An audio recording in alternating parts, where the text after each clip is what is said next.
This audiobook contains 35 censored sentences and 146 modified sentences to make it suitable for all audiences. Visit our website to listen to the original version without censorship or modifications. Link in the channel bio. As the leader of the Shinomiya conglomerate, how much did her father and her older brothers know about these things? What happened tonight should soon reach the main family in Kyoto. At that time, she could make a judgment based on their attitude.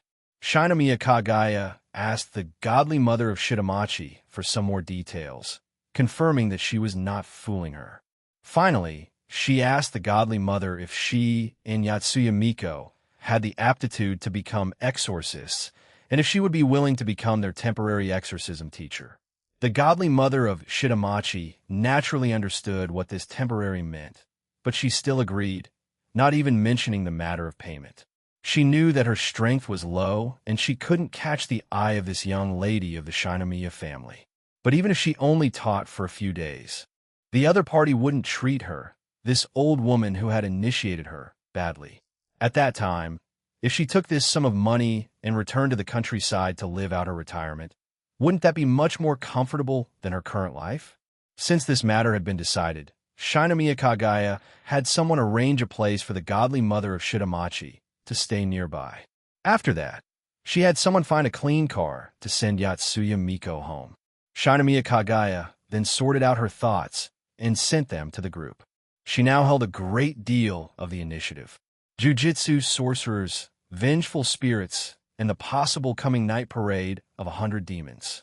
These things should be able to make the people in the group make some changes and truly connect them, these diary holders, together. This night, although there was no diary from the mysterious person to stimulate everyone's minds, these truths still had a huge impact on the members of the diary interest group. It also had a considerable impact on Mayachi Haikichi.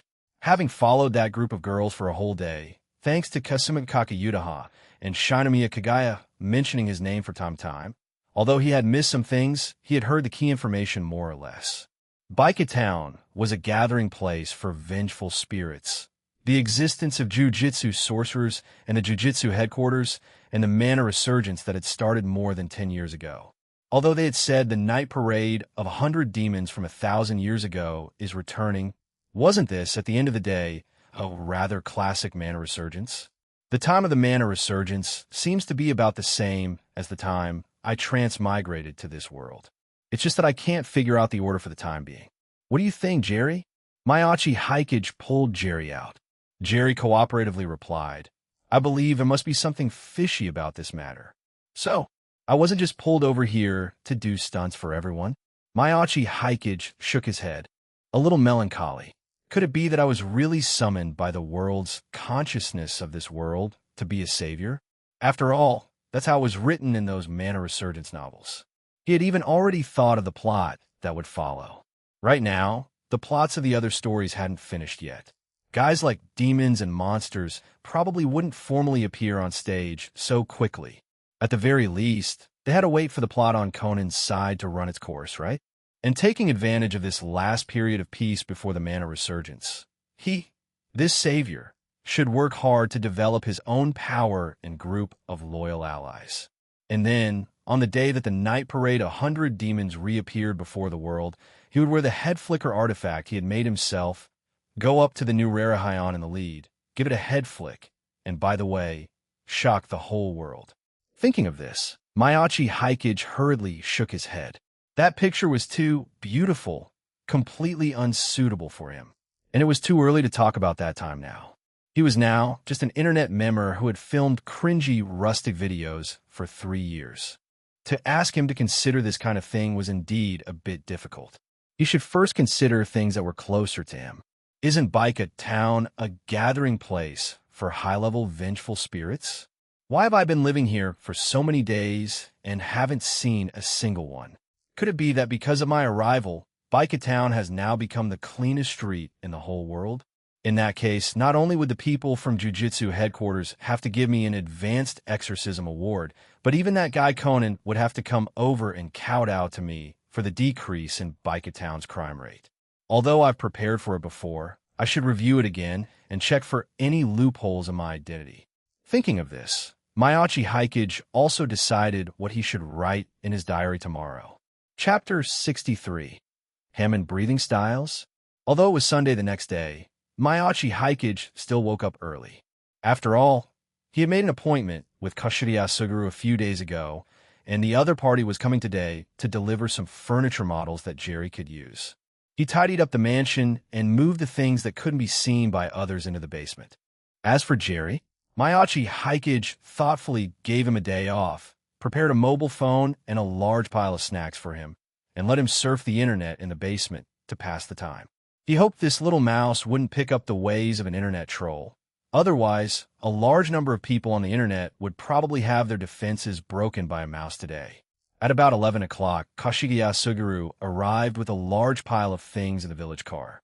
Although the matter of Mayachi Hikage having a mansion in Tokyo had not been widely spread in Asahigaoka village, his capable assistants who had worked with him for several years, like Kashiraya Suguru and Kageyama Kid, still knew about it. However, even though he had known for a long time, upon seeing the unimaginably luxurious mansion before him, the usually deadpan Kashiraya Suguru couldn't help but show a look of surprise. After all, he was one of the people who knew best how much money Mayachi Hikage had earned by making videos. That money shouldn't have been enough to buy such a mansion in the center of Tokyo, right? But he did not feel suspicious. Instead, he began to headcanon the reasons for Mayachi Hikage. In the end, he came to a conclusion. No wonder big brother Mayachi Hikage had so unhesitatingly handed over the affairs of Asahigaoka to them. Now it seemed that big brother Mayachi Hikage must have also made a name for himself in other unknown fields. Instantly, Kashiraya Suguru's gaze toward Mayachi Hikage showed increased respect. He remembered that Mayachi Hikage would occasionally say some flamboyant things in front of him. One of those sentences seemed to fit the situation. My big brother Mayachi has the makings of a great emperor. Mayachi Hikage could tell from Kashiraya Suguru's gaze that this guy was definitely overthinking it again, but this also made it convenient for him not to have to spend more time explaining. He enthusiastically welcomed Kashiraya Suguru into the mansion for a tour. During lunch, the two of them talked a lot about the recent projects in Asahigaoka. There was nothing much to say about the videos. A few years' time was enough for the people of Asahigaoka to figure out some of their own tricks. As long as it didn't involve sensitive topics, Mayachi Hikage had long since stopped managing these things. What Kashiraya Suguru was talking to him about were some projects with larger investments, such as a TV drama. Before obtaining the diary, Mayachi Hikage had written a script for the hero Yoshihiko. This work had considerable popularity on the internet in his past life, and had even created a number of memes that broke out of their niche. As for the filming costs, most of the scenes were in the desolate wilderness. The expenses on the props and special effects teams were frighteningly low. The entire TV series wouldn't cost much to film. Even if it failed, it wouldn't have much of an impact on Asahigaoka. But as long as it succeeded, the benefits obtained would far exceed the present. Therefore, in the plans Mayachi Hikage had made before, this plan was ranked high. Now, Kageyama Kid and Kashiraya Suguru had already begun the preliminary preparations.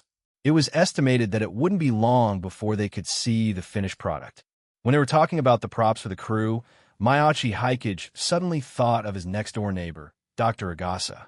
Although he lived right next to him, Mayachi Hikage had not encountered any murder cases so far.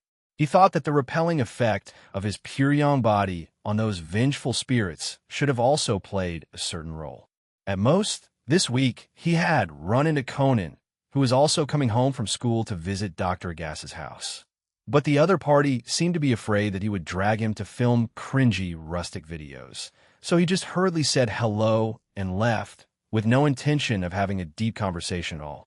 Of course, to be able to maintain such a relationship with Conan, Mayachi Hikage was still very happy. In any case, after lunch, Mayachi Hikage, without a second thought, prepared another portion of food and then dragged Kashiraya Suguru over to visit Dr. Agasa on the grounds that he had prepared an extra portion of food at home. If Kashiraya Suguru, whose hands-on ability was practically a bug, could create some sparks with the black tech master Dr. Agasa, then this kid's future would be truly limitless. Facts proved that the way of communication between engineering men was very simple. With the help of the delicious food, Dr. Agasa, who had been busy in his laboratory all morning, greeted Miyachi Hikage with a much barato, friendlier attitude. And Kashaya Suguru's request to take a look at the laboratory was also happily agreed to by Dr. Agasa. After that, seeing the inventions and creations that Dr. Agasa had in his laboratory, Kashaya Suguru, just by asking a few questions, made Dr. Agasa look at him in a new light. Upon learning that Kashaya Suguru was now only a third-year middle school student and was already serving as a person in charge in Asegauka, Dr. Agasa also repeatedly praised him.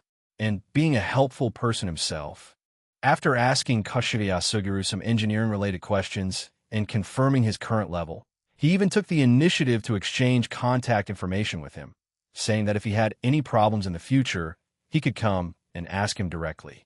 Although this teacher-student relationship was not yet consolidated at the moment, with Miyachi Hikage around, as long as he remembered to come over and brush up on his favorability with Dr. Agasa, and as long as Kashaya Suguru didn't slack off, this teacher-student relationship would be formally established sooner or later. In the end, when they left Dr. Agasa's house, several people were very satisfied with today's visit. Kashaya Suguru had gotten a good teacher, Dr. Agasa had gotten a good apprentice, and Miyachi Hikage had raised the favorability of both. This round was a huge win. After sending off Kashaya Suguru in the evening and pulling out Jerry, who was frantically tapping on his phone screen, probably in a flame war with someone, from the basement to try out his exclusive furniture, Miyachi Hikage finally opened his diary, preparing to start today's entry. He had learned so many secrets yesterday. Although in his senses, among the people who had mentioned his name today, there shouldn't have been any jujitsu, sorcerers, or messy people. It should be that the jujitsu headquarters or other forces exorcists had not yet noticed the changes in Baikatown. He didn't know what kind of positioning Baikatown had in the eyes of those forces. But to be prepared for a rainy day, he should first make some preparations in his diary, lest his barato be discovered and those girls who hold the diary become suspicious of him. How was the first offline meetup yesterday, everyone? I hope you all had fun. After all, I only took a brief look. If I hadn't noticed Bachi-chan secretly observing things, I wouldn't have planned to show up. After all, you all were so on guard against me, it really broke my heart. So after seeing you meet up with Bachi-chan, I went to do other things and didn't pay attention to what happened later in your gathering. But it looks like you all had a pretty good time. After all, before going to bed last night, I happened to see on my video feed that the Guitar Heroes account had posted a status update saying had the first offline meetup with new friends today, had a lot of fun. However, don't get too carried away, Bachi-chan. Although you've been disguising yourself as a normie on your Guitar Hero account, you're still a long way from becoming a real normie. We'll talk again when you dare to show your face in a live stream. Also, I secretly slipped into your group last night for a look and found that Yatsuya Miko is already in the group. It seems you really are a diary holder, Miko-san. I just don't know why you didn't join the group before and never posted any requests for help online. Could it be that you treated the diary as something unclean before, and that's why you didn't dare to open it? Thinking about it that way seems quite possible. But no matter the reason, you should be able to confirm now that this diary poses no threat to you. Then I'll tell you a little more about your situation as a reminder for you whose life is not easy. For those vengeful spirits with obvious forms, you should already have a certain degree of resistance now and won't be easily scared by them. However, those vengeful spirits and evil ghosts do not necessarily all have ferocious forms.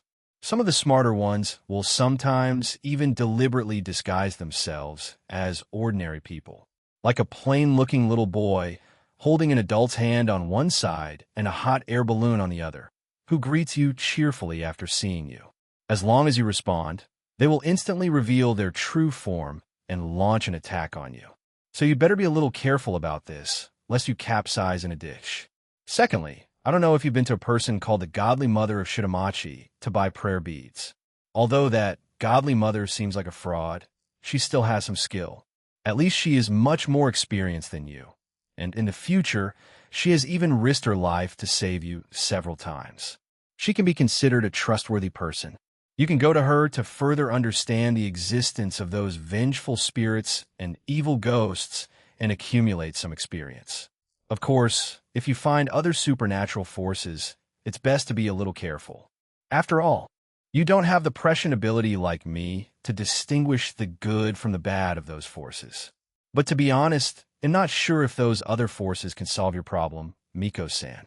According to the performance in the work, you suddenly awakened the highest level of yin-yang eyes, but did not have spiritual power, nor could you control your yin-yang eyes.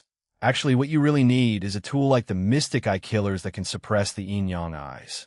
But ordinary people can't make this kind of thing, and you probably won't be able to meet the master who can. They'll just mention it in passing. If you can find the Garan no Do, you might be able to buy a pair of Mystic Eye Killers from the owner there at a certain cost. However, her level is too high, and she might even be wanted and hunted by some supernatural force in the hidden world right now. If you really want to find her, it's best to be a little more low-key, lest you be casually crushed like a bug by her. Of course, Hemin should also be able to alleviate your problem. It can increase your life energy, making those weak, vengeful spirits not dare to approach you. However, before the intensity of your life energy undergoes a qualitative change, it cannot have any effect on those powerful, vengeful spirits.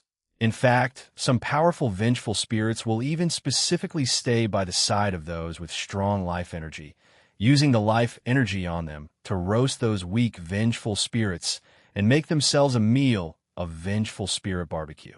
That friend of yours with naturally strong life energy will encounter such a crisis in the story in the future.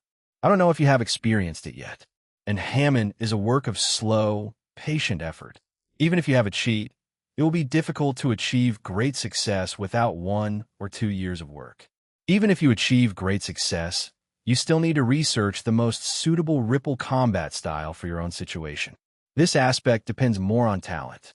However, I thought about it again carefully, and I really did think of the breathing styles passed down through generations by the Demon Slayer Corps from Demon Slayer. In a sense, the author of that work should have been inspired by the Hammond and JoJo to create a power-like breathing styles in his own manga. It can be said to be a tribute to his predecessor. Regarding that kind of breathing style, although the story of Demon Slayer should have ended in the last century, I investigated it in the first few years after I transmigrated, and through some unofficial histories, I can deduce that this kind of breathing style most likely exists in this world. However, there are still many differences between breathing styles and Hammond. Unlike Hammond, where the effect of prolonging life becomes more and more obvious in the later stages, the function of breathing styles is relatively simple. It strengthens the cardiopulmonary function, allowing the blood to absorb a large amount of oxygen in a short period of time, and in the process of breathing, the physical ability is greatly increased. Overuse can also easily cause damage to one's own body. The advantage is that the first generation of breathing-style swordsmen created various schools of breathing styles and matching sword techniques based on their respective personalities, and these have been passed down to the present day, allowing people to freely choose the corresponding school to learn. And in the later stages of the work, several powerful auxiliary abilities appeared, such as the Mark, the Crimson Blade, and the Transparent World. The Mark is an ability that trades lifespan for combat power. The Crimson Blade is more about the weapon. Let's not talk about these two for now. The Transparent World, on the other hand, requires the user to be able to perfectly and precisely control their own breathing and movements in order to have a chance to reach the supreme realm of martial arts where the entire world becomes transparent and one can see through everything. If you have any ideas, you can try to find the whereabouts of the breathing styles and analyze the similarities and differences between it and Hammond. If you can use the ripple to drive the matching sword techniques of the breathing styles, it should be a considerable improvement to your strength. Chapter 64. Miyachi Hikage's new persona staying at home. Yatsuya Miko, who was guarding the diary for its update, almost immediately posted a message in the diary interest group that the diary had updated the moment she saw it change. Then she opened the diary to look at today's entry. Who could have thought that she, who had avoided this diary like the plague for the past half-month, would now be so dependent on it? After all, Yatsuya Miko had already tested it at home today. Neither the soul of her deceased father nor the terrifying, vengeful spirit beside her father could perceive the diary in her hand. And when she was holding the diary, after some simple probing, those vengeful spirits seemed to no longer be suspicious of her somewhat clumsy acting and would not continue to pester her as they had before. In other words, the method that Bacichan had mentioned yesterday of using the diary to escape the vengeful spirits was effective. After verifying this point, Yatsuya Miko felt that she could no longer leave this magical diary. And after reading the diary written by the mysterious person today, Yatsuya Miko was first flustered by the fact that such a treacherous evil ghost could exist in this world.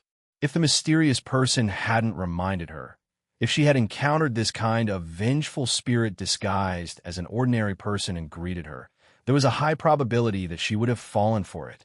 So she still had to be more careful in her daily life and not casually get involved in other people's affairs. After all, her life was already like this. Who could she help?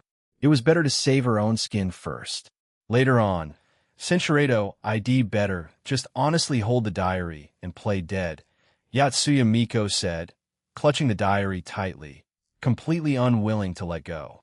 However, in today's diary, the mysterious person had also mentioned the mystic eye killers that could suppress magic eyes and that so-called demon slayer core, which made Yatsuya Miko a little tempted. Of course, she wanted the mystic eye killers that could suppress her own eyes. And the mysterious person had even directly mentioned a place where she could buy them. It was just a pity that the owner of that Garand no Do seemed to be a wanted criminal. Although she didn't know why the other party was wanted, the current Yatsuya Miko didn't want to get involved with this kind of dangerous person. Therefore, her gaze lingered on the mystic eye killers reluctantly for a long time, before she finally looked at the demon slayer core and the breathing styles mentioned later. In Japan, the concepts of Oni, demons, and Yurei, ghosts, are separate. The positioning of Oni is closer to Yukai. Therefore, Yatsuya Miko could naturally distinguish that the enemies of the demon slayer core should not be vengeful spirits. However, this did not prevent her from feeling a sense of longing for the cool-sounding name of the demon slayer core. Yatsuya Miko, who was on the verge of developing a mental illness from those vengeful spirits, wished she could quickly find the descendants of this demon slayer core and learn that kind of breathing style from them to rapidly increase her strength. As for the possible burden on her body, Yatsuya Miko felt that right now. She still wanted to drive those vengeful spirits and evil ghosts away from her side more. It didn't matter if she had to shorten her lifespan by a few years for it. And the mysterious person had said it in the diary. She could try to use Hammond to drive the sword techniques. In that transparent world, it sounded so amazing. If she could really make the whole world transparent, then she should also be able to use this ability to see through the weaknesses of those vengeful spirits. It was a pity that she couldn't use the comment function yet. Otherwise, she would definitely have to ask viewers to leave additional questions in the comments about how to reach the transparent world.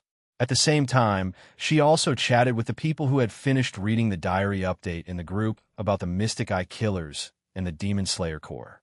Miko, has anyone heard of the names Garan no Do and the Demon Slayer Corps?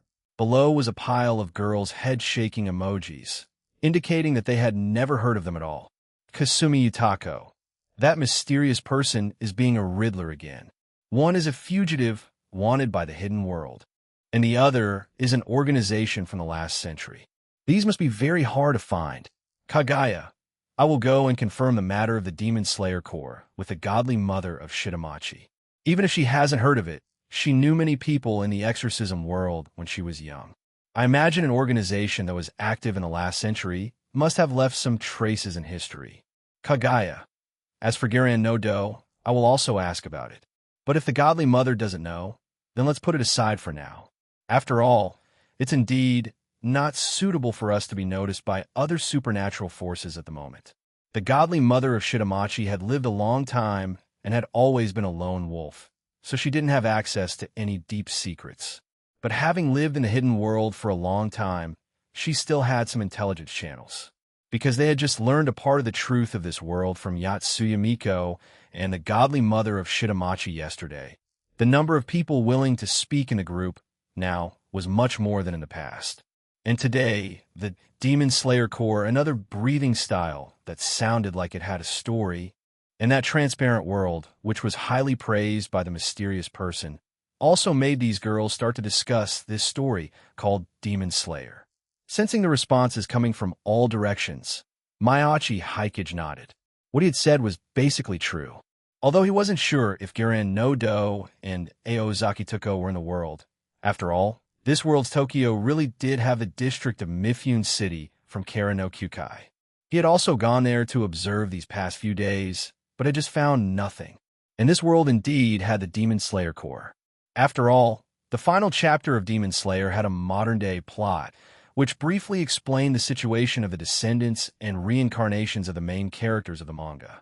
Relying on this information, Mayachi Haikage had, without much effort on the internet, locked onto a painter who had been debuting for several years and was quite famous, but who was always only willing to paint one woman. That person's name was Yashiro. In the worldview of Demon Slayer, he was the only surviving Oni in the world by the end of the story. Therefore, it could be confirmed that the story of Demon Slayer should have already ended, and the Demon Slayer Corps should have been completely disbanded by now. He just didn't know what connection this Oni, Yashiro, had with other supernatural forces. However, he did indeed want to let those girls who had the diary study the sword techniques of the breathing-style swordsman to see if it could improve their strength. The three-piece set of the Mark, the Crimson Blade, and the Transparent World in the later stages of Demon Slayer did indeed provide a considerable boost to combat power. And among them, the Transparent World was clearly the most profound one, and also the ultimate power that the protagonist group had only obtained at the very end. In Mayachi Haikage's view, this already involved spiritual power. If they could really reach that level, he really couldn't imagine what kind of vengeful spirit could harm them. Let alone vengeful spirits. This level of combat power was enough to line up to fight Sukuna.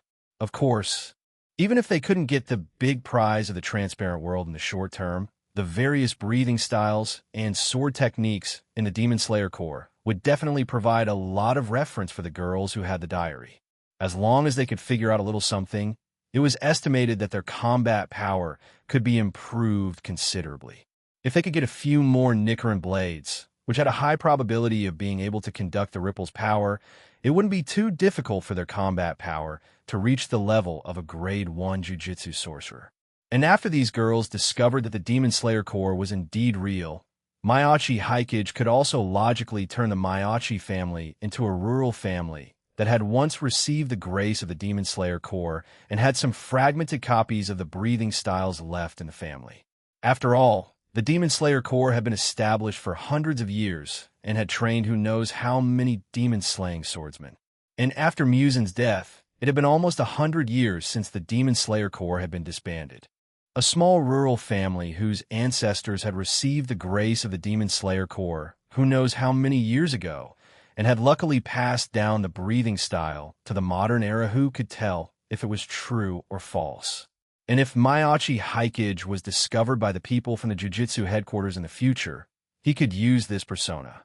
A talented genius of cultivation who had independently completed the work of perfecting the fragmented copies of the breathing style passed down by his ancestors, and then put on the persona of Chongyun from Genshin Impact, who also possessed the pure yang body, believing that vengeful spirits and evil ghosts existed in the world, and therefore had also been studying related horror and thriller works.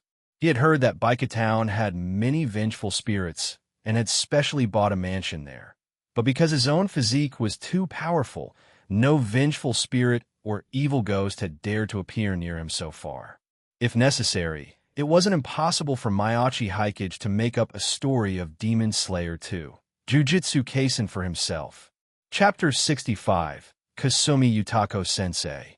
Imur Fan, disguising himself as a descendant of the Demon Slayer Corps, was an insurance policy that Mayachi Haikage had decided on after confirming that this world had also incorporated the story of Demon Slayer.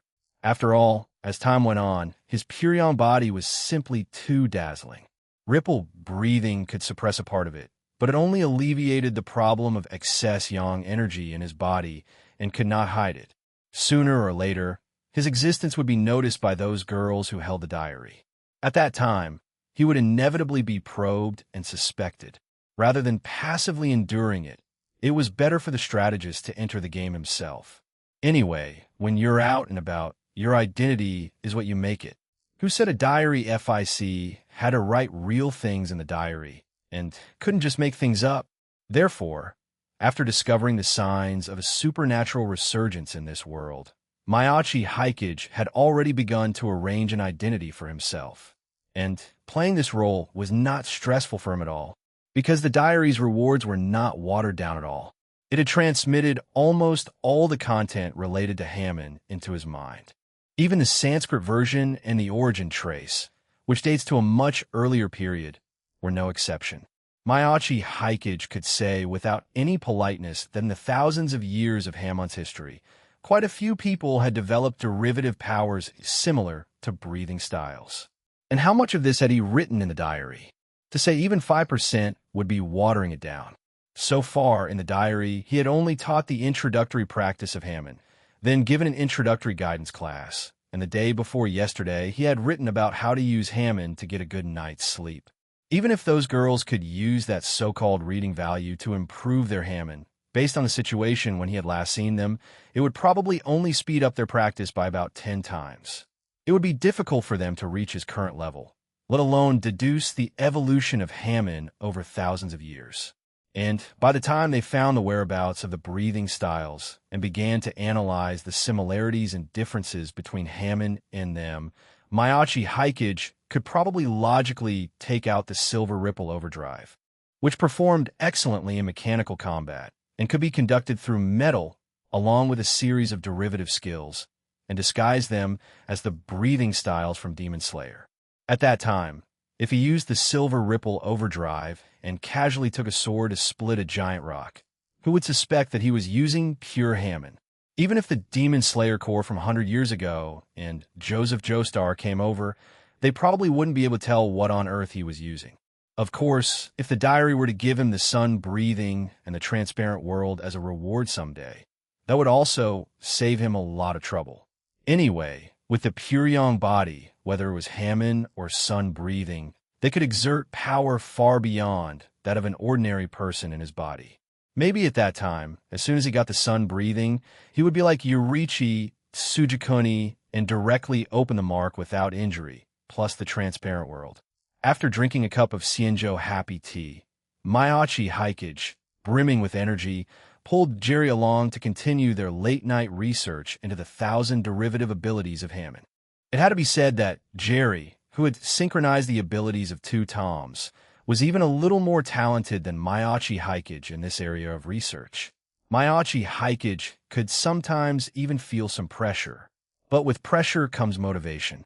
If he couldn't suppress Jerry, he could imagine a ton of scenes of Jerry running around causing destruction.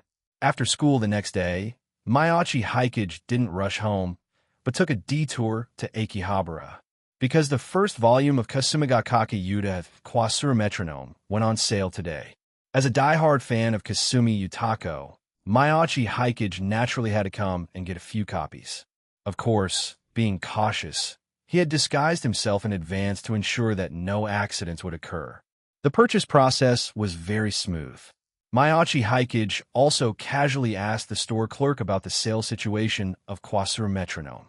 After all, it was a new work from a new author. Although there was some promotion, the scale couldn't be too large, so the actual sale situation was quite dismal. Mayachi Haikage had known about this for a long time, so he was not surprised. After all, it was mentioned in the original work that the early sales of this debut work of Kasumigakake Yutaha were not good, and it was even facing the situation of being canceled. In the plot, it was the popular blogger Aki Tomoya who stood up to help promote it, making a significant contribution to the novel's promotion and final sales. This was also the reason why Kasumigakake Yutaha and Aki Tomoya met and became connected in the original work. But now, Kasumigakake Yutaha, who had just written the first volume, already knew her future development. He didn't know what the final outcome of this world's quasar metronome would be. After returning home, Mayachi Hikage began to read her work while eating a bento he had bought from a convenience store. And as he read, he couldn't help but feel some confusion. And today's diary, because he was watching quasar metronome, was delayed a little. Sorry, today's diary update is a little late. After all, today is the big day for the release of Kasumi Yutako Sensei's quasar metronome. As a 10-year-old fan of Kasumi Yutako Sensei, of course I have to go and show my support. It's a pity that I didn't see Kasumi Yutako Sensei herself come to the bookstore to promote it today. It seems I can only meet you, Kasumi Yutako Sensei, at the signing event next week. Anyway, I bought the book and spent more than an hour reading it. So today's diary will just be a little bit of my thoughts after reading. The male protagonist is very conventional, a classic Japanese male protagonist. Nothing much to say. The female protagonist, Sayuka's image is very good, and her personality is also very three-dimensional. It's just that it feels a bit out of place when I look at her. After all, any discerning person can see at a glance that Sayuka's personality is just you, Kasumi Yutako Sensei, writing based on yourself. It's just that the only problem is I remember that Sayuka should have been a loser heroine who lost in the end. To be honest, I've only heard before of a certain manga artist who, because his wife cheated on him, drew the female protagonist in his manga, who was based on his wife as a passerby. But for you, as the author, the female protagonist in your work, based on yourself, has already established a huge advantage in the first volume, and even looks like she's on a trend to speedrun the ending. But then in the second volume, you introduce a second female protagonist and start a shipping war. And finally, in the final volume, you successfully write the number one female protagonist, who is a volume ahead and based on yourself, into a loser heroine. This is something I have never heard of before, and this kind of situation has not just happened once. I have to say, Kasumi Yutako Sensei, you really are born to be a loser heroine. Of course, a few years later, you became much smarter, knowing to base the loser heroine in your work on Eriri, and even specially inviting Eriri to be the illustrator for that work. That is simply killing the person and attacking their heart. But now, you probably haven't finished writing the second volume yet, Kasumi Yutako Sensei. I wonder what the second volume you write in this world will become. I hope you can surpass yourself, and in the situation of being familiar with your own original story, you can make yourself lose even more spectacularly in your own work. How about this? As a 10-year-old diehard fan of yours, Kasumi Yutako Sensei, I won't be stingy either. If you still plan to introduce a new female protagonist in the second volume and start a shipping war, I can give you a few classic lines left by your senpais back then. Your relationship is similar to that of Hoshino AI and Shinomiya Kagaya. Anyway, they'll just post the pictures directly. Why are you so skilled at this .jpg? How did it come to this .jpg? But I was here first. JPG, I believe that with your talent, as long as you can grasp a sliver of the essence of your senpais, it won't be a problem for you to become a great master of angsty literature in the future. Chapter 66. Kuroneko is also a cat. So what's wrong with filming a Tom and Jerry? On the first day of her new book's release, although Kasumigakaki Yutaha already knew the future of her work from multiple channels including the novel, anime, and even manga, there would be some twists and turns in the early stages, but in the end, it would smoothly run its course, and the results could be considered excellent for a newcomer. But at this moment, she was still just a new writer. In the process of waiting for the first day's results, it was inevitable that she would feel a little nervous. However, as a prompt of reading value 1 sounded in her ear, she clenched her jaw and took out the diary.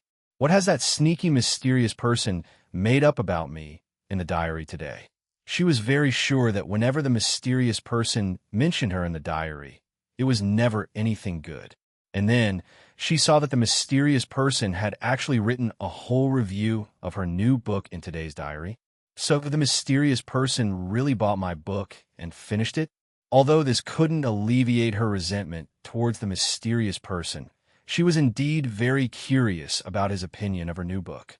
And so, she was once again pushed to her breaking point by the mysterious person's one sentence. Kasumi Yutako-sensei, you really are born to be a loser heroine. How can that be considered a loser heroine? The matters of writing a novel, how can they be generalized with reality? Kasumi Yuta has face darkened as she tried to defend herself to no longer bear the name of a loser heroine. But as she read on, she suddenly noticed something was wrong. She would let herself lose, and not just once. That's not right. Sayuka's position as the #1 female protagonist should be unshakable. Why would I let her lose in the end? Kasumi Yuta began to fall into self-doubt. Is there really something wrong with me? Did I subconsciously write the situation into a must-lose scenario for Sayuka in the novel? Kasumi Yuta hurriedly shook her head, trying to throw this thought out of her mind. If the thought that she was a loser heroine really entered her subconscious, then her life would be over. Anyway, the persona for Kwasuru Metronome has already been set. Setting aside how it will end in the future, I should just learn from my future self. If I'm going to write, I'll just pull Eriri over to be the cushion. If she and Eriri are placed together, as long as a third person doesn't join, her chances of winning should be greater, right? Although it seemed that this didn't bring her any sense of victory. When she saw the dialogue and pictures that the mysterious person had posted at the very end, which were a bit painful to look at, although the mysterious person did not mention the names of those senpais, with just one glance, Kasumi Yuta could feel a resonance from the depths of her soul, confirming that the other party was indeed her senpai. I was here first. How close have you been to her? Barato, I have someone I like, and someone I can be friends with for a lifetime. But why did it turn out like this? This complex and twisted love was indeed what she really wanted to write in her works. Just looking at these words, the inspiration in Kasumi Yuta's mind instantly burst forth. She had even already thought that in the future, if she really let the Sayuka in her work reach that step, she would definitely have her come up with a similar inner monologue of, but I was here first. It was a perfect match. Kasumi Yuta immediately began to create the second volume of Kwasuru Metronome in her diary. Being able to input text with her mind, the words before her eyes almost instantly filled a page of the diary. In this state, she didn't even notice that she had already defaulted to seeing Sayuka, who was based on herself, as a loser. It had to be said, there was a reason why White Album was so popular back then. Let's not even talk about Kasumi Yuta, this Kohai, who had already entered a Yandere writing mode because of these few sentences. Even the other girls in the diary interest group were repeatedly savoring these few sentences at this moment. That intense scene one heroine crying, the other overcome with emotion as she watches from afar. Watching helplessly, the emotional turmoil was overwhelming. More importantly, Kasumi Yuta's work was created by the same author as the other. Although everyone knew before that Kasumi Yuta would lose to that passerby heroine in her original story, they had never really thought in such a tangled direction before. Thinking this way, the gossipy girls in the group seemed to have become even more interested in Kasumi Yuta's story. Some people even directly started urging for updates in the comment section, wanting to see more details of her story. After all, the Demon Slayer Corps and vengeful spirits were still very far from them for the time being, but they couldn't miss out on the gossip story of a group member. As long as the mysterious person's blade doesn't fall on me, anything is fine. But in the end, the comment selected today was from that Kuroneko in the group. She was not interested in these angsty stories. As a Chinibu, she was naturally interested in things related to superpowers and battles. Because of the things the mysterious person had written in the diary these few days and what she had learned after meeting Yatsuya Miko, she had written dozens of pages of world settings in her own diary, preparing to write them into her own novel in the future, with the thought that her own comment would not be selected anyway. She had been casually posting a paragraph of the settings she had conceived in the comment section these past few days to get reading value, wanting to ask the mysterious person to appreciate her work. today because she had seen that Kasumigakake Yudaha's new book was on sale. She had even whimsically asked at the end if she could become a light novel author in the future. She had never expected that after so many days of peace, she would be selected today. Even though Kuroneko usually didn't care about these things in her daily life, and she had even taken the initiative to exchange contact information with Kasumigakake Yudaha, to have herself displayed in front of a group of girls who had diaries in this way now was still somewhat shameful. That childish tyrant's eye is probably holding the diary right now, laughing at me. Thinking of this, Kuroneko, Goko Ruri, in Chiba, could only cancel her phone's message notifications and wait until the diary updated tomorrow before opening it.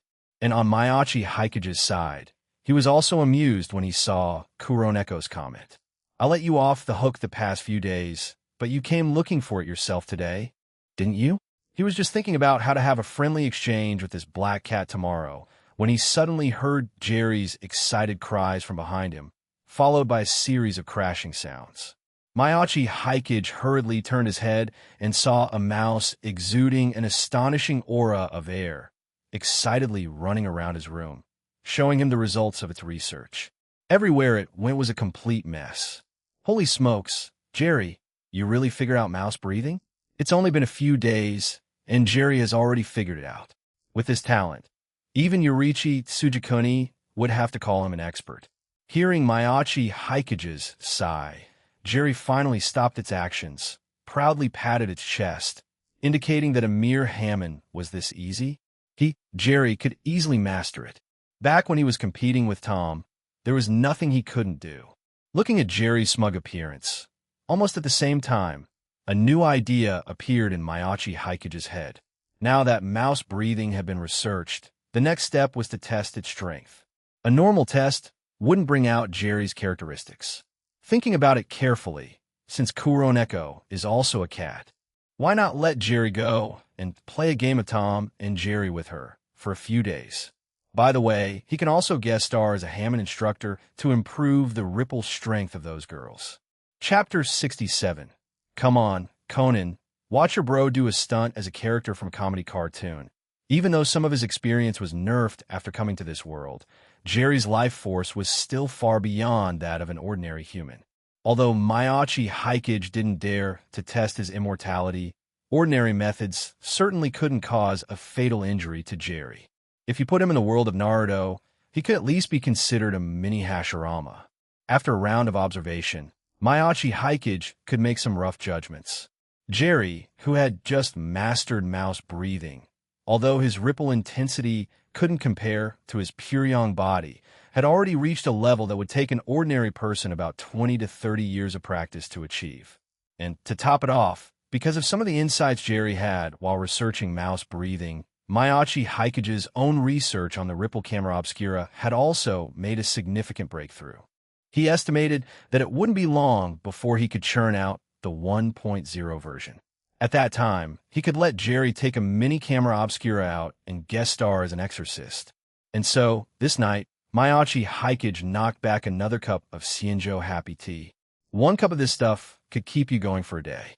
Paired with his pure young body, it was simply an artifact for pulling all-nighters. The next day after school, Mayachi Haikage had originally wanted to continue striking while the iron was hot, striving to finish the battle tonight. However, his troublemaking second sister, because she wanted to join a club but couldn't decide which one for the moment, had insisted on dragging him and Kat Megumi around the club recruitment area after school, asking them to give her ideas. This was Mayachi Haikage's first formal meeting with Kat Megumi. Kat Megumi's tone during her self-introduction was very much in line with his impression of her. There were no emotional fluctuations, but it sounded somewhat friendly.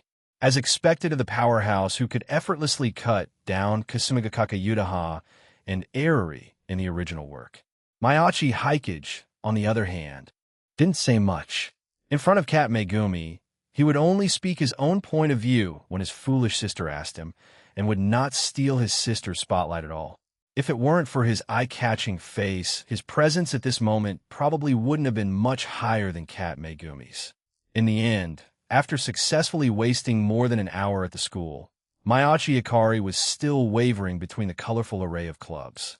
On the contrary, Mayachi Hikage was inexplicably taken a fancy to by the recruitment members of several sports clubs, who strongly invited him to join their clubs and fulfill the dream of conquering the nation together. To be honest, if this world had superpower sports anime, like the Prince of Tennis or Kuriko's basketball, Mayachi Hikage might have had some ideas. After all, who wouldn't want to openly use superpowers on a sports field? But it was a pity that this world was still quite normal on the surface for now. Perhaps only after the mana resurgence could one see a group of tennis players having a superpower brawl on a court. Although Mayachi Hikage felt that even if the mana resurged, hitting a black hole on a tennis court seemed a bit too advanced. In any case, after spending some time talking and dispelling the unrealistic ideas of those hot-blooded youths, Mayachi Hikage glanced at the time and took the initiative to say goodbye to his sister. Watching her younger brother turn and leave without hesitation, Mayachi Hikari couldn't help but mutter under her breath. Honestly, he got bored after just wandering around for an hour. He didn't even say a few more words to Megumi. Although it had only been a week since school started, Mayachi Hikari and Kat Megumi had already developed into a best friend relationship where they could call each other by their first names. What were you just saying, Hikari? Kat Megumi looked at her friend, muttering on the side, and couldn't help but ask. I was talking about my little brother. He has a straight face all day, and even after entering high school, I have no idea what he's doing all day. He's about to be isolated by his classmates as a weirdo. With her brother not around, Mayachi Hikari still dared to badmouth him a little. Hearing this, Kat Megumi felt a little strange in her heart. Although today was her first time meeting Mayachi Hikage, she didn't know why, but when she saw him, she always had a feeling as if a son was standing beside her. And a person who is actively invited by several sports clubs, how could he become a weirdo in his class? But then she thought again. This kind of thing didn't seem to have much to do with a person with no presence like her. It might also be that the weather was a bit hot today, which caused her to have some illusions. So she quickly suppressed this curiosity, and after listening to Mayachi Hikari's complaints about her brother, she continued to accompany her in choosing a club at the school. And on Mayachi Hikage's side, on his way home, he also realized some problems. It seemed that he couldn't continuously drink Xianzhou Happy Tea in the future. Keeping the Purion body in an excited state all the time would still have some side effects. Mayachi Hikage muttered to himself. The young energy that had leaked out of his body today must have been what had unintentionally attracted the members of those sports clubs. Using Xianzhou Happy Tea every other day in the future should prevent this problem from occurring. Thinking this, Mayachi Hikage, who had returned home more than an hour later than usual, happened to run into Dr. Agasa, who was also returning from outside, as he walked to his own door. Dr. Agasa, are you just coming back from outside? Mayachi Hikage casually greeted him.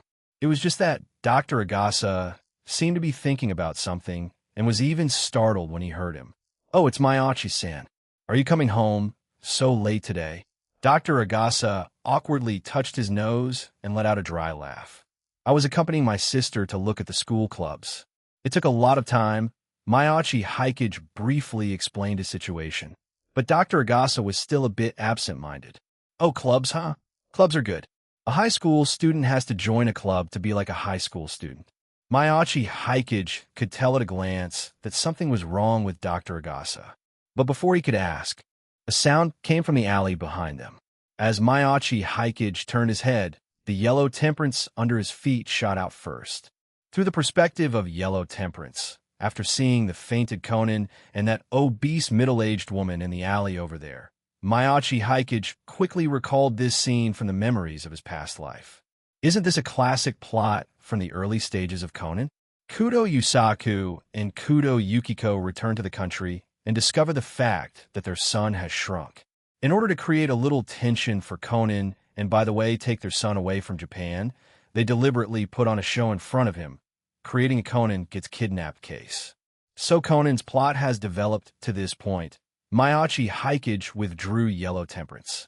Since it's a plot I'm familiar with, Cinchuredo, he looked even more nervous, afraid that Mayachi Hikage's sudden appearance would disrupt Yusaku and the others' plan. Little did he know that Maiachi Haikage had already set his sights on Conan. He pretended to be curious and asked Dr. Agasa, "Dr. Agasa, is there some commotion over there?" Dr. Agasa wiped his forehead. "It seems there is some noise. It's probably just some stray cats or dogs. Stray animals occasionally run over to this neighborhood. You don't have to worry about them. They should leave on their own in a bit. They'll go take a look too.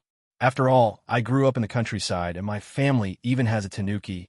Dealing with these stray animals is no problem for me," Maiachi Haikage said, and then walked towards the alley. Watching this scene, Dr. Agasa was sweating with anxiety. Fortunately, Kudo Yukiko in the alley had already successfully knocked out her son. Hearing the conversation between Dr. Agasa and another young man, she also hurriedly brought her skills as an actress into full play. After confirming that her son had passed out, she hurriedly put on a panicked look and walked out of the alley, holding Conan. After seeing Dr. Agasa, she went up to his side and said anxiously, "Dr. Agasa, it's a good thing you're back. My son Conan has a very bad cold. Can you drive me and Conan to the hospital?" Although Dr. Agasa was not good at acting, he could only accept the situation and go along with it. Oh, I see. I'll go get the car right now." He turned his head to look at Maiachi Haikage and, somewhat deliberately, gave him an explanation. "This is Conan's mother, Idagawa." Seeing that he seemed to have forgotten his lines, Kudo Yukiko hurriedly took over, and at the same time, signaled for Dr. Agasa to hurry up and go, leaving this place for her to handle. "I am Idagawa Fumio. You must be the new neighbor who just moved in, right? Thank you for taking care of my Conan before." She continued to quickly explain her identity. Something about working abroad and coming back this time to take Conan with her. Conan wanted to say goodbye to Dr. Agasa before leaving, but he didn't expect his cold to be so severe that his body couldn't hold up before he even reached Dr. Agasa's house. "It's all my fault as a mother. I usually haven't taken much care of him. I didn't even notice he was so seriously ill." Kudo Yukiko gradually got addicted to her acting, already trying to shape herself into a failed but still trying hard to start over mother in front of this neighbor, Maiachi Haikage. Looking at the tears glistening in her eyes, what else could Maiachi Haikage say? As expected of a former veteran actress. If I hadn't read the script, I would have really believed it. Dealing with Kudo, Yukiko indeed consumed a lot of Maiachi Haikage's brain cells. Fortunately, Dr. Agasa was nimble enough and quickly drove his Volkswagen Beetle out of the garage. Seeing that Maiachi Haikage did not show a suspicious look, Kudo Yukiko left a line of "see you again when there's a chance," and then hurriedly got into Dr. Agasa's car with Conan and left. Incidentally, she also took with her a tiny fragment that had split off from Yellow Temperance. The part of Yellow Temperance that was split off could leave the main body by a relatively large distance, and as long as it did not exceed 10 kilometers, Maiachi Haikage could get it back. It was just that the split-off part had no consciousness and would quickly lose its ability to move and eventually disappear without replenishing organic matter. However, he didn't have to worry about not getting replenishment for the time being. To disguise herself as a middle-aged, obese woman, Kudo Yukiko had stuffed a lot of cotton and fabric on her body. The speed at which Yellow Temperance devoured these substances was very slow. That tiny fragment was just about enough to maintain its own survival, so there was no need to worry about Kudo Yukiko's life. Originally, Maiachi Haikage was a little worried that Dr. Agasa and the others would drive too far, and at that time, he would have to call Dr. Agasa and have him say his name to figure out their location. But fortunately, in the end, they stopped at a place about 6 or 7 kilometers away from his house. After that, the spell was sensed several more times from that place. It seemed they were discussing him, their new neighbor. After confirming the location, Maiachi Haikage was no longer in a hurry. He slowly finished his bento, and then unhurriedly completed today's diary. There was nothing much to say about the content of today's diary. It was just to let Kuroneko experience a little of what Kasumigakake Yutaha usually felt. After all, Kuroneko's literary level was purely the self-indulgent writing of a Chinibi girl. Instead of wanting to rely on becoming a light novel author to earn money to support her family, it would be more practical for her to get a VTuber avatar and become a game streamer. Kuroneko's gaming skills were already at a professional level. Now, with the assistance of Hammond, she would probably be suspected of cheating. In addition, she always had the habit of using the weakest characters when playing games. This gimmick was enough for her to make a successful stream, not to mention making a fortune, but it was much more reliable than writing light novels. After quickly writing today's diary, Mayachi Hikage, sensing the spell's feedback pouring in from all directions in a short period of time, made some more preparations. When the clock struck 10, he went out with Jerry. It was already very late at this point, and there were basically no pedestrians on the road. Mayachi Hikage dodged the street surveillance all the way, and, at the same time, changed his appearance and body shape in inconspicuous places with yellow temperance. On the other hand, it was Jerry's first time being so far from home. Sitting in Mayachi Hikage's pocket, he constantly poked his head out, observing the situation outside. When he was only 100 meters or so away from Conan's current location, his steps gradually slowed down. The yellow temperance under his feet extended outwards. After confirming the surrounding situation, he continued to approach. It seems Conan has already woken up and is now looking for a chance to cut the ropes on his body. Mayachi Hikage had yellow temperance go over and take a look from a distance, and saw Conan tied up and casually thrown on the dusty floor. Although he was motionless, he was clearly already awake. It had to be said that in order to make their son recognize the situation and leave Japan with them, it was really a great effort for the Kudo couple to have gone this far. It was just a pity that because of the plot, it was impossible for Conan to leave the Muri Detective Agency. So the manifestation in the manga was that Conan would come up with an solve my own problems, and then say in his heart that he couldn't leave Japan for Rand's sake. This part didn't seem like much when I first watched it, but after so many years, with Rand always being on the sidelines of the main plot, and her role almost catching up to that of a passerby, looking at this part again felt a bit subtle. So you don't plan to tell Rand your identity. Why on earth are you staying by her side? Is it just to be close to your big sister Rand? After retorting a few sentences in his mind, Mayachi Hikage controlled yellow temperance and used the ripple to make the Kudo couple, who were pretending to be asleep on the sofa outside the room, fall into a real sleep. Immediately after, he changed his appearance to that of Kudo Shinichi and walked into the room where Conan was being held.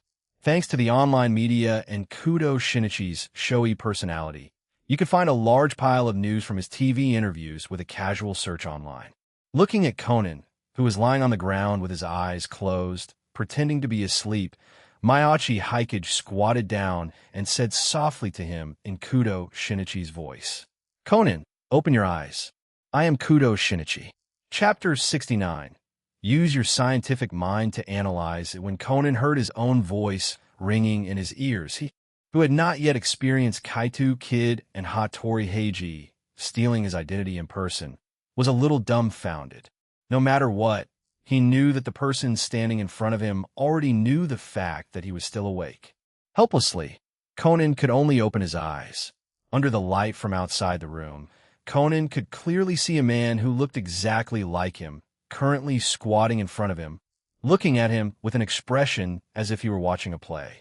The corner of Conan's eye quickly glanced outside the room. The two black organization members who had abducted him here were now sleeping soundly on the sofa outside, seemingly completely unaware of the situation here. Had they been anesthetized? Countless possibilities flashed through Conan's big head. But no matter what, at least this man had not yet shown a dangerous attitude towards him. It was possible to try and communicate with him. A serious expression appeared on his face. He looked at himself in front of him and asked, "Who on earth are you? Are you also a member of that organization? Don't be so serious." Mayachi Hikage sat cross-legged on the floor, looking at the Conan in front of him. What if I really am Kudo Shinichi? Seeing the disbelief on Conan's face, Mayachi Hikage casually said something that could make Conan's Dao heart waver. After all, compared to a poison that can make a high school student revert to their childhood and become an elementary schooler, which clearly violates the laws of science, have you never thought that the memories in your head right now might have been artificially implanted? The expression on Conan's face immediately froze. He had originally wanted to refute, But Mayachi Hikage continued without pause. Have you heard of relic technology? This is a technology that can upload a person's consciousness to a data network and then import it into another person's brain from the data network to achieve soul immortality. Judging with your great detective's mind, do you think a poison that can make a person revert to their childhood just by eating it is more scientific, or is the soul datafication technology I'm talking about more likely to appear? Under the guidance of this himself in front of him, Conan subconsciously began to think. But living in this era of rapid development of network technology and various artificial intelligences, in the end, Conan had to admit that the latter did indeed seem more likely to appear in this era. Could it be that on that night, after he was given the poison by the people from the Black Organization, his consciousness was extracted by others while he was near collapse and transferred to this current form? No, that's not right. His current appearance is exactly the same as when he was a child, and even his medical profile hasn't changed. How can this be explained? Could it be cloning technology? Conan began to doubt his life, his head covered in a cold sweat, constantly thinking of other possibilities. For example, he had long been targeted by another mysterious organization because of his brilliant mind. They had begun to secretly cultivate his clone. But because he had encountered an attack from the Black Organization, that mysterious organization had to urgently take out the clone that had not yet finished its cultivation, and before his original consciousness had completely dissipated, they had transferred his consciousness into the clone's body. And now, because his identity had been discovered by the Black Organization, the people from this mysterious organization had to appear in front of him again to have a showdown and explain the truth. Although he might have changed into a different body, the great detective Conan, whose wisdom was still superior to that of an ordinary person, believed that he might have discovered a new truth. It wasn't until he saw that the himself in front of him was looking at him with a playful expression that he realized that his thinking seemed to have been completely guided by the other party. What on earth are you trying to say? Conan struggled to stand up from the floor and was finally able to maintain a level gaze with the other person who was sitting on the floor. Mayachi Hikage shrugged. So, you still haven't given your answer, former classmate Kudo Shinichi.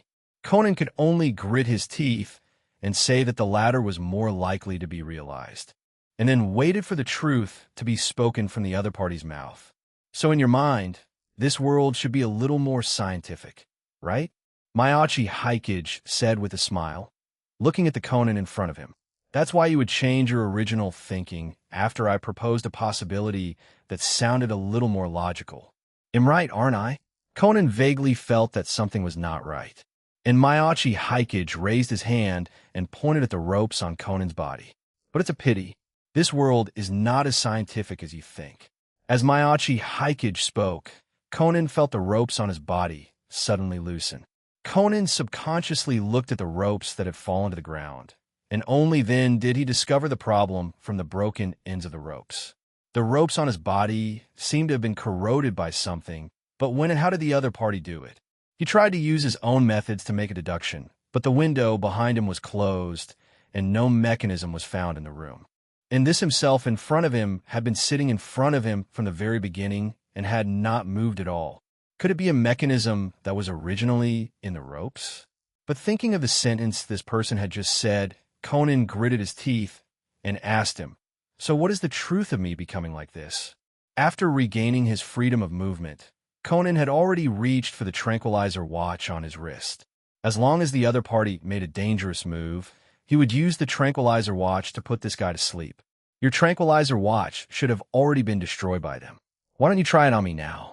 Mayachi Hikage's words once again shocked Conan, and he could only awkwardly withdraw his hand. Looking at the somewhat at a loss Conan, Mayachi Hikage continued, in all these years, have you ever thought about why the crime rate in Baika Town is so much higher than in other places? Conan had originally wanted to seriously present data to this himself to explain that the crime rate in Baika Town was still within the normal range. It was just that criminal cases were a bit more frequent. But Mayachi Hikage did not give him space to speak, only listening as he softly called out Jerry. A palm-sized brown mouse crawled out of his shirt pocket. Conan stared at this mouse, which seemed a little different from an ordinary mouse, and Jerry was also sizing up the Conan in front of him. So this is the guy who ate a pill and turned from a big boy into this little one? This thing is fun. It would be great if I could get a few of them. In the future, if I can go back, if that tomcat comes to trouble me again, I can just give him one of these. Thinking this, Jerry friendly extended his hand and greeted Conan. Conan felt that he must be seeing things.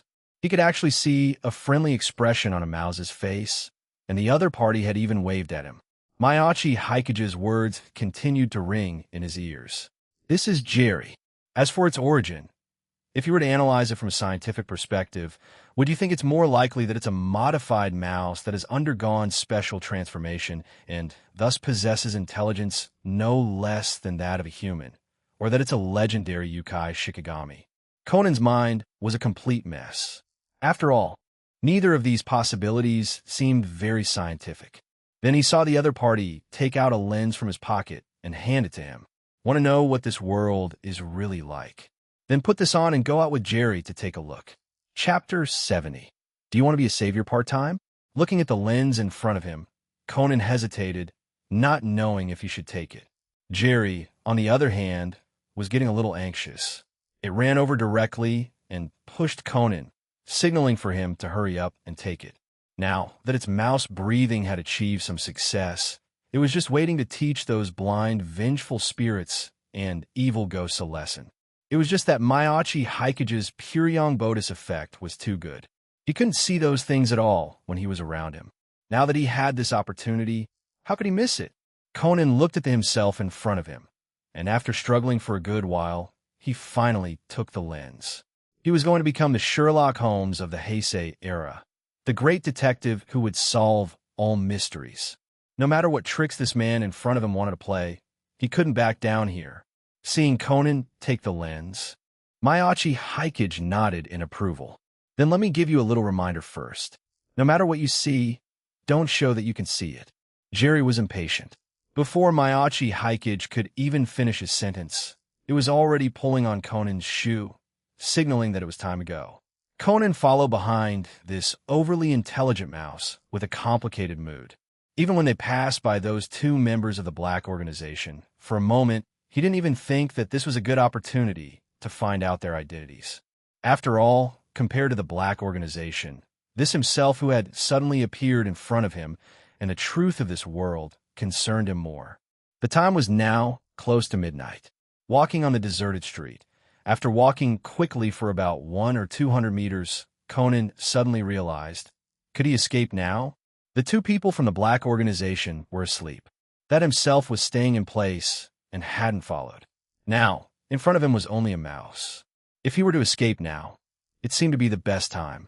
But just as this thought appeared, before he could even act on it, the Jerry in front of him suddenly cried out excitedly, drawing his attention. Conan looked ahead. There was nothing there. But looking at Jerry's reaction at this moment, it seemed to have seen something. Conan subconsciously tightened his grip on the lens in his hand, hesitating whether to put it to his eye. But seeing Jerry turn back to greet him and then charge forward at an accelerated speed, Conan finally put that suspicious lens to his left eye. In the next instant, through the lens, a mysterious existence with tattered clothes, a stooped figure, and a faint black aura emanating from it appeared in Conan's left eye. Even though Conan was somewhat mentally prepared, looking at this ferocious-looking big guy in front of him, his heart still couldn't help but beat violently at this moment. He took a deep breath, trembling slightly, and then took the lens away. In front of him, it was still empty. He could only see Jerry excitedly greeting the air. Could this lens be equipped with some of the most advanced augmented reality, AR, technology? Conan flipped the plain-looking lens in his hand back and forth. It was only at the edge of the lens that he saw some characters he didn't recognize engraved on it. It seemed to be Sanskrit. However, before he could start studying it, an even more incredible scene appeared in front of him. Even without looking through the lens, arcs of lightning still flashed from Jerry's body in front of him. Immediately after, Jerry, who had turned into an electric mouse, launched an attack on the air at an astonishing speed right before his eyes. Looking at this live scene without any special effects, The worldview that Conan had built up over more than 10 years since he was a child, which had only been impacted once when he discovered his body had shrunk, completely collapsed at this moment. This is the truth of the world? Is this mouse really a Shikigami from those ghost stories? Conan hurriedly put the lens back to his eye. That terrifying-looking big guy appeared in front of him again. It was just that at this moment, that big guy seemed to be feeling a sense of shame and anger in the face of Jerry's attack. But every time it touched the electric arcs emanating from Jerry's body, it was as if it were a snail touching salt. It could only let out a wretched wail and retreat. It wasn't until it suddenly noticed Conan, who was holding a lens and looking this way from not far away, that its dark eyes became fierce again. "You can see it, can't you? You can see it too?" At this moment, Conan vaguely heard such a voice in his ear. He remembered the reminder from that himself. No matter what he saw, he had to pretend he couldn't see it. Could it be that these guys only attack people who can see them? Conan immediately made such a judgment. Immediately after, he took the lens away. In front of him, it became incredibly clean again. He could only see a super mouse darting through the air in front of him. Jerry could even find the time to wave at him, signaling that he could get a little closer for a close-up observation. That expression was as if to say, with it around, these were all small troubles. Although today, Conan had received several major blows in succession. As a protagonist, his mental fortitude was indeed strong enough. Even when a terrifying existence beyond reality appeared in front of him, he could adjust his mentality in a short period of time and force himself to remain calm. Therefore, Conan ignored Jerry's signal. That himself had told him to pretend he couldn't see, but his gaze just now seemed to have already been discovered by the other party. After all, it's the first time seeing this kind of thing. Probably no one can control their own gaze. Conan thought to himself, and at the same time, he took the initiative to move a few steps further away before taking out the lens again. After being worn down by Jerry time and time again, the black aura around that guy had dissipated significantly, and it also looked a lot weaker. But it was still constantly repeating the heart-stopping words, "You could see it, can't you?" in a harsh voice. Conan even felt that if he had a nightmare in the future, this sentence would definitely appear in his dream. And after teasing the other party for a few minutes, and finding that it still couldn't come up with any new tricks, Jerry also lost interest in continuing to entangle with this brainless fellow. It directly struck the other party and used its powerful life energy to overwhelm this vengeful spirit, driving it away completely. After doing all this, as the black aura fully faded, Jerry pretended to wipe its forehead and then wanted to go and find a next target with great excitement. Conan hurriedly called out to stop it. "Now that I've seen what you wanted me to see, you should tell me what your purpose is, right?" Hearing Conan's words, Jerry couldn't help but feel a little bored. He hadn't even put in much effort, and this little human already didn't want to play anymore. Forget it. There will be plenty of opportunities in the future. According to Miyachi Haikage's meaning, isn't it going to visit a black cat's house in a few days? At that time, he'll just bring a few vengeful spirits over as a housewarming gift. And so, a few minutes later, Conan once again came before the man with his own face and returned the lens that could let him see the truth of the world. It was just that this time, he had become a little more cautious than before. This is a group of people who truly possess supernatural powers. He must figure out what this man wants to do. Putting away the lens, Miyachi Haikage no longer kept him in suspense. "Have you heard of mana resurgence? You shouldn't have anything else to do besides dealing with that black organization right now, right? Are you interested in being a savior part-time?" Chapter 71. We good guys have to be more cunning than the villains. Conan felt that he had received enough shocks for one night. He had been kidnapped, then his worldview had collapsed, and now it was the savior segment? At this moment, because of this series of changes, Conan's heart, on the contrary, had calmed down. After a brief pause, he was even able to ask himself, sitting opposite him, in all seriousness about who the savior's enemies were. As for the enemies, evil ghosts, cursed spirits, vampires, aliens, espers, or maybe in the future, there will be guys from another world intruding, Miyachi Haikage said. his hands propped on his knees, speaking of his understanding of this world. Among these guys, there are always some who want to rewrite or even destroy the world according to their own will. Do you think those count as enemies? Conan committed everything to himself said to memory, and, at the same time, seriously believed that this himself might be the very kind of person he was talking about. Don't look at me like that. I haven't used any threatening means on you so far. To be honest, even if you refuse me, I won't do anything to you. Do you know why? Mayachi Haikage extended his hand and pointed at Conan. Because you are that kind of detective. When a mystery is placed before you, no matter how dangerous it is, you will not hesitate to pounce on it to find the truth. The mystery now before you is a field that Holmes, Poirot, Queen, and even your own father, Kudo Yusuke, these world-famous detectives, have never set foot in. Can you really be willing to give up? Conan stared tightly at this himself. This man had a deep understanding of him, and his words really did make an impulse surge in his heart. But the more Conan looked at the other's face, the more he felt a sense of dissonance. This isn't your original appearance, is it?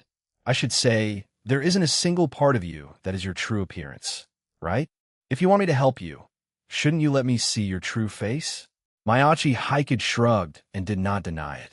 The villains who want to subvert the world are more cunning and crafty than the last. If we righteous characters can't be more cunning and cautious than them, how can we defeat them? You chose to stay at the Muri Detective Agency before, wasn't it, because you wanted to use his detective identity as a cover to make it convenient for you to investigate that black organization? You haven't told your big sister Ran your identity in these past 1 or 2 months either, have you? Although Conan was a little dissatisfied with this person comparing him to himself, Conan, who had not yet told Ran his identity, was indeed a little guilty. Immediately after, Mayachi Haikage continued, "If you want to know my identity, then try to investigate it yourself. But there is one thing I can tell you, and it is absolutely not a lie." Mayachi Haikage decided to tell Conan a great truth. "I've been paying attention to you since around 08. 08? He was still in elementary school at that time. Could it be that the other party had been paying attention to him since so long ago? Conan frowned. The other party had been staring at him for such a long time, yet he had never noticed his existence. However, regarding the matter of the other's identity, the conversation had more or less reached its end. Conan was silent for a while before he continued to ask, "I need to know more things. The things I saw just now, that lens in your hand, and those enemies you mentioned." Seeing Conan take the bait, Mayachi Haikage immediately began to tell Conan about these things. From vengeful spirits to cursed spirits, from exorcists to jujitsu sorcerers, Mayachi Haikage briefly explained them all to him. By the way, he also briefly mentioned the possible existence of magicians. Finally, speaking of that lens, Mayachi Haikage took it out. This is a tool specially used to deal with those vengeful spirits. After it's assembled, a person with spiritual power can input it to dispel those vengeful spirits and evil spirits. For someone like you who has no spiritual power, it will consume some of the holder's life energy. Noticing Conan's nervous expression, Mayachi Haikage waved his hand. Life energy can be recovered through eating and some exercise. It's not as scary as you think. And the lens I gave you doesn't have the function of exorcism. It just lets you see those things. Under normal circumstances, it's just a matter of eating an extra bowl of rice. But you haven't eaten dinner tonight, have you? Plus, you've been locked up here for so long. You might catch a cold for a day or two later. But to be honest, if you really do catch a cold, it's actually a good thing for you. I have something on hand that's suitable for you to take when you have a cold. Conan was a little unable to understand his words. A cold is a good thing for me? What kind of good thing could it be? But now that he had received so much information, it was a time when his adrenaline was pumping wildly, and he didn't feel any fatigue at all. Perhaps only after he fell asleep and woke up would he be able to feel the true condition of his body. Anyway, I'll tell you this much for now. You just come into contact with the other side of the world. If I say too much at once, you'll easily get confused. Although Mayachi Haikage could see that Conan still had a lot of doubts on his face, he still stopped the topic. Regarding these questions, you can think about them slowly and tell me your views on these matters next time. I'm looking forward to what kind of surprise you can bring me with that brain of yours. For now, as a reward, I can tell you a little something about yourself. So, is there anything you want to know? Because of this sentence, Conan instantly recalled his current situation. He first asked for confirmation. What on earth is my current situation? He was still a little concerned about whether his body had shrunk or if his memory had been replaced into another body.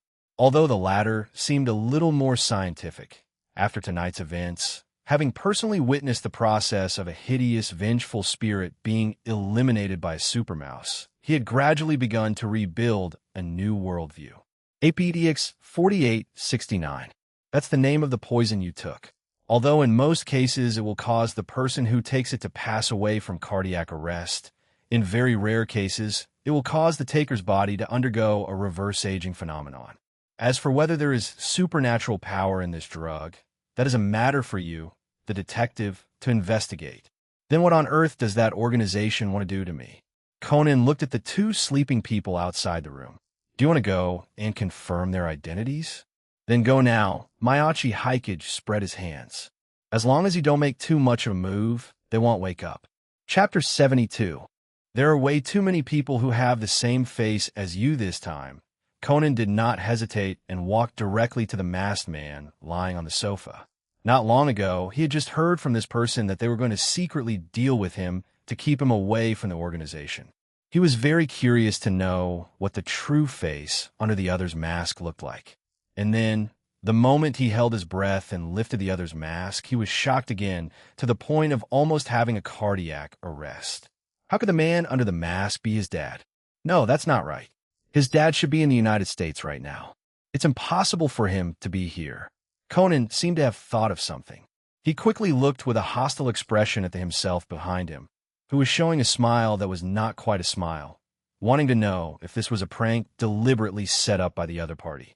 Although he had only known this man for less than an hour, Conan could already see his unreliable personality. If this was really deliberately designed by the other party, it would, on the contrary, seem normal. Miyachi Hikage couldn't help but laugh out loud. This expression was indeed the most wonderful expression he had seen on Conan's face tonight. It seems you really don't watch your father's works much. Miyachi Hikage shook his head. Have you still not discovered that his getup is exactly the same as that of the most famous knight baron from your father's novels? This is the biggest flaw your father left for you. Hearing this, Conan suddenly reacted. There really was such a famous character in his father's novels. The expression on his face instantly became bewildered. Could it be that the person sleeping soundly on the sofa right now is really his own father? Then why'd he kidnap me? By the way, if you remove that woman's disguise, you will see your old mom's appearance. It's just that both of them have been put to sleep by me with a special method right now, and they probably won't wake up until tomorrow morning. Miyachi Hikage unhesitatingly exposed the Kudo couple's plan. Conan was now even more doubtful of his life. My old mom is also involved. They all know about me shrinking. So all of this was just a prank deliberately set up by my own parents? To put on a fierce appearance to kidnap him and throw him in this broken place to put psychological pressure on him. Is this something normal parents would do? Because they want to tell you that the organization that turned you into this state can really do this kind of thing. Miyachi Hikage shook his head and continued. Having a strong curiosity for all mysteries is your strength, and also the reason I invited you to join my team. But at the same time, an overly strong curiosity is also your biggest weakness. You're really not worried about your identity being noticed, are you?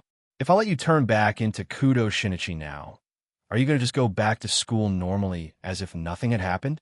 Miyachi Hikage walked in front of Conan, looking down at him with Kudo Shinichi's face. The person who fed you that poison, the organization behind him, is a huge transnational criminal organization. For decades, the governments of various countries have been trying to infiltrate this organization and figure out their purpose. But until now, those countries have not been able to figure out what that organization really wants to do. You know your father's identity. Besides being a mystery writer, he is also an excellent detective with acquaintances in various countries around the world. His understanding of that organization should be much more than yours now. Do you know that because they haven't found your body, your current status on that organization's drug list is not deceased, but unknown? They're still looking for Kudo Shinichi's whereabouts, and even secretly search your house. If they investigate and find that your childhood clothes have been moved recently, what do you think they will think? At that time, Kudo Shinichi, everyone around you will be implicated by you and even put in serious danger. I think your parents must have appeared in front of you in this way because they thought of this possibility. This is both a test and a reminder for you. After harshly grilling Conan and watching his helpless appearance, Mayachi Haikage's mood improved a lot. After letting Conan reflect on himself for a few minutes, Mayachi Haikage continued. Of course, you don't have to worry. I'm relatively clear on the situation of that organization. I have arrangements for all these things. As long as you don't court death again yourself, no one will notice you in the short term. If we cooperate happily in the future, I can also slowly tell you the information about that organization. But you should still use the tranquilizer watch as little as possible in the future. The Sleeping Kagoro. This kind of title itself is very easy to attract others' attention. It would be better for you to just have a showdown with your big sister Ran. Tell her your identity, and let her take the initiative to cooperate with you and become your spokesperson. Conan hesitated, Cinchuredo, and then make you drink a bottle of strong liquor. Let's see how you can argue then. Anyway, you figure out the situation now. Whether you directly confront your parents about the test and have a showdown with them to make your thoughts clear, or play along and prank them back, that's something you should consider yourself. As for my affairs, before Mayachi Haikage could finish, Conan took the initiative to speak up. This is a cooperation between you and me. I will not reveal your affairs. If they notice the abnormality tonight, I will tell them that you, like me, are a victim of that organization and are secretly assisting me. Regardless of how much truth there was in his savior claim, this matter was clearly more unsuitable for the people around him to know than the black organization. Seeing Conan's reaction, Mayachi Haikage nodded with satisfaction.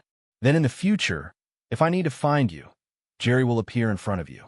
You should know what to do then, Mayachi Haikage said, and, at the same time, extended his hand to Conan. I can't tell you my real name at the moment. As for a title, you can temporarily call me Tom. I hope you can change your face the next time we meet. Conan shook hands with himself, feeling a bit of dissonance. That's a real pity. There are quite a lot of people in this world who have the same face as you. Among the people I'm paying attention to, there is one person who looks exactly like you except for the hairstyle. Even his voice is not much different. According to my estimation, that person will probably appear in front of you not long after. And at that time, he might even directly borrow your identity to appear in front of others.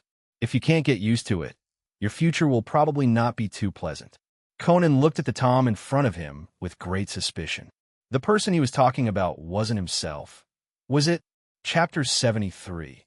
Expel all the vengeful spirits, no matter what. Conan had committed to memory what the other party had said about the people who looked exactly like him. After all, the identity of Kudo Shinichi was very sensitive right now. If someone really appeared disguised as him, it would not be a good thing if they were noticed by that black organization. Although this Tom in front of him possessed mysterious powers, Conan did not want to seek his help for everything. Seeing the Tom who already had the intention of leaving, Conan seized the time to ask him a few more things. For example, the influence of those vengeful spirits on Baika Town, and whether he could learn the method to dispel them. He still remembered that before the other party had revealed the truth to him, he had specifically mentioned the crime problem in Baika Town. The two were clearly connected in some way. To this, Mayachi Haikage also gave a simple reply. People who can't see vengeful spirits generally won't be attacked by them. But they're not clean things, after all. If they linger around a person for a long time, they will more or less have some subtle influence on humans. For example, it makes it easier for people to have negative emotions. What might have originally been just a small conflict could, because of their influence, ultimately lead those people down the path of crime. And Baika Town, from a long time ago, has already become one of the gathering places for vengeful spirits in Tokyo. Therefore, for Baika Town's current high crime rate, those vengeful spirits have also played a very key catalytic role. Mayachi Haikage knew that with Conan's personality, after knowing this kind of thing, he would definitely not sit by and do nothing. As for practicing, with your current physical condition, it's definitely impossible. Even if I give you exorcism tools now, if you wanted to dispel an ordinary vengeful spirit, you would probably have to lie in bed for several days. But things like exorcising spirits don't require you to take action. You should make good use of your advantages and use your brain to solve problems. Where do the vengeful spirits come from? Why do they frantically attack people who can see them? And why do they gather in Bika Town?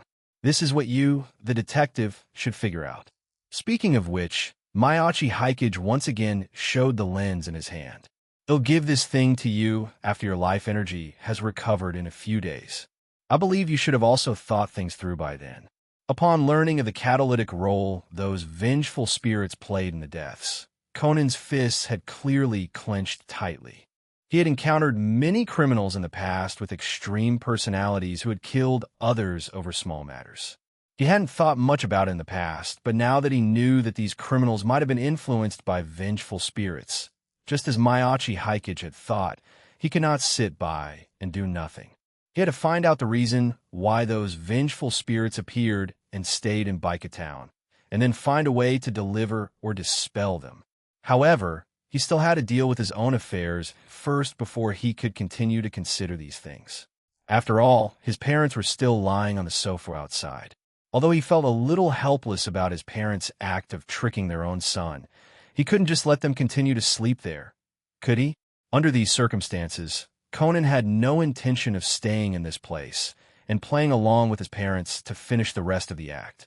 Ghosts exist in the world now. Who has time to play along with an act? And so, Conan directly took the mobile phone from his father's pocket, called the distant Dr. Agasa, and asked him to come and pick up his family of 3 first. One can imagine what kind of wonderful expression would appear on Dr. Agasa's face when he, on the other end of the phone, received a call from Kudo Yusaku, and had originally wanted to confirm with them the procedure for tomorrow, only to hear Conan's voice from this end of the phone. And on Mayachi Haikage's side, before Dr. Agasa drove over, he had also quietly left.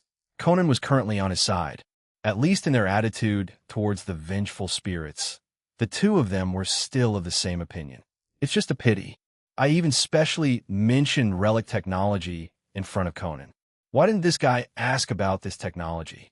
Mayachi Haikage was a little regretful, because the reward Mayachi Haikage had received for writing his diary today was from the world of cyberpunk, and had an intricate connection with the relic technology that could allow one to achieve soul immortality. The predecessor of relic technology, the soul killer technology that could extract a person's soul and either digitize or destroy it. Compared to the relic, this technology was not as stable and safe. And at the same time, it had not yet solved the problem of attrition during consciousness transfer. As for the use of this technology, the biggest use was naturally to use this method to peek into all the deepest secrets of others' hearts. After all, no one could fake it in their digitized consciousness. However, after obtaining this technology, the first thing Mayachi Haikage thought of was not to use it on people, but to try to see if this technology could be used on those vengeful spirits and yokai. If a data interface that could even work on vengeful spirits was completed, then vengeful spirits and yokai would have no more secrets in front of him. But it certainly won't be so easy to do these things. And I have to do enough preventive work. Don't let it get to the point where a bunch of digital ghosts and digital evil gods are created on the internet. Then I would become the destroyer of the internet for this era. When Hybra AI escapes from the Black organization in the future, they'll have her go and study it. With her brain, it's quite suitable for her to study this thing, Mayachi Haikage muttered to himself. Not long after he returned to his home, Dr. Agasa's side also seemed to have become much more lively. It seemed that Dr. Agasa had gone to pick up Conan and his family. Mayachi Haikage didn't pay any mind to these things. Anyway, as long as Conan and the others mentioned him, who lived next door, could sense everything. Sure enough, the next morning, Mayachi Haikage sensed Conan's complaints while at school. The reason was simple. After the previous night's events, Conan had awakened with a mild cold and was now muttering about what kind of gift he would receive for falling ill. Through the snippets of conversation from Conan's side, Mayachi Hikage probably also understood what had happened after he had left last night, as well as the entire process of Conan's negotiations with his parents this morning. In Conan's mouth, he naturally, as agreed last night, described his identity as a victim who had also suffered threats from the Black organization, whom he had met during his investigation, but who, because of his suspicious nature, was unwilling to appear in front of others. As for what Kudo Yusaku, the intelligence ceiling of the Conan world, would think, that was a matter between father and son. Anyway, as long as the other party stayed in Baika Town, Mayachi Hikage could very easily know their attitude towards him. And it was very clear that as long as Muri Ran was still in Baika Town, that guy Conan would not possibly go to any other place. And so, when school was out in the afternoon, Mayachi Hikage quietly went to buy a few bottles of Hongshui Liebegan 1 and place them at home, preparing to give this stuff to the currently sick Conan after he returned to the Muri agency. TL note, Hongshui Liebegan 1 is a type of Baijiu, a Chinese liquor, known for its strong aroma and high alcohol content. It is produced by Hebei Hongshui Liebegan Liquor Co. Ltd., which is based in China.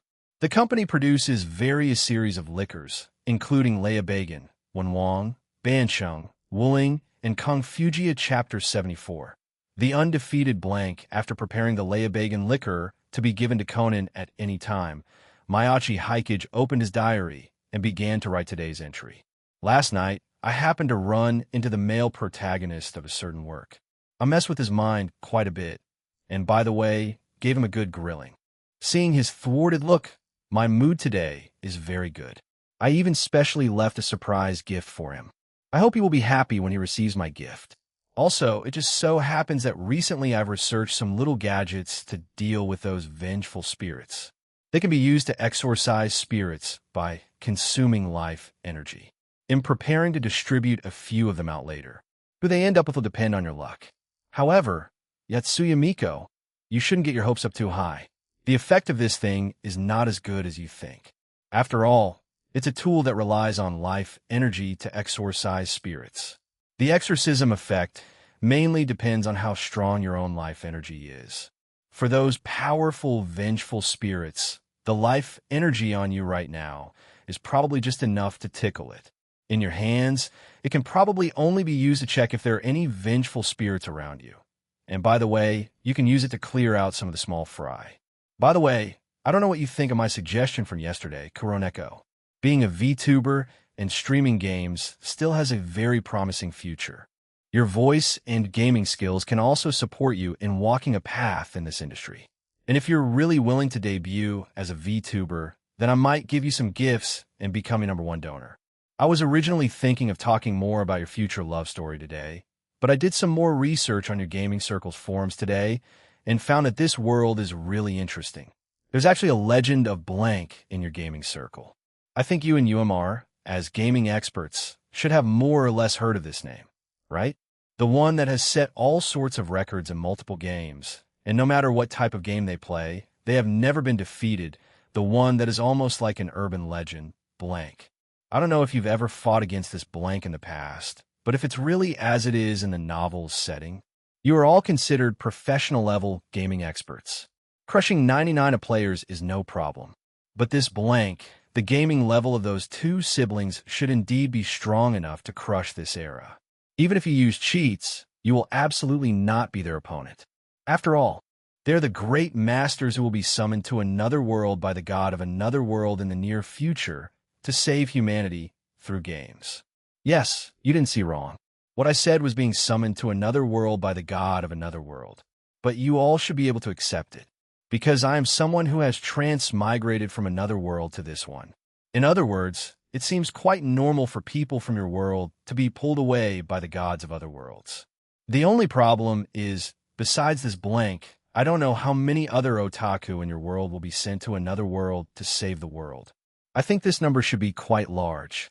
In your current era, all sorts of iSky light novels have already begun to appear one after another. You might think that the current situation has already reached a high point, but I have to say in my past life, this was only just the beginning. When I transmigrated, iSky Works had already become the mainstream in the ACG circle. Every season, a large number of iSky works with different twists would emerge.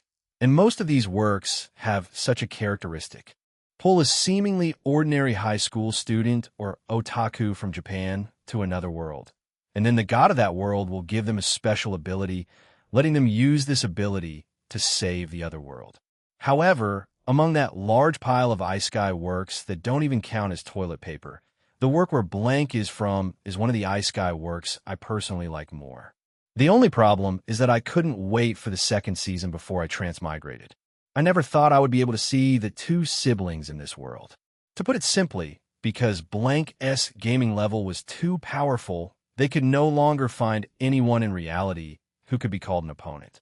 So one day, they were noticed by a god of games from another world who had also never lost, and the two had a match online with chess. Of course, in the end, it was blank who won. So the god of games pulled them to another world where life is completely decided by games and invited them to start a second round of competition in that world. Setting aside their adventures in the other world for now, speaking of which, I'm quite curious how they transmigrated. So I plan to go and meet them in a while to confirm their current situation. I wonder if I'll have a chance to meet that god of games from another world at that time. And by the way, ask him if he knows about my current situation because, in a sense, I'm a person who has transmigrated from another world to this one and has inexplicably obtained a gift like the diary. I hope I won't be saddled with some strange savior duty by some god. Even if there is, let me write my diary in peace for a few years first. Mayachi Haikage's diary today once again nonchalantly revealed such a shocking truth. People from their world will be pulled to another world by the god of another world to save the world. And even the mysterious person himself might have come to this world shouldering some kind of heavy responsibility. At that moment, the chat group began to frantically Kuroneko in UMR. After all, the only people in the group who had revealed that they were gaming experts were the two of them. The members of the group now really wanted to know if they had ever fought against this blank combination, which was described by the mysterious person as never having been defeated. Yumar, I think I've heard of blank, but I've never fought them. I only know it's a gaming guild that's very good at games. I heard they don't have many members, but I really didn't expect that blank was just a pair of siblings. That setting sounds super amazing. Fallen Holy Black Cat. Me too. I've only heard of the name. I only know that they blank mainly appear in those online versus games. They probably haven't shown their faces in offline arcades, so the online discussion about blank has always held the suspicion of cheating.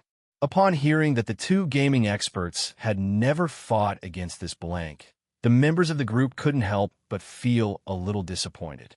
Just as they were preparing to continue discussing the topic of other worlds, another girl in the group who rarely spoke suddenly popped up.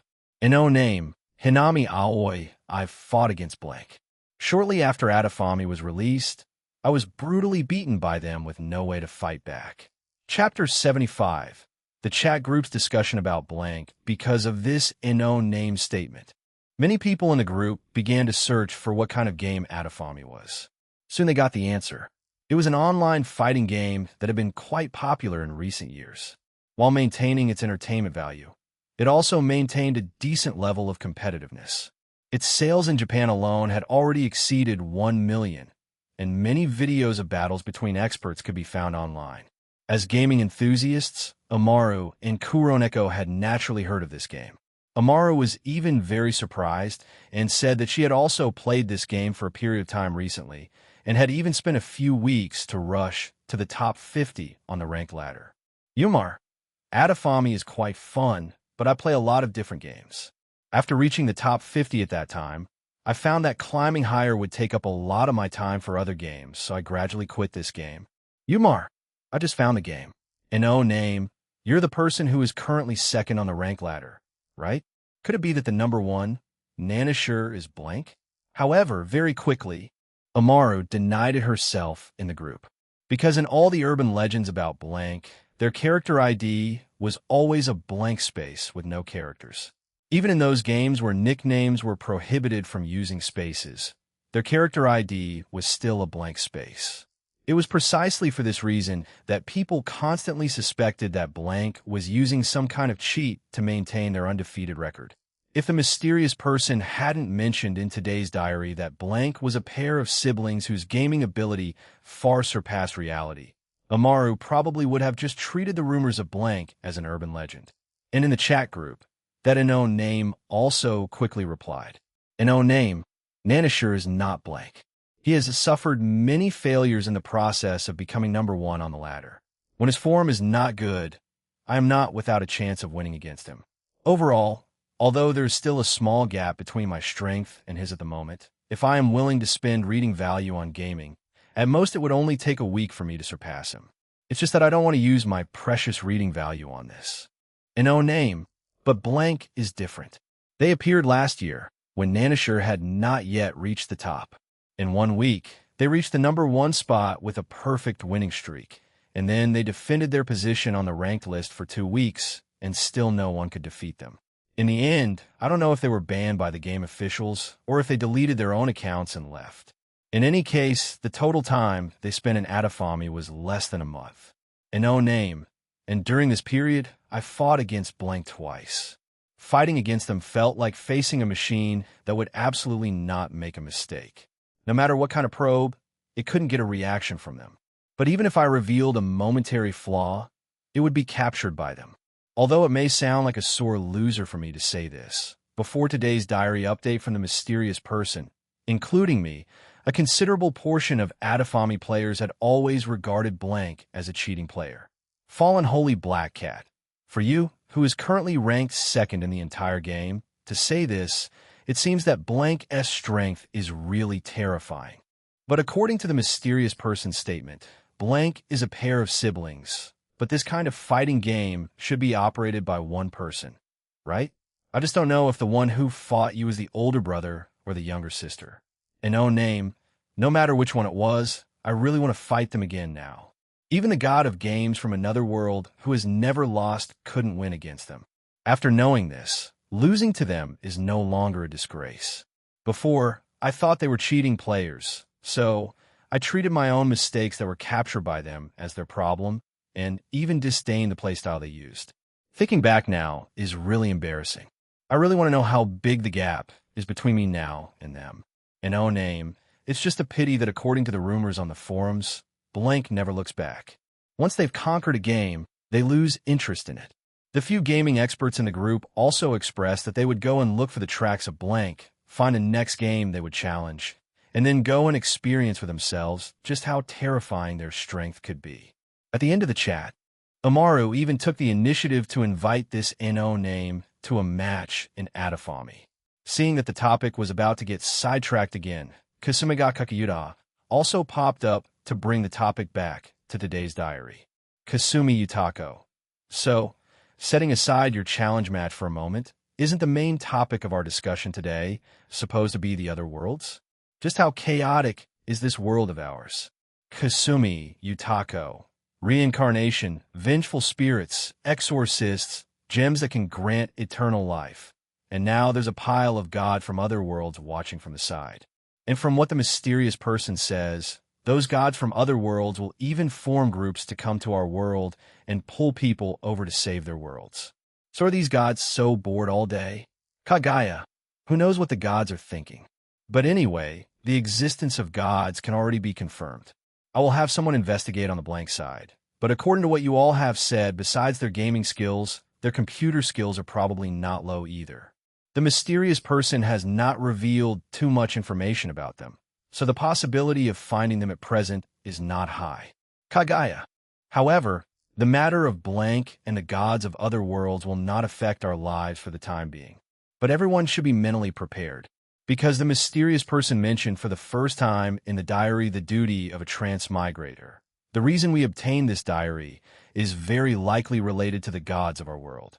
No matter how you think about it, the world we are in will definitely not be very stable in the future. Kagaya. On my side, I learned some simple spiritual power training methods from the godly mother of Shitamachi today. Through my tests, it can be assisted with reading value.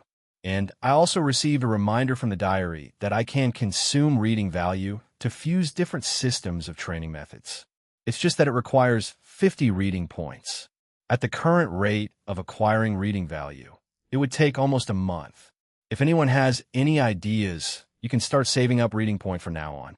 Miko, I also plan to save up my reading value. After all, when I run into those vengeful spirits now, as long as I look through the diary, I want to track their attention. To maintain the current situation, Cincherato. Although it consumed a lot of reading value, in the long run, it could also save them more reading value in time.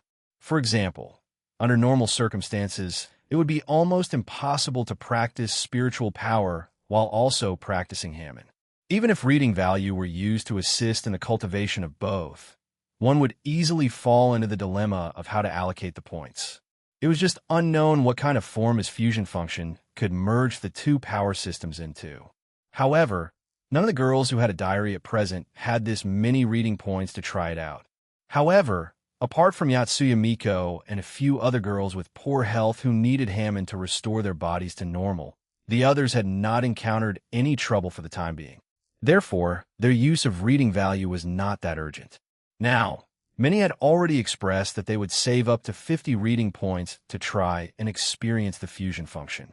And while the girls who had the diary were worrying about not having enough reading points, it was another scene entirely on Conan's side. Today, while sick with a cold, he had finally managed to explain last night's situation to his parents in the morning and had found a suitable identity for the Tom who had helped him. Then he had spent a lot of effort to get his parents to agree to let him stay in Japan. And so, in the evening, after resting at home for a day, Conan, who was feeling a little better at night, was sent back to the Muri Detective Agency by his disguised mother. Although Muri Kaguro had some complaints, in the face of a 10 million yen check, the expression with which he looked at Conan became much more enthusiastic. Ran was naturally also quite happy about Conan's return. After all, ever since Conan had come to her house, her father's agency's business had improved a lot. She was treating Conan as a lucky charm. Speaking of which, at first, Ran had been a little suspicious that this might be some medicine Dr. Agasa had made that had turned Shinichi into a child. After all, Conan's performance was too unlike a child. As time went on, her suspicion grew stronger. Even though Shinichi had called her later while Conan was watching TV on the side, which had dispelled some of her doubts, Ran had not completely let go of her suspicion. When Conan's mother had come to pick him up and take him away yesterday, she had even let out a slight sigh of relief, thinking that she must have been overthinking it. Therefore, the current Ran was in a stage of greatest trust in Conan's identity. Conan also thought so, even though that Tom had told him to have a showdown with Ran and let her become his Watson. How could he possibly say such a thing all at once? After all, in these few months, Ran had washed his clothes, cooked for him, and even helped him with his daily errands. If Ran were to find out about this, he would definitely be beaten up fiercely by her. In any case, there's no hurry to tell Ran my true identity. They'll talk about it after I learn more secrets about the black organization from Tom. As for the matter of the tranquilizer watch, at worst, he would just remind Uncle Muri more at crime scenes in the future and try not to use it. Anyway, I should first think carefully about the matter of the vengeful spirits. Since those things are real, then when I'm solving cases in the future, I also have to pay attention to whether the culprit has been influenced by those vengeful spirits, Conan muttered to himself softly. Thinking of these strange existences of the hidden world, the still-sick Conan couldn't help but feel a headache. After all, in the past, when he faced those cases of deliberate mystification, he would never have the thought that it was all the work of ghosts, but would only go to find out who had done it and with what method. But in the future, when he encountered these cases again, he was afraid that he would subconsciously think about whether this could really be caused by the influence of those vengeful spirits. He'll have to get used to it slowly. After all, before me, no detective has ever encountered such a bizarre situation as I have, Conan sighed. However, just as he was preparing to take a hot bath and go to bed, he suddenly felt a pulling sensation on his ankle. He lowered his head, and then he saw a familiar mouse appear before his eyes. "You're Jerry?" The brown mouse nodded and waved at him again. Conan looked around, And after confirming that Ran and Uncle Murray had not noticed, he carefully brought Jerry into his room. "You're here this time because that Tom wants you to bring me something?" Jerry sized up the Murray house and felt that this also seemed to be a suitable place for a mouse to live. It was just a pity that he was now living in Miyachi Hikage's big house and was a little dismissive of this small place. After hearing Conan's inquiry, it puffed out its chest and nodded, then pointed outside the door, as if to indicate that the thing had already been placed at the entrance. Looking at Jerry's actions, Conan's heart stirred. He really couldn't think of anything that could be of use to him when he had a cold. But did that Tom install some kind of surveillance device on me? I just have a little cold. And he directly had Jerry come over to deliver something. Conan thought to himself, but the movements of his feet did not hesitate. He directly took Jerry to the main door of the agency and saw a small bottle filled with some transparent liquid at the entrance. There wasn't much inside, probably only 100 or 200 milliliters. Jerry directly stuffed this bottle into Conan's hand and then stood on the side with an expectant expression, as if waiting for him to drink this bottle of medicine. Conan was a little wary of this unknown liquid. He had originally just wanted to open the bottle to smell it a little and then give it to Dr. Agasa to study, to see if he could figure out the ingredients in this liquid. Who knew that he had just opened the bottle cap and brought the bottle to his nose, and before he could even smell anything, he saw the Jerry in front of him once again burst forth with lightning-like arcs of light and pounce on him. It was just that this time, its target was not some vengeful spirit, but this bottle of liquid in his hand. But even though Conan had already sensed the problem, his speed was far too slow compared to Jerry's. Under the effect of the mysterious power from Jerry's body, he even felt that his own mouth was opening somewhat uncontrollably. In the next moment, he had already drunk this entire bottle of unknown liquid. It wasn't until after he had drunk the entire bottle of liquid and felt a burning sensation in his throat that Conan finally smelled the residual smell of alcohol in the bottle.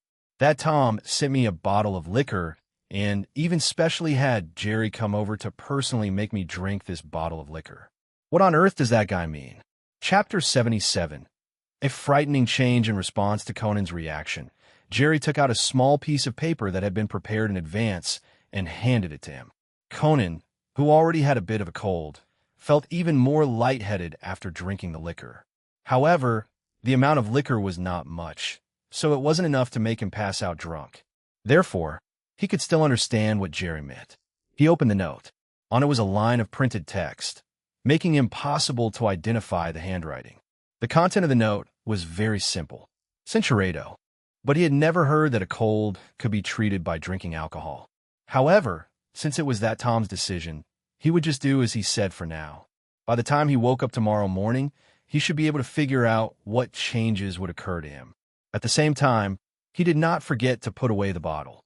After all, there was still a little bit of liquor left inside. He could find Dr. Agasa later to help him test it. After putting the bottle away, Conan returned inside the house. He wasn't worried about Rand discovering that he had just been drinking. After all, Uncle Murray was currently drinking in his room to celebrate the 10 million yen check his mother had stuffed him. The room itself was already full of the smell of alcohol. A little bit of the smell on him probably wouldn't attract Rand's attention. Rand sighed indeed, did not notice anything unusual about Conan. She was still nagging her father about drinking too much today, and then she took Conan into the bathroom so he could wash up. Originally, Conan had wanted to refuse, but in the end, he gave in. Half an hour later, Conan, who had come out of the bathroom, was still flushed, looking as if the water temperature had been Barado too high. To this, Rand didn't notice any problem, but Conan vaguely felt a strange sense of unease in his gut. Could it be that the effect of the medicated liquor has already begun to take effect? Conan returned to Rand's bedroom a little nervously. He usually slept in the same bedroom as Uncle Murray, but today Uncle Murray had drunk too much, so Rand had let him sleep in her room for one night. Conan had originally just wanted to lie on the futon laid out on the floor, to think about and feel what that stirring he had just felt was. But after having a brief separation from Conan, Rand was now quite interested in his parents' situation and kept asking him about his family. Conan could only tell Rand what he had discussed with his parents before, with some embellishments. Rand did not become suspicious, just simply felt that this child, Conan, really didn't have it easy. She also didn't notice at all that the temperature in the room seemed to have risen a little. Right now, she was still thinking about how to improve the relationship between Conan and his parents. But on Conan's side, he had no such thoughts at all at this moment. He could feel the situation of his body most clearly. When he was taking a bath, his heart had been beating fast because of nervousness. He hadn't thought too much about it at that time. But as he finished his bath and his mood gradually calmed down, he could feel his heart was still beating faster than usual, with no sign of slowing down. His skin also felt barato than normal. At this moment, a lot of sweat had already broken out on his body. If he were to take his temperature with a thermometer now, he felt that his body temperature should have already exceeded 40 degrees. Is this the effect of the medicated liquor? For such a small bottle, the effect was barato too significant. Conan clenched his jaw to stay quiet, but the sudden change in his demeanor caught the attention of Rand, who was sitting on the barato. Rand had been talking to Conan about his parents, but suddenly she noticed that something seemed off about him on the floor. She poked her head over with a puzzled look and saw Conan, who was already drenched in sweat, pressing on his heart, struggling to catch his breath, his gaze already somewhat unfocused. "Hey, Conan, what's wrong with you?" Rand only thought that Conan had some kind of sudden illness. She hurriedly reached out and touched his forehead and immediately noticed that his entire body was burning hot. So hot. This is definitely more than 40 degrees, right? Even the hot water from earlier wasn't as intense as how warm Conan's skin feels right now. This situation had completely exceeded the scope of knowledge of an ordinary high school student like Rand. She hurriedly wanted to take out her phone to call for an ambulance. But for some reason, the emergency line was constantly busy tonight.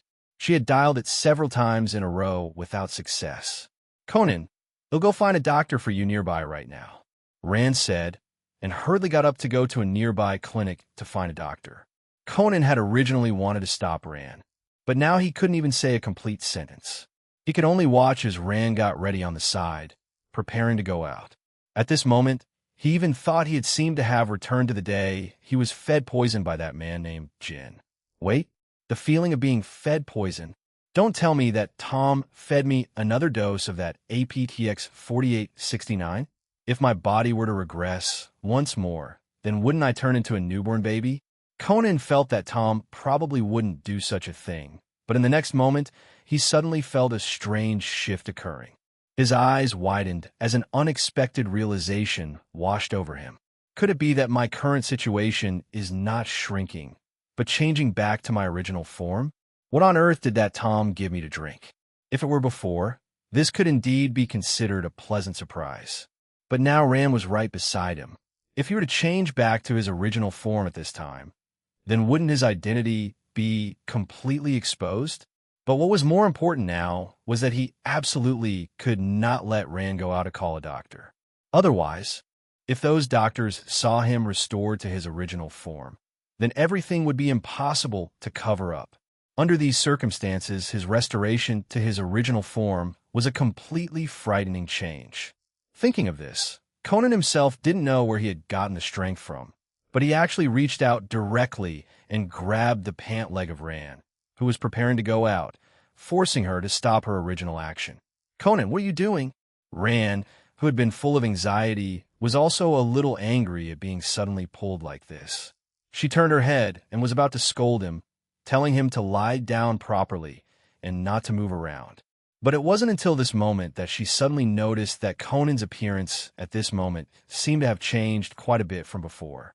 If the previous Conan was a child less than a meter tall, then the current Conan looked like a big kid in the 5th or 6th grade of elementary school. The set of originally quite loose pajamas on his body now looked a bit comical because it was too tight on him, but what was even more unbelievable was the look in his eyes as he looked at her.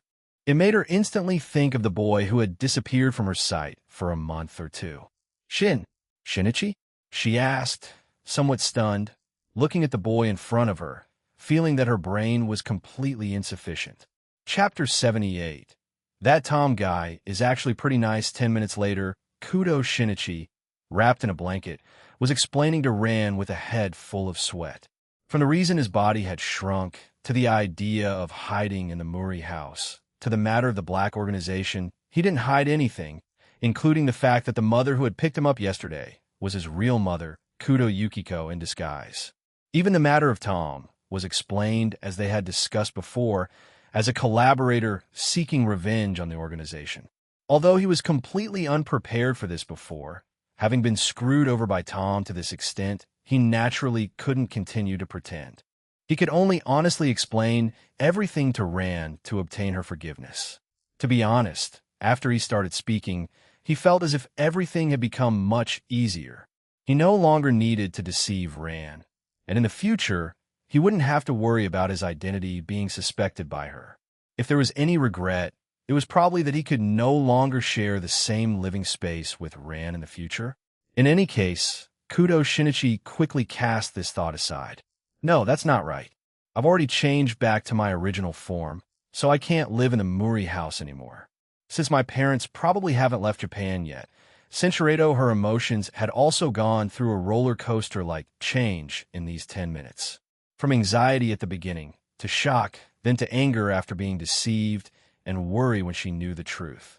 She could never have imagined that the two men in black she had seen at the amusement park would be involved in a powerful transnational criminal organization, and that they had even fed him a poison to turn him into his current state. She recalled that the day Conan appeared was indeed the day Kudo Shinichi disappeared. After that, she had been suspicious. After all, ever since Conan came over, her father had suddenly become a great detective and had inexplicably gained the title of Sleeping Kagoro. Could there be something fishy about that? But her suspicion at that time had been muddled through by the voice-changing bow tie invented by Dr. Agasa. Now it seemed that all the changes in their family in the past few months had been self-directed and self-acted by the shrunken Kudo Shinichi. Ran, who had been worried about Shinichi getting into such big trouble, suddenly became a little angry again. After all, she had been deceived for so long. If it weren't for Shinichi suddenly feeling unwell today, who knows how long he would have kept this matter from her. Senshirado looked nervously at Ran's hand holding the cup, afraid that she would use too much force and directly crush it. After a good while, feeling that Ran should have calmed down, Kudo Shinichi continued to explain to her, both guaranteeing and playing the victim, and finally managed to soothe her. After calming down, Ran finally asked Kudo Shinichi again about the current situation. So have you found an antidote now? Confirming that he had finally passed Ran's trial, Kudo Shinichi wiped his forehead, then shook his head. I'm not too sure either. This was all sent to me by that Tom. I thought first it was to treat my cold. He clenched his fist. He was still very weak and had a vague sense that he had only temporarily returned to his original form. At that moment, a sudden knock came from the window of Ran's Barado. Ran was startled. You see, this was not the first floor. Who would come to knock on her window? Kudo Shinichi, on the other hand, keenly sensed that it should be Jerry's sound. He immediately told Ran to open the window and see. Ran looked at Kudo Shinichi with some suspicion, but out of her trust in him, she still did as he said cautiously. After opening the window, she saw a piece of paper placed on the windowsill, but looking around, she couldn't see a single figure. Ran quickly took the note, closed the window properly, and turned back to Kudo Shinichi. She hadn't discovered anything on her side, but Kudo Shinichi had seen it. Not long after Ran turned around, Jerry's little head had popped out from the side of the window, greeted him, and then made a gesture of farewell. It seemed its mission for tonight was over. Looking at Jerry's expression, it seemed he was just a little curious about his current situation, but did not show a particularly surprised look. It seemed he had expected it long ago. It's a note. It seems to have a lot of things written in it. Ran glanced at Kudo Shinichi, and only after confirming it was okay did she open the note. Senshirado, since your big sister Ran already knows your identity, before you deal with the organization, you probably won't be in such a hurry to want to change back into Kudo Shinichi, right? Ran read the contents of the note with a puzzled expression, then looked at the Kudo Shinichi in front of her. Kudo Shinichi, on the other hand, sighed helplessly. The note was clearly prepared in advance. It seemed his reaction after drinking that bottle of liquor was completely within the other party's expectations. That Tom's personality is really terrible. He had been suggesting that he have a showdown with Rand before. He was still hesitating, but the other party had clearly seen that he was not ready at all and had simply pulled this trick, giving him a firm push from behind. The current situation was really just as the other party had said. His parents and Rand all knew his current situation. To avoid being noticed, he really didn't need to be in a hurry to change back into Kudo Shinichi. This is the collaborator I mentioned to you. He was the one who suggested I explain the truth to you before. I was originally thinking of finding a suitable opportunity, but I didn't expect that guy to pull this on me. To use such a precious antidote now is really a waste, Kudo Shinichi said with a bitter smile, repeating the suggestion the other party had given him. To Kudo Shinichi's explanation, Rand let out a humph. Having grown up together, she clearly didn't believe that he would have honestly revealed his identity to her. Censuredo, just make your VTuber model based on the pictures I sent after the time of Kudo Shinichi's first transformation back only lasted for a little over half an hour, an effect far inferior to the potion later fully developed by Hybra AI. It was still enough to make him trust Miyachi Hikage a little more. The premise was that the other party would not suddenly pull this kind of stunt on him again. While Kudo Shinichi was inwardly complaining about Miyachi Hikage, and Rand was thanking him, Miyachi Hikage himself was happily surfing the internet. The hacking technology of the cyberpunk world was undoubtedly light years ahead of the internet of this era, which had not yet entered the age of cyberbrains. After spending a little time adapting to the network technology of this era, Miyachi Hikage, without much effort, quietly hacked into the population system of the Tokyo Metropolitan Police Department. As long as he didn't touch those confidential documents, just viewing the files of ordinary residents would not attract anyone's attention at all, nor would it leave any traces. Of course, Miyachi Hikage did not get carried away at all. Don't be fooled by the fact that the hacking technology he had obtained was far ahead of the current era. This world was not ordinary to begin with. All sorts of geniuses and monsters were hidden beneath the surface. Like Shiro from Blank, who possessed computational ability comparable to a supercomputer. Aka Sakurayanosuke from Sakurasu, who had developed a highly intelligent AI program on his own before even becoming an adult. And Kaiba Akihiko, who had just published a paper on a nerve linker device a while ago, gaining worldwide attention, and who would start a dangerous game in a few years.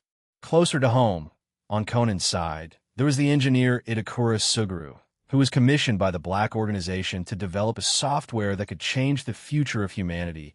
And in that Phantom of Baker Street movie, there was the genius boy Sawada Hiroki, who at the age of 10 had developed a self-growing artificial intelligence and had implanted his own consciousness into it.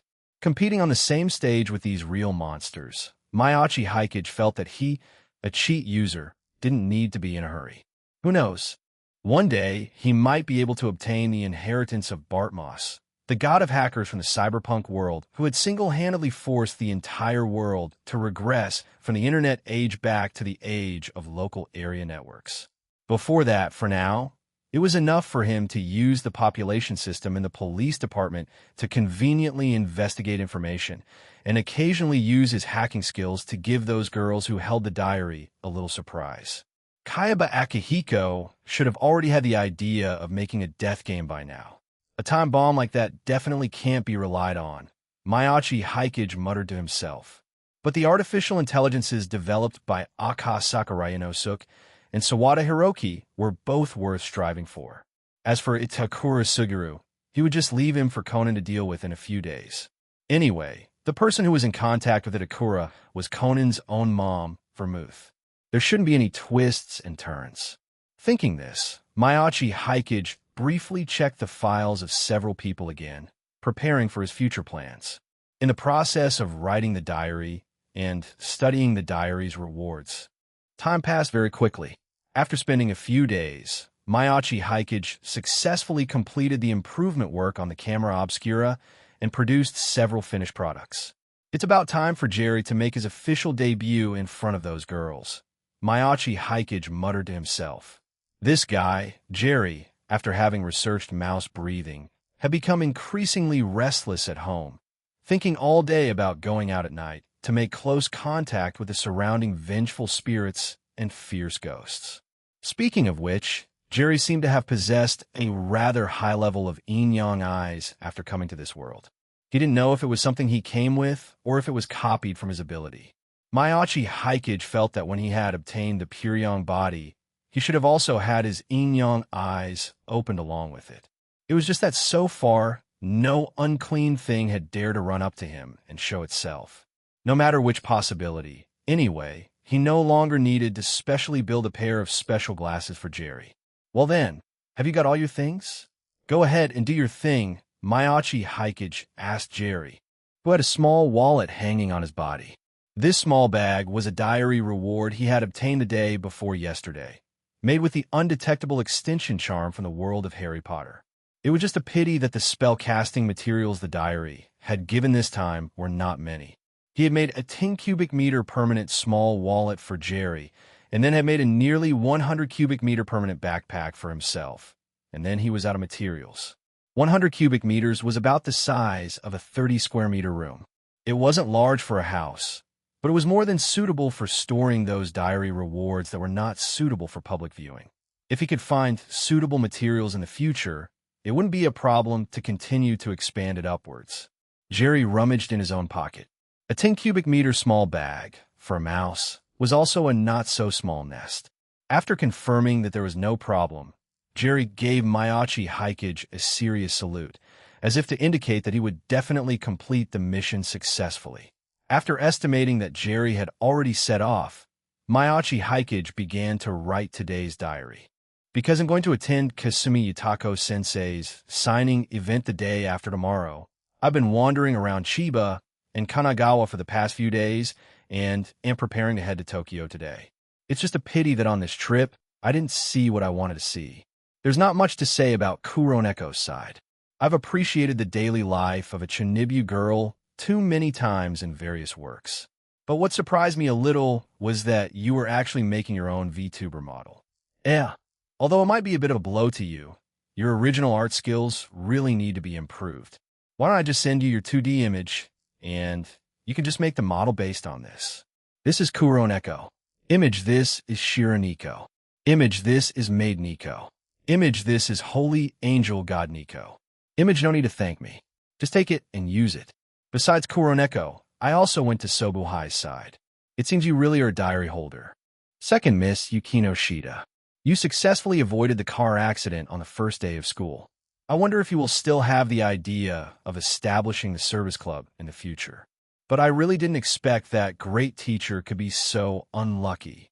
Without the Yukino Shida family's car, he still managed to break a bone and get hospitalized while saving a dog. Although the situation this time is a little better than in the original story, he probably still has to stay in the hospital for a week or two. Could this be the convergence of world lines? It seems that fate is determined to not let the great teacher have a normal high school opening. But now that the second Miss Yukino Shida has proactively withdrawn from the stock market, isn't the Dango stock about to hit its upper limit? It's a pity that even if the plot changes from a shipping war stock trading story to a pure love story, with a great teacher's awkward personality, it will probably take a long time to sort out. On the Kanagawa side, the Shihoka basketball team has not yet been established, and Sakurajima Mai is out filming. The stories on both sides have not yet unfolded. I wonder if Sakurajima Mai has started to show signs of puberty syndrome yet. There's one more thing that surprised me quite a bit. When I went to Sakakino City, I found that guy, Suego Tamaru, was already neutralized. Although I don't know who did it, and it's barato of a pity that I couldn't do it myself to eliminate a pest for the people. In any case, it'll give a thumbs up to the person who did this thing first. As for Ita Makoto and Sawanaga Taisuke, they haven't committed any crimes yet, so it'll leave them for you, Katsura Kodanoha, to deal with yourself. I believe that the current you will no longer be deceived by their sweet talk. Finally, one more thing. I've left some gifts for all of you on this trip out. You can look around you. Maybe you'll find a surprise. Chapter 80. You see things as distorted because you're wearing distorted glasses. When today's diary was updated, Goko Ruri was drawing the character design for her VTuber model. After seeing the mysterious person's diary a few days ago, she had discussed it with the people in the group for a good while and finally confirmed that she probably really couldn't make a fortune by relying on light novels. At least, before those shallow otaku could accept the advanced settings in her novel, there was no such possibility. In the end, after thinking for a long time, she made a decision. This time, she would listen to the mysterious person and first make a VTuber model to stream for a period of time to see the effect. As long as the income was higher than her part-time job, it wouldn't be too much of a loss. After making the decision, Goko Ruri began to be self-reliant. To save costs, it was impossible to find someone to custom make a model. With that money, it would be better to save it to add a little something for her family. And so, Goko Ruri used the cheap computer she had bought with the money she had saved from her part-time job before, and with the drawing skills she had learned before, as well as programming and modeling techniques. She searched for a circle of tutorial videos online and began her journey of self-made VTuber models. Facts have proven that Goko Ruri's creative level was indeed far inferior to her gaming and programming skills. After drawing for several days, she still couldn't produce a character design that satisfied her. Just as she was pondering whether to use reading value to improve her drawing skills, today's diary gave her a heavy blow. Looking at the 4 pictures of herself in completely different styles in the diary, Goko Ruri's face instantly turned bright red. She knew about Kuroneko and Shironeko. She had also had some ideas for the god Nico in the back. It was just that she hadn't had time to make such an outfit in reality. But no matter what, for these images of herself to be publicly displayed in the diary was definitely a huge embarrassment. Okay, and that made Nico. Paired with those cutesy poses, Goko Ruri simply didn't know how to face the members of the group anymore. It seemed that in the future, to win over a certain person's approval, she had already resorted to such extreme measures. Goko Ruri directly rejected the image of the cat girl made in her heart and believed that she would absolutely not wear a maid outfit or barato in such an exaggerated manner in the future. On the other hand, the group chat was still quite lively. Kasumi Yutako, the mysterious person, said he's coming to my signing the day after tomorrow. The sales of my new book are not too good right now, so I estimate that not many people will come to the signing. If he really dares to come, I might be able to catch his flaw. Kagaya, I have to go back to the main family in Kyoto the day after tomorrow to explain the situation to my father. But at that time, I will have Hayasaka come over to help. Yumar, Kagaya, have you already decided to go back and have a showdown with your father? I feel a little nervous, but he'll come over to help the day after tomorrow too. Kagaya, my recent behavior has already attracted the attention of the main family, and my father may only have 2 years left to live. As his daughter, I indeed cannot just sit by and watch. And at present, the diary has not issued any danger warnings to me. I think I can give it a try. Kagaya. Also, your several forms look quite cute, Kuroneko. But it's not easy for one person to complete so much work. Do you need my help? Yumar. To be honest, Kuroneko-chan's 2D image is indeed very cute. I also want to know what my 2D image looks like. But why does the mysterious person always have to ignore me? If this continues, UMR, am really going to get angry. Tyrant's Eye. So, these are the 4 forms of the fallen holy black cat. Barely able to enter the eyes of my Tyrant's Eye. I have already engraved your face into the Tyrant's Eye. You should be grateful for my grace. Fallen holy black cat. Kagaya, I don't need help for the time being on my side. With these pictures, I can use them directly with a little modification. The rest of the work is very simple for me. For now, everyone should continue to focus on Kasumi Yutako-sensei's new book signing the day after tomorrow. I will also be there at that time. Yumar, hee, are you shy, Kuroneko-chan?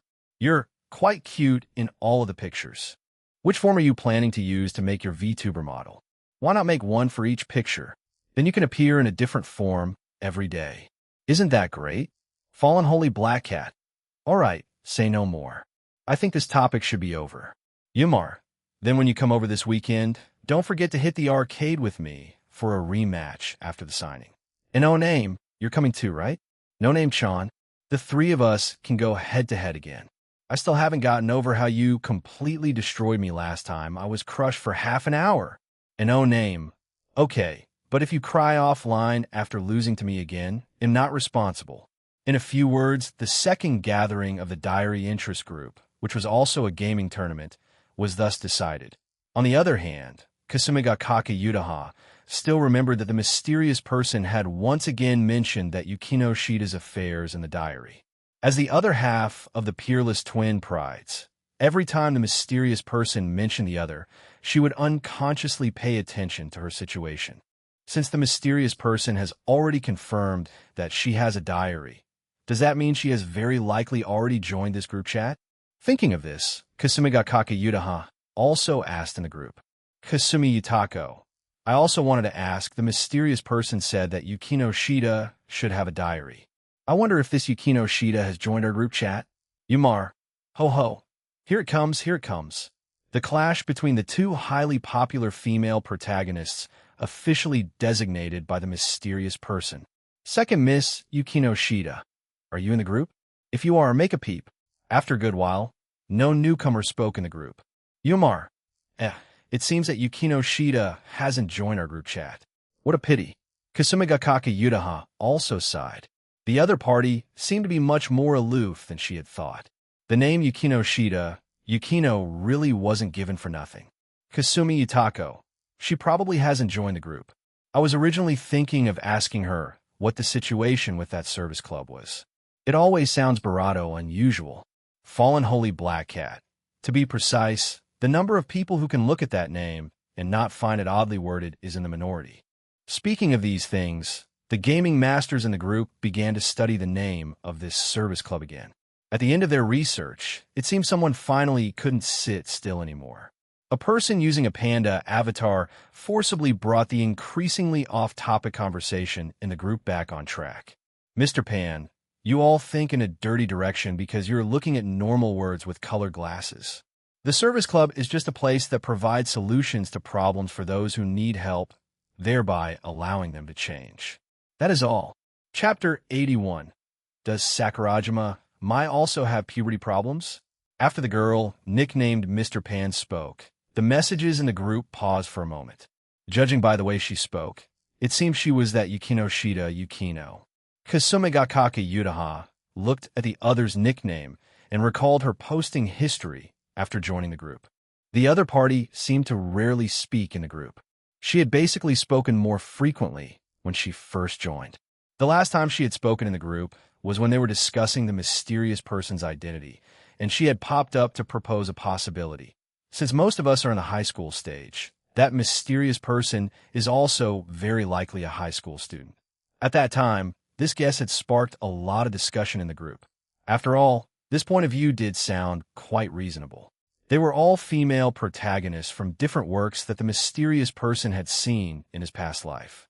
Although they were still not sure about the release dates of their works in the mysterious person's past life, based on the information the mysterious person had revealed so far, the ones with the longest history should be Conan, Kaito Kid, and Cat's Eye, which were nearly 30 years old. But in reality, these stories had only just begun on their side. So since works from different time periods could be so coincidentally unified to a similar point in time in this world, that it didn't seem very reasonable for the mysterious person to be much older than them.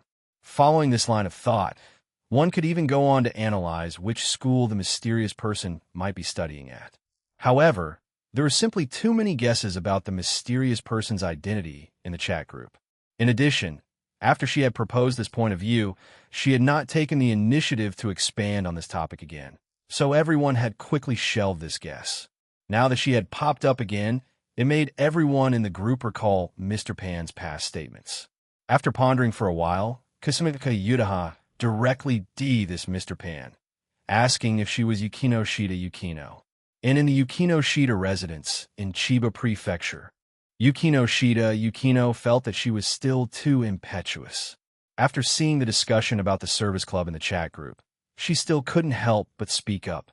Although the service club had not yet been established, and was even just a not-so-mature idea in her heart, she did indeed have such an idea.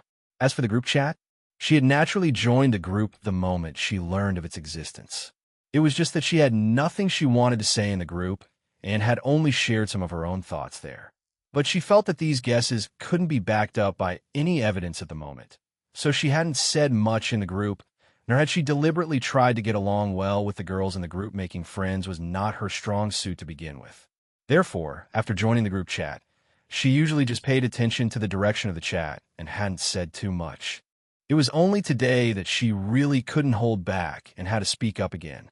Looking at the chat group, where Kasumagakaka Yutaha, who was being called out by the mysterious person every other day, was asking about her identity, Yukino Shida Yukino sighed lightly and then admitted her identity in the group.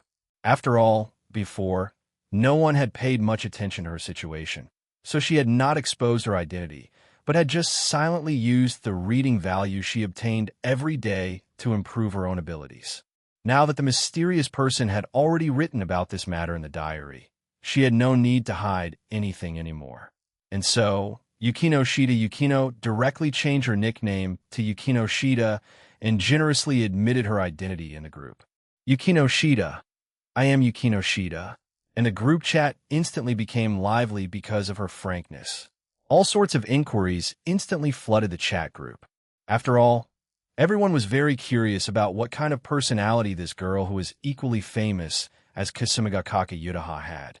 However, Yukino Shida Yukino was not the type of person who would take the initiative to cater to others. Faced with questions she didn't want to answer, she would directly use polite replies to show her intention not to answer. Just a few simple replies were enough for the girls in the chat group to understand that this Yukino Shida Yukino was not a very easy person to communicate with. Of course, for those serious questions, she still gave normal replies. Just like when Kasumagakaka Yutaha asked her about whether the service club had been established, she very seriously told her that she was still considering it. I have only just entered high school and have not yet figured out the internal situation of the school. It is not yet time to establish the service club. Even though she now had the diary, Yukino Shida Yukino still had not given up on the idea of the service club. Kasumi Yutako, since the mysterious person took the initiative to mention the service club, then the one you establish in the future should be a relatively important part of your story. Do you have any thoughts now? Looking at Kasumagakaka Yuta as a reminder, Yukino Shida Yukino nodded in agreement. Originally, she was still pondering how her original story would unfold. After all, the mysterious person had said before that although she and that boy had met because of a car accident at the start of school, the story didn't officially begin until after the second year of high school. What was the catalyst in between? Now, according to the mysterious person's diary, the service club might be the answer. But would Yukino Shida Yukino worry about these things? According to what she had discovered by lurking in the chat group these past few days, her Hammond talent should be considered among the best in the group. With such power, she did not think she would still walk down her original path. Yukino Shida, I will not give up on the service club, but the policy of the service club and the people it faces will change. Her purpose had already changed in these few days since she obtained the diary. Before, she wanted to change the world through the service club. And now, she wanted to use the service club to understand this world. However, there was no need to say these things in the group. And so, Yukino Shida Yukino very decisively threw out another famous girl mentioned in the mysterious person's diary to attract everyone's attention. Yukino Shida. And compared to me and my yet-to-be-established service club, I think what you all should be more concerned about right now is that famous child star, Sakurajima Mai, and the puberty syndrome mentioned by the mysterious person. The mysterious person had specially mentioned in the diary that the story of Sakurajima Mai, a famous child star who had appeared on screen since the age of 6 through a once-popular TV drama, had not yet unfolded. In other words, Sakurajima Mai's identity was the same as theirs. They were all female protagonists in some work. And the focus of the story she was in seemed to be this so-called puberty syndrome. However, when a few girls searched for puberty syndrome online, all they found were some troubles among teenagers. They couldn't find anything special at all. Could it be that Sakurajima Mai, a national-level artist, would have any puberty problems. Amaru even directly replicated the behavior they had used to bait out Yukino before in the group, and began to frantically discuss in the group why a child star would suffer from puberty syndrome. She wanted to use this method to bait out this Sakurajima Mai as well. But it was a pity that she had chatted in the group for a long time, and had even begun to discuss whether Sakurajima Mei's acting skills were exaggerated, but Mai had not popped up in the group. It seemed that this famous child star was really not in the chat group at the moment. Chapter 82. Who Pulled My House's Circuit Breaker? Regarding the matter of puberty syndrome, because the name itself didn't reveal anything, it was difficult to associate it with supernatural powers under normal circumstances. On the other hand, the matter of Sakurajima Mei's personal situation itself was clearly a Barato topical issue. Speaking of Sakurajima Mai, she was indeed a national-level actress. She debuted as a child star at the age of 6 in a hit TV drama, and then spent 10 years in the entertainment industry. At least more than half of the Japanese population had seen her works or commercials on TV. This level of fame was something that Hoshino AI, who is currently just a third-rate little idol, wouldn't even dare to dream of. If she could continue on this path, Sakurajima Mei's acting career was clearly bright. However, what the girls in the group were a little concerned about was her sudden announcement last year that she was going to stop her acting work. At that time, this matter had even trended, so many of the girls in the group still had some impression of it. Amaru was the first to look up information about Sakurajima Mei's situation in the past year. In the past year, Sakurajima Mai had actually still been working. After all, with her previous level of popularity, she would basically have booked her work for the next few years in advance. According to what was found online, Sakurajima Mai should have spent half a year after announcing her hiatus to complete the contract she had signed before. But even after finishing her work ahead of schedule, she still had to attend promotional events for her works from time to time. One could say that she hadn't been idle for the entire year. It was estimated that she would only be able to completely relax after all the works she had filmed over the years had been released. The mysterious person had not met Sakurajima Mai on his trip to Kanagawa this time. Judging from the date, she should have been promoting a new movie of hers that was about to be released at that time. After learning about the workload of this big star, Sakurajima Mai, the girls in the chat group couldn't help but be a little speechless. Amaru even directly stated that she could understand why Sakurajima Mai would have that puberty syndrome. She was already very tired from disguising her image at school on a normal day, while Sakurajima Mai had been exposed to the spotlight since the age of 6, having to show her best side in front of people. Thinking of this, Amaru felt that she could not accept such a life at all. For a 16 or 17-year-old girl like Sakurajima Mai to be tired of this life, and even develop some adolescent psychological problems because of it seemed very reasonable. For this, Amaru even specially asked Hoshino AI, who had also been an idol for several years, if she was tired now. Hoshino AI also gave a very frank response. AI, we're still just a small idol group now. Besides performing at the theater at night, it's hard to get other work. Basically, our usual time is spent practicing. I'm actually thinking it would be nice if we could have a little more work. AI, unlike actors, the shelf life of us idols is very short. If we can't make a name for ourselves before we turn 20, we'll basically just be eliminated. So we don't even have the right to consider whether we're tired or not right now. When she chose to become an idol, Hoshino AI knew that the shelf life of an idol was very short. So she wished that she could have more work now to get her name out there. If it were before she obtained the diary, she might have had some rebellious thoughts. But now, after seeing her original future, Hoshino AI had already thrown away all the messy thoughts in her head. To become the world's #1 idol was her only thought at the moment. As for whether she was tired or not, she would talk about it after she had reached a status like Sakurajima Mei's. On the other hand, following the topic of Sakurajima Mai, the girls in the chat group, as they talked, once again shifted to the number of diary holders. From the current looks of it, it was still uncertain whether Sakurajima Mai possessed a diary, but she had not yet appeared in the group, which meant that the probability of her having a diary was not too high. After all, a situation like Yatsuya Mikas was an extremely small probability. Today, the total number of people in the diary interest group's chat had not exceeded 20, and it had been a while since anyone had joined. There should also be some people who had a diary but had not joined the group chat, just like that girl in the black organization who hadn't joined. But this should also be a minority.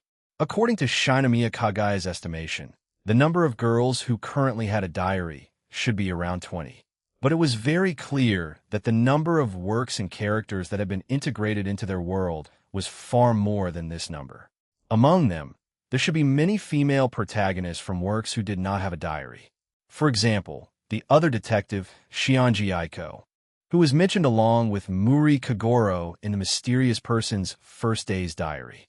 Now everyone in the group knew that the name she used as a detective was Alice, and also knew that she was a skilled hacker who used a computer to solve cases. But after some simple probing, it could be confirmed that she was not a diary holder. Later on, there were many other girls who had been mentioned by the mysterious person, but were most likely not diary holders, like the Cat's Eye Trio, the school idol group from Odino Kazaka, and Kasumi Kakayuta has Angsty Senpais. None of them had joined the group chat at the moment.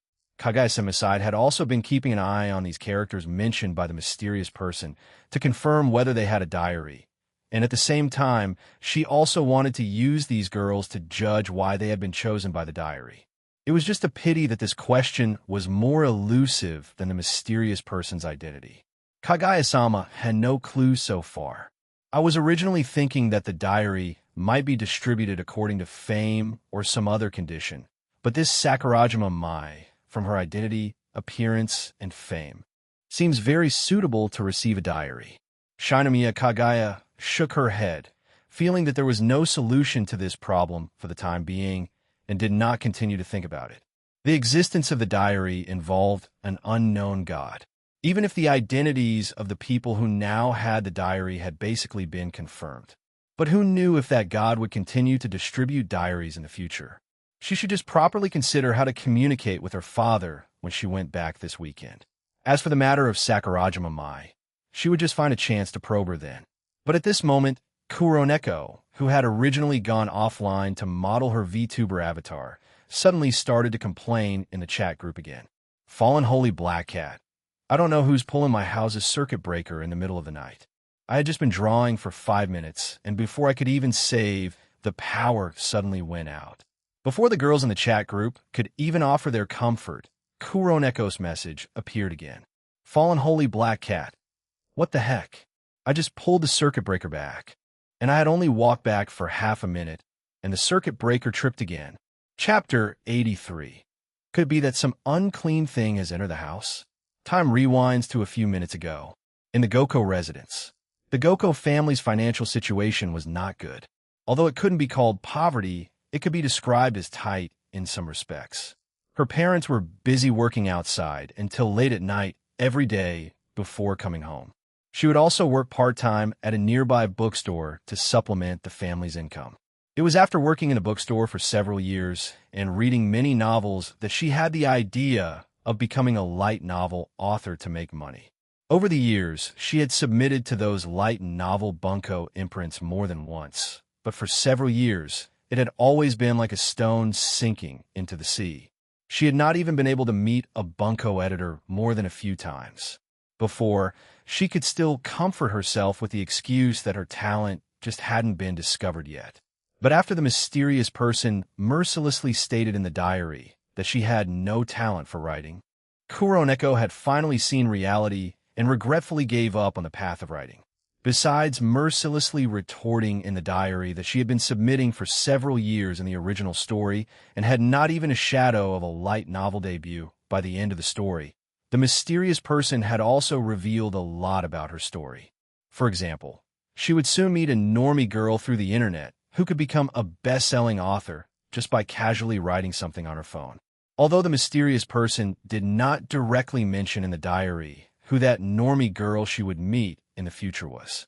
But through the hints in the mysterious person's diary, she could naturally realize that that girl probably had a relatively close relationship with the male protagonist of her original story and might even be the true female protagonist of her original story.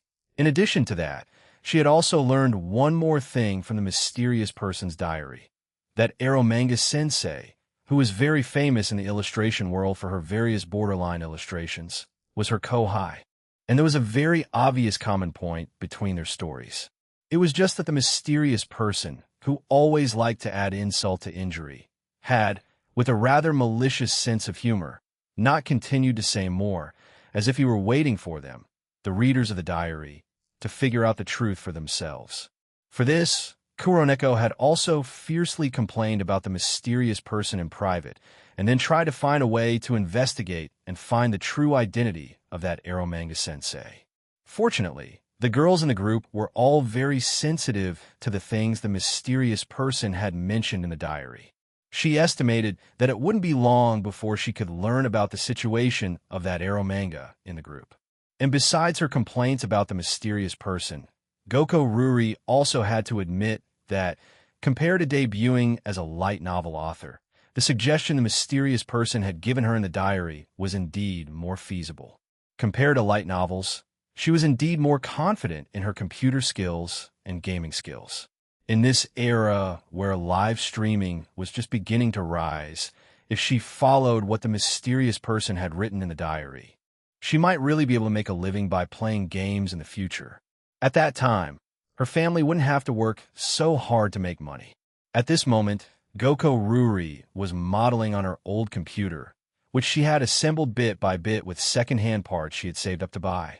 Although the image of herself provided by the mysterious person looked somewhat embarrassing, it was clearly a Barato acceptable option than appearing on camera as herself. With some additional adjustments, it was unlikely that anyone would recognize her identity. But what made her grit her teeth was that she had only been drawing on the computer for a few minutes when the entire room suddenly went dark, and from next door came the panic cries of her younger sisters.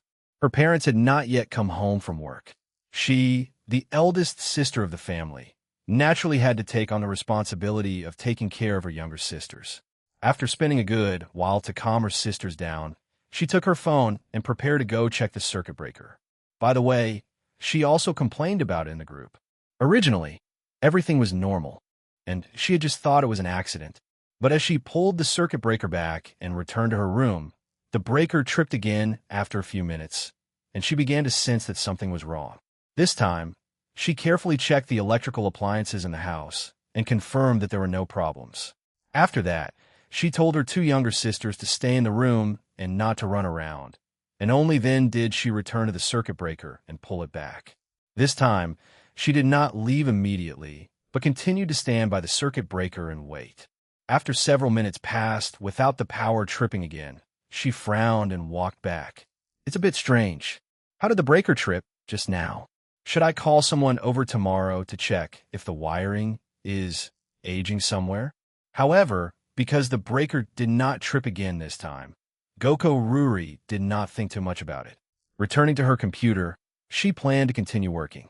It was just that after only a few minutes of work, the sound of a television came from the living room next door.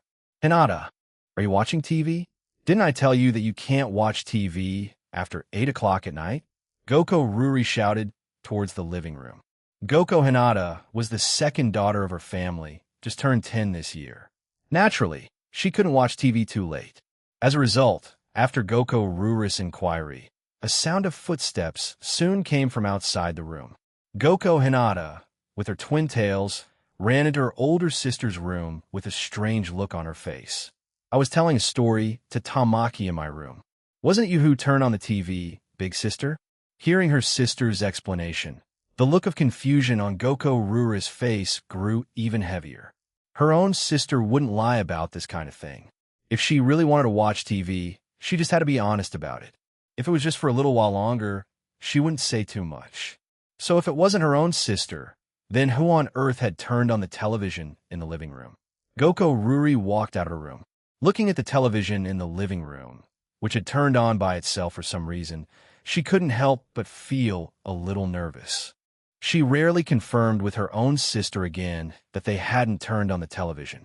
The answer she got was still the same as before. Could it be that she's really seeing a ghost? Goko Ruri couldn't help but swallow. She was a bit of a Chinibu.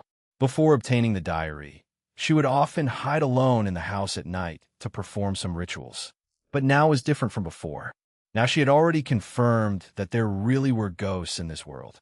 She had even listened carefully in the group as Yatsuya Miko mentioned how disgusting the appearance of those vengeful spirits and evil ghosts was. It was just that those vengeful spirits, besides attacking those who could see them, could hardly affect reality, let alone do things like pulling the circuit breaker and turning on the TV.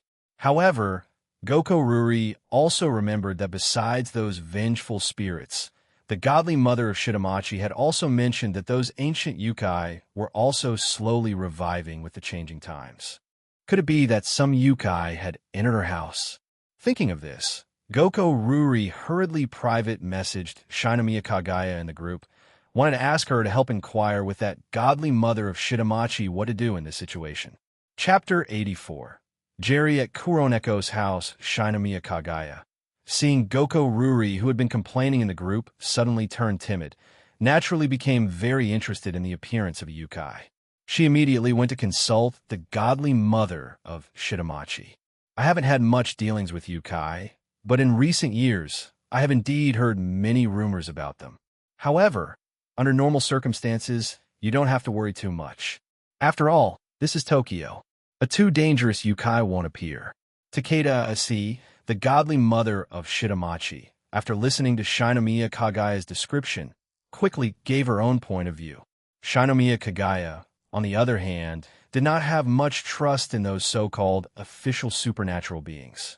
After all, Baika Town over there had already become a gathering place for vengeful spirits, and she hadn't seen these official personnel go to deal with it. Would they be so attentive to yukai? The attitude of the supernatural forces in the hidden world towards vengeful spirits and yukai is different. After all, vengeful spirits cannot attack people who cannot see them and can hardly affect reality. And these vengeful spirits are born from various places every day, and then they will dissipate through various channels or be eaten as food by other vengeful spirits, cursed spirits, or even yukai.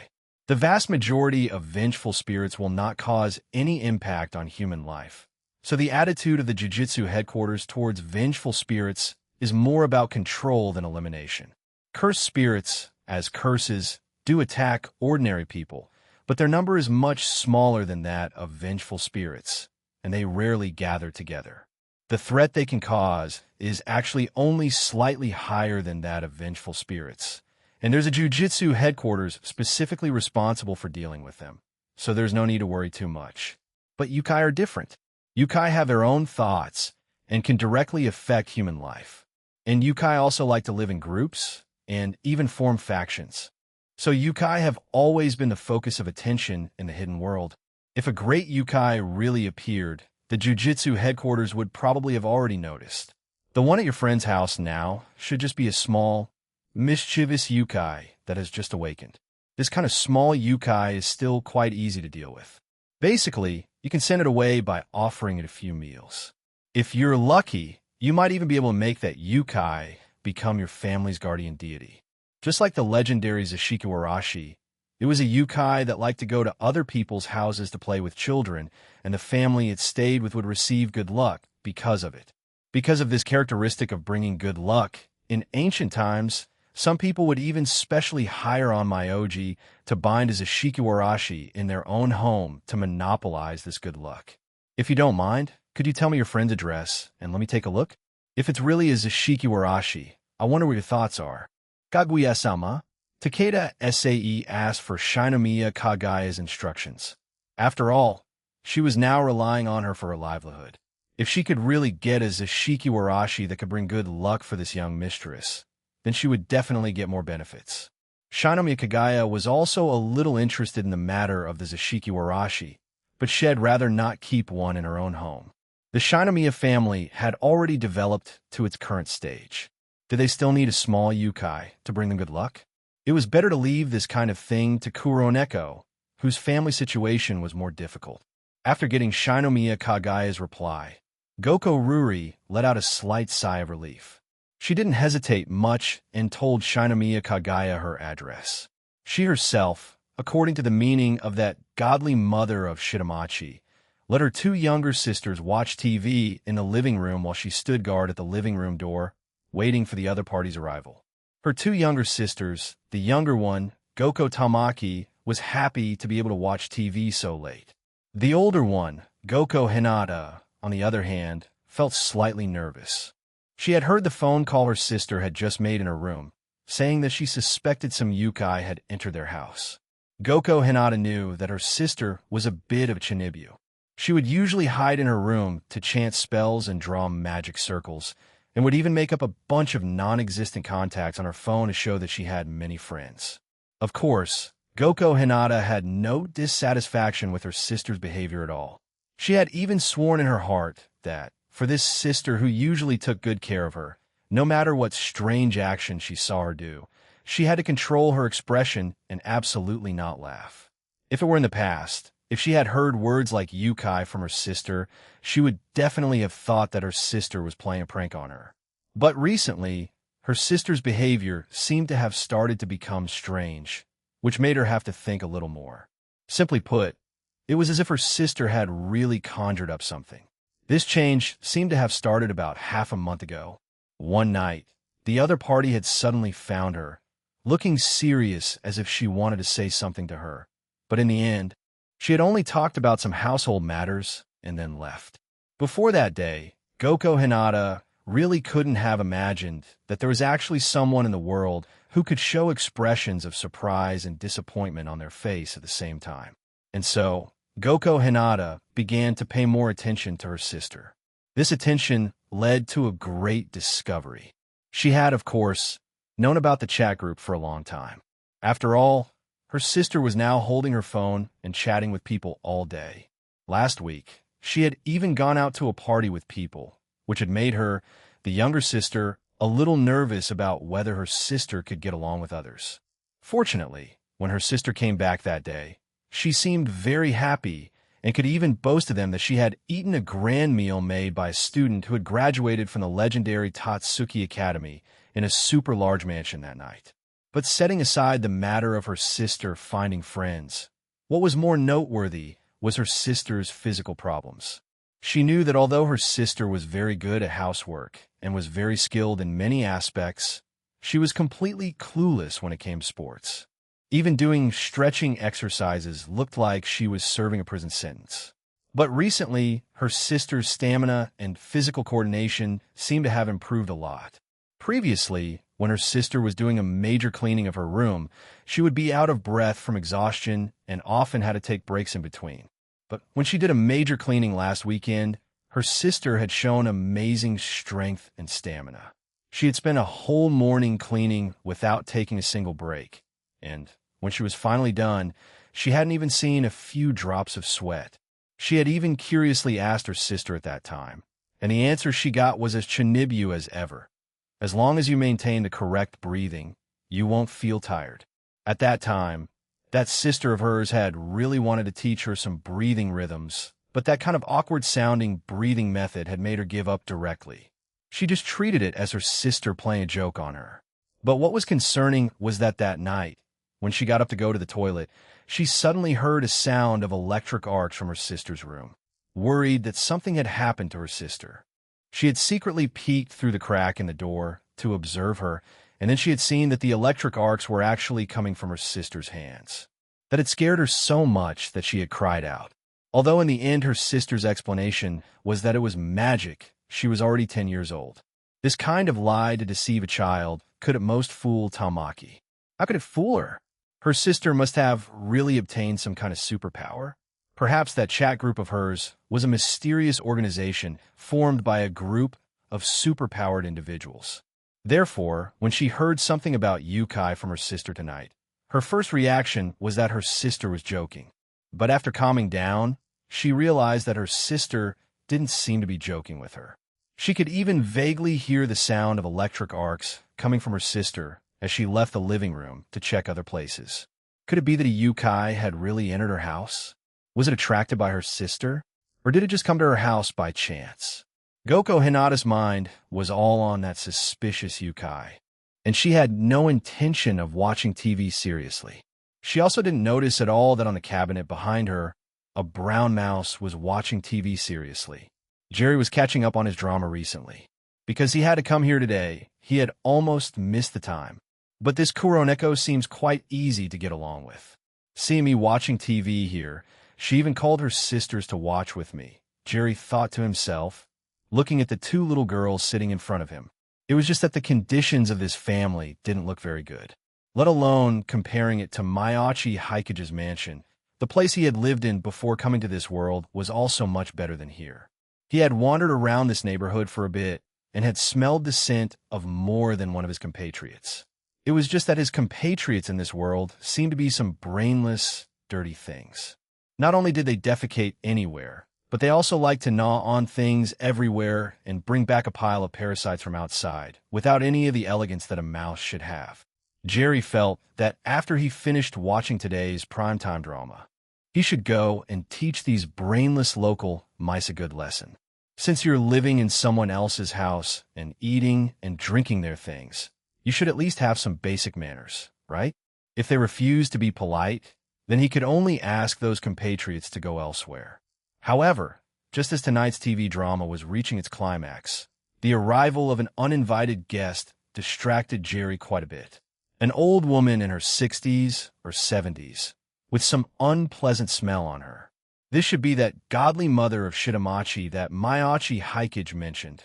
Jerry looked at this old woman who was chatting with Kuroneko while walking into the house and sizing it up and figure out her identity from her attire. Could it be that that black cat called her over to help catch me? Jerry thought for a while and felt that the pressure the other party gave him was not as great as that blue tomcat. So he simply didn't move and continued to stay on the cabinet watching TV. There was still a small half of this TV drama left today. He didn't want to miss it. It was just that he didn't want to bother them, but that didn't mean they didn't want to bother him. As soon as Takeda walked into the house, listened to Kuroneko's explanation, and greeted her two younger sisters. She was just about to take out her own special skills and show off in front of this girl who had shown her disdain before, when she turned her head and saw a brown mouse sitting on the cabinet behind her, watching TV with concentration. This person's house doesn't look messy, but there's actually a mouse crawling out so blatantly. I don't know how she became friends with that young mistress of the Shinomiya family. But since I'm already here, I should still perform well. Takeda muttered to herself, then casually took out a string of prayer beads, preparing to stimulate the spiritual power inside. Her shop was in a shopping street, and there were also a lot of mice over there. However, these mice were much more sensitive to spiritual power than ordinary people. As long as she stimulated it a little with spiritual power, she could make those mice not dare to approach. However, she would certainly not be so extravagant as to use her own spiritual power on a mouse on a normal day. But the situation was different now. She was here to look for a yukai, using spiritual power to scare this mouse away. Besides showing off in front of these few little girls, she could also, by the way, see if there were any other reactions in the room. She crushed a few beads, and the magical power of her youth instantly burst forth from the prayer beads, quickly spreading throughout the entire room. These prayer beads, although they can't deal with those high-level vengeful spirits, for a mouse, one is enough to scare it away. Now, with 3 at once, that mouse should have been knocked out by my spiritual power. Next, they'll just check if there are any other spiritual power fluctuations in the room under the influence of my spiritual power. With this thought, Takeda looked at the mouse's position, preparing to have Goko Ruri go and throw the mouse out. However, in the next moment, her gaze met the gaze of the mouse on the cabinet. She even saw it blink, as if it were expressing its confusion. Chapter 85. Preparing a plan in Takeda-sa's eyes. The mouse was looking back at her, seemingly unaware of the mysterious energy shift just now. Could it be that this mouse is very slow to sense magical power? Takeda did not believe that her magical power couldn't even handle a single mouse, so obviously, this must be the mouse's problem. Fortunately, she had not spoken just now. The few little girls beside her probably didn't understand what she was trying to do. She just had to pretend she didn't know anything. Takeda did not want to get into a fight with a mouse, so she closed her eyes and put on a sensing expression. The residual life force reaction in the room is very strong. It seems your life force has become a bit stronger than when we met a few days ago. With such strong life force, it's naturally easier to attract those things than ordinary people, so you'd better be more careful in the future. Goko Ruri didn't think too much either. Her attention was on this godly mother of Shitamachi. Before, she had thought this old woman was a fraud, so her attitude towards her was not very polite. But later, she learned from a mysterious person's diary that the other party had real skills and had only become like this now because her spiritual power had degraded with age. As a Shinibu, Goko Ruri's interest in the profession of an exorcist was quite high. In the past few days, she had been secretly using her reading value to practice spiritual power. Although the effect was not very good, at least it allowed her to vaguely sense the existence of spiritual power. Just now, she had sensed a wave of spiritual power that was quite powerful compared to her own emanating from the hands of the godly mother of Shitamachi. She didn't know when she would be able to reach her level. And on Jerry's side, what he felt was of another style entirely. This old woman, is she provoking me? Although Jerry had not been in contact with spiritual power before, just now, he had very clearly felt a strange energy emanating from this old woman's hands. This should be the spiritual power that Maiachi Haikage had mentioned to him. If Hammon was physical energy, then this spiritual power should be some kind of mental energy. It was just a pity that the spiritual power this old woman had mastered, whether it was because the energy level was too low or her skill was too low. In any case, this level of mental energy was completely insignificant in Jerry's eyes. After all, these past few days, he had witnessed a stand, which was also composed of mental energy, on Maiachi Haikage's side, and had even learned the undetectable extension charm, which was cast using magical power. In his senses, at present, the magical power that could easily rewrite space was still a bit more amazing. But he had heard Maiachi Haikage mention that high-level jujitsu sorcerers could do a lot with spiritual power, so it should be that this old woman's skills were just not up to par. This level of energy impact felt like a tickle to him. Jerry thought to himself, feeling that he should be able to easily study the cultivation method of this spiritual power. Maybe it could even give him some inspiration on how to use magical power. So he prepared to greet Takeda Asii and ask her to teach him that kind of power from just now. It was just that he didn't expect this old woman to directly close her eyes in front of him, not even glancing at him at all, and even saying things like people with strong life force are easy to attract those things. It was pure nonsense. He had stayed at Maiachi Haikage's house for so many days and had never seen a single vengeful spirit appear within 100 meters of him. And on his side, although he didn't have as strong a life force as Maiachi Haikage, he had not yet encountered any vengeful spirit that was not afraid of him. Basically, they could only be played with like toys by him. And so, looking at the bluffing Takeda, Jerry decided to teach her a good lesson. He couldn't be bothered that the primetime show was not over yet. He immediately ran out of the cabinet, preparing to teach this old woman a lesson. Takeda, who was originally sensing the fluctuations of spiritual power, subconsciously shivered. Although she did not feel any malice, as an exorcist, even if she had aged, this reaction was not normal. So Takeda-sa's expression immediately became serious. I didn't feel the aura of a vengeful spirit. So is it really a yukai causing mischief? Logically speaking, a modern city like Tokyo should find it very difficult to nurture any great yukai. At most, there are just some small yukai that like to play pranks. A yukai of this level shouldn't have caused her to have such a reaction. Could it be that some new change has occurred recently? But before Takeda Asii could think carefully, the lights in the room dimmed again. Why did the power go out again? The young Goko Tamaki was just getting into the TV show. The power outage again made her a little unhappy. Goko Hinata, on the other hand, had hugged her younger sister the moment the power went out, afraid that some yukai would appear and snatch her away. However, her body was also trembling slightly at the moment, clearly a little scared herself. It was Goko Ruri who was prepared. The moment the power went out, she took out the flashlight she had prepared earlier, bringing light back to the living room.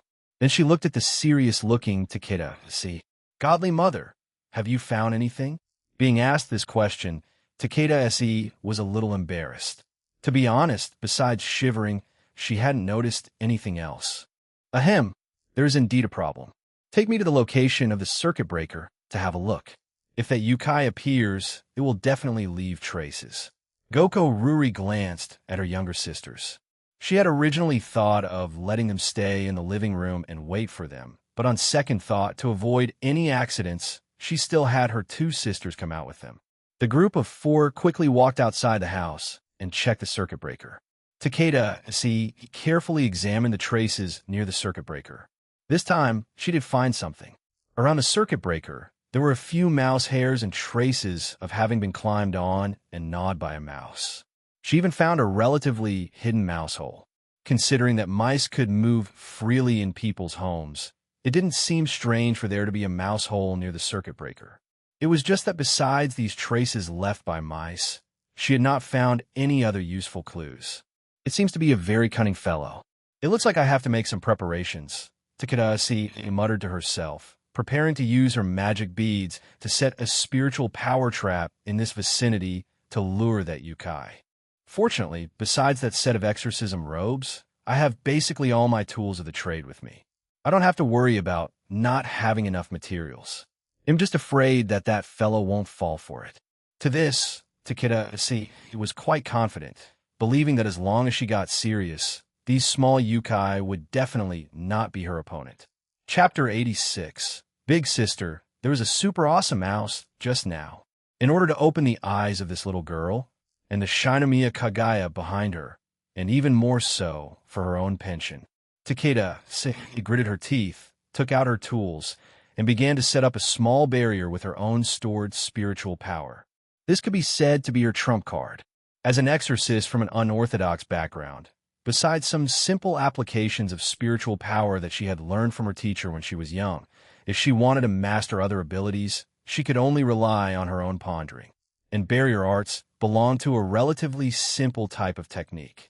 Whether it was jujitsu, sorcerers, vengeful spirits, or Yukai, they almost all had barrier arts that were activated by their respective powers. Having seen some jujitsu sorcerers use barriers when she was young, and having also fought against vengeful spirits who had mastered barriers, she had spent a lot of time and exchanged experience with many exorcists before finally figuring out the technique of constructing a barrier with spiritual power. Although the range was a bit small, and there were quite a few differences from the barriers in her memory, she was still relatively confident now. What kind of great Yukai could pop up in an ordinary person's home? Which great Yukai would be so bored as to pull someone's circuit breaker all day? It was most likely just the playful heart of a newly formed small Yukai. Just teach it a little lesson and make it honestly become the guardian deity of this house. And ITLL be fine.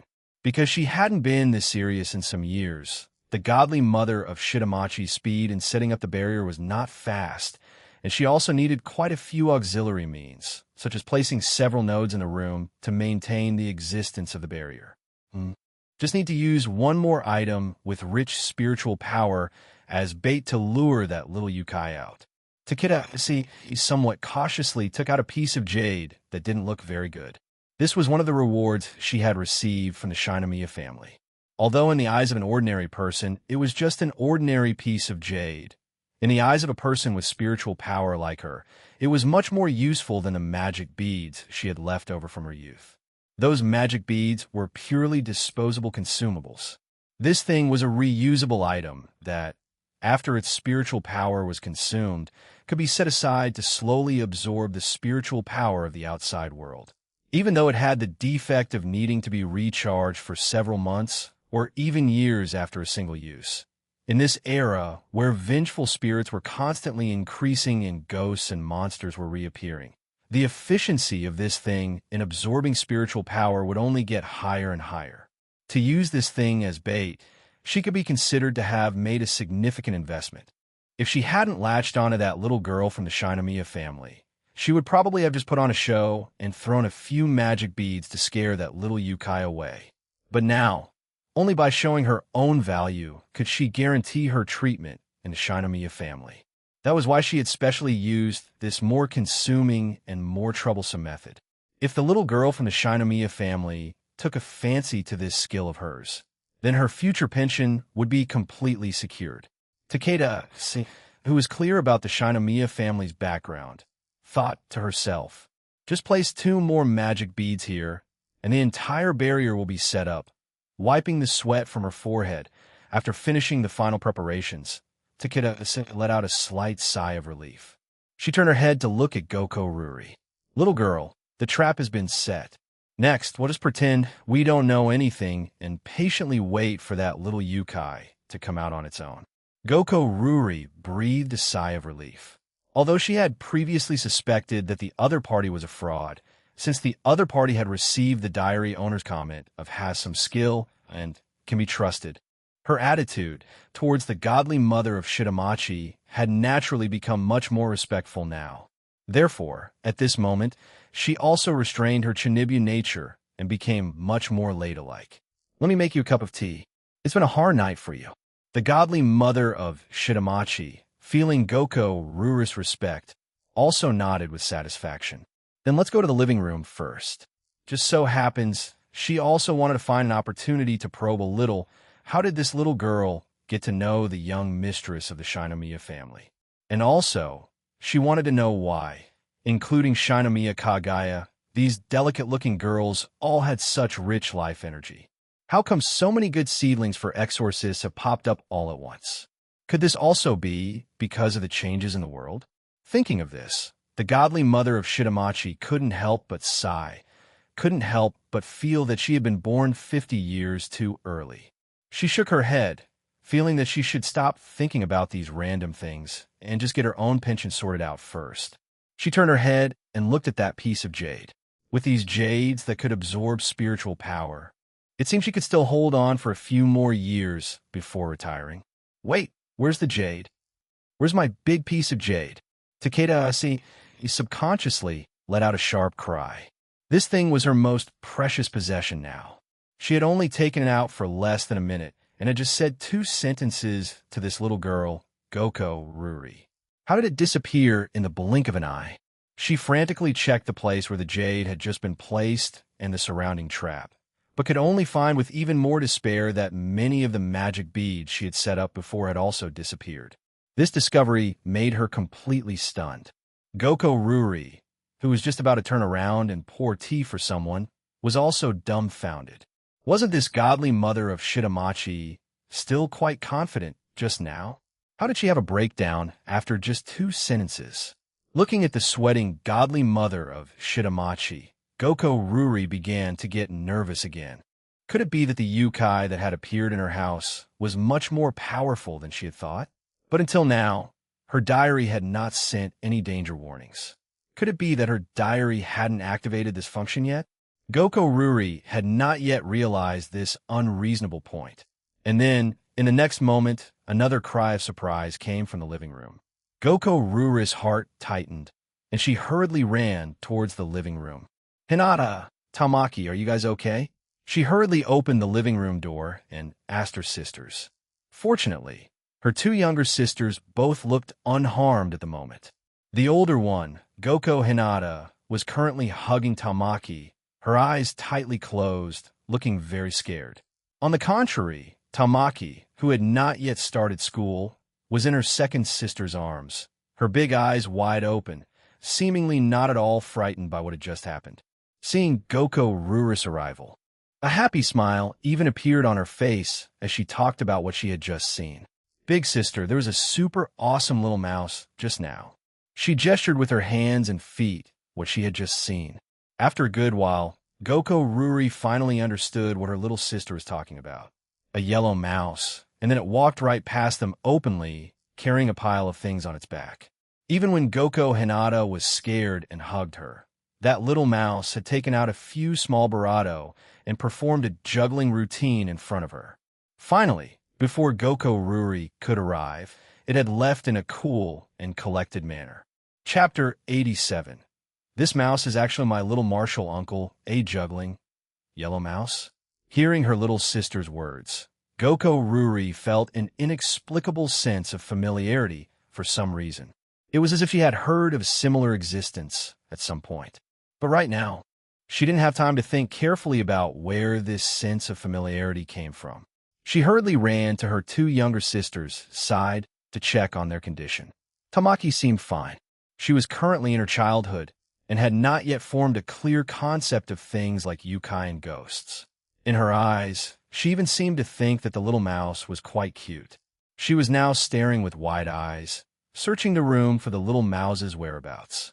On the other hand, Goko Hinata, who had just turned 10 this year and was at an age of wild imagination, perhaps because she had just discovered her older sister's secret, had already made up a bunch of ghost stories in her little head to scare herself, and was quite frightened.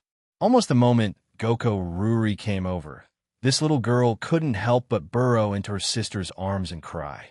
While crying, she was still sobbing about how she didn't want to die and didn't want her sister to be taken away by those yokai and ghosts, which made Goko Ruri a little unsure of how to comfort her sister. Just at this moment, a small hand holding a few tissues suddenly reached out from the side, gently patting Goko Ruri, as if signaling for her to quickly take the tissues and wipe her sister's tears away. Goko Ruri subconsciously said thank you, and then took the tissues from the small hand that had reached out and began to wipe her sister's tears. But in the next moment, her body also became stiff. Wait, even Tamaki's hand isn't this small, is it? She stiffly turned her head to the side, and then she saw a brownish-yellow mouse showing a friendly smile and waving cheerfully at her. Looking at this mouse, Goko Ruri, whose brain had instantly crashed from the large amount of information, had not yet reacted. On the contrary, Takahashi, who had followed behind, was the first to let out a loud cry. So it was you, this little mouse, causing mischief. I felt something was wrong as soon as I entered the living room. I didn't expect it to be you. Little girl, you quickly take your two younger sisters and leave the living room. Let me deal with this little mouse that has turned into a yokai. Goko Ruri turned her head back and saw that the godly mother of Shitamachi had, at some unknown point, taken out a long staff again, and was holding a few things that looked like talismans in her hand, as if she were preparing to have a fierce battle with this mouse in her living room. Wait a minute. Seeing that the godly mother of Shitamachi was about to make a big move, Goko Ruri hurriedly stood in front of her. I know this mouse. It's not a yokai. Because of her anxiety, her blocking motion was overly bravado, and she almost pushed the other person over. Takahashi was interrupted by this and staggered a few steps before she could barely steady herself with the long staff in her hand. Then, after hearing clearly what Goko Ruri had just said, an expression of shock also appeared on her face. After all this fuss, you knew this guy all along? Then why didn't you say so earlier? She had spent so much effort setting up a barrier and even taking out her trump card, and now you're telling me he's one of your own? She looked at Goko Ruri, as if wanting to get an explanation from her, and looking at the little mouse on the table, which was making bold gestures and seemed eager to challenge the godly mother of Shitamachi, Goko Ruri also felt a headache coming on. She never thought that after all the fuss she had made all night, it would turn out to be just a misunderstanding. She hadn't reacted before, but the moment she saw Jerry, she immediately remembered. After all, the mysterious person had mentioned Jerry more than once in the diary, and had even specially posted Jerry's picture to let them, the diary holders, know. He had even told them the diary to give him a bow when they saw him. Although this kind of talk seemed like a joke, if you really wanted to be particular about it, this little mouse could really be considered their little martial uncle. Thinking of the one sentence the mysterious person had left in tonight's diary, I've left some gifts for you all, so this gift was sending this mouse to her house. Thinking of this, Goko Ruri's heart was on the verge of collapse. She rubbed her forehead, and then looked with some helplessness at Jerry, who was still dancing a little jig. You're Jerry, right? Imkowaneko. You must have been sent by that guy, right? Jerry whistled at Goko Ruri, then nodded to indicate that yes, that was the case. He was just here to freeload for a few days.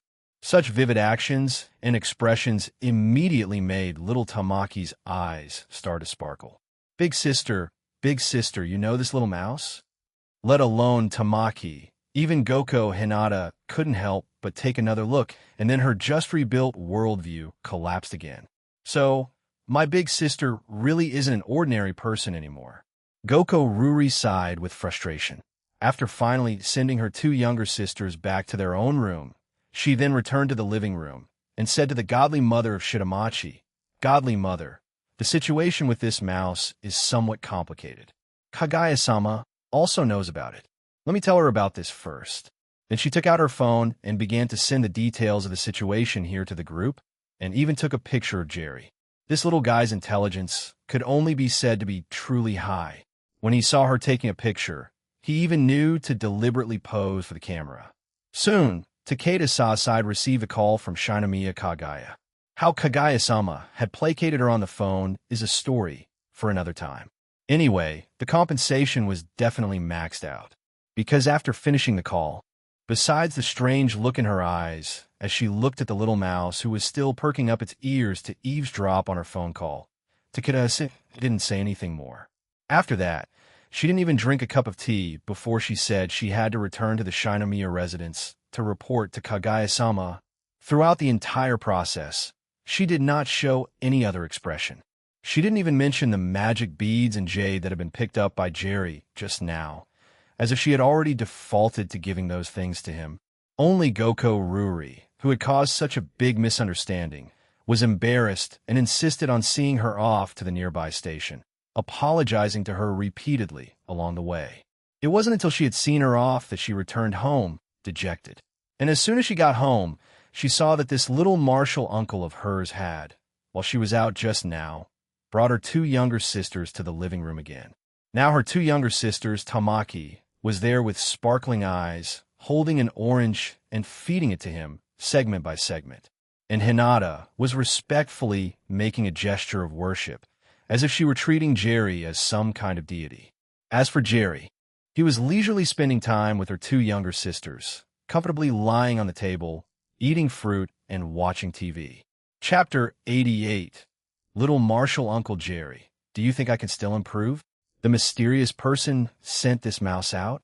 But why was it sent to that Kuroneko's house first? This was a matter of confusion for many of the diary holders in the group chat after seeing the photos and videos posted by Goko Ruri.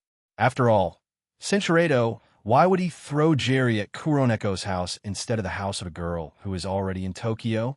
At that time, how would that mysterious person take this mouse back? First, UMR proposed her point of view. Why don't we find a way to install a miniature tracker on it when it's not paying attention? At that time, Shinchiredo, how could he possibly let Jerry out? If you really do that, aren't you afraid that he has prepared a special surprise specifically for those of you who track him down? Yukino Shida's words immediately made many of the girls in the group back down. The diaries the mysterious person had written these past few days had brought huge surprises to many people. For example, Shinomiya Kagaya. For example, Kasumiga Kakayudaha. If at the end of the investigation a pile of their own dark history was found, then that would truly be asking for trouble. However, some girls still proposed that they could try to directly probe for the mysterious person's information from Jerry's side. After all, no matter what, he was just a mouse. Seeing his appearance of enjoying himself so much in the video, if they could take good care of him, he might jump from the mysterious person's camp to theirs. In comparison, this idea seemed somewhat barato feasible. What if Jerry's resolve was not that firm? However, Goko Ruri still held a pessimistic attitude. In her eyes, Jerry was simply too smart. I feel that Jerry's personality might be quite similar to the mysterious person's, the kind with a somewhat malicious sense of humor. Even if we really get something out of him, it might just be false information deliberately fabricated by the other party. So, if you're interested in him, you can find a time to come to my house and try to take him away. My house is only this big.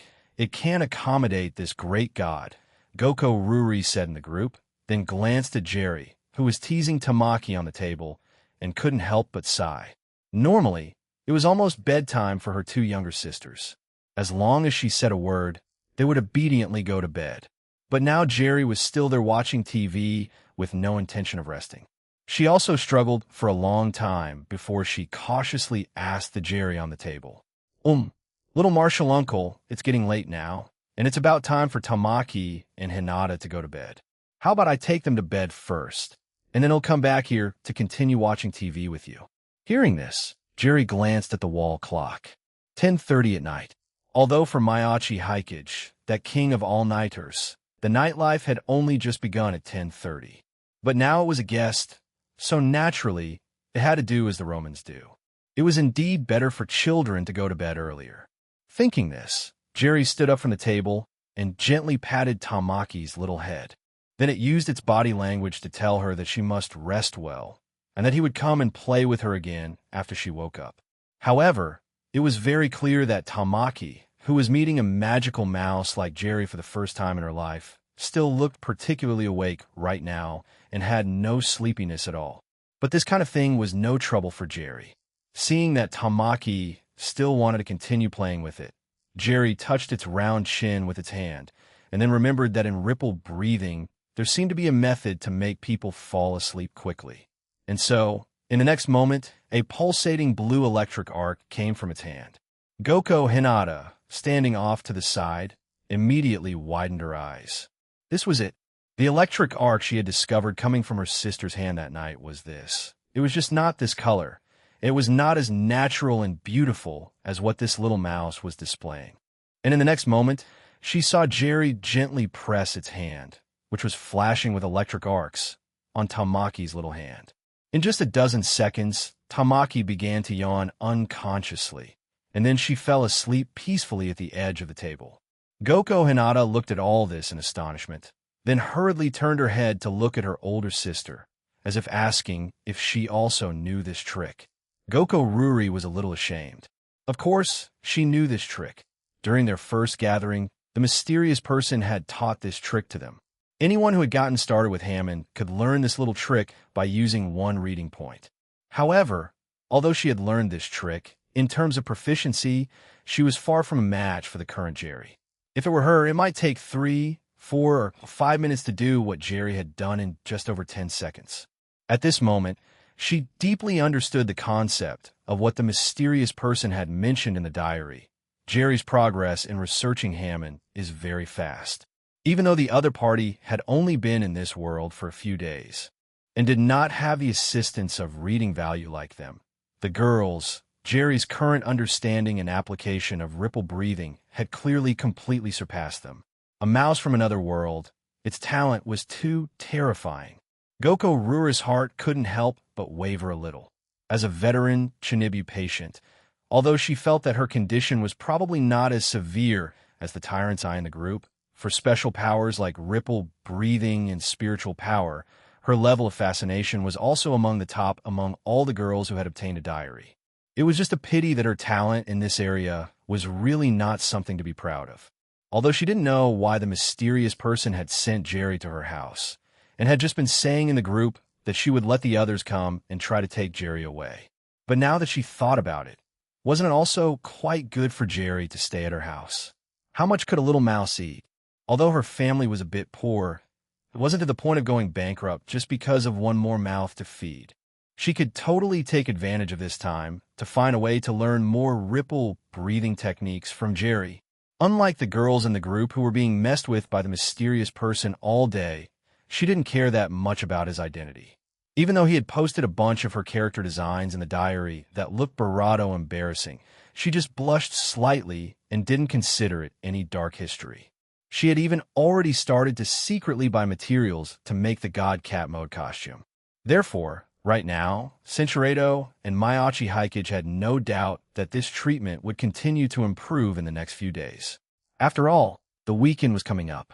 Apart from a portion of the girls with diaries who would choose to go to Kasumigakaka Yuta as fans signing to catch him, there would definitely be many others who wanted to seek a breakthrough from Jerry's side. Out with the old, in with the new mouse, Mayachi Hikage couldn't help but exclaim with emotion after waking up the next day and sensing the number of times the girls had mentioned him last night. But tomorrow is the weekend again. I can't continue to stay at home doing research. It's time to find some people to shoot videos. It had been more than half a month since he had last filmed a cringy rustic video. Mayachi Hikage was actually a little nostalgic for his previous days as the king of the mountain in Asaigauka. He would even occasionally dream of those scenes.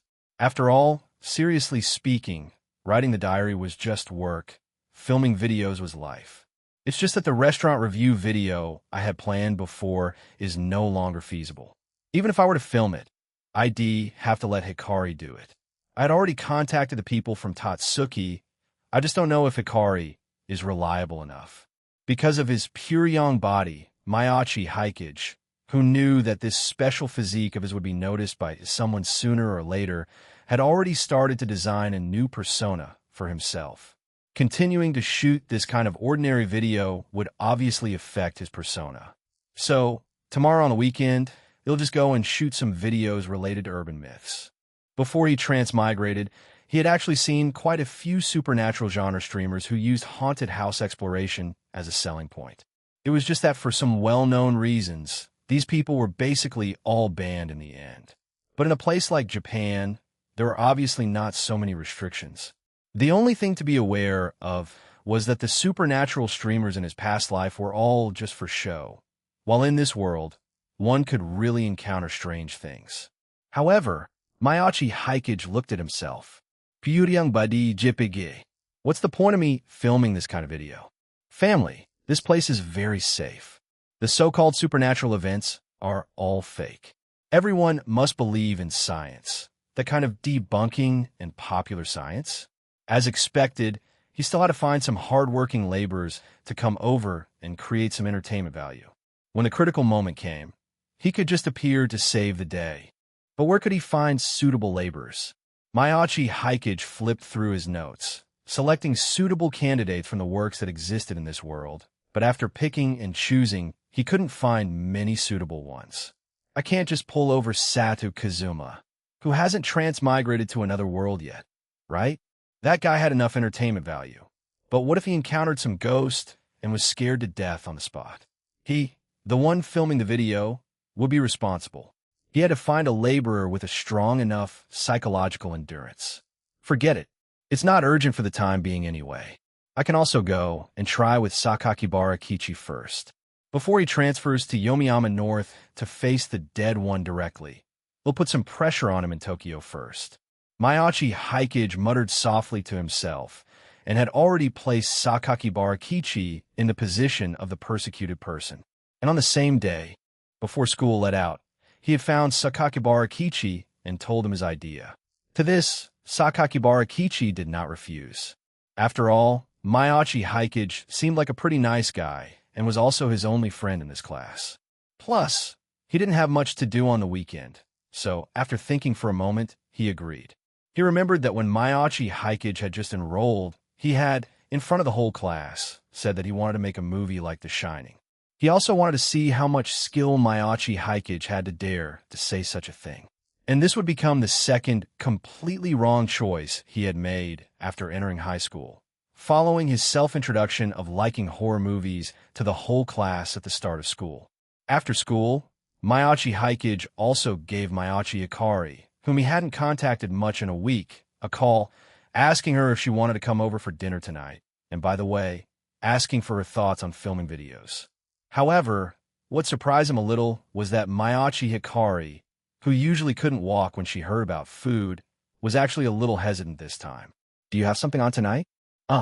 Because of Mahiru, the super pretty girl who lives next door to me. She has a cousin who has been living in London, and she's coming back to Japan today. Mahiru said she wants to make a sumptuous welcome dinner for her cousin, so she asked me to help her pick her cousin up. They'll probably be eating at Mahiru's place tonight.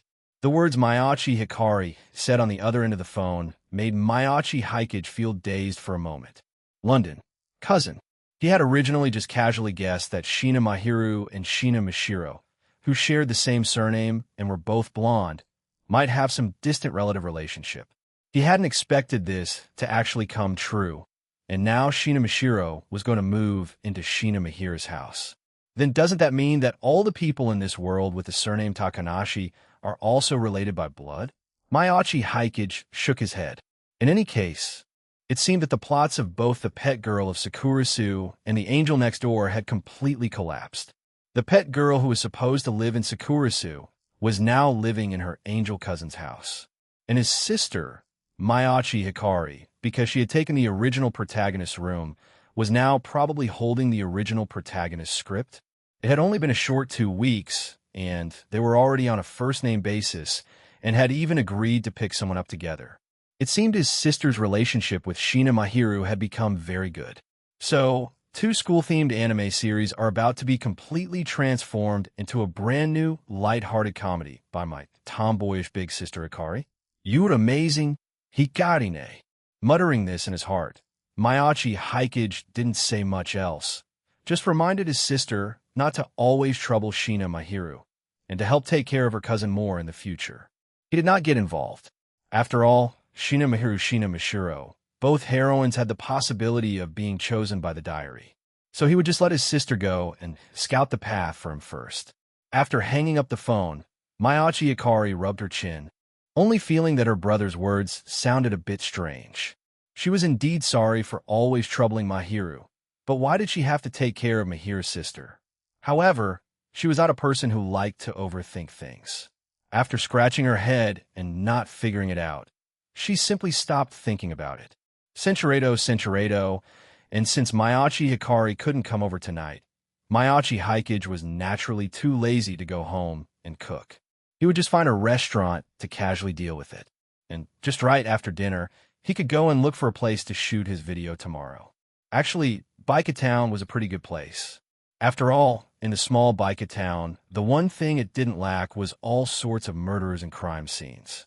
He could just casually find a place where murder had once occurred, first briefly introduce to the audience what kind of case had happened here, then mysteriously say that there have been rumors of ghosts in this place recently, and finally go in to explore a bit, and that would be about it.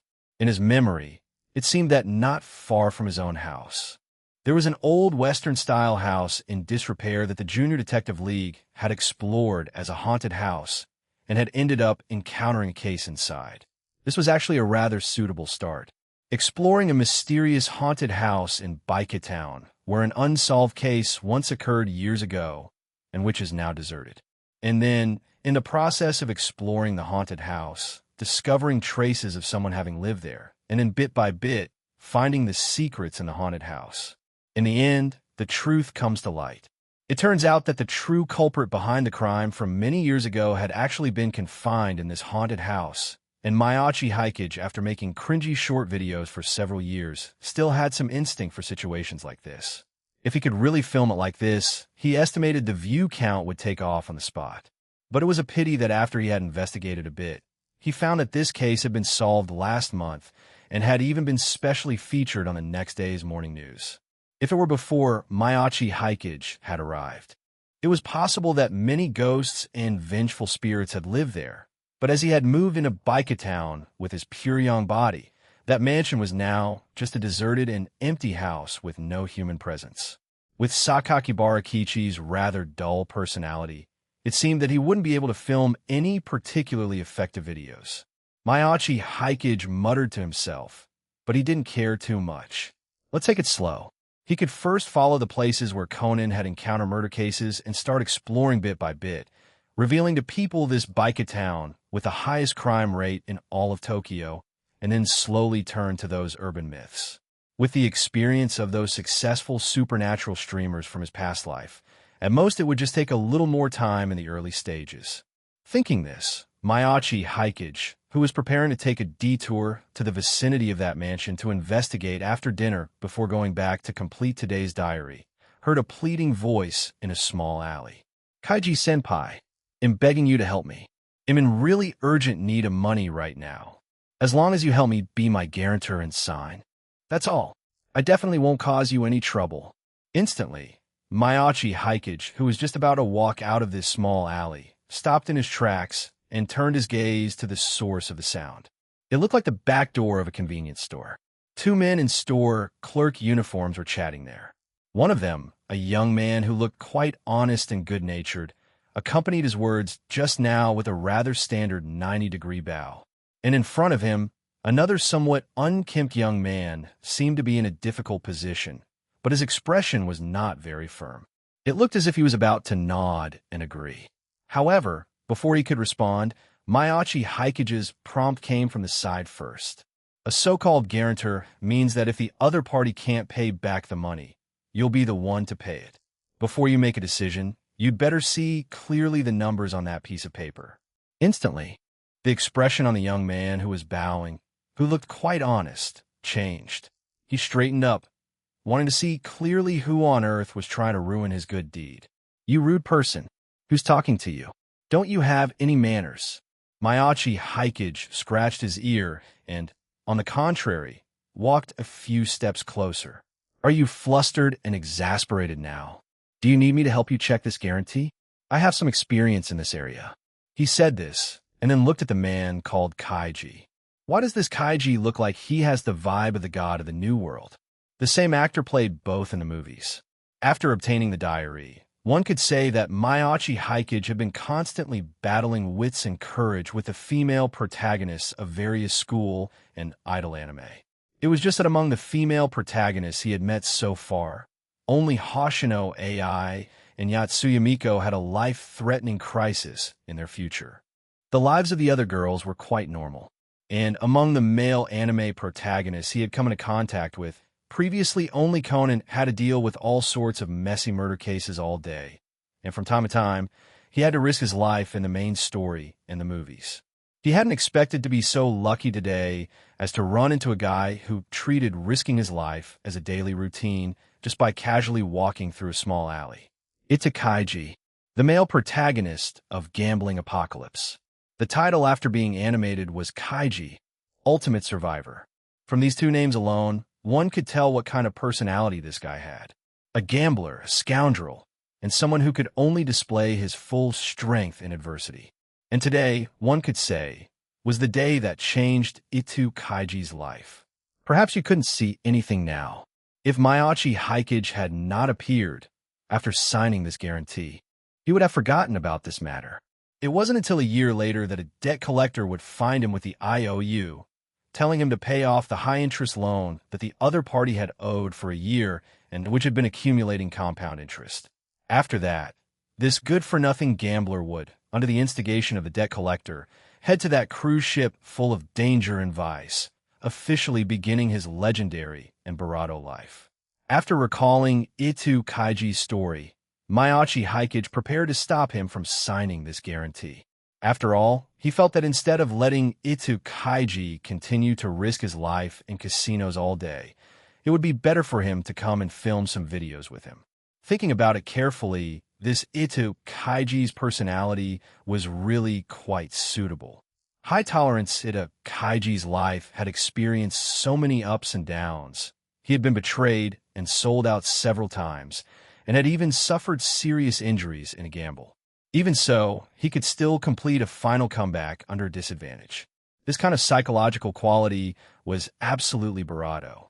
The entertainment value was also unmatched head throw when ahead. Get reckless with an advantage, cry at a disadvantage, and clutch in a desperate situation. In terms of personality, he could also be considered a scumbag who hated the rich but had a bottom line. The biggest problem was that he was a gambling addict. He was evaluated as someone for whom other ordinary thrills could no longer satisfy him after experiencing life and death struggles at the gambling table. But vengeful spirits and ghosts were a whole other racetrack of things. Looking for the kind of thrill that hovers between life and death, then this place of his is just too suitable. Looking at the still useless-looking Kaiji in front of him, Mayachi Haikage almost blurted out the phrase, "Please, you must join my team." Chapter 91.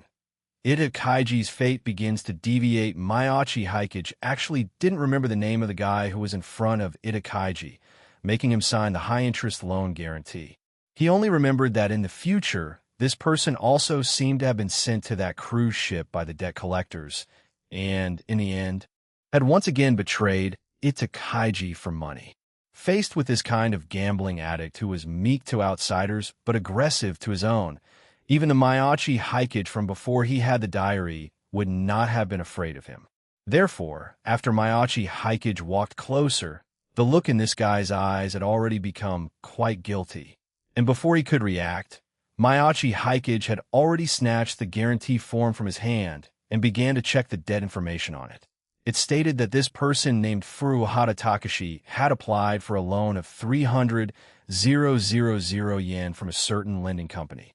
With Itu Kaiji's current income of 150,000 to 200,000 yen a month as a convenience store clerk, this was almost equivalent to his salary for nearly 2 months. It didn't seem like much.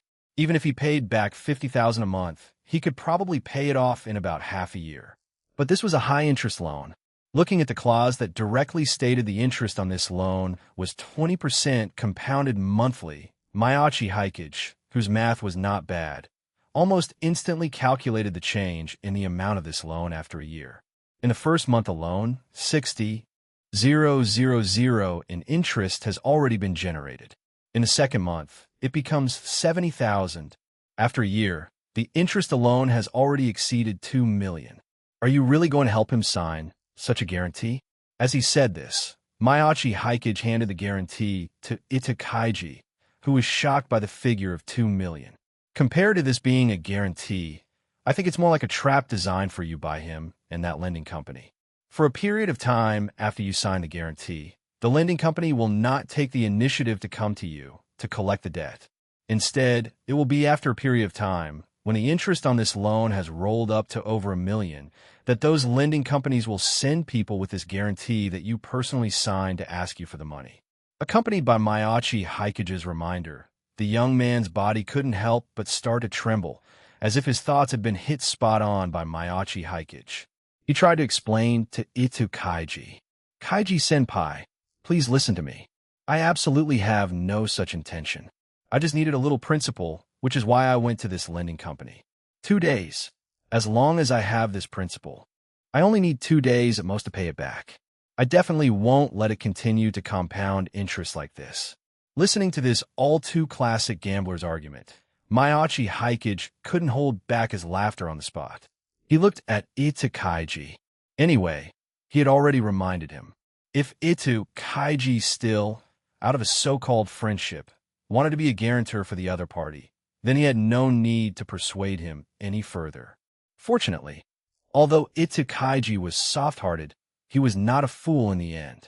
The reason he and the Furuhata Takashi in front of him could become friends was because they would often go to a nearby pachinko parlor to play a few rounds when they had nothing to do after work, right? Before, he had been moved by the other party's pleas and hadn't thought carefully about the matter behind it, which was why he had the idea that it was no big deal to just sign for him. It wasn't until Mayachi Hikage had interrupted their conversation and his original intelligence had reoccupied his brain that Itu Kaiji had realized the problem. The current Itu Kaiji, with a monthly salary of only a little over 100,000, had not yet fully awakened his gambling addict attribute. Even when he went to play pachinko, he would only go after calculating that the remaining salary was enough for living expenses. But Furuhata Takashi seemed to have gradually started to get carried away these past few months, playing bigger and bigger. Even Itu Kaiji couldn't help but privately persuade him several times, but it hadn't made the other party repent. And now, for what matter did Furuhata Takashi need to borrow a loan of 300,000 from a loan shark company? Furuhata had played the victim for half a day, but had not mentioned the reason for borrowing the money. He had not heard him mention that anyone in his family was sick before either. So this guy was borrowing money purely to take it and gamble, right? No, wait. Maybe even before this, he had already borrowed money from many lending companies. It's just that that money might have already been lost by him, which was why he was setting his sights on him. Itu Kaiji, having returned to his normal intelligence, had almost instantly judged the current situation of this seemingly honest and good-natured junior before him. A few drops of sweat couldn't help but appear on his forehead, and then he abruptly returned the guarantee to Furuhata Takashi. "Sorry, I can't do this. You should go and discuss it with your family." As he said this, Itakaiji cast a grateful look at Mayachi Hikage on the side, and then returned to the convenience store. That was close. If it weren't for this kind-hearted young man passing by, he might have really fallen into someone else's trap. Mayachi Haikage looked again at the guy who had wanted to frame Itu Kaiji.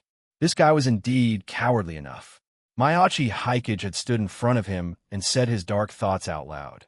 Yet this guy, besides saying you have no manners at the beginning, had just been standing there with a dazed look, neither daring to continue to pester Ita Kaiji, nor daring to confront or even fight Mayachi Haikage, who had ruined his good deed. Looking at his dazed expression, who knows what he was thinking? He was probably thinking about who else he could use besides Ita Kaiji. However, as long as one took a serious look at the content of this guarantee, besides a soft-eared guy like Ita Kaiji, not many people would be willing to become this guarantor. Mayachi Haikage didn't care about the sordid thoughts in this guy's heart. Instead, he followed in Itu Kaiji's footsteps and walked into the convenience store with him. Ita Kaiji, who had just walked into the convenience store preparing to continue his shift, turned his head and saw Mayachi Haikage following him, and couldn't help but be stunned for a moment. He had thought the other was going to buy something, so he hurriedly put on the posture a convenience store clerk should have, asked him what he needed, and at the same time, followed up with a word of thanks. "Sir, thank you so much for reminding me just now. Otherwise, I might have really signed that guarantee in a muddle." Mayachi Haikage nodded noncommittally, and then he handed Itu Kaiji a business card for Asagauka Media. Of course, his own identity on this business card was not some chairman or general manager. The position on the card was just that of an ordinary video director. Although it was just a chance encounter, I think your image fits our company's requirements quite well. If you feel your current life is too dull and want to make some changes, you can call me. If you're not at ease, you can first check our company's situation online before making a decision. Chapter 92. The Takanashis all over the country. After handing the business card to Ita Kaiji, Mayachi Haikage didn't say much more, casually bought a few drinks from the convenience store, and then left. With Itu Kaiji's personality of hoping to achieve something in his life, yet being hesitant, after checking the history of the Asagauka group, he would most likely call the number on the business card to ask him. At that time, as long as Mayachi Haikage threatened Ita Kaiji with a mix of truth and lies and painted a grand picture for him, he could probably recruit him under his command. Therefore, Mayachi Haikage was in no hurry. Only when Ita Kaiji came to him on his own initiative could he better handle him. Walking all the way to the outside of that empty, abandoned villa, Mayachi Haikage observed it carefully. It was already evening. Under the not-so-bright streetlights, it really did have a bit of a gloomy and creepy atmosphere. Mayachi Haikage, who was very satisfied with this environment, took a few photos, then thought for a while about how to shoot the video tomorrow, and then returned to his own home. It was time to get today's work done. After wandering around outside for a few days, I'm finally back in Tokyo today. I'm starting to prepare for Kasumi Yutako-sensei's signing event tomorrow. Of course, I hope that Kasumi Yutako-sensei won't neglect your most loyal fan because you're too concerned about me. Also, I wonder how Miss Kuroneko of Chiba is feeling about the Jerry I temporarily left at your house. If I let him stay in my house all the time, I'm really afraid he'll tear the place apart. So for the time being, I'll let him run wild outside for a while. But you don't have to worry. Although Jerry is indeed a bit mischievous usually, and he's always messing around, he is essentially a good mouse. I hope he can get along happily. Of course, as a reward, besides letting him guide you in the advanced practice of ripple breathing, I've also given Jerry many useful things, which are all stored in his little bag. If you can satisfy him, he might also take out those things as a reward for you. Also, this trip out has made me realize that this world, whether it's the surface world where ordinary people live, or the hidden world with supernatural existences, does not actually develop entirely according to the plot of the stories. I've been writing your stories in the diary before. The fate of you girls who have the diary has long since changed. However, even without my appearance, those characters who do not have a diary may also have their stories change because of contact with characters from other works. In any case, let's take the surname Takanashi as an example for everyone. In the world of my previous life, Takanashi was an extremely rare surname. In all of Japan, there are only about 30 people with Takanashi as their surname. But interestingly, the surname Takanashi because of its unique pronunciation rule, is actually quite popular in various film, television, anime, and manga works. Just in the works I've seen, there are more than 10 Takanashis. Therefore, such a phenomenon has occurred in this world.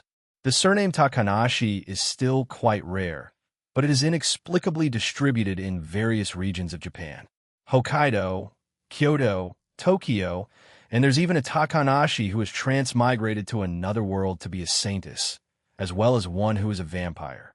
Although I don't know if the latter two Takanashis exist, according to my observation, most of the Takanashis may also have relatively close relatives. So if something happens to one Takanashi, the Takanashis in other regions might also lend a helping hand to that Takanashi because of their kinship, thus causing the original fate of this Takanashi to change. For a spoiler dog like me, this feeling of a familiar story going beyond my control is indeed a bit subtle. I don't know if this change is good or bad for this world, but an unreasonable thing like the diary has already appeared. You girls who are holding the diary should also share a bit of the pressure for me, okay? Also, since we've already gotten to this point, I might as well say a little more. A certain Takanashi who calls herself the Tyrant's Eye. I wonder if you know a Takanashi who has been married 3 times and has had 3 daughters with 3 different wives. If you're not sure, you can also go and ask your older sister. In any case, in the near future, that Takanashi will encounter a plane crash while traveling with his 3rd wife, leaving only 3 unattended daughters. However, I'm not sure when he will get on that plane that might have a crash. I can only confirm that he is not in trouble yet.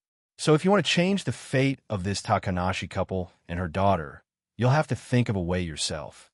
After all, I have a few too many things to pay attention to right now, and it's hard to be thorough in every aspect. After finishing today's diary, Mayachi Hikage went to mess with the filming equipment he had brought from Asaigauka. And unsurprisingly, after his diary entry was posted, it immediately caused a heated discussion among the girls in the chat group. Kasumi Yutako. Although I'm 80 sure that that mysterious person guy will definitely not come to my signing event tomorrow, seeing him keep mentioning my signing is still very infuriating. After all, what if he really came? Although a 20 chance seems quite low, it's still 20, isn't it? Kasumi Kakira asked in the group how many people were planning to come to her signing event tomorrow, so she could make some arrangements. The few girls who had already agreed to come out and play games together this week quickly popped up in the group, saying that they could use her signing as a meeting point. If they couldn't find the mysterious person, they would go to a nearby game center to compete in their respective gaming skills to decide their status in the group. Goko Ruri was originally also a member of the gaming group, but now that there was a Jerry in her house, and she also had to find a way to explain the matter of Jerry and Ripple breathing to Tamaki and Hinata and tell them not to talk about it, she naturally had no time to run to Tokyo again this week. But she had no regrets. After all, as the mysterious person had said, in just one day, under Jerry's guidance, she felt that her Hammond practice was equivalent to the practice experience gained from 3 or 4 reading points. What's more, the mysterious person had also said that Jerry had brought a lot of things with him, which made Goko Ruri even more attentive to the matter of taking care of Jerry. However, she didn't just stand there. Instead, she did the Tyrant's Eye in the group, wanting to know how she planned to solve the matter the mysterious person had written about in the diary. Chapter 93. The withered paternal generation of the Takanashi family in Shiga Prefecture, east of Kyoto Prefecture. Takanashi Rika was originally quite interested when her surname was mentioned by the mysterious person. After all, as the mysterious person had said, Takanashi was such a niche surname that basically all people with the surname Takanashi were related by blood to some extent. Even if you traced it back to their grandfather's generation, there was definitely a connection. It was just that by their parents' generation, for various reasons, they had scattered to various parts of Japan after growing up. Of course, these were all things Takanashi Rika had heard from her older sister when she was a child. Therefore, when she saw the mysterious person write in the diary that among the people with the surname Takanashi, there was also a vampire and someone who had been reincarnated into another world as a saintess, her eyes lit up. She was even thinking about which of the Takanashis she knew might be a vampire, and who might have already been reincarnated and gone to another world. Of course, what she was looking forward to even more was that she felt that as long as she insisted on reading the diary every day, she would sooner or later be able to truly break the seal of the tyrant's eye. It was just that when she saw the content that followed, when the mysterious person mentioned that a certain Takanashi might die in a plane crash, she immediately became nervous. Although she was a Chinibyu, she was, after all, just a girl who had just entered high school. Having lost her mother in her childhood and her father 3 years ago, the current Takanashi Rika had already developed a considerable trauma regarding the departure of her relatives. Therefore, after the mysterious person's reminder, she immediately ran out of her room and asked her sister, who was watching TV, if their Takanashi family had such a relative who had been married 3 times. Hearing her own sister, who was a Chinibyu all day, not being so Chinibyu for once, but the question she asked was so strange, Takanashi-ka felt a bit of a headache. What do you mean, a Takanashi who has been married 3 times and has 3 daughters? Is that how you talk about your own elders? However, seeing that her younger sister's expression was quite serious, Takanashi-ka still carefully recalled the family situation of their relatives. After just a moment of thought, Takanashi-ka found the person Rika might be talking about. You're probably talking about Uncle Shingo. He works in Tokyo, and for various reasons, he has indeed been married several times. Speaking of which, his eldest daughter seems to be 2 years younger than you. She should be in the 2nd year of middle school now. When father passed away, he had brought his wife and his little daughter, who had just been born, to attend the funeral. He even thought of taking us to live in Tokyo. But because his family was already raising several daughters, I rejected him in the end. But he did take good care of us at that time. Why are you suddenly asking about this? Listening to her sister's explanation, a somewhat familiar face began to flash in Takanashi Rika's mind. So it was that uncle? Thinking that he seemed to have brought her a lot of foreign candy when she was a child, Takanashi Rika couldn't help but clench her small fists slightly, feeling that she definitely couldn't let this uncle of hers die in an accident just like that. And being asked by her sister why she had suddenly inquired about this matter, Takanashi Rika immediately stammered that she had seen through her tyrant's eye that his fortune was a bit unwell recently, so she wanted to remind him that it would be best not to have any contact with air travel-related transportation recently. Listening to her younger sister's obviously lying appearance, Takanashi-ka couldn't help but frown. Her younger sister had been a Chinibyu for several years now. She could still distinguish the difference between her acting out and her lying. So why was she lying to me? Since a few days ago, she had felt that this sister of hers had changed a lot after entering high school. From her original one-sided Chinibyu, it had developed onto the internet, and it seemed she had also made many new friends in her class and online. Could it be that Rika has met some scammer online? Thinking this, Takanashi-ka's expression began to become serious. However, looking at Rika, who was still unconsciously twirling her fingers after telling a lie, she thought for a while and felt that it was better to first go along with her words and then slowly observe what the person behind Rika was trying to do. Speaking of which, after I started working, I really haven't contacted Uncle Shingo and Aunt Shizu for a year or 2. It's indeed time to ask about their recent situation. Takanashi Shingo was their 4th uncle, and Aunt Shizu was their eldest uncle's wife.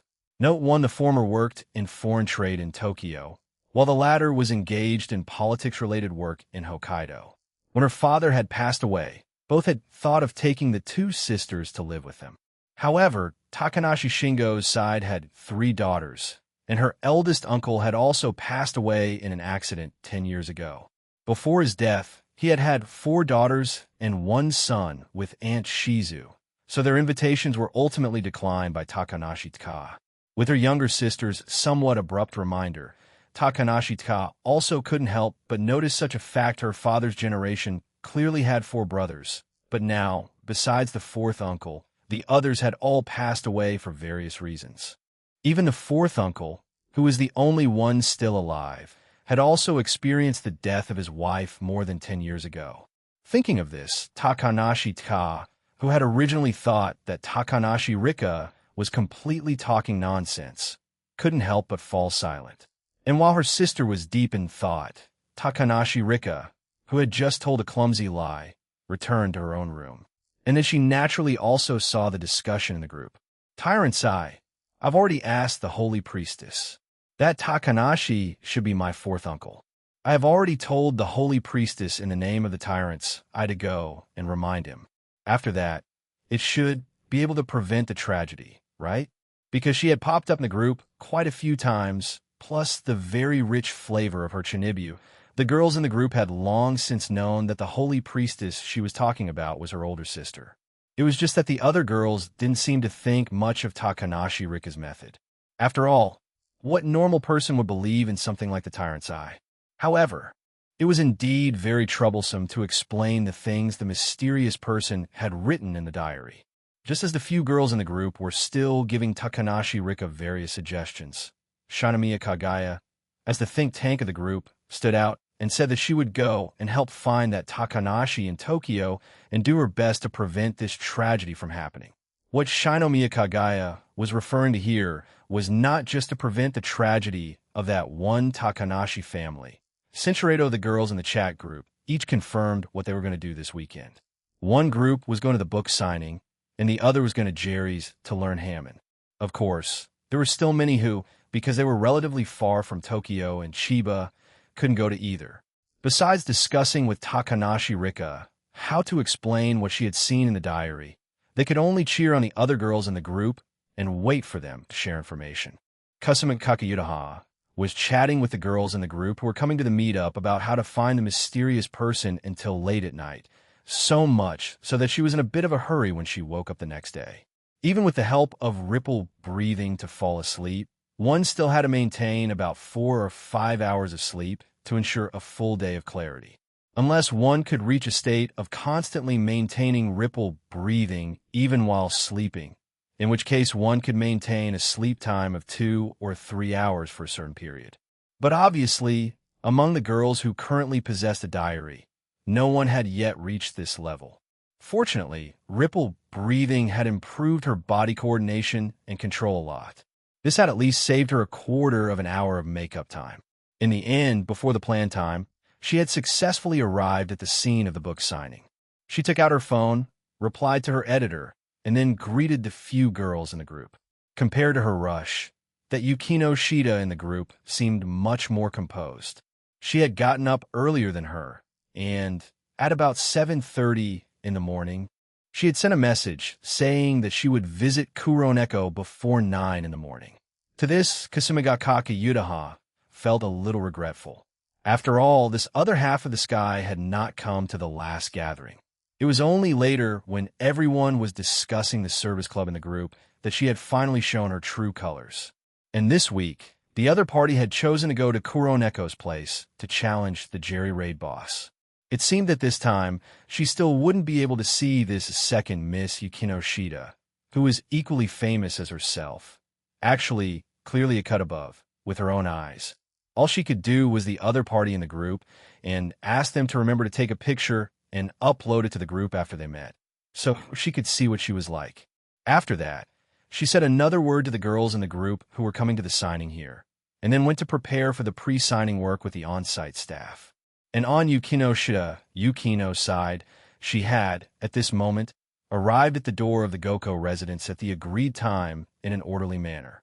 The reason she had not gone to the gathering last week was, 1, because she was still unsure of the purpose of some of the girls in the group and was worried that there might be some trap in that gathering. Another important reason was that she had not yet moved out of her family home last week. After seeing her original future in the diary, Yukino had already made the decision to change. If she continued to live at home, even if others couldn't see the existence of the diary, the changes from her practicing ripple breathing might be noticed by her older sister and mother. Yukino, who was unwilling to lie, also didn't want to explain these supernatural matters to her family. And so, after a lot of effort, she had successfully persuaded her mother and moved into an apartment not far from the school. And her sudden assertive stance at that time had also made her mother observe her with a scrutinizing gaze for a good while, a rare occurrence. Only after confirming that her attitude was not a joke did she agree. And this week, Yukino, who was spending the weekend away from home for the first time in her life, told her mother again that she was going to meet a friend on the weekend and would not be coming home. With my mother's attitude, she's probably already investigating what's been happening to me recently. Yukino couldn't help but think, looking at the slightly old Goko residence in front of her. I wonder what she will think after she investigates and finds out that the little daughter of the Shinomiya family has met with the eldest daughter of the Goko family. Just thinking of this, Yukino's mood couldn't help but become a little low.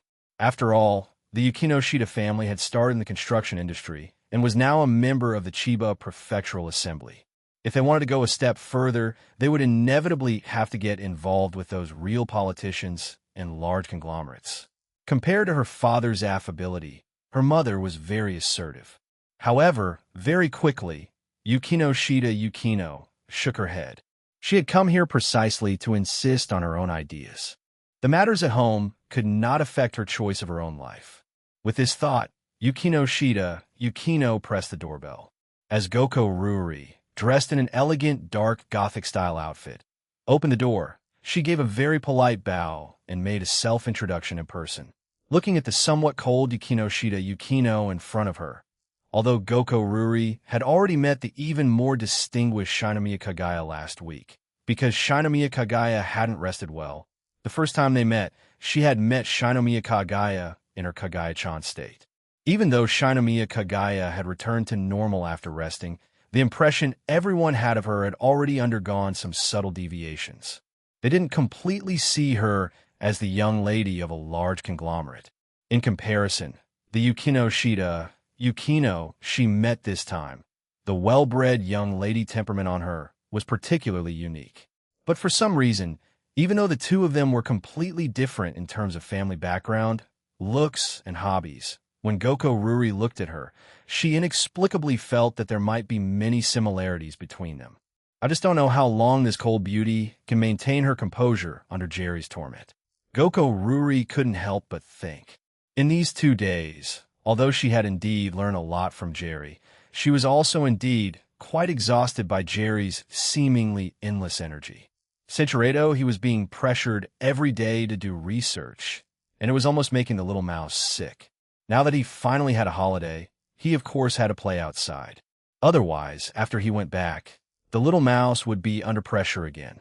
Hearing Jerry describe his life with a mysterious person so tragically, what else could Goko Ruri do but continue to play with him? Although Yukino had roughly understood Jerry's personality from Goko Ruri's statements in the group these 2 days, she had come prepared with a lot of snacks and cakes this time. She felt that these things should be able to make Jerry agree to teach her some things willingly. And later, a few other girls would come over as well. No matter how stubborn Jerry was, he probably couldn't cause too much trouble, right? With this thought, the naive young girl walked into the house. Chapter 95. So you're Hirano? Actually, Jerry's pranks and playfulness basically carried no malicious intent. It was just that before Miyachi Hikage, who understood the personalities of these girls very well, had let it out, he had carefully mentioned their personalities to Jerry and had asked it to properly temper these inexperienced girls. It was very clear that although the current Yukino had already deviated quite a bit from the trajectory of the original work, she was indeed still relatively naive. After meeting Jerry Barato with a simple greeting, she had just taken out the snack she had prepared when Jerry glanced around the room with a quiet look, then turned its head to look at Goko Ruri. It even turned its head afterward to look at Goko Hinata, who was still a young child. And then she was somewhat pushed to her breaking point by Jerry's helpless, shrugging expression. Because Jerry's expression at that time was as if to say, "Are you really a girl? How can you not even Barato your age?" Although Goko Ruri's side wasn't great either, after all, she was the type of girl with a smaller frame. But on Yukino's side, in short, the contrast was quite noticeable. No wonder when Miyachi Hikage was explaining her personality and image to at home, he had specially used the title Hirano. Note 1 how pitiful. Feeling the pity in Jerry's eyes, Yukino gritted her teeth, getting a preliminary taste of this little mouse's malicious personality. But she still endured it. She was still in her developmental period. She didn't need to care about the opinion of a mouse. And so, after adjusting her mentality for a while, she handed the snacks she had prepared to Jerry and expressed her wish to learn some advanced training methods for ripple breathing from it. And then Jerry nodded as a matter of course, then made an okay gesture and made a confident, upright posture towards Yukino, as if it were offering some helpful advice. Looking at this gesture, Yukino couldn't help but clench her fists. She really wanted to tell Jerry that she wasn't here for this. She wanted to see what level her ripple breathing had reached and how big the gap was between her and this Jerry, who was called a genius by the mysterious person.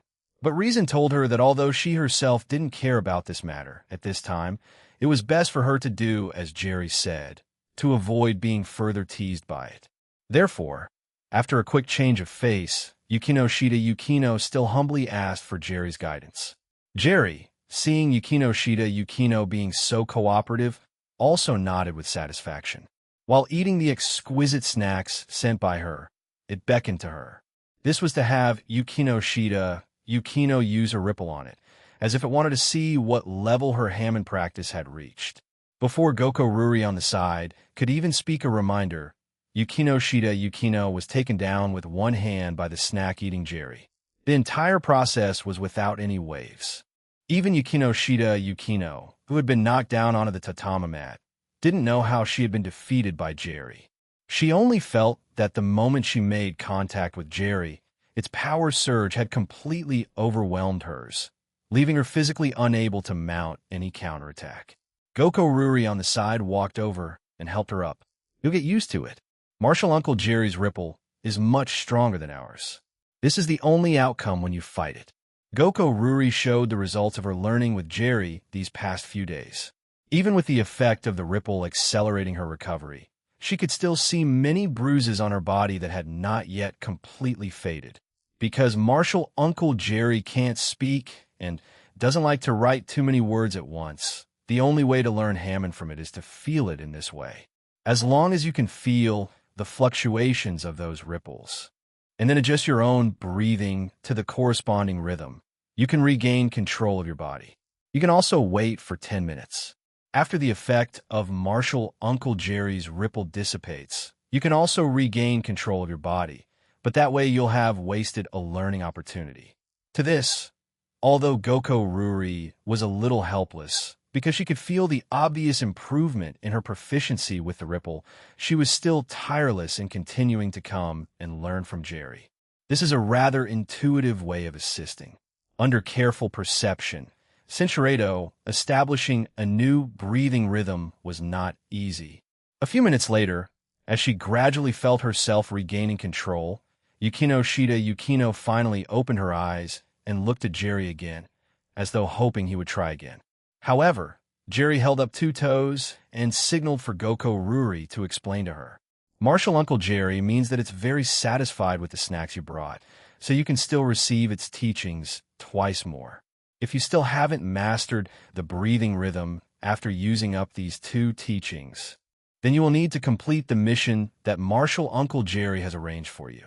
Speaking of this mission, Goko Ruri felt a bit of a headache again.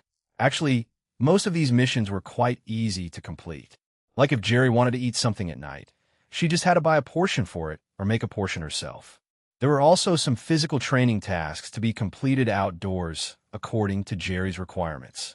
Although her stamina had always been poor, with the help of ripple breathing, she could still complete these tasks before she reached her limit. It was just that occasionally some tasks would be a little shameful. For example, having Hinata take the self-indulgent novel she had written before and read it aloud in front of her and Tamaki. After listening, not only did she have to ask for her 2 younger sisters' opinions, but she also had to write a review for the novel she had written herself. If it were before, she wouldn't have felt so ashamed. But after having truly practiced ripple breathing and come into contact with a real hidden world, when she looked back at these imaginary Chinibu works of hers, it was completely equivalent to her own dark history. It had to be said, In terms of being a Chinibu, her level of obsession was indeed far inferior to that of the Tyrant's Eye. I wonder what kind of mission Jerry can come up with for Shida Yukino, this very aloof-looking, well-bred young lady. To this, Goko Ruri couldn't help but feel a little expectant.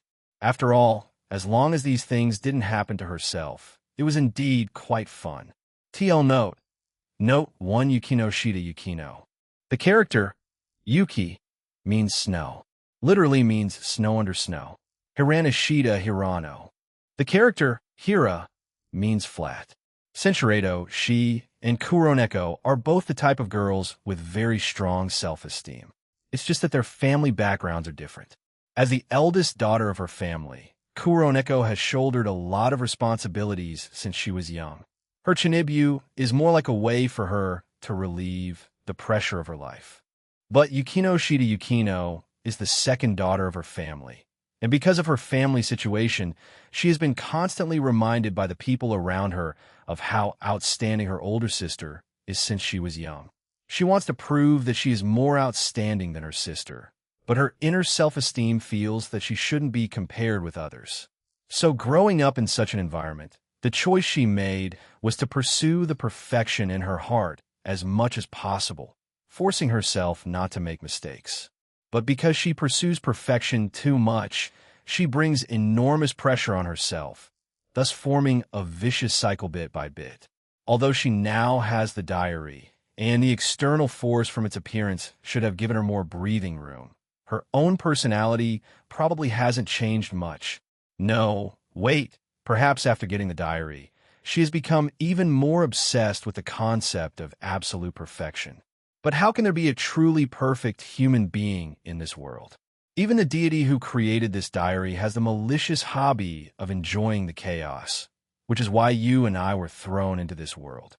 So if you have a chance to run into her, have her get in touch with the things she's afraid of in her heart more, and make her realize that she herself is not perfect to begin with. This was the instruction Mayachi Hikage had given to Jerry regarding Yukino's personality before sending it to the Goko residence. Recalling Mayachi Hikage's instructions, Jerry rubbed its chin. The Shida, before it liked cats, was not good at dealing with dogs, had no sense of direction, and at the same time, did not like to go to crowded places. Why do so many people like cats?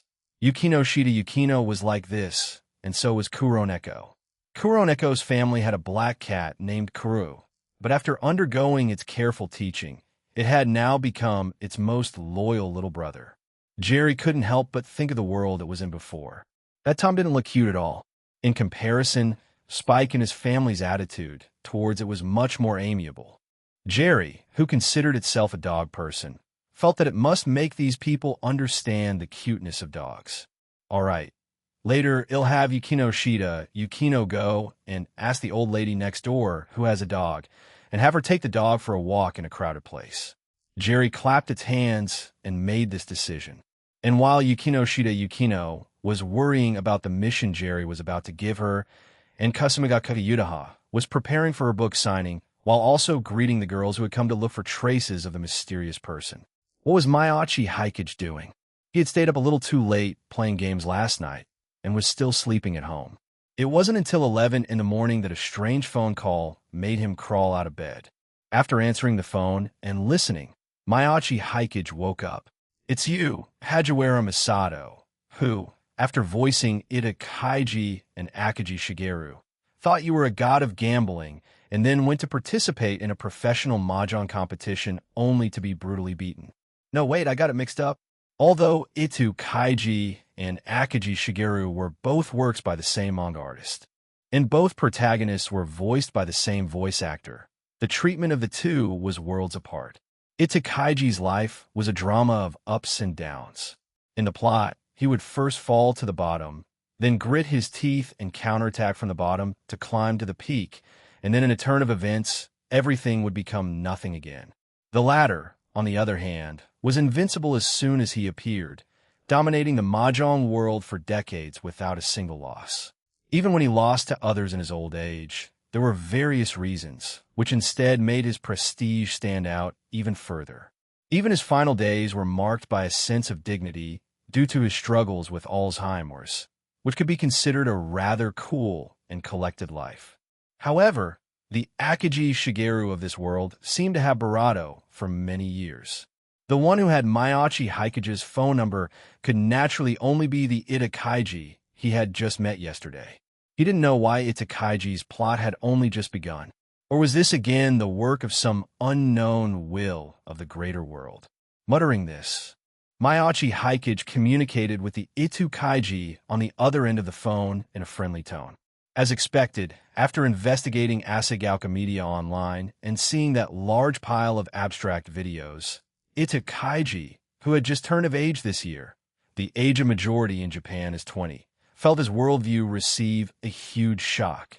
Looking at those videos that were clearly devoid of any substance, but always managed to get extremely high view counts, Itakaiji had suffered from insomnia for a long time. It wasn't until he woke up this morning that Itakaiji, feeling that he could definitely do this work, Sinchiredo, he immediately invited the other party out for a meal to discuss the details of filming a video. Then, after finishing this call, he made another call, one he hadn't made in a long time, to the now true big boss of Asagauka Media, Kageyama Kid. I say, you've been in Tokyo for almost half a month. You finally deigned to give me a call? As soon as the call was connected, Mayachi Hikage heard Kageyama Kid's complaint. My bad. I've been busy with a lot of things in Tokyo recently. I'll definitely pay more attention to your side in the future. Mayachi Hikage and Kageyama Kid had known each other for more than 10 years. After listening to her complain for a few sentences, he told her his idea. You want to shoot a paranormal video in Tokyo? Upon hearing his idea, Kageyama Kid couldn't help but get a little nervous. In a place like Japan, which was said to have 8 million gods, messing with these things always gave people a sense of unease. Let's just shoot and see first. Even if we can't make a paranormal video, if we find places where cases have occurred and do some case analysis and legal education videos, there will definitely be people who watch. There are a lot of things to film here in Tokyo, Mayachi Hikage said, and then had Kageyama Kid send over a labor contract. The request was to extend the term to 10 years and to raise the penalty for breach of contract a little bit. Of course, in terms of salary and commission, Mayachi Hikage would naturally not treat him unfairly. As long as that Itakaiji guy didn't take all his salary to play pachinko, it would definitely be no problem to save 1 or 2 million yen a year with normal expenses. Chapter 97. I'll do anything. Akihabara. Mayachi Hikage walked into the maid cafe he had visited last time with practiced ease. He found a seat near the window and waited for the arrival of Itakaiji and Sakakibara Kichi.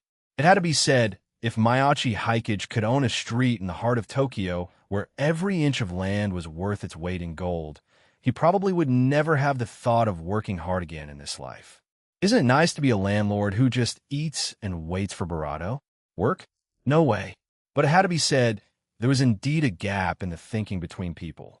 Just like the cute maid named Ferris99, who had come over to greet him as soon as he had walked into the cafe, and had even remembered when he had last visited.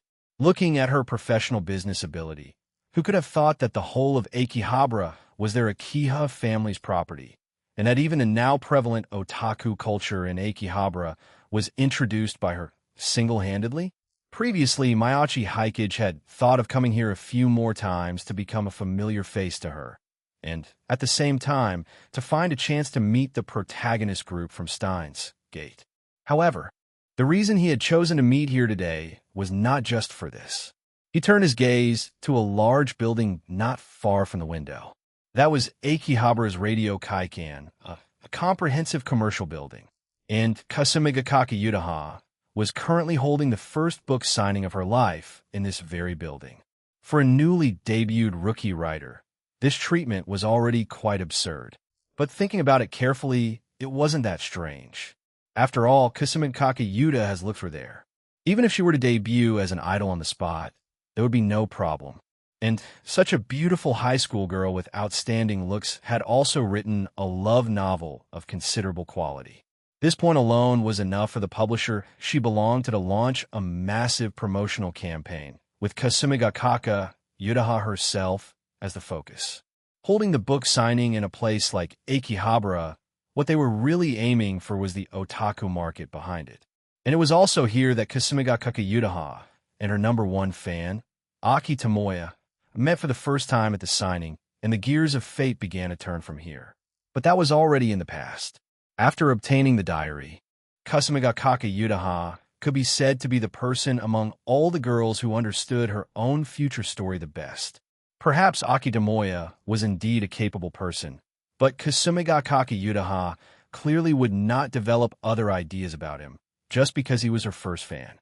Kasumi ga Kakayutaha believed that maintaining a friendship between an author and a reader was important. When she saw Aki Tomoya arrive at the scene and begin queuing as the first reader, just as in the original work, her feelings became slightly complicated. She still very seriously discussed the future plot development of her work with him. However, in the process, she was more concerned about whether that mysterious person had come to her signing today. To this, Hayasaka AI, who had been specially sent by Shinomiya Kagaya to be in charge of this matter, was continuing to have the Shinomiya family's bodyguards investigate the situation inside and outside the bookstore. As long as they found anyone whose reaction was a bit strange, they would record their image and conduct a more detailed investigation later. So who on earth is Kagaya-sama looking for? At the same time, in the same coffee shop as Mayachi Hikage, just sitting at a different table, Hayasaka AI complained while biting the straw in her mouth, while also receiving information transmitted from those bodyguards on her phone. She could guess that her own young mistress had recently had some kind of fortuitous encounter, to the point that her entire personality had become more, let's use the word extroverted to describe it for now. But perhaps because of some restrictions, Shinomiya Kagaya had not explained it to her in particular detail. She only knew now that there was a guy called the mysterious person who had connected many girls together through some means and had also given them some special powers. But they didn't seem to know what that mysterious person really wanted to do. So Kagaya-sama wanted to find where he was and Barato out his purpose. This was probably Hayasaka A's guess about the whole incident. Her reason for being there was that the young woman she served had told her there was about a 10% chance that the mysterious person would appear nearby to attend the event. Kasumi ga Kakayutaha's book signing, and had asked her to investigate. As for her own young lady, at this moment, she should be heading towards Chiba with that mysterious godly mother and a few bodyguards. No matter how you put it, a 10% possibility is Barato too low, right? And I don't even know what that mysterious person's characteristics are. Do I really have to write down all the suspicious people and then investigate them one by one? That much work will exhaust a person. Hayasaka AI complained in a low voice. She was completely unaware that the mysterious person she was talking about had actually turned his head to look at her position more than once after entering this coffee shop. So Shinomiya Kagaya sent Hayasaka AI here and went to find Jerry herself? She really doesn't plan to miss a single opportunity. Mayachi Hikage was even thinking of writing a diary entry at this time to complain about Shinomiya Kagaya exploiting her good sister like this. However, before he could take out his diary, the figure of Itu Kaiji had already appeared at the entrance of the coffee shop. Just seeing him hesitate as he walked into the coffee shop, and then the startled look on his face when he was welcomed by those enthusiastic maids, one could tell that it was clearly his first time in a maid cafe. It was only after seeing Mayachi Hikage's figure that he let out a slight sigh of relief, said a few words to the maids with a slight stutter, and then walked straight over. Take a look at the menu first, and see if there's anything you'd like to order. The taste of this coffee shop is quite good. As for your work, I've also made an appointment with a classmate of mine to meet here. If he's willing, he might become a partner who specializes in filming for you in the future. So it's better to explain these things to you both together after he arrives. Originally, hearing that Mayachi Hikage had made an appointment with someone else, Itakaiji was still worried if it would be a competitor of his. But after hearing that the two of them would become partners, he was a little relieved. However, in order to improve Mayachi Hikage's evaluation of him, Itakaiji still said to him with a resolute face that he was already mentally prepared. As long as Mayachi Hikage needed it, He could completely disregard his own image in the videos and would do anything. Perhaps because his voice was a little too loud, Hayasaka AI, who was sitting not far away, immediately perked up her ears and cast a gossipy look in their direction. Already mentally prepared, doesn't care about his image in the videos, he would do whatever it takes. To be honest, this sounded much bravado than the surveillance mission her young boss had arranged for her. Chapter 98. The Hard Luck Worker. Hayasaka AI, sensing that the gazes of the many passers-by and even the maids on the two of them had become strange, Mayachi Hikage couldn't help but blink. The current Itakaiji was indeed still a bit too naive, single-mindedly thinking about making a career for himself, without considering other things at all. But considering that he had only just turned 20 this year and had not suffered any major blows, even though he had almost been royally screwed over by his junior yesterday, the current Itakaiji still held an attitude of trust towards this world. Mayachi Hikage first nodded friendly at the onlookers as a response, indicating that they were not discussing any special topics. Having filmed cringy and abstract videos for these past few years, he could still maintain a relatively calm expression when faced with the gossiping reactions of the surrounding onlookers. Looking at Itu Kaiji, who had lowered his head, realizing how foolish his actions just now had been, Mayachi Hikage instead encouraged him. That momentum just now was actually quite good. People in our line of work can't be too concerned about what others think of you. If you can maintain this momentum, I can guarantee you can earn at least this much in remuneration this year. Mayachi Hikage held up one finger. 1 million? Itakaiji shook his head. Even as a clerk in a convenience store, he earned 1 or 2 million yen a year. The remuneration Mayachi Hikage was offering would obviously be higher than that. So, an annual salary of 10 million yen? Itakaiji couldn't help but swallow. His imagination only allowed him to think to this extent. Any higher, and that would be a number he couldn't possibly save up in his entire life. Looking at Itu Kaiji, whose breathing had become much heavier, Mayachi Hikage fell silent. For now, he would simply wait while the other man talked himself into a corner. Just then, Sakakibara Kichi finally arrived at the coffee shop. When he saw the somewhat unkempt man beside Mayachi Hikage, he was stunned for a moment, but quickly realized that this should be the friend the other party had found to shoot videos with. It wasn't until he had greeted Mayachi Hikage and sat down that he heard the name Asagao Media from the conversation between his classmate and this man. As a student with the strongest ability to accept new things, Sakakibara Kichi had heard of this place, Asagaoka. After all, this was one of the main sources of popular internet videos in recent years. But didn't this classmate of mine say he grew up in the countryside of Saitama Prefecture?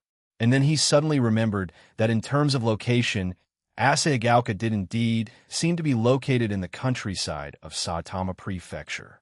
With his many years of reading experience in suspense and mystery works, Senchuredo, but more of them were ideas that we young people came up with when we gathered together. Mayachi Hikage very modestly shared the credit with the other villagers.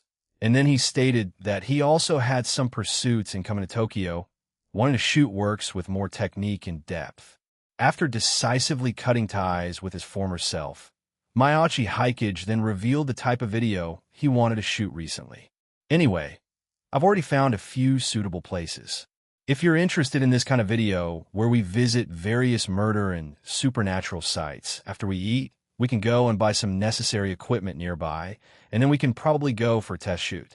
After all, he couldn't possibly bring all the equipment needed for filming with him.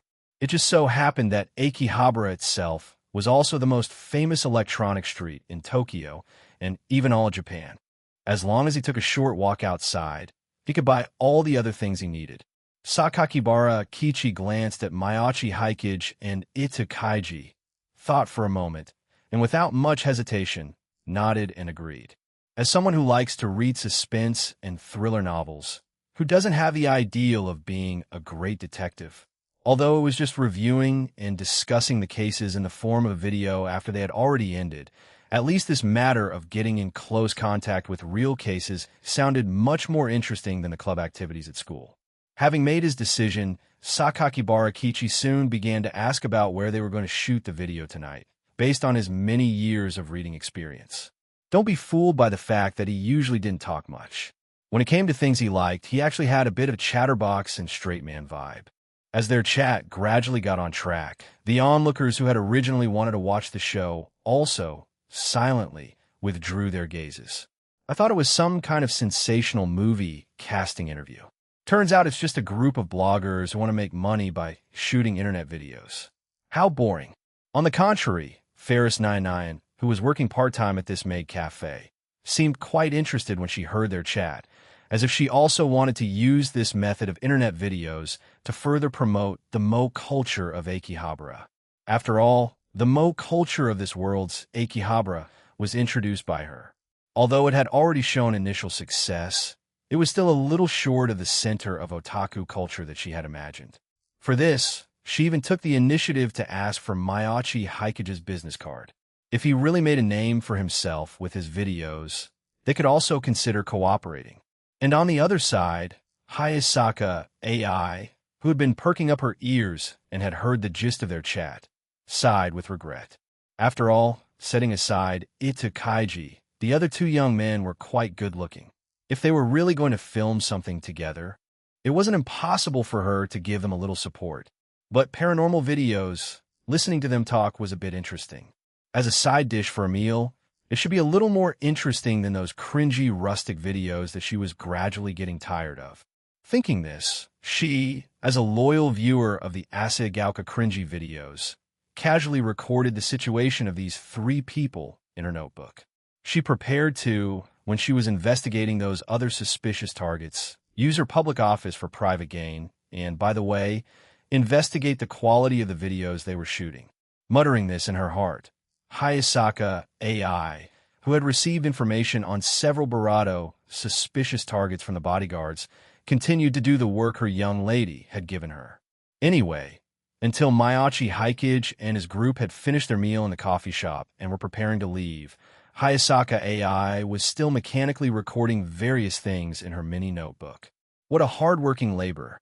However, thinking that the other party, who was not yet an adult, already had an 8-figure annual salary, Mayachi Haikage felt that this workload was quite reasonable.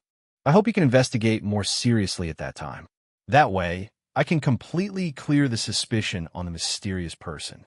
It was just that what Mayachi Haikage hadn't expected was that just as the three of them had stepped out, they ran into another group of 4 girls on the road.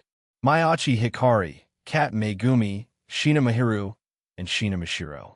A month ago, this was a strange combination that Mayachi Haikage couldn't have imagined in his entire life.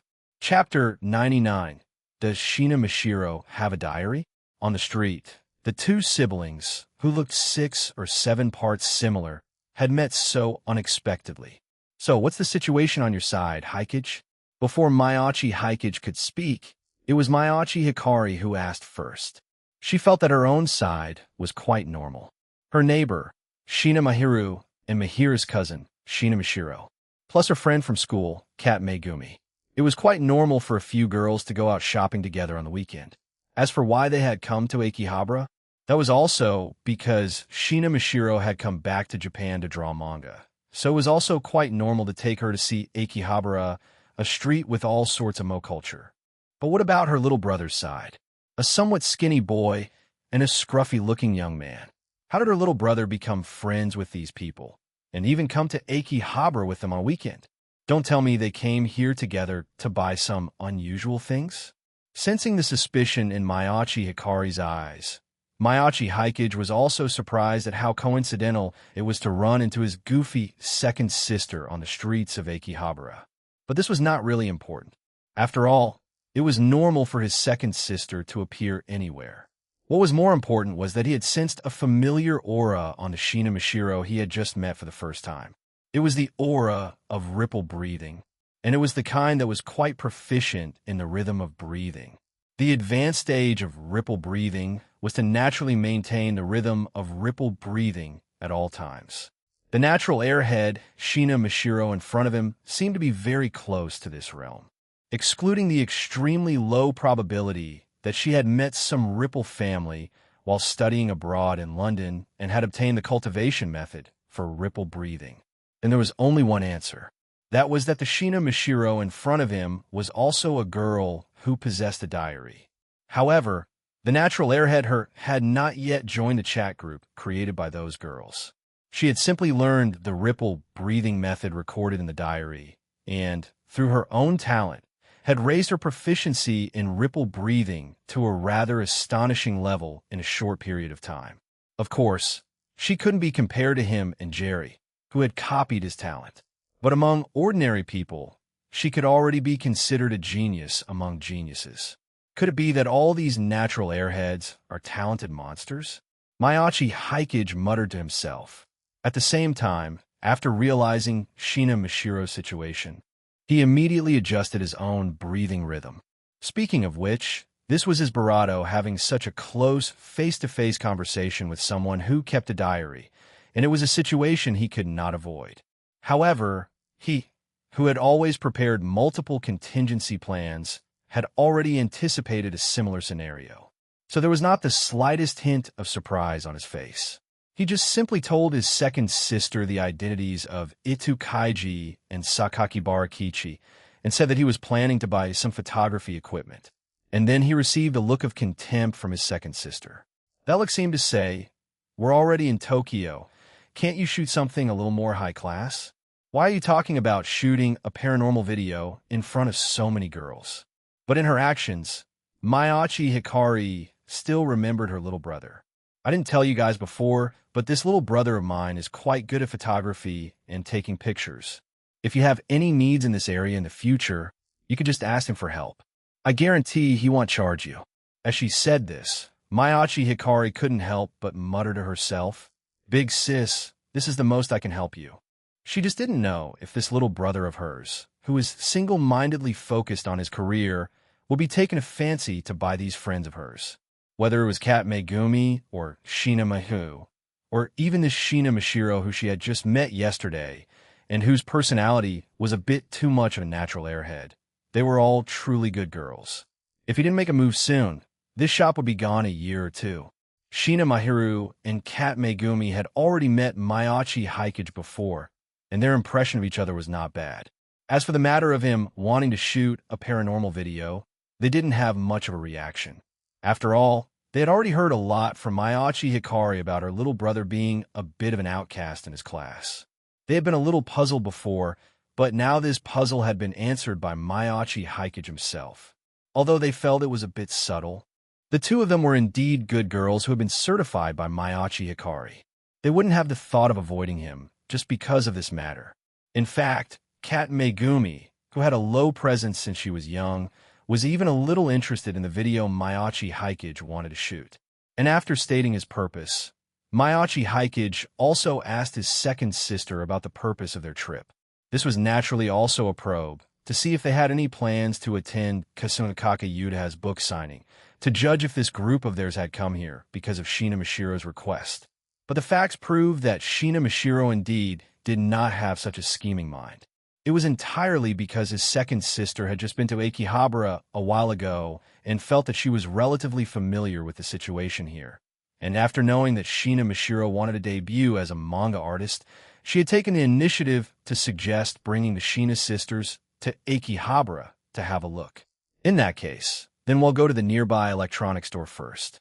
I hope y'all have fun. If you need anything, you're welcome to come and find me for help. As he said this, Mayachi Haikage, on the grounds that the filming workload for the evening was a bit large, planned to slip away first. Mayachi Hikari was originally a little resentful that her little brother couldn't read the situation. If the two groups hadn't met, then so be it. But now that they've so coincidentally run into each other in Akihabara, this guy who is so familiar with Akihabara, if you stood up and acted as a tour guide, wouldn't that greatly increase these girls' favorability towards you? Just go and live with that broken camera of yours for the rest of your life. And then Mayachi Hikari, who was complaining in her heart, saw that Shina Mashiro, who was not interested in anything other than drawing, actually walked directly in front of her little brother and made eye contact with him. Sensing the young girl's gaze, Mayachi Haikage's expression did not show the slightest change. He just asked curiously, "Is there something you need? Could it be that she has sensed something from me?" "The sun. You have the aura of the sun on you." Suddenly, such words came from Shina Mishiro's mouth. This one sentence made the few people present stunned for a moment. Itakaiji and Sakakibara Kichi couldn't understand what Shina Mishiro meant at all, only feeling that this young girl's train of thought was a bit too strange. But on Mayachi Hikari's side, Kat Megumi, who seemed a bit inconspicuous among the few girls, suddenly had her eyes light up. So, it's not just me who has this feeling about Mayachi Hikage. Chapter 100. Kat Megumi flashes to join the team fight. Why did Mayachi Hikage need to lay the groundwork for himself in the diary and prepare for the possibility of being exposed to those girls at any time? It was all because the Puryong body, a physique that suppressed ghosts and ghouls, was simply too conspicuous in this world. Countless vengeful spirits gathered in the energy-filled place of Baika Town. But just because he was living here now, those powerful, vengeful spirits that had been in Baika Town for several years were forcibly driven from their territory and didn't even dare to show their faces in front of him. The crime rate in the entire Baika Town in the past week had probably dropped quite a bit. If this continued, the anomaly in Baika Town would surely not escape the investigation of others, and he would obviously be discovered very quickly by the supernatural existences of the hidden world. So, in order to clear his suspicion of being the mysterious person, he definitely had to make a name for himself in the hidden world. And now, just as he had thought before, Shina Mishiro, who possessed a diary and had an equally outstanding perceptive ability, had already noticed his unique physique during their first meeting. Mayachi Hikage thought to himself, and then held out his hand to Shina Mishiro. "Do I look like the sun? You are the first person to say that to me. Can you tell me in detail what that feels like?" He looked at his older sister. She was also looking completely puzzled at the moment, as if she were wondering where on earth her little brother looked like the sun. His name is Hikage, Sun's Shadow. The one who is truly more like the sun should be her, Hikari Lightright. However, after complaining in her heart for a while, she quickly adjusted her mentality. She had been used to it since they were little. If she couldn't adjust her mentality in time, she probably would have already developed a psychological trauma from Mayachi Hikage. What she was particularly concerned about now was what kind of attitude this Shina Mishiro, who looked like a top-tier rich and beautiful girl, had towards her little brother. Don't tell me my little brother was taking a fancy to by Shina Mishiro on their first meeting. This is great news. Mayachi Hikari was already thinking in her heart that she would share this good news with her parents later. And then, Kat Megumi, who had not had much of a presence until now, also suddenly raised her hand, indicating that she also had a similar feeling. Speaking of which, when we were looking at the clubs last time, I noticed that Hikage-san seemed to be very popular with the sport clubs. When they heard that you weren't planning to join, the senpais in those clubs looked quite sad. Looking at the precise statement from Kat Megumi, Mayachi Hikage couldn't help but sigh in his heart. As expected of Saint Megumi, who effortlessly crushed a host of loser heroines to win. Even though he couldn't feel the rhythm of Ripple breathing on her at all, she could still keenly sense his physique. And she could always make the key choice at the key moment. And following Kat Megumi's statement, Shina Mishiro, who was standing in front of Mayachi Hikage, also made a large circle with her hands, indicating that she could see a sun-like light emanating from around him. Originally, if it were only Shina Mishiro who had said this, he could have just laughed it off, chatted with her for a few sentences, and fooled the pure-as-a-blank sheet Shina Mishiro, and then the two groups could have continued to go their separate ways according to their original plans. But after Shina Mishiro initiated the team fight, Kat Megumi had immediately flashed to join in. Now the situation was different. Mayachi Hikari was also exceptionally shocked as she looked at Kat Megumi. "Ah, I've always thought of you as my best friend since entering high school. I didn't expect you to also be interested in my little brother. Then you should have said so earlier. If you had told me earlier, then I would have been taking you to my brother's big housey to visit every day." But it was Shina Mishiro who spoke first. "What choice should I make now? Should I choose the naive and worldly unwise Mishiro, or the calm-tempered but more approachable feeling cat Megumi to be my future sister-in-law? This choice seems a bit difficult. Thinking this, Mayachi Hikari subconsciously looked at Shina Mahiru, who was standing beside her with a similarly awkward expression. Don't tell me you also think so.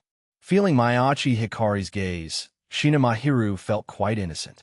She had only met her brother once at her doorstep in total, and it had been quite a rush at that time. The two of them had barely spoken. Why was she suddenly looking at her? But for her to say in front of others that besides looking a lot like Mayachi Hikari, she hadn't felt anything special about her brother at that time. And this was after her own cousin and another girl had both stated that they could feel something different about him. Wouldn't her answer be a little unsociable? And so, after struggling for a good while, she felt that it was better for her to follow her cousin's lead for now. Anyway, she wouldn't lose anything by praising someone a few times. She responded intermittently. Actually, I also think Hikage-san should be a pretty nice person. He gives off a rather gentle feeling, but maybe because we've had less contact before, I haven't completely felt the kind of feeling that cousin Mishiro was talking about. She even took the initiative to explain her cousin's somewhat hard-to-understand words. Actually, my cousin was a painter before. You all know that a painter's imagination is much stronger than us ordinary people.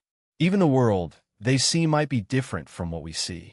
But since cousin Mishiro has said so, then she must have seen some different characteristic on Hikage-san. As Shina Mahiru chose to enter the field at the end to get an assist, Ida Kaiji, behind Mayachi Hikage, besides being envious, couldn't help but remember that he had just been proactively reminded by him yesterday, thus avoiding that high-interest loan pitfall. Thinking of this, he immediately nodded in agreement, stating that Mayachi Hikage was indeed the kindest and most benevolent boss he had ever met, and that he had chosen to join his team because of his personal charm. Gentle? Kind? Benevolent? Setting aside the matter of personal charm for now. After all, to be able to build the current Asagauka miracle from scratch, Mayachi Hikari had to admit that her little brother did indeed have a bit of personal charm in him. But the first three, Mayachi Hikari thought of Mayachi Hikage, who would occasionally turn into a film set tyrant on the shooting site, and who had, since they were little, teased the people in the village, including herself, who knows how many times. She simply couldn't place these beautiful adjectives on him. Something's not right. A flash of inspiration suddenly appeared in Mayachi Hikari's small head. She felt that there must be a hidden story in this. She looked at her little brother with suspicious eyes, as if wanting to see what he could possibly say. To this, Mayachi Hikage could only sigh in his heart that his luck today was indeed not very good. And then he, according to the explanation he had thought of before, explained to the few girls before him. It's probably because I recently found some materials in my old home's warehouse that record a certain ancient training method. After I tried out according to the content, I feel that my body is a little stronger than before, which is probably why it gives you all that feeling. Chapter 101. Natural Airhead Defeats Scheming Type. After all, Mayachi Hikage had mentioned this matter to Mayachi Hikari before school started.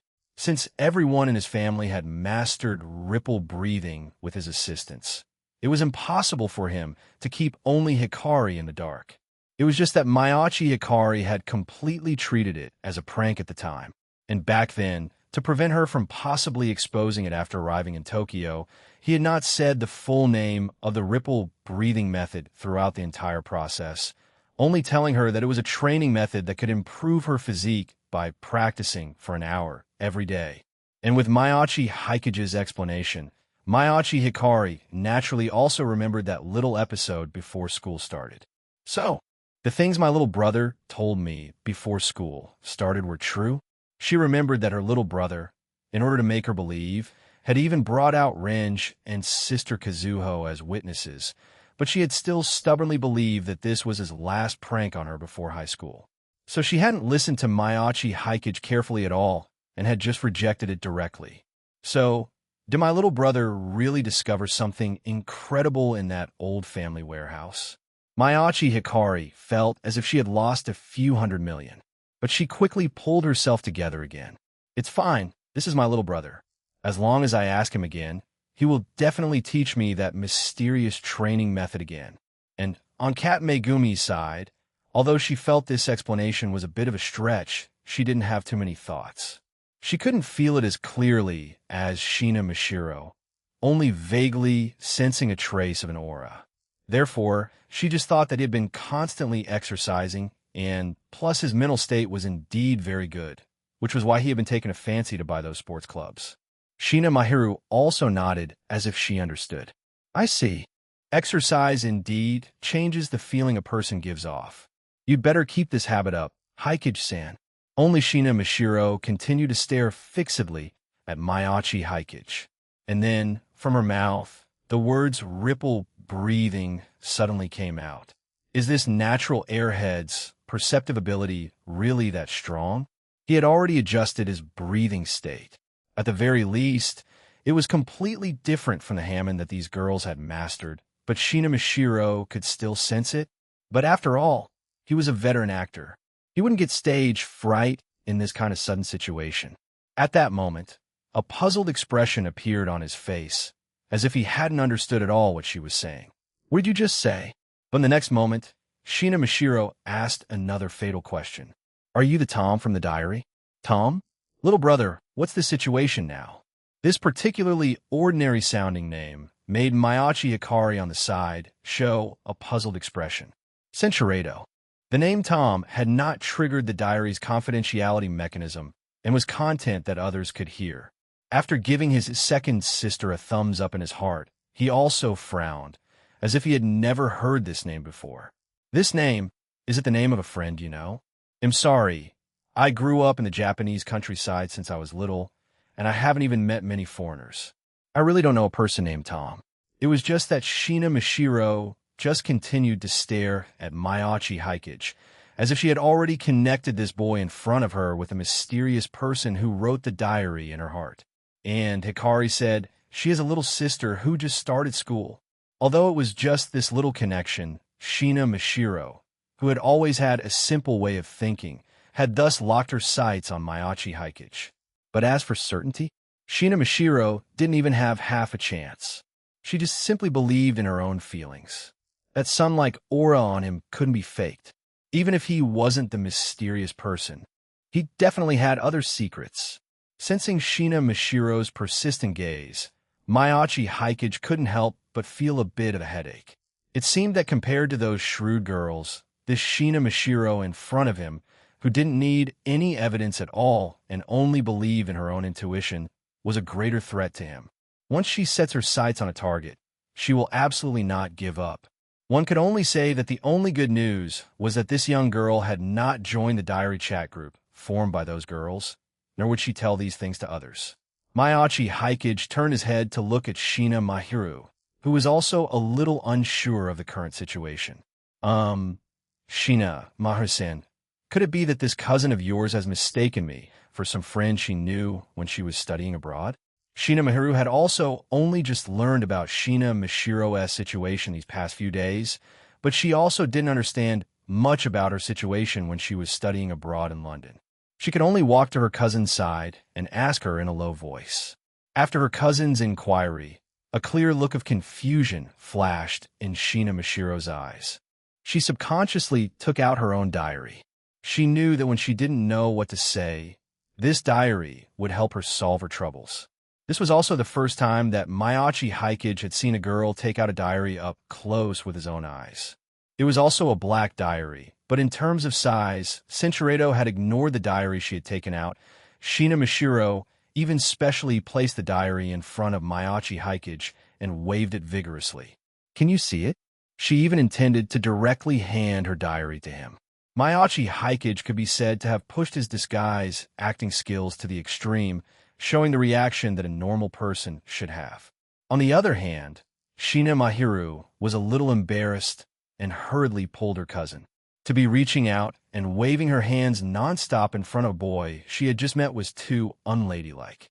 If the elders at home knew about this, Senchurado, could it be that he really isn't the mysterious person? Only now did Mayachi Haikage let out a sigh of relief, feeling that it should be over here. And then, in the next moment, He was stunned to find that the young girl in front of him had actually started to directly use the power of ripple breathing on the street.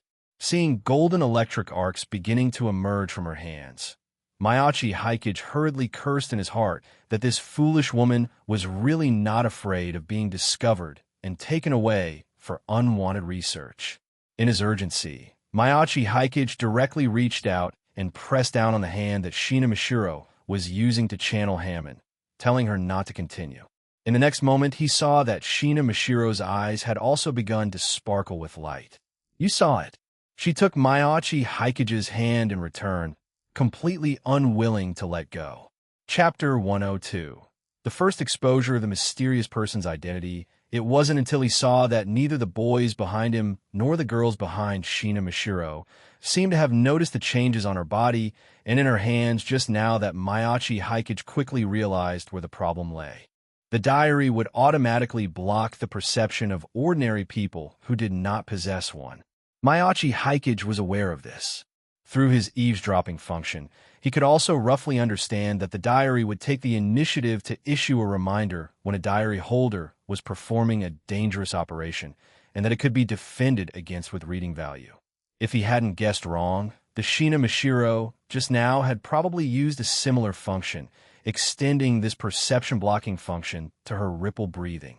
The result was that only he could clearly see the ripple emanating from Shina Mishiro's body, and then, worried that this dangerous act would be discovered by someone, he had subconsciously made a move to stop her. At this moment, Mayachi Hikage finally realized one thing.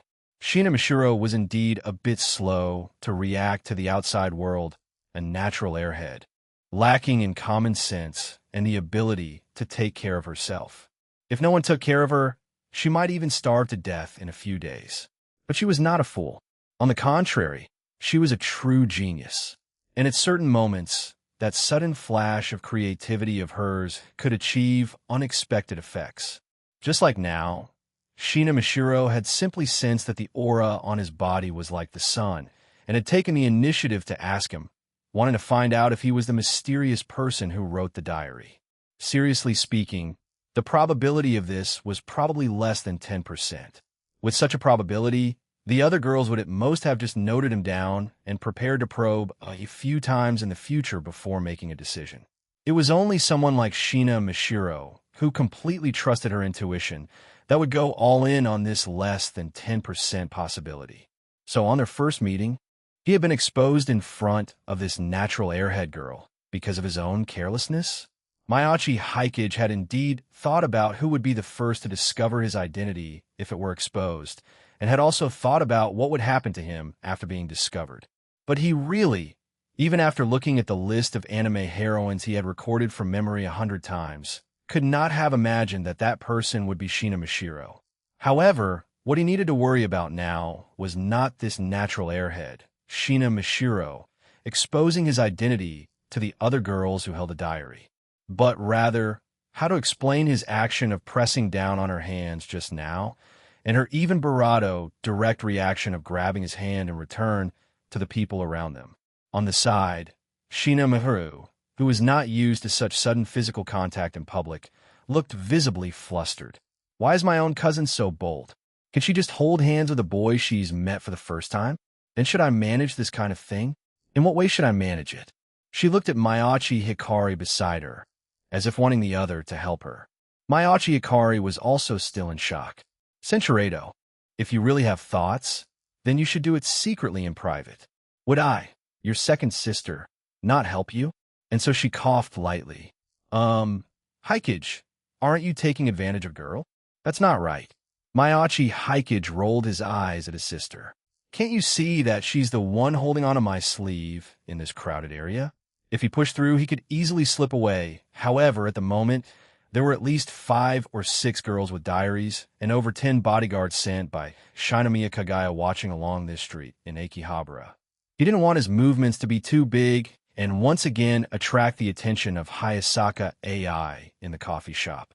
So he could only nod slightly at Shina Mishiro and then said in a low voice, "Why don't you let go first, and we can find time to talk again?" Shina Mishiro did not move. Looking at her eyes, It seemed that she felt that if she let go of his hand now, he would disappear again. To this, Mayachi Hikage could only helplessly introduce his second sister to her. This is my twin sister, Mayachi Hikari. She is your cousin, Shina, Mahira's neighbor, and also the person who picked you up from the station yesterday. Although the two of us don't live together now, I will be going over to her place tomorrow. We can talk together then. Shina Mashiro, who had not been listening carefully to his self-introduction before, blinked her eyes and looked back and forth between Mayachi Hikage's and Mayachi Hikari's faces for a good while. Ignoring the sun-like feeling on Mayachi Hikage, the two of them did look quite similar. Thinking of this, Shina Mashiro let go of his hand, and instead, very naturally took Mayachi Hikari's arm, while her gaze continued to be fixed on him. That gaze seemed to say, "Don't you think of leaving with your sister?" This action still left the people present unable to understand, but Mayachi Hikage couldn't help but let out a secret sigh of relief, and so he took the opportunity to make an explanation. I think it's probably because Hikari and I look very similar, and Hikari was the one who picked her up from the station yesterday. So, she would subconsciously be closer to me, Mayachi Hikage explained, somewhat forcefully.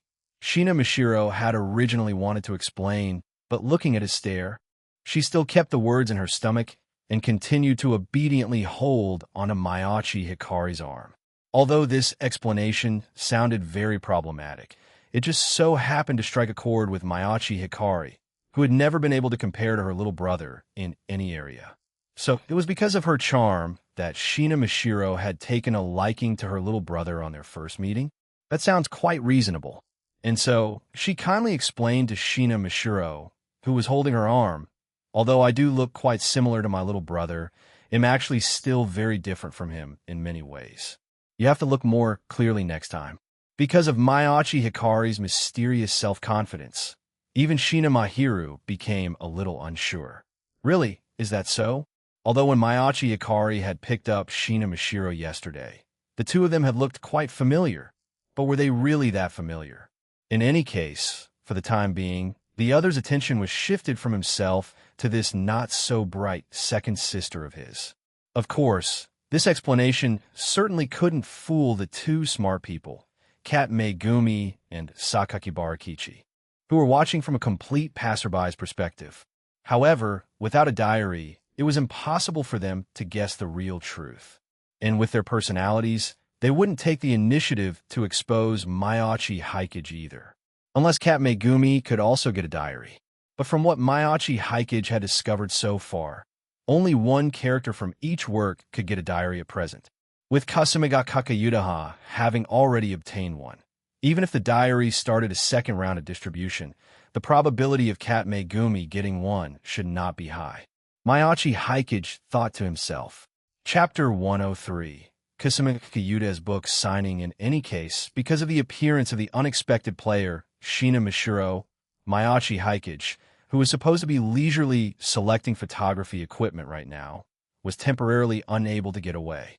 Because as soon as he made a move to leave, he could feel Shina Mashiro's intense stare fixed on him.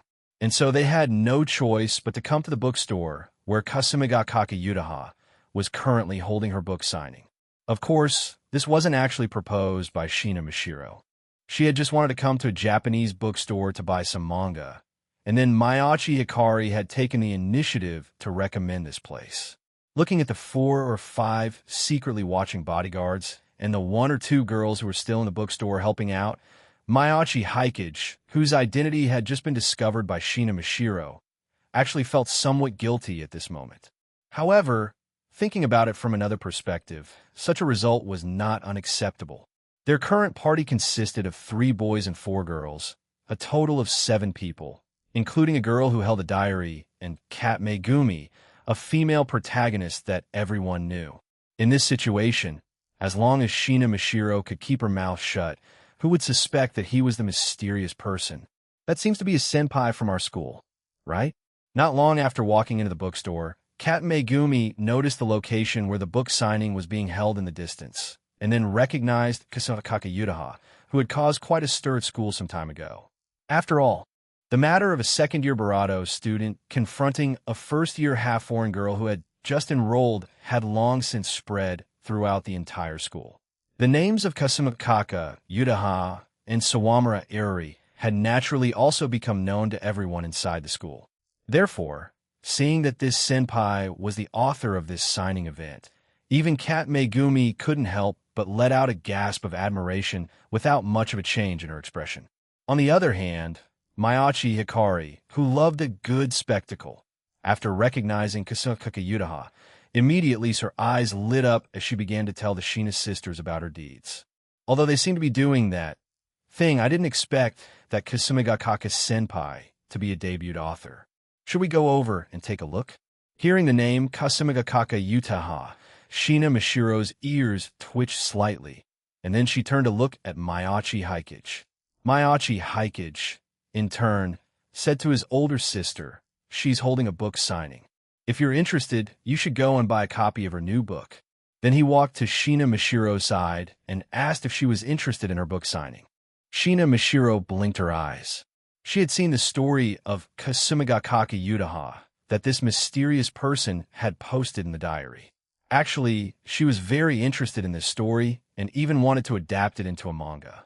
To be precise, she was very interested in all the stories the mysterious person had written in the diary and wanted to draw them out. But she also knew that these were other people's stories. If she were to adapt them, it would be best to get the approval of the mysterious person and the original owners of the stories. Now the mysterious person was right in front of her. She also knew Kat Megumi, and when she had met Kat Megumi, she had asked her if she could draw her in her manga and had already obtained her consent. Incidentally, Mayachi Hikari, before Mishiro could even ask, had first stated that she could be drawn in the manga as she pleased. So next, as long as she got the consent of Kasumigakaka Yutaha, Aki Tomoya, and Sawamura Irori, she could draw this story out.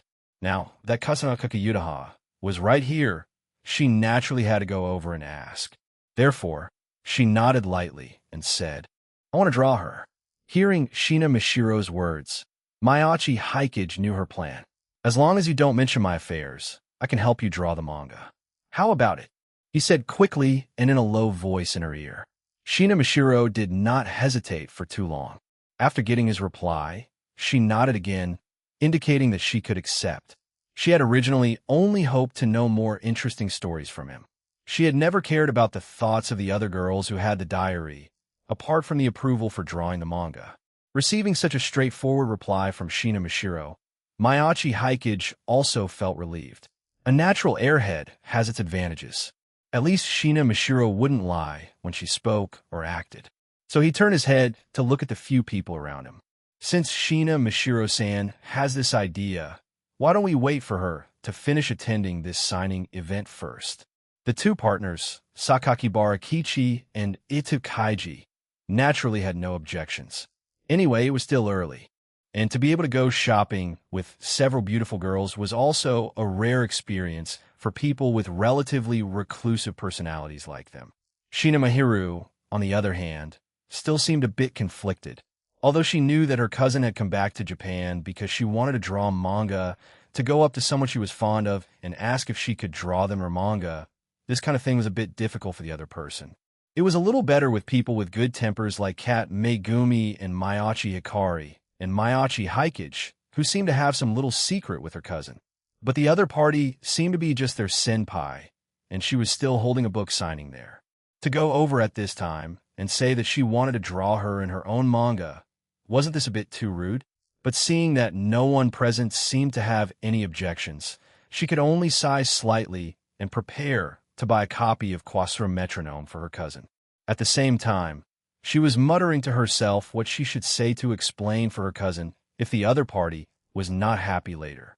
In the end, Mayachi Hikage's group bought 3 copies of Quasura Metronome. Shina Mihiru accompanied Shina Mishiro, holding 1 copy, while he and Mayachi Hikari each held 1. Kat Megumi, because her allowance was limited, planned to borrow it from Mayachi Hikari after she finished reading. If she thought it was good, she would then pay for a copy as a sign of support. As for Itu Kaiji and Sakakibara Kichi, they had already run off to the manga section to find a manga to pass the time. And on Kasumigakaka Yutaha's side, from the official start of the book signing at 10 in the morning to a short break at noon, and then continuing the signing activity. Even with the power of ripple breathing, after sitting in one place for so long and having to maintain a professional smile at all times, she couldn't help but feel a little exhausted. It really isn't easy to be a professional writer, and now she was still just a newly debuted rookie writer. The number of people willing to buy her book for a signature was actually not that many. Among them, the ones who could truly be considered her loyal fans, including the first to queue up, Aki Tomoya, seemed to be only a dozen or so. Most were just passerby readers who had come to join in on the fun. Perhaps among them, there were also many shills that Kagaya-sama had found for her. And just in the middle of this formulaic signing and thanking, two blonde young girls with appearances as exquisite as porcelain dolls suddenly appeared in front of her, disrupting her original rhythm. Chapter 104. This woman cannot be underestimated. Thank you for your support of this book. Kasumi ga Kakayudaha, who had started to speak out of habit, immediately noticed the difference in the readers before her. The appearances of these two blonde readers, who seemed to be of mixed race, were simply too outstanding. They were in no way inferior to the girls who possessed diaries. Kasumi ga Kakayudaha subconsciously compared Eruri with the girl in front of her. In terms of skin, the delicacy of this blonde reader, whose eyes seemed slightly vacant, was even better than that of Eruri, who already looked very much like a doll. If Eruri was a 10,000 yen doll, then the young girl in front of her was at least a limited edition doll that one might not be able to buy for even several 100,000 yen. Kasumi ga Kakayuda's gaze couldn't help but linger on her for a few more moments. But for some reason, the more she looked, the more she felt a familiar scent on her. It wasn't until a more familiar diary suddenly appeared in the other's hand, and after a flash in front of her eyes, was put away again. Kasumi ga Kakayuda's expression instantly changed. So it's another girl who holds a diary. She had already seen several other girls today whom she hadn't seen last time. Like the girl from the chat group called No Name, whose real name was Hinami Aoi, who had said she would come to compare gaming skills with Amaru. And an obscure singer-songwriter, the kind of pure passerby who was more than 10 times more of a nobody than Hoshino Ace B. Kamachi.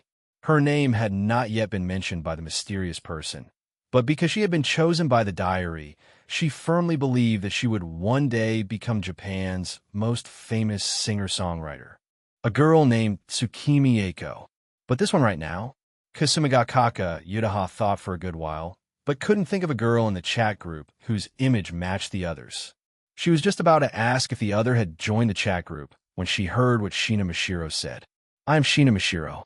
I want to draw your story into a manga." Huh? Kasumi ga Kakayuda was stunned for a moment and instantly understood what she meant. So, she plans to draw the story of passerby heroine into a manga? Hiss! She couldn't help but suck in a breath of cold air. She could now confirm that she had indeed not seen this girl in the chat group before. After all, none of the girls in the chat group had any intention of drawing her story into a manga, let alone coming directly to ask for her opinion. And the other blonde girl beside, Shina Mashiro, looked a little nervous and hurriedly stood up to explain, "My cousin just came back from abroad. She really likes your story and also has a great passion for manga, which is why she said that to you. Please don't mind her." So, she's a girl who just came back from abroad? I just don't know if she got the diary after returning to Japan, or if she had already gotten it while abroad. After all, so far, the girls who had obtained the diary were basically all in Japan. There were no foreign group members in the chat group. Many people had guessed that perhaps one could only obtain a diary in Japan. Thinking this, she then nodded at the young girl with a smile, then turned her head and said to Shina Mashiro in a low voice, "I don't mind. After all, my story has already changed. But if you want to draw it into a manga, you still have to get the real protagonist of that story to nod and agree, right?" Although she had just greeted Shina Mashiro, she could already see the slightly natural airhead temperament of the young girl before her. She wanted to see if the other would really go and find Aki Tomoya and that cat Megumi to get this so-called consent. And then, under her astonished gaze, Shina Mashiro blinked her eyes again and then waved at a young girl not far away who was not in the queue. Although that young girl was a little puzzled, she still waved back to indicate that she was here. Just one glance at that girl, and Kasumigakake Yutaha was stunned. Cut Megumi. This woman, who was called the passerby heroine and had locked in the final victory from the very beginning. She naturally knew what she looked like. In fact, after seeing her appearance, which was almost no different from a novel, and her low presence, Kasumigakake Yutaha was still bravado disappointed. In terms of looks, she was indeed quite cute, and her overall appearance, while not comparable to her own, was still acceptable. But overall, she really couldn't see any special features on her. To lose to such a woman, and to be designated by the mysterious person as the kind who can only win in an if-route manga if the original female protagonist is removed, Kasumigakake Yutaha really didn't know how on earth she had lost. Suppressing this helpless emotion, Kasumigakake Yutaha turned to look at the Shina Mashiro in front of her. Shina Mashiro, on the other hand, continued to speak with her expressionless face. I've already obtained her consent. To have thought of this girl as a harmless natural airhead was her mistake. How is this girl harmless at all? She's clearly a fierce beast in sheep's clothing. Not long after returning to the country, she had, through some unknown method, gotten in touch with that cat Megumi, a girl who didn't have a diary. Even if the other party was also a girl with a diary, she had to quickly find out what this girl was all about. Kasumigakake Yutaha took the copy of Quasura Metronome from Shina Mashiro's hand, quickly wrote her signature on it, and then quickly wrote down her commonly used email and contact information. Then she took out a piece of paper, as if wanting Shina Mashiro to write down her contact information on it. It was her own business if she was unwilling to join the chat group, but since she had run into a new diary holder, it was still necessary to exchange contact information. Otherwise, she could only wait for the Shinomiya family side to first investigate this girl's identity. Shina Mashiro didn't seem to understand what this meant yet. It was Shina Mahiru who was slightly stunned after seeing the contact information in the book. What on earth is going on today? I feel like my cousin is always able to obtain results I can't understand, in ways I can't understand. This very beautiful senpai in front of me, by doing this, seems to be agreeing to my cousin's approach. Why on earth is that? But although she couldn't figure it out no matter what, she still whispered a few reminders in her cousin's ear. Only then did Shina Mashiro belatedly write down her contact information. A London phone number. She hadn't gotten a Japanese phone card yet. Shina Mahiru, on the other hand, rubbed her head and wrote down her own contact information as well. After thanking Kasumigakake Yutaha, she also said that if she wanted to find her cousin, she could just contact her directly. I'm sorry, my cousin took up so much time. Hikari and Haikage-san, you can come over too. Kasumigakake Yutaha, on the other hand, once again placed her gaze on the young man and woman behind them, who had similar looks and similar names, and who were clearly twins. So it's just two ordinary friends. And they came with Shina Mashiro, a diary holder. It seems they have nothing to do with the mysterious person. We'll just add a few more words when I sign for them. Chapter 105. The loser heroine Eriri is indeed unimportant. Thinking this in her heart, Kasumigakake Yutaha took her novel from Mayachi Hikari's hand and wrote a few lines of blessing on it. At the same time, she also pretended to casually ask the two of them, "Are you biological siblings? Did you come with that pair of sisters in front?" Being mentioned on this point, Mayachi Hikari was immediately in the mood to explain.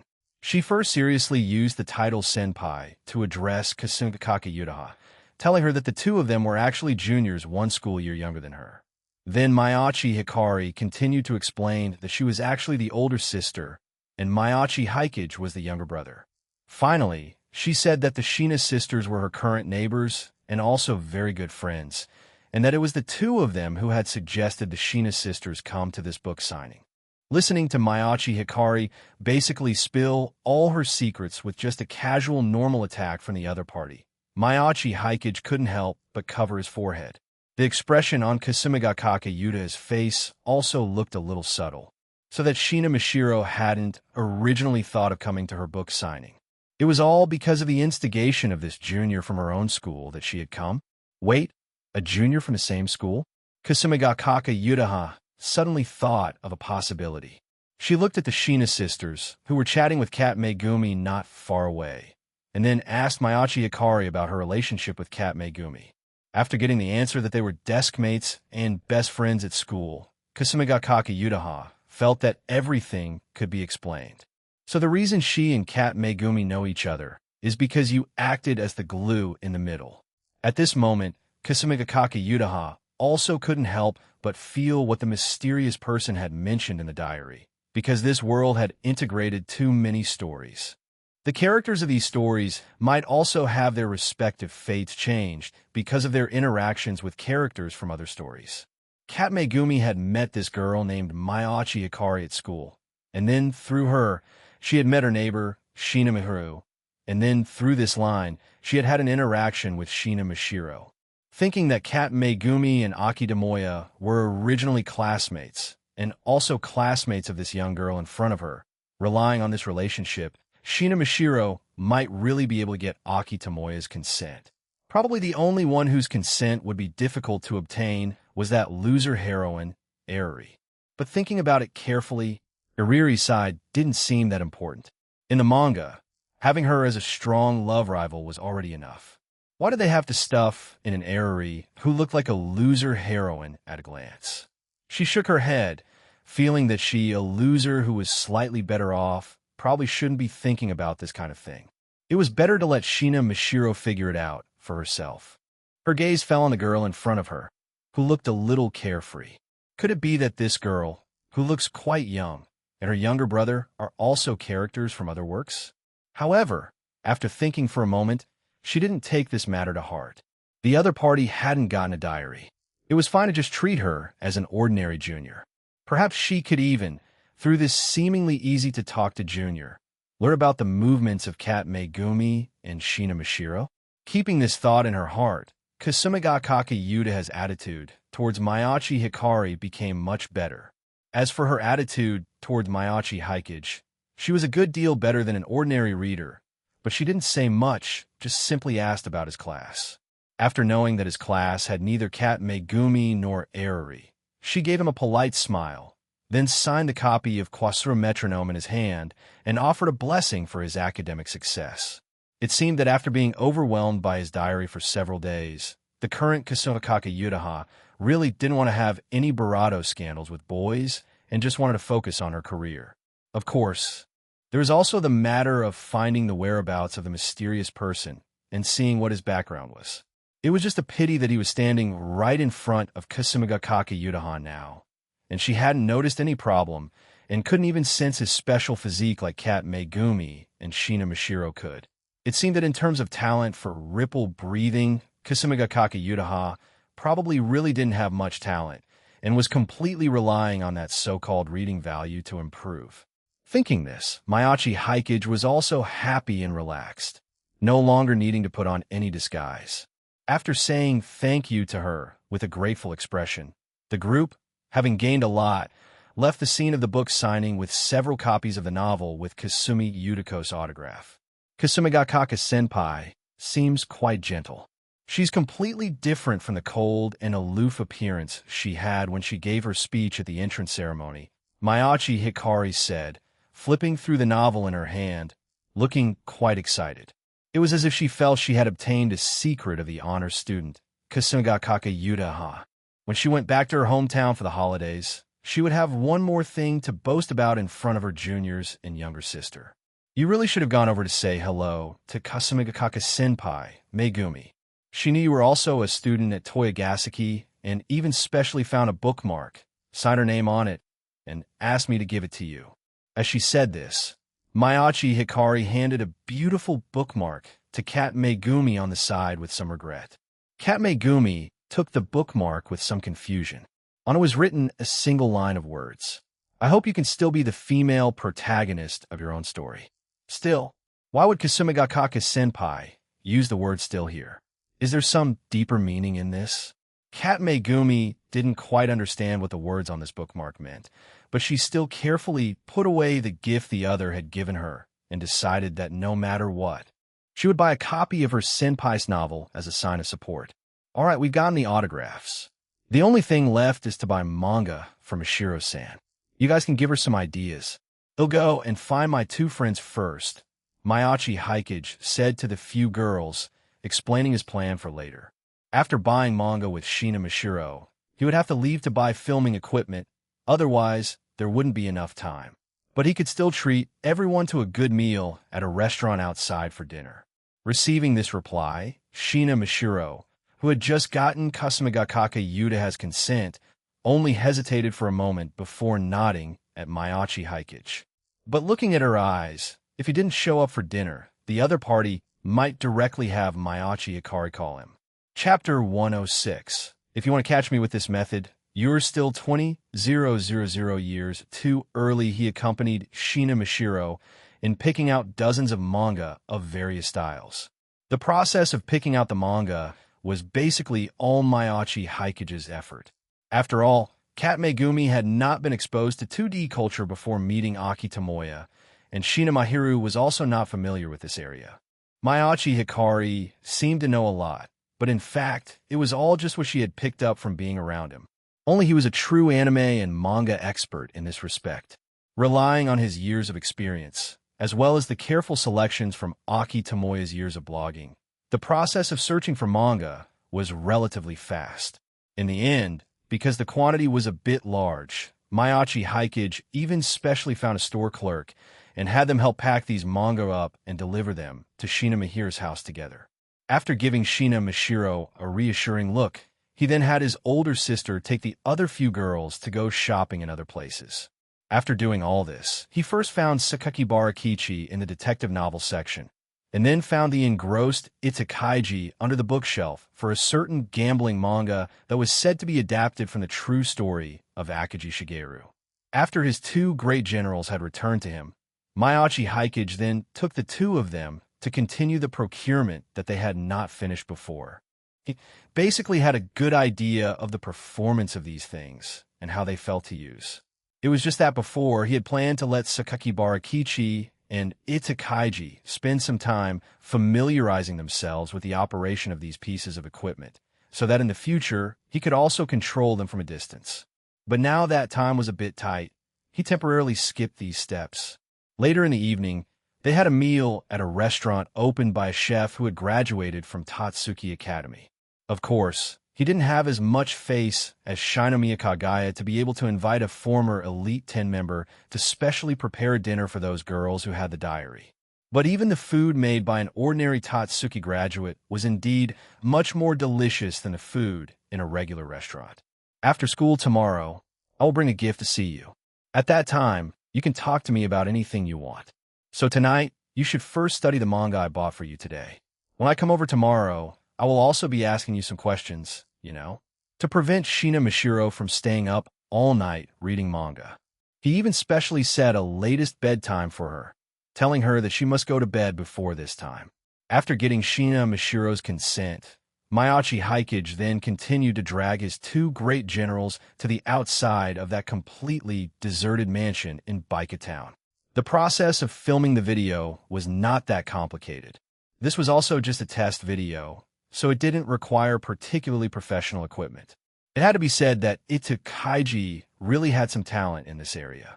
After Mayachi Hikage gave him a few simple pointers, he had grasped the core idea that internet videos either sell sensationalism or sell ugliness.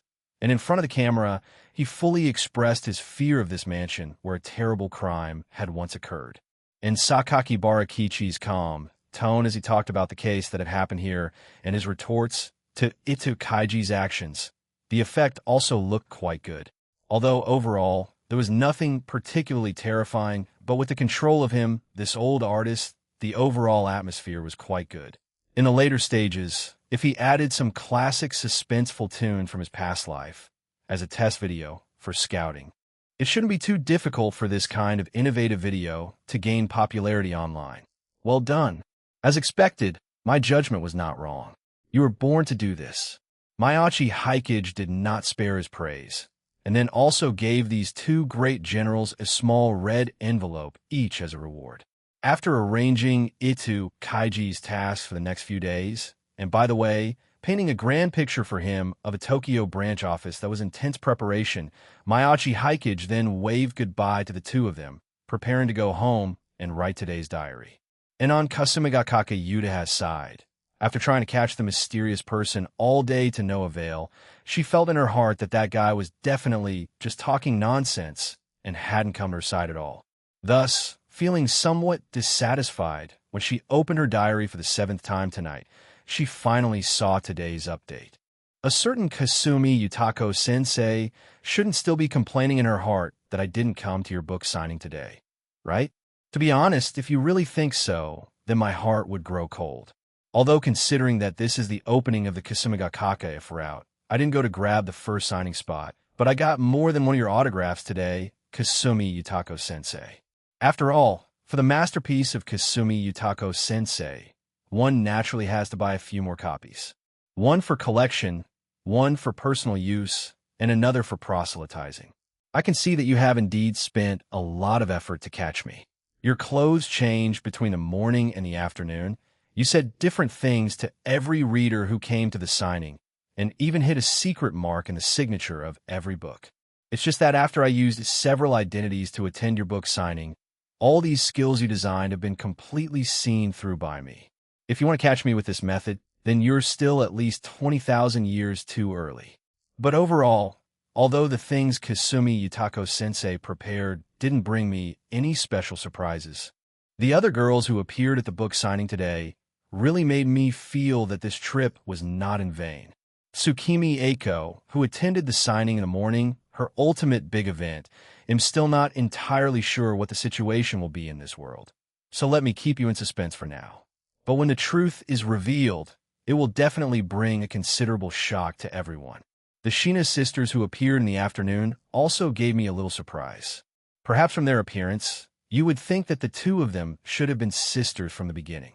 But in fact, the two of them are the female protagonists of two different works. Different authors, different creation times, different work genres. Even their personas are completely different. One is a genius painter who is ignorant of the world and wants to become a manga artist. The other is a little girl who puts on a gentle and well-behaved appearance and is afraid of being abandoned by her parents. The only thing that can really be connected is their similar names. I also didn't expect that two female protagonists who should have been completely unrelated would actually become a pair of sisters in this world, and that the two would even live together. Now the plots of these two works are completely destroyed. Could it be that just like how all the people with the surname Takanashi are all relatives, all the people named Shinamax are also cousins? I thought about it again.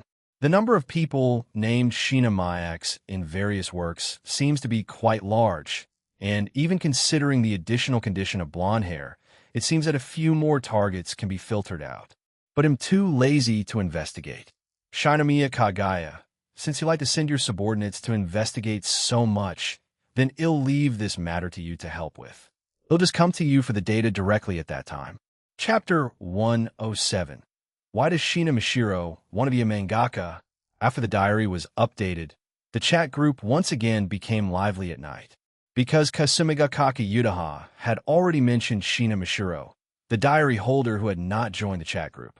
And since the evening, she had been complaining that she hadn't run into anyone who looked like the mysterious person at the book signing all day, and had even been complaining in the group that the mysterious person was just a coward who didn't dare to show his face and could only talk big.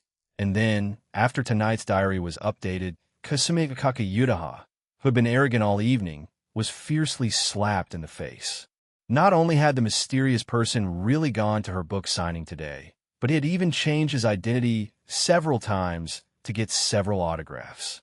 Otherwise, how could he have known that when she was signing autographs at the book signing today, she had deliberately put small tricks in each signature that were not obvious at first glance? But as long as the mysterious person dared to post a picture of the signature in the diary, she could immediately find out approximately what time he had come to her signing. He could even point out the difference in her clothes between the morning and the afternoon at the signing. This was indeed also a method she had prepared to test whether the mysterious person had come in the morning or the afternoon. She had never expected that these tricks would be completely seen through by him. Yumar.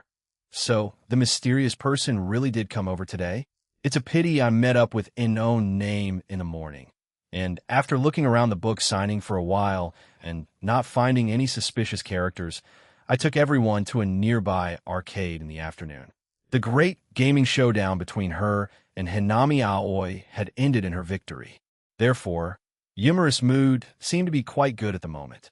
Even not being able to catch the mysterious person did not affect her mood. Kuroneko, Senshirado Hinami Aoi had been silent in the group for a long time, only saying next time and then letting Amaru be smug to her in the group. Therefore, at this moment, Amaru continued to post provocative emojis in the group without a care, looking particularly punchable.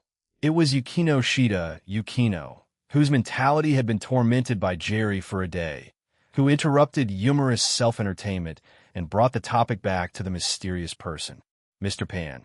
In other words, the mysterious person does indeed possess a disguise ability that we currently cannot see through. Kasumi Yutako. Did you really not feel anything abnormal at all? Kasumi Yutako. I was focused on staring at all the readers who came to the signing all day today. I can confirm that I did not find a single person who was suspected of being the mysterious person. I can only say that his disguise is indeed very good. At this time, Shinomiya Kagaya also spoke up. Kagaya, I've already obtained the data list of all suspicious individuals recorded by the bodyguards who went to the vicinity of the book signing today. I am currently comparing them one by one. If there is any news, I will notify everyone. Kagaya, however, everyone should not have too high hopes for this list. After all, I am not the administrator of Akihabara. I can't directly mobilize all the surveillance equipment on that street and calculate the information of all the personnel who entered and exited Akihabara today. Kagaya. And with the mysterious person's caution and disguise, he must have been fully prepared before appearing in front of us. Kagaya. If we want to catch that mysterious person's tail, we can only wait for him to make a mistake on his own. As she said this, after a while, Shinomiya Kagaya then sent Shina Mishiro's information to the chat group. Kagaya. The list of other personnel is still under investigation, but that Shina Mishiro mentioned by the mysterious person tonight is indeed very famous abroad. I have already uploaded her information to the group. Everyone can take a look. As the girls in the group looked on, a short while later, a series of gasps of admiration were issued in the chat group. Bachi, so amazing, a genius. She was actually qualified to hold a solo art exhibition in middle school. Classics club girl. She's even taken a photo with the British Prime Minister and is called the most brilliant pearl of future painters. The group was basically exclaiming over the extremely brilliant life resume of Shina Mishiro, who is also only a first-year high school student this year. A few people even said that before today, they had seen her name in some news. Kuroneko. So, this world-class painter is now not planning to stay in the art world, but plans to come back to Japan to draw manga, and is even planning to directly draw Kasumi Yutako Sensei's story into a manga. Kasumi Yutako. That should be right. She has already gotten my and Kat Megumi's consent. Looking at the information on Shina Mishiro in front of her, Kasumigakaka Yutaha's heart was the most unsettled. At first, she hadn't paid much attention to what Shina Mahiru had said about Shina Mishiro being very good at painting. After all, how high could the level of a 16 or 17-year-old girl be? At most, it would be the level of Eruri or that Eromanga sensei mentioned by Mayachi Hikage in the diary. Who could have known that this was a world-class painter? Kasumigakaka Yutaha carefully looked at her information. With her level, if one could become her oil painting model, then there was really a chance to make a name for oneself in history. So why would such a painter suddenly lose her mind and come to Japan to be a mangaka? Kasumigakaka Yutaha silently typed out her own retort in the group. Senshirado, perhaps this is the reason she can become a female protagonist. And it's definitely that kind of cliched youth romance anime, like a work from 10 years ago.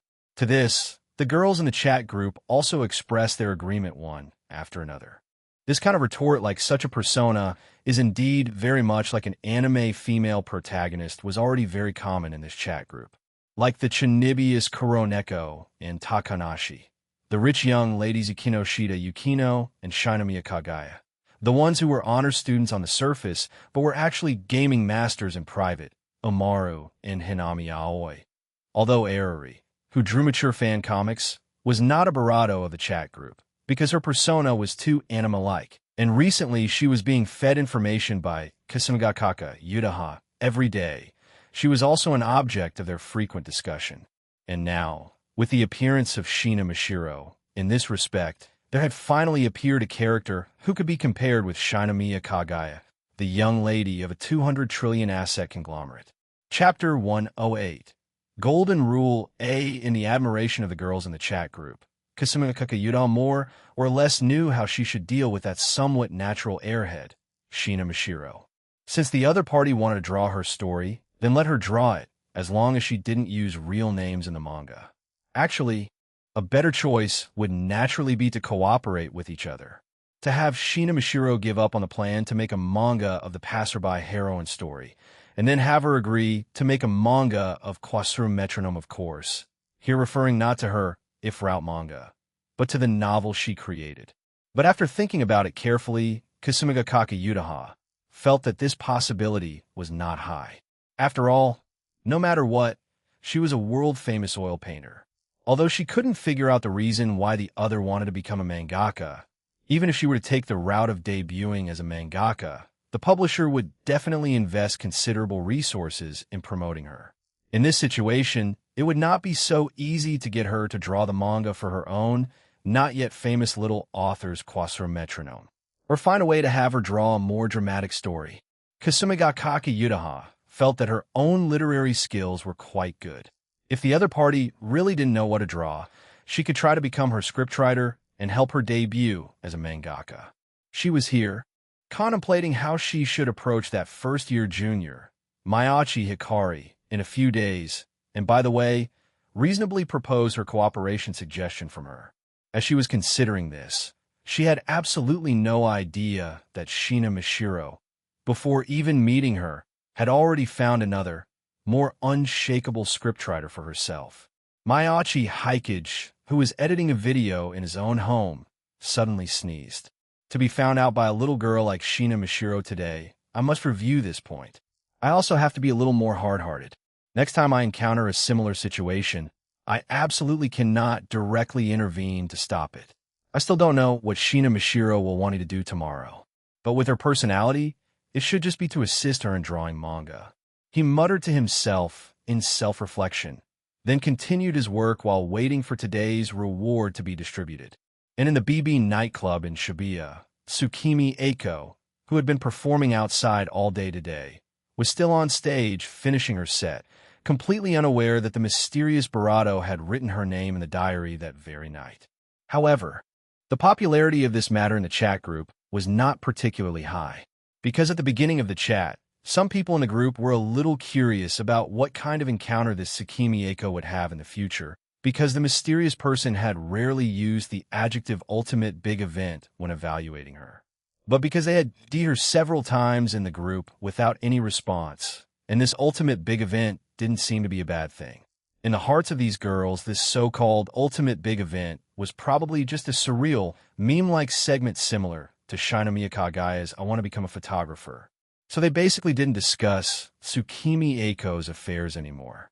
After all, what normal person could have thought that the big event on Tsukimi Eiko's side would actually be that Chancellor Zhuge Liang, who had Barato 1800 years ago, would come to the modern world to become her manager?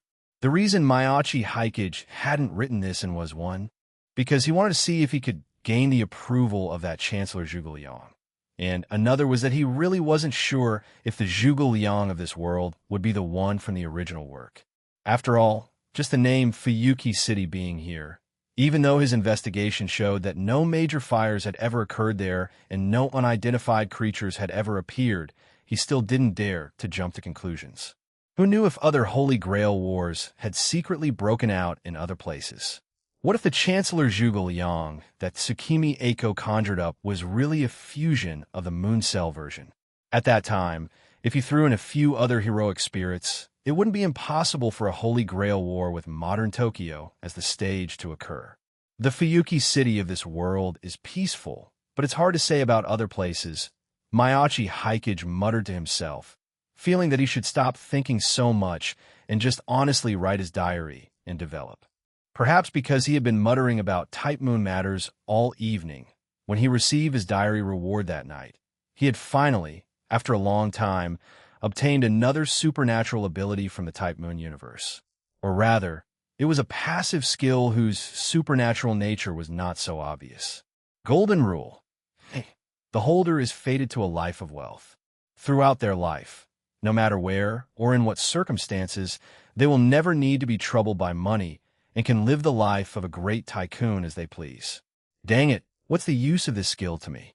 Looking at today's reward, Mayachi Hikage couldn't help but rub his hair. It would have been so much better if this skill had come in the early stages of his entrepreneurship.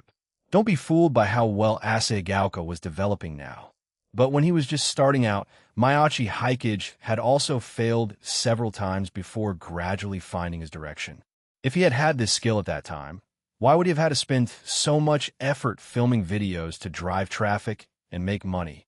He probably could have dug up a lot of gold and silver treasures from the mountains behind his house after just living in Asagauka for a month or two. Now, this skill had indeed come a little late. He already had money in his family, and he himself had such a house in Tokyo. He was basically already living the life of a great tycoon, just not so wantonly. The buff from the Golden Rule was no longer so important to him. But after all, it was a skill given for free by writing in the diary. It was better than a case of Xianzhou Happy Tea or something. Fine. At least I'm fated to a life of wealth now. In the future, no matter what I do, I should be able to make money while lying down. I just don't know if this passive aura can radiate to Asagauka's side. If it can, then he'll just continue to be a consultant in name only. Mayachi Hikage really wanted to test this ability of his, but now he had no good place to test it at home. He had already searched everywhere in this mansion when he moved in. After Jerry arrived, he had also had Jerry's small body search everywhere again, confirming that there were no hidden secret doors in this house. So naturally, there couldn't be any hidden treasures. If he could still pick up money while lying in his own room like this, then he would truly be convinced of the ability of this Golden Rule. As he was thinking this, it seemed a gust of strong wind blew in from outside the window, and two 10,000 yen bills from nowhere were blown precisely onto the window of his bedroom. Chapter 109. Buying Bonkachin for Shina Mishiro, obtaining the Golden Rule, actually wouldn't cause too many changes in Mayachi Hikage's life. After all, the Golden Rule only made it easier for him to obtain money. As long as Mayachi Hikage himself didn't think of making any big moves, he wouldn't attract the attention of others. For Mayachi Hikage, it was just that he was now more likely to pick up money, and there would always be some inexplicable financial luck that would fall upon him. For example, when buying those drinks that might have a prize, the winning rate had changed from the original 1-3 or 1-5 to almost 100 now. It wasn't until he got the last winning bottle in the store that a non-winning one would appear. As for lottery tickets, Mayachi Hikage didn't try. He felt that if he were to buy a lottery ticket now, not to say he would win the grand prize 100, but casually winning a few small prizes would definitely not be a problem. But he wasn't short of this money. If he really won some grand prize, it would be too conspicuous. He didn't need to do such a conspicuous thing now. After all, throughout the entire school day, besides a few gusts of strong wind that had inexplicably blown about 30,000 yen in cash to his hands and feet, the tax return form for Asagauka that had already been prepared had also, for some reason, received a new tax reduction, reducing his personal taxes by about 5 or 6 million yen. Sakakibara Kichi did not notice the change in his friend. He just came over before class to ask about the video situation. Don't be fooled by how calm he had appeared last night, and how his chemistry with Itakaiji looked pretty good. But when he got home and recalled the filming at night, he still couldn't help but feel a little nervous about his own performance, wanting to see in advance what he looked like in the video. Rest assured, originally, I was only about 30% sure, but after the filming last night and after some simple preliminary editing, I am now 90% sure of success. It was true that it was 30% at the beginning. Before he had filmed the video last night and obtained the Golden Rule, Mayachi Hikage had felt that his probability of success was about 70%. However, after obtaining the Golden Rule, he felt that he could be a little bolder. If he couldn't even make money with the help of a cheap passive like the Golden Rule, then one could only say that the entire video industry probably had no financial prospects. Receiving such a definite reply from Mayachi Hikage, although Sakakibara Kichi was still a little unconfident, he still chose to first believe the judgment of this professional. After all, he was a video director from Asegauka. There must be a big boss from Asegauka's side, guiding him from behind. Then, when is the next shoot approximately? If you're going to shoot, remember to tell me the location in advance, so I can also prepare in advance. It seemed that Sakakibara Kichi was still relatively interested in filming videos and was already looking forward to the next issue. To this, Mayachi Hikage nodded. No hiri. We could take it slow at the beginning. Let's still shoot on the weekend, but next time it will probably be moved up to Saturday night. As for the location, I'll notify you after I've confirmed it. After school, after soothing the equally high-spirited Itukaiji in the same way, Mayachi Hikage was escorted by Mayachi Hikari to her apartment building. According to Mayachi Hikari, this was her fulfilling her promise to Shina Mashiro. She had to bring him to see her today, otherwise, she would lose Shina Mashiro's trust. I thought about it carefully when I got home yesterday. I feel that there's definitely something fishy between you and Shina Mashiro. You must have known her before, which is why she had that kind of reaction to you, right? After a night of serious thought, plus a reminder from Shina Mahiru after returning home, Mayachi Hikari had finally figured out that she had definitely been fooled by her little brother yesterday.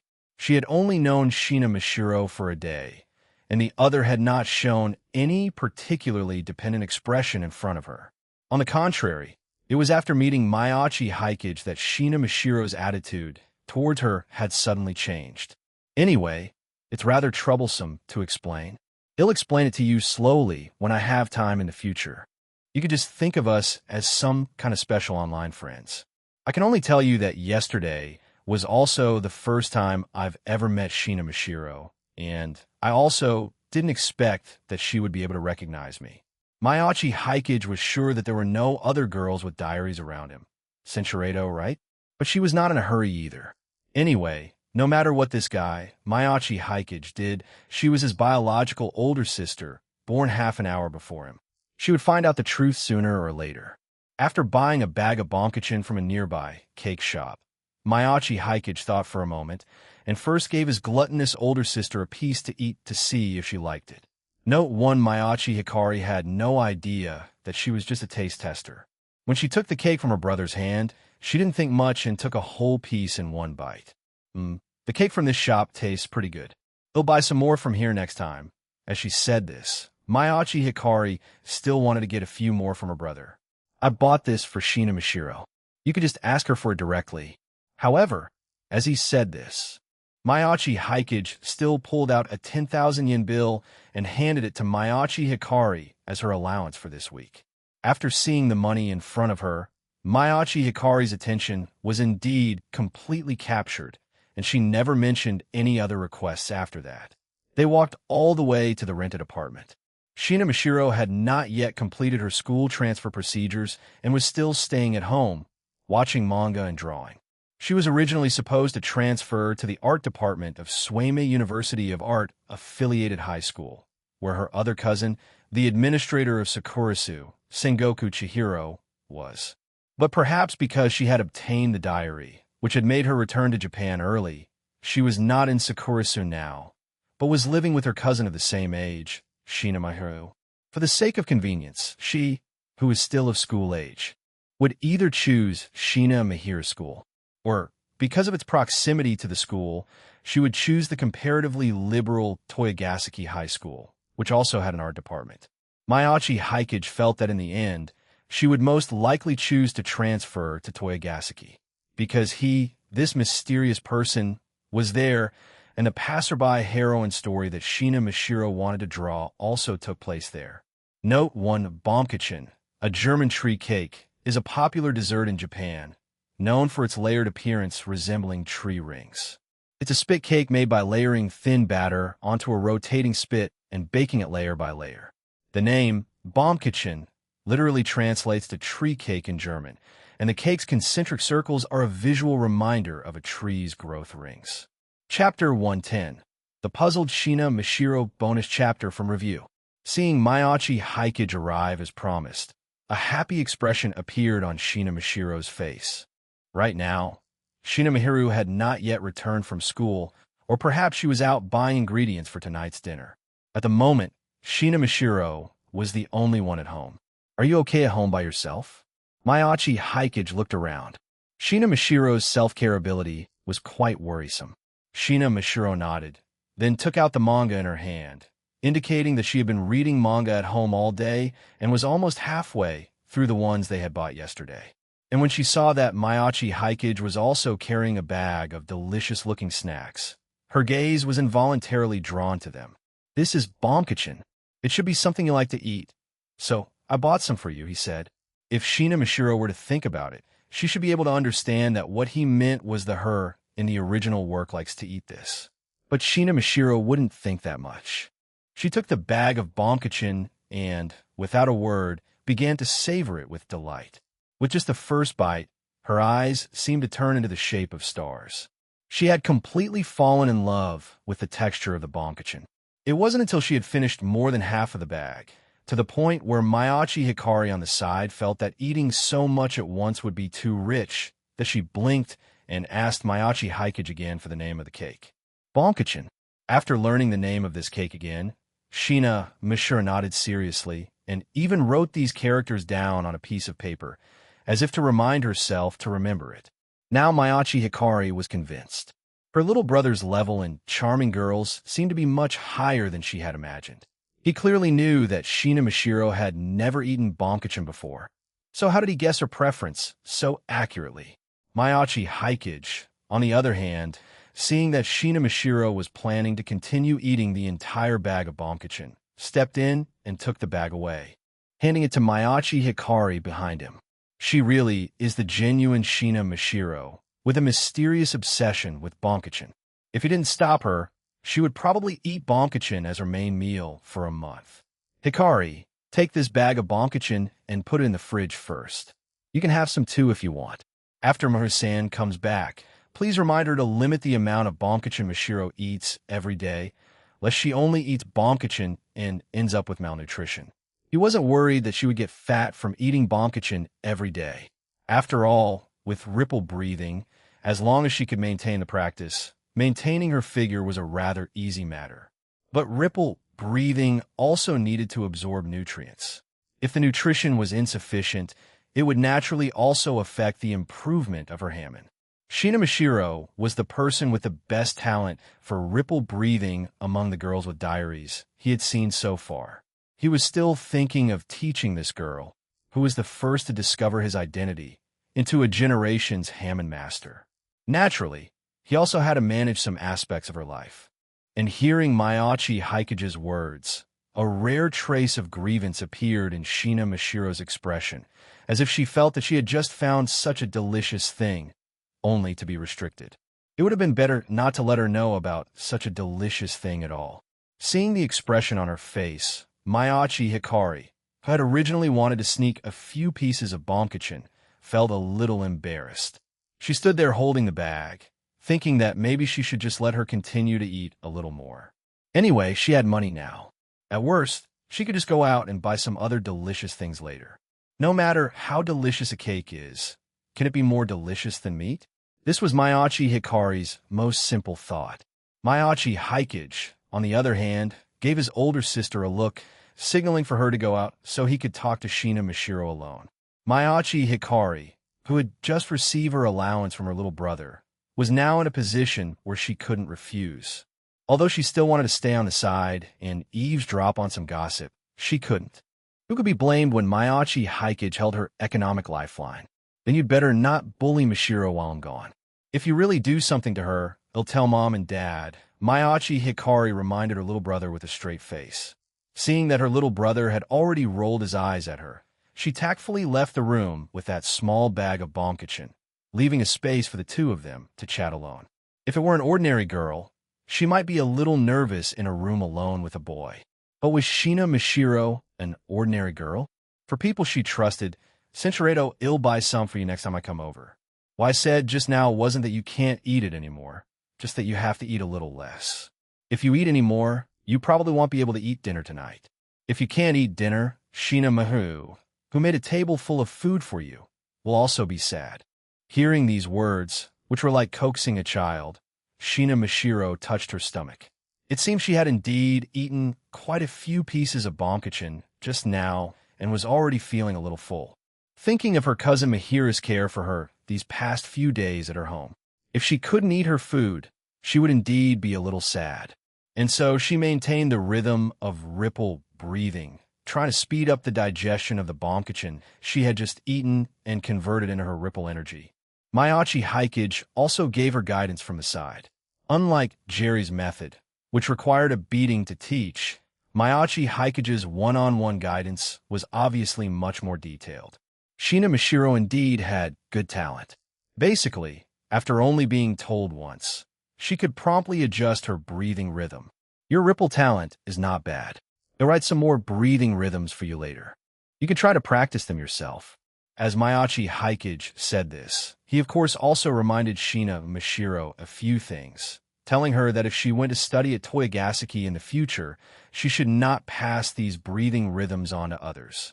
Even for those girls who have a diary like you, you'd better not teach these things to them, lest you expose the fact that you know me.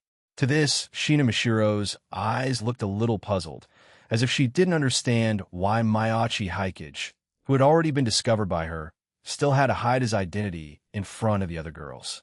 Chapter 111. Making a pinky promise with Shina Mashiro because of the risk. Mayachi Haikage tried to explain his situation to Shina Mashiro as simply as possible. Since you have a diary, you should also know that I am not a person of this world. I know the stories of most of you, and I also know how dangerous this world is. The more people who know about me, the greater the risk to me will be. Shina Mashiro nodded. The concept of a transmigrator was what the Mayachi Haikage in front of her had told her in the diary. Then Mayachi Haikage told her the tropes of those traditional diary viewing novels he had read in his past life, which was a little complicated for Shina Mashiro. In short, you could just think of the existence that created this diary as a troll. It just wants to see the shuraba that unfolds as I write my diary and those girls gather around me after seeing it. After all, most diary fics follow this kind of trope. Cinchureto was really not interested in this kind of shuraba. If his identity was really leaked, and what if it attracted a few yandere with powerful abilities that would really take a good chunk of his life to deal with? Even if there were no yandere, just dealing with those women's affairs was enough to give him a headache. Think of Shinomiya Kagaya, who was now using her talent for disguise in the chat group to win over others. The Yukino Shida, Yukino, who wanted to pursue perfection. Hoshino AI, who regarded him as her #1 fan. Hama Miko, whom he had saved in his childhood. Oh, and Kasuga Kakayudaha, whom he had tormented to the point where she had no temper left. It was better this way. Although he needed to battle wits with those girls, this battle of wits was only what those girls thought it was. In reality, the distance between him and those girls was as far as that between L, who had just arrived in Japan, and Light Yagami, who had endured the first wave of probing without being exposed. As long as he didn't go and taunt them in their faces every day, the rewards given by the diary could basically meet his disguise needs. Yellow Temperance, which could change his appearance at will, and the name spell that could monitor those girls discussing him at any time. Of course, there was also Jerry, who could do work for him from a distance. As long as girls with aimbot-like cheats like Shina Mashiro didn't keep appearing beside him, he felt that he could still play this game. Mayachi Haikage knew that Shina Mashiro wouldn't understand things that were too complicated, so after stating his own thoughts, he simply gave his conditions. Since you haven't joined those girls' chat group yet, you probably are too lazy to deal with them, so just being exposed to you won't have too much of an impact on me. As long as you don't reveal my identity, whether it's Hammon or manga, as long as you want to learn, I can help you. What do you think? After hearing this, Shina Mashiro, without any hesitation, held out her little finger, as if she wanted to make a pinky promise with him. And the Bonkachin, you can't restrict me. That's not up to me. You'll have to discuss it with your cousin. As long as she agrees, I won't interfere. A bit of conflict appeared on Shina Mashiro's face, but she still continued to hold out her little finger towards him. This kind of intuitive girl on the contrary, didn't require too many words to get along with. As long as the conditions given could satisfy her, it was fine. And he wasn't her keeper right now. Shina Mahiru and his second sister were her current keepers. So Mayachi Haikage could make a pinky promise with her without any pressure. Seeing that the promise was made, Mayachi Haikage could finally let out a sigh of relief. Shina Mashiro's mind was simple, but once she had decided on something, she would not easily change. This was also the reason why, although she had already made a name for herself in the traditional art world, she still resolutely chose to return to her country to become a mangaka. We'll bring some more Baumkuchen for you next time. In the eyes of Shina Mahiru, who had just returned from grocery shopping, she could clearly feel that her cousin seemed to have already reached some kind of agreement with Mayachi Haikage, to the point that the relationship between the two of them seemed exceptionally harmonious. To this, Mayachi Haikage also once again revealed his identity. Asagaoka Media. Ah, so you're from that Asagaoka, Haikage-san. It was clear that Mayachi Haikage's short videos had indeed had a great impact on this world. Even this angel in front of him knew of Asagaoka's fame. And when Mayachi Hikari saw that her little brother was no longer pretending, she immediately became more talkative. Actually, the ideas for those videos were basically all proposed by my little brother. It's just that he's a relatively low-key person, so he has never made it public. Mayachi Haikage coughed a few times, signaling for his older sister that there was no need to say these things so clearly. After all, the reputation of those cringy rustic videos was indeed not very good. It was enough to just use them to prove that he had ability in this area. Anyway, let's not talk about Asagaoka-sai for now. Let's talk about Mashiro's situation first. I know Mashiro came back to Japan because she wants to become a mangaka. But she has just returned to the country and is not very familiar with the current situation in the manga world. And Mahiru-san and Hikari, you're not very clear about these things either. Perhaps your family's elders also want to use this method to make Mashiro give up on the idea of becoming a mangaka and return to the art world. Hearing this, Shina Mahiru couldn't help but open her mouth slightly, as if she hadn't thought of this possibility before. Mayachi Haikage continued, but I can see that her attitude is very firm. So after discussing it with Hikari, I volunteered to temporarily become Mashiro's assistant, to help her connect with manga magazines and provide some ideas and creative thoughts for manga creation. Mayachi Hikari heard her little brother suddenly mention her name. She cast a puzzled look at him. Did the two of us ever discuss this? Haven't you always just made a decision and acted on it yourself? But seeing her little brother's affirmative attitude, Mayachi Hikari scratched her ear and simply acquiesced. And Mashiro has already agreed. So in the future, I may be disturbing you here often. Please forgive me. Also, if your family puts any pressure on you, please notify me at the first opportunity. I will also help you think of a way.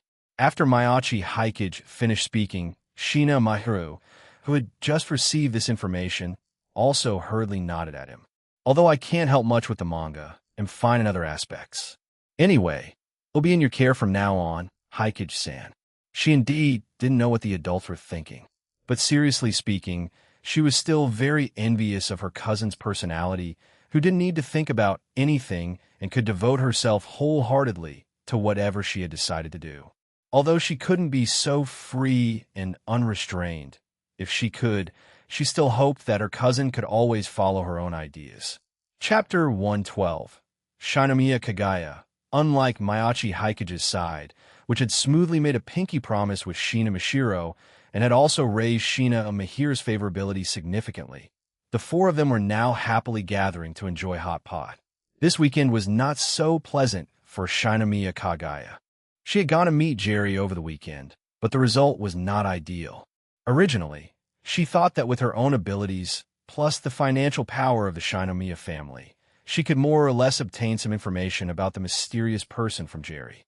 Who would have thought that although Jerry's side looked like just a boisterous little mouse that liked to play small pranks, it was exceptionally tight-lipped on the topic of the mysterious person. Even with the several gifts she had carefully prepared, she couldn't get a single useful thing out of its mouth. Even when she tried to lure Jerry to the Shinomiya residence, Jerry had shown great resistance. And the result was that under her constant questioning, Jerry, who was too lazy to answer so many things, had, using some unknown ability from ripple breathing, actually directly induced her Kagaya-chan form, which would normally only appear when she was sleep-deprived. And after she had transformed into her Kagaya-chan state, that detestable mouse had Barato Yuli deliberately made her Barato silly and had taken pictures of all her embarrassing moments. Don't be fooled by the fact that she could still chat normally with the other girls in the chat group last night. In reality, she was already grinding her teeth in anger, but was helpless. Although a day had already passed, now, recalling the setback she had suffered at Jerry's side, Shinomiya Kagaya still couldn't help but feel a little depressed. There was no breakthrough to be found on Jerry's side. Before she found a way to freely control her own forms, going to contact Jerry again would instead result in her being used as a breakthrough point by him. So why on earth did that author have to add such an inexplicable setting for me? She muttered, gritting her teeth.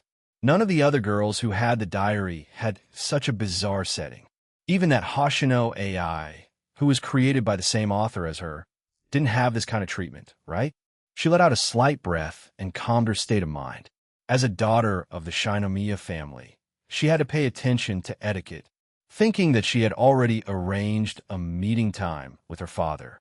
She had to let him see the power she now possessed in order to obtain more authority of the Shinomiya family from her father. Since the path on Jerry's side was temporarily blocked, then she would continue to investigate the whereabouts of the mysterious person. Hayasaka, how is the investigation I asked you to do? She asked her maid. Hayasaka AI, who had been working overtime since yesterday, tiredly handed her young mistress a list that had not yet been fully sorted out. This is the list of personnel that has been urgently investigated. However, because the scope and intensity of this investigation were very large, several young masters from the main family have come to ask about the situation here. Hearing Hayasaka Ace reply, Shinomiya Kagaya was not surprised. Those few older brothers of hers were not to be trifled with. She had never thought of hiding it from them. The affairs on her side had probably already been transmitted to her brothers and even her father through various channels, including the matter of her recently dealing with those supernatural forces was probably no exception, since the main family had no further reaction. And Hayasaka AI had also sorted out this list. It meant that they were probably still maintaining an attitude of observation, wanting to see what kind of commotion she could stir up on her side. Don't worry about these things. If the main family asks, just say it was all my instruction and have them come to me. Shinomiya Kagaya took the list and then began to look it over. The abilities of the Shinomiya family's bodyguards were indeed not bad. She hadn't told Hayasaka AI the names of the girls who had gone to Kasumigakake Yuta's book signing, but on this list, those girls had also, because of their respective strange behaviors, been included in the suspicious list by those bodyguards. Needless to say about the girls who had been investigated before, her gaze was on the girls whose real identities had only been exposed yesterday, especially the few names that had been called out by the mysterious person in the diary. That is, the suddenly appearing diary holder, Shina Mishiro, and Tsukimi Eiko, who had always been a wallflower in the group. Needless to say about Shina Mishiro's side, she had already found out about this new generation oil painter, who was quite famous worldwide, last night. How she had started her art career, for what reason she had returned to Japan, and her relatives and friends in Japan, all of this was already laid out on Shinomiya Kagaya's desk. Among them, naturally, was Mayachi Hikari, who had gone to pick up Shina Mishiro. However, perhaps because Mayachi Hikari's temperament was too reserved, after simply learning that she was a student of Toyogaseki Academy, Shinomiya Kagaya had no intention of further understanding more. By extension, after seeing the name of Mayachi Hikage, who is 7 parts similar to Mayachi Hikari on the suspicious list, and being noted by Hayasaka AI as a video blogger, Shinomiya Kagaya, after confirming their identities, had also quickly thrown this information to the back of her mind. After all, who could have thought that the mysterious person would appear so openly with his real identity next to another diary holder? After studying for nearly 2 hours, Shinomiya Kagaya drew the key focus mark on a dozen or so identities that could possibly be the mysterious person's disguise. Had Hayasaka AI, focus on these targets, and also hurry up and continue to screen the suspicious targets from yesterday's book signing. All right, that's it for today. After you've arranged these things, you should also rest early. Although it wasn't yet 10 o'clock at night, she, who had turned into Kagaya-chan for 2 consecutive short periods in just 1 or 2 weeks, was now particularly sensitive about her sleep time. She had to maintain more than 8 hours of high-quality sleep every day and not let her body feel a trace of fatigue. That way, next time, if she had to deal with that Jerry again, she probably wouldn't be induced into her Kagaya-chan form. Probably. Shinomiya Kagaya was planning to rest, but for Hayasaka AI, her day was not yet over. After she finished with Shinomiya Kagaya's affairs, she still had to report them one by one to the people of the main family. Fortunately, many changes had appeared on Shinomiya Kagaya recently. Reporting these things that she herself was not clear about also lessened her own sense of guilt somewhat. And after completing her report to the main family, she habitually opened the cringy rustic video bloggers she followed and used these internet garbage to accompany her to sleep.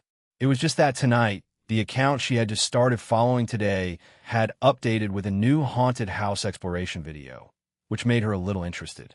So this is that young man who said he wanted to shoot a paranormal video. I didn't expect him to have filmed his first work so quickly. I wonder what the quality of a video made in such a short time is like. I hope it can let me have a good night's sleep. Chapter 113. Shina Mahira's father, in a sense, the golden rule skill was indeed a bit uncanny. Anyway, as long as it was something related to money, it would definitely be able to play its part. And, seriously speaking, it didn't seem to be a completely passive skill either.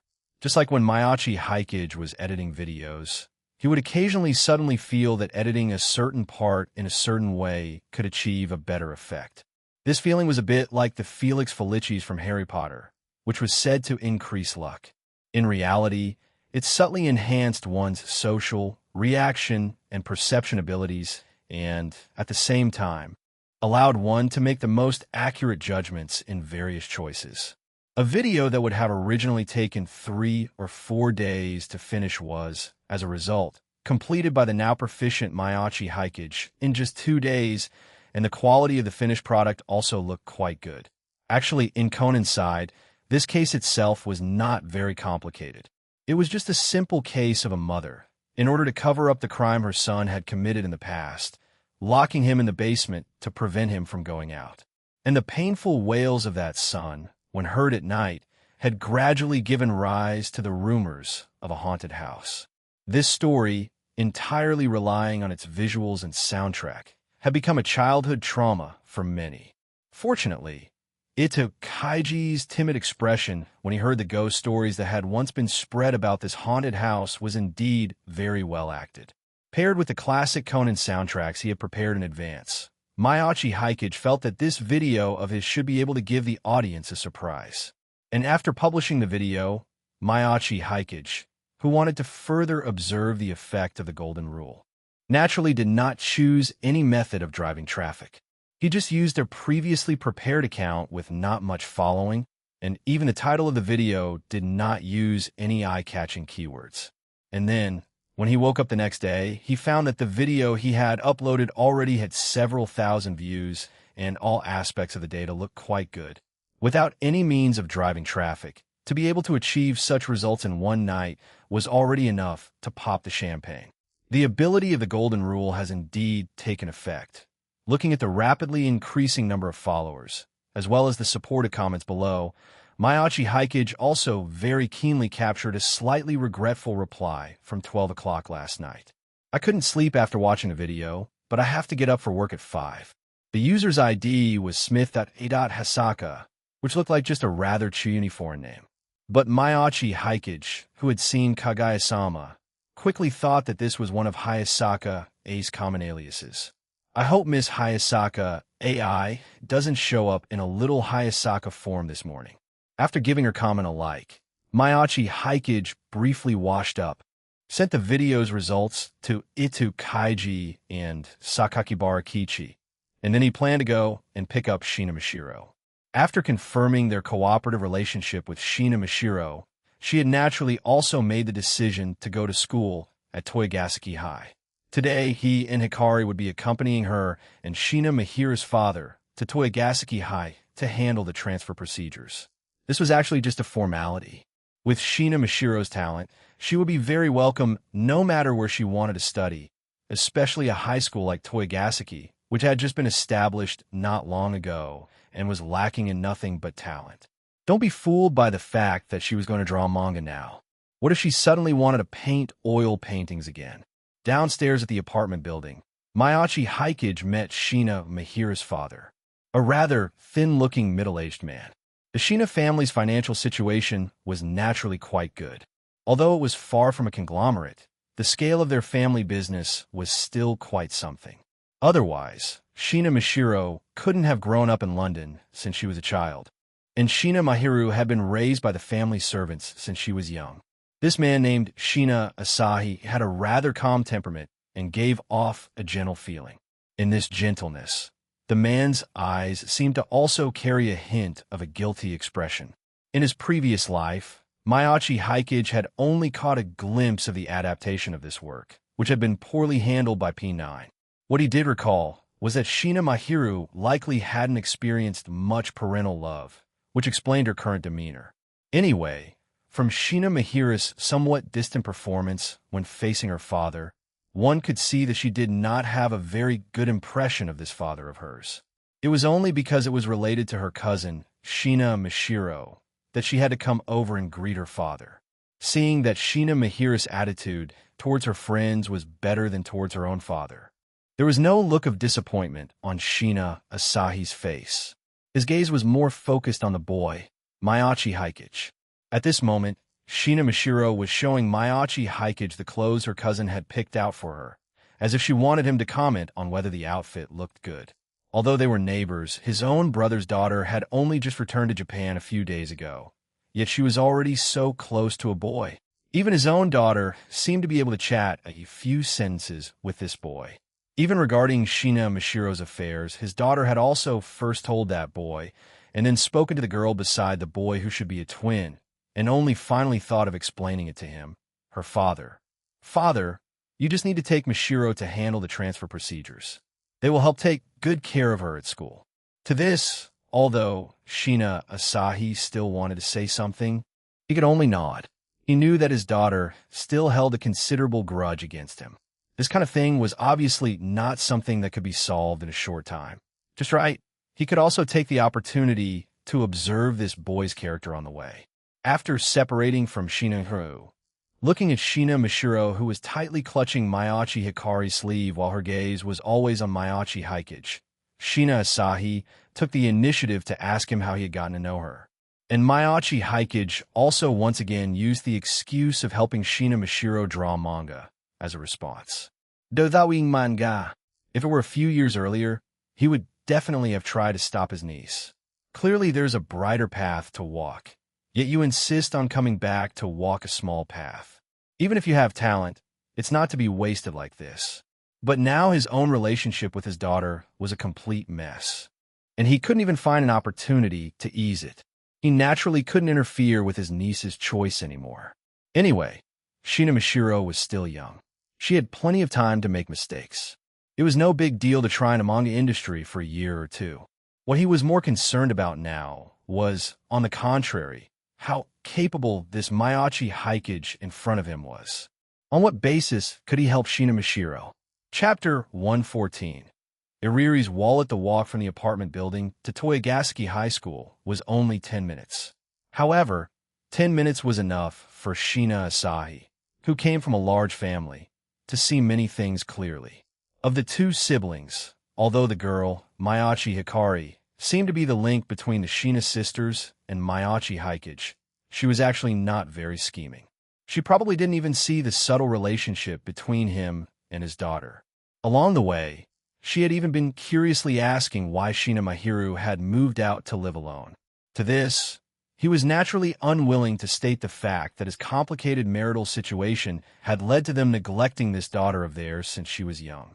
He just used an adult's disguise to say with a dry laugh that Shina Mahiru was an independent child and had taken the initiative to live outside. As he said this, He also asked Mayachi Hikari to take more care of his daughter and niece in the future, and that if they ran into any problems, they could contact him directly. Seeing Mayachi Hikari earnestly pat her chest and say that she would definitely take good care of them, Shina Asahi then turned his gaze to Mayachi Hikage on the other side, who hadn't expressed much of an opinion. It seemed that Mayachi Hikage had already noticed the rift between him and his daughter. The younger brother's observation skills are somewhat sharper. However, having a perceptive person nearby was certainly helpful. From his point of view, Mayachi Hikage met the conditions. Shina Asahi secretly sized up Mayachi Hikage, wanting to use his adult experience to judge what kind of personality the other had and whether he would have any bad influence on his daughter and niece. It was just that he couldn't see what kind of person the other was. He only saw in these 10 minutes that several coins, dropped by who knows who, had rolled to Mayachi Hikage's feet and stopped, and a few banknotes blown by the wind had flown directly into his face. The most absurd thing was that there was even a stray dog that had run over from nowhere, holding a lattice wallet in its mouth. When it ran to Mayachi Hikage's side, the wallet had coincidentally fallen out of its mouth. Is this young man's luck really that good? Even Mayachi Hikari on the side couldn't help but start to complain. Hey, your luck has been too good recently, you guy. I remember you also picked up a lot of money on your way home from school yesterday, right? Maybe I've been favored by the goddess of luck recently. Mayachi Hikage casually glanced at the student ID in the wallet. Yo, it's an acquaintance. Sawamura Spencer Aery. It's that first-year girl who had a scandal with a senior from a higher grade, right? He said casually. On the side, Shina Mishiro, keenly sensing the familiar name, hurriedly poked her head over. Is it that Sawamura Spencer Aery? Shina Mishiro looked at the blonde girl on the student ID and asked him. It should be. Mayachi Hikage glanced inside the wallet. As expected of a wealthy girl, she carried so much money with her. He handed the wallet to Mayachi Hikari. After all, it's a girl's wallet, and she's a celebrity in the school. It's better for you to help me return it to her. To this, Mayachi Hikari didn't think much about where Shina Mishiro had heard the name Aery from and took it without a second thought. This girl named Aery was indeed quite pretty, but her little brother was already with Shina Mishiro now, and was also suspected to be liked by her other friend, Kat Megumi. He really shouldn't get too close to other girls. As his sister-in-law, it was no problem for her to help a little in this regard. On the other hand, Shina Mishiro pulled Mayachi Hikage's hand again, as if to indicate that she also wanted to go with them. Mayachi Hikage understood what she meant.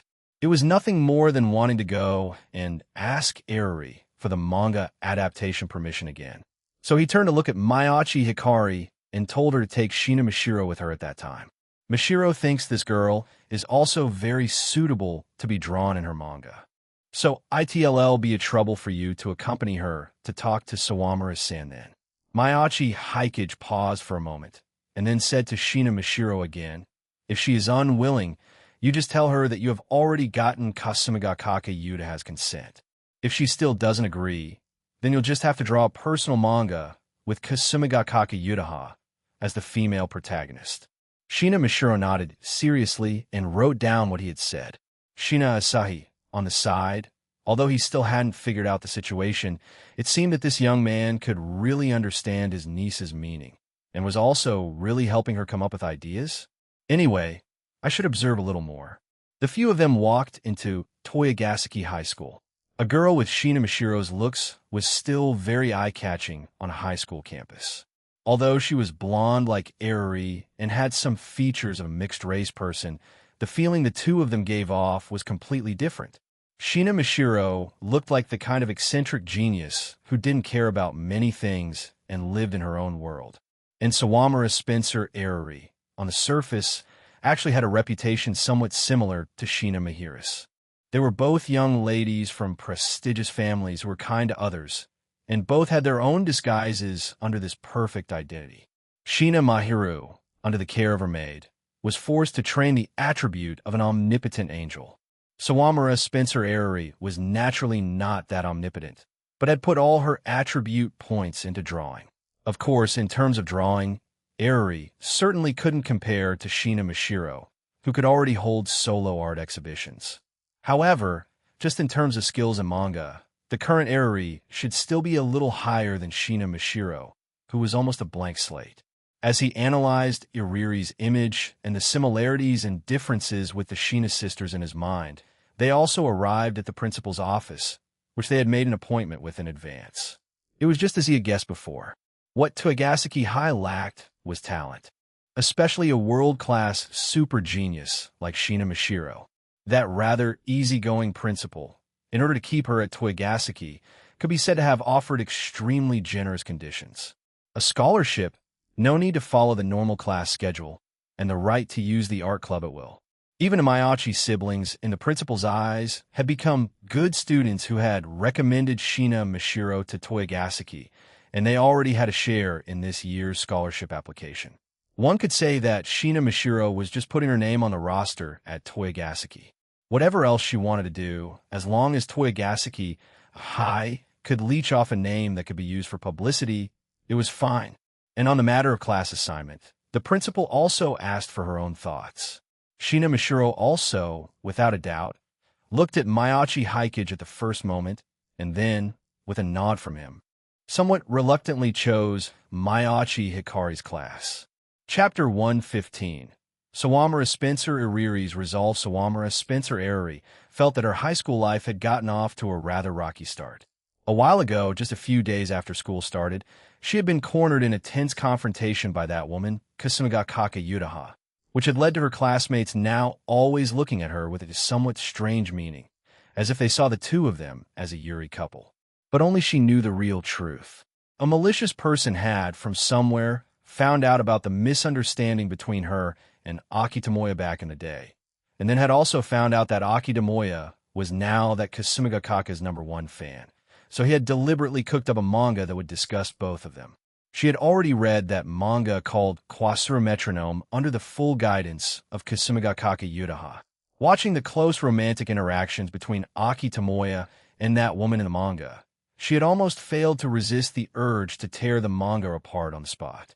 It had gotten to the point where now, when she saw the novel also named Kwasura Metronome that Kasumigakake Yutaha had written herself, she would occasionally have a bit of a stress reaction, especially when that guy, Aki Tomoya, was boasting in her ear all day about how good Kwasura Metronome was and strongly recommending that she must go and read it.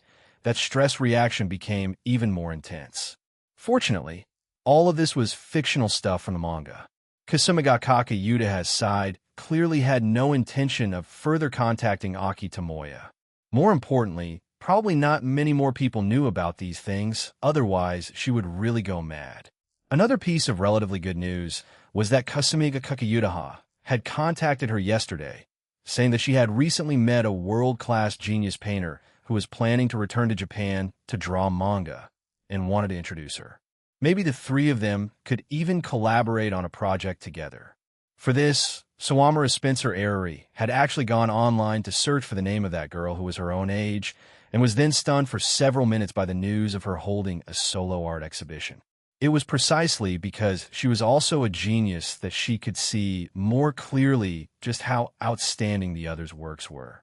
One could say that after just a simple look at a few of the others' works, Eriri had already become her fan and was beginning to look forward to collaborating with her. And then she saw this new idol of hers, this morning, bringing another girl with her, coming to find her with a wallet she had accidentally lost to a stray dog this morning. After confirming that the other person was indeed the Shina Mashiro she had just looked up online yesterday, Eriri couldn't help but rub her eyes to confirm that she was not having a hallucination. Sawamura-san, this should be your wallet, right? I picked it up on the roadside on my way to school this morning. Can you confirm that nothing is missing? Mayachi Hikari returned the wallet to Sawamura Spencer Eriri, without mentioning her little brother's name.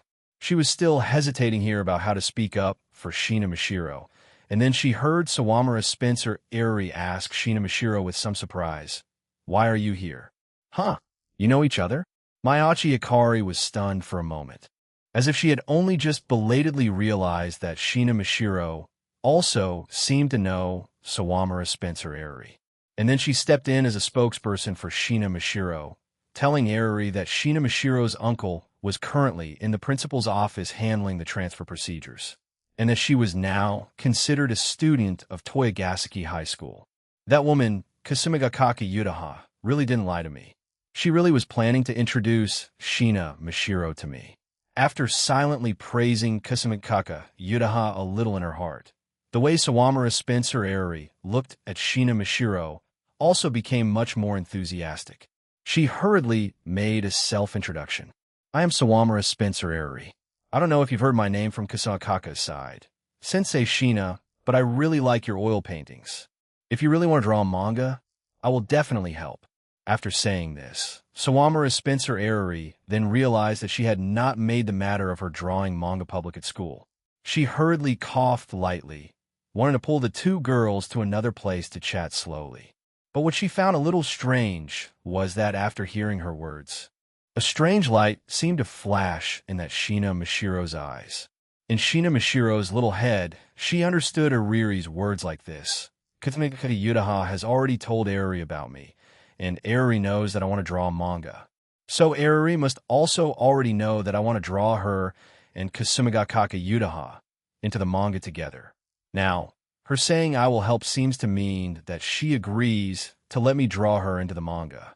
However, just to be safe, the cautious Shina Mashiro still asked for confirmation again. Do you consent? Consent? What did I just consent to? To help Shina Mashiro draw manga? Sawamura Spencer Arari felt her heart beat a little faster. She did indeed have the idea of officially debuting as a mangaka, but because she felt that her skills were not yet enough, she had only been able to draw some manga illustrations to train her abilities. If she could really create a manga with Shina Mashiro, she felt that she could still give a try. And so, Sawamura Spencer Arari nodded again, indicating that she would definitely not let Shina Mashiro down. Hearing this sentence, an expectant expression appeared on Shina Mashiro's face. The permission of Kat Megumi Kasumigakaka Yutaha and Sawamura Spencer Arari had all been obtained. Then the only one left was Aki Tomoya.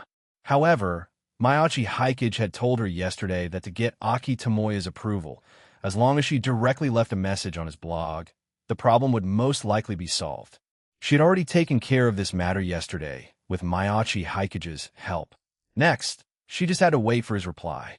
Actually, a simpler way was to have Mayachi Hikari go and recommend her favorite manga to him, and then casually mention it. She would probably be able to get his consent, but he was a 2D male protagonist. Mayachi Hikage was really a little worried that if he suddenly became his second brother-in-law in a few years, that would be truly cringy. So, Mayachi Hikage had chosen a method that did not require asking him in reality. But Shina Mashiro didn't care about these things. She only knew that she would soon be able to get everyone's approval. After that, she could start drawing manga in peace. Watching Shina Mashiro leave with that girl, seemingly in a good mood, Sawamura Spencer Arari also couldn't help but take out her phone and send a word of thanks to Kasumigakaka Yutaha. Although this woman had made her see the kind of manga, since she had really introduced Sensei Shina Mashiro to her, she was not a woman who held a grudge. When it was time to say thank you, she had to say thank you. And then, not 2 minutes later, Kasumigakaka Yutaha sent back a question mark, as if she was completely unaware of the situation here. Chapter 116. Sawamura Arari. Am still a loser heroine? Before class started, the school celebrity, Sawamura Arari, was once again, under the gaze of everyone, led out of the classroom by that senior, Kasumigakaka senpai. Who knows where they want to talk about what? If the matter of Kasumigakaka Yutaha cornering Sawamura Arari against the wall before could be seen as an accident, then the two of them leaving the classroom together like this before class seemed to have confirmed the special relationship between them. To this, the boys in Arari's class who had originally had a good impression of her could only look at the departing backs of the two girls with sorrowful expressions. After all, for beautiful girls like Sawamura Arari and Kasumigakaka Yutaha, there were only these two in the entire school. They and the boys in the upper grades were all thinking about which warrior in their high school life would be able to win the favor of these two school beauties. But now the two school beauties had gotten together themselves. They could only let out a helpless protest in their hearts. Kasumigakaka Yutaha pulled Sawamura Eruri all the way to an empty classroom before stopping, and then asked her about the matter of Shina Mishiro with a serious face. These past few days, because she had been practicing Hammond and had been discussing with the girls in the chat group how to find the mysterious person, it wasn't until after the book signing was over that she was reminded by her editor that the deadline for the next volume was approaching. For the past 2 days, she had been staying up all night at home, writing her novel, and today she had also just barely gotten up in time for school. And then, just as she was about to arrive at school, she had received a thank you email from Sawamura Eruri. She had looked at it for a good while before she realized that Sawamura Eruri had actually already met Shina Mishiro, and it seemed the two of them had even reached some kind of agreement behind her back. Now she was instantly energized. After walking into the school, she didn't even have time to put down her school bag before she ran directly to Eruri's classroom and pulled her out. "So when did she come over? What did you two talk about?" Sawamura Eruri looked at Kasumigakaka Yutaha, whose face was a little subtle, not understanding why she looked so nervous. But after all, they were now considered partners. So Sawamura Eruri still patiently explained the situation of her meeting with Shina Mishiro. "You're saying that starting from today, Shina Mishiro is a student of our school?" Kasumigakaka Yutaha couldn't help but frown. She already knew Shina Mishiro's identity from the information from Shinomiya Kagaya's side, and she also knew that if she really wanted to transfer over, their school would definitely warmly welcome this world-class genius painter to become a student of Toyogaseki. So why did you become a student of Toyogaseki High School? Could it really be to draw the manga of that passerby heroine? So she had specially transferred to their side to observe them? It seemed she was playing for real. Kasumigakaka Yutaha thought again of how this foolish woman, Sawamura Eruri, had agreed to Shina Mishiro's request without any defense, as if she didn't even know what that woman was trying to do with her identity. She rubbed her forehead with a bit of a headache, not knowing for a moment how to explain to the woman in front of her. "Anyway, I've told you before, right? I met some friends online, and among them was that hacker with an exceptionally malicious personality." Sawamura Eruri nodded slightly. The moment she thought of this matter, she got angry, but she didn't know why Kasumigakaka Yutaha had suddenly brought this up again. "Because Shina Mishiro is also a friend I met in that group. She also knows about our situation. Although that manga has nothing to do with her, she seems to think that such a story would be very interesting. So she had specially asked me if she could adapt our story into a manga. I didn't think too much at that time, just said it was no problem, but that she still had to get your consent. I never thought that that girl, who looks quite like a natural airhead, would have such strong initiative. Now, she has already gotten the consent of all three of us. Only your childhood friend's consent is left. No, wait, that Mayachi Hikari, I remember she seems to be in the same class as that guy. Maybe they've already gotten his consent now." Kasumigakaka Yutaha had originally thought that Shina Mishiro's side would still need a little preparation time. She had been thinking of contacting her again during this time to use her own better manga ideas to dissuade her. Who could have thought that in just 2 days she would directly transfer over and launch an ultimate attack in their faces? On the other hand, Sawamura Eruri seemed to be quite sharp in this aspect as well. "Wait, you just said the three of us, right? And it seems that guy Aki Tomoya is not included in these 3 people. So besides you and me, whose consent did she get?" She remembered that not many female characters had appeared in that manga. It couldn't possibly be Kasumigakaka Yutaha's editor, right? Only then did Kasumigakaka Yutaha realize that she had accidentally spoiled it for the young girl in front of her. But having already reached this point, and with Shina Mishiro's manga probably being drawn out in a short time, she felt there was nothing much to hide. Did I not tell you? That hacker's personality is particularly malicious. Besides that manga, that guy also, from somewhere, found a classmate of Aki Tomoya's, and then, with that female classmate as the female protagonist, wrote a novel with the 2 of us as supporting characters. After Kasumigakaka Yutaha finished speaking, Sawamura Eruri's face clearly became much uglier. The manga of Kasumigakaka Yutaha, she could still distinguish it. After all, the Aki Tomoya in that manga was only a pair with the Kasumigakaka Yutaha in the manga from beginning to end. The figure of her, this childhood friend, had not appeared at all. This was clearly a very unreasonable thing. But now, Kasumigakake Yudaha's side was actually telling her that that person had actually created another work using their images, and had even turned both of them into Barato characters in that work. Although it might be Barato rude to say so, Sawamura Arori was still very confident in her own looks. She believed that in this school, besides this fat woman in front of her, there was no other woman who could compare to her. Shina Mishiro, who had just transferred over today, didn't count. Senshiredo, she should have been the female protagonist of the story. Thinking of this, Sawamura Arori gritted her teeth so hard they were about to shatter. Tell me who that woman is. I want to see what kind of ability that woman has to be chosen as the female protagonist. Chapter 117. I'll leave the sisters in your care outside the principal's office. Mayachi Hikage, who had just finished handling the remaining procedures for Shina Mishiro with Shina Asahi, sneezed. The ability from the name spell had been reminding him since just now that, within 100 meters of him, two girls were frantically complaining about him. Arori and old fatty Kasumi, that's normal, so it's not strange. It seemed that Shina Mishiro's sudden transfer had caught Kasumigakake Yudaha off guard, and now she was shifting all the blame onto his head. Speaking of which, he had gotten another volume of the passerby heroine novel yesterday. He had now obtained up to the 6th volume, and the serialization in the diary had already reached the 3rd volume. In order to help Shina Mishiro create her manga with her whole heart, he would work slightly harder these next few days and try to get the full set of the passerby heroine novel and anime out. As he was thinking this in his heart, Shina Asahi on the side also found this time to be alone with him. Mayachi Hikage-san, it should be no problem for me to just call you Hikage, right? Shina Asahi looked at Mayachi Hikage, who was slightly taller than himself, and issued an invitation to chat.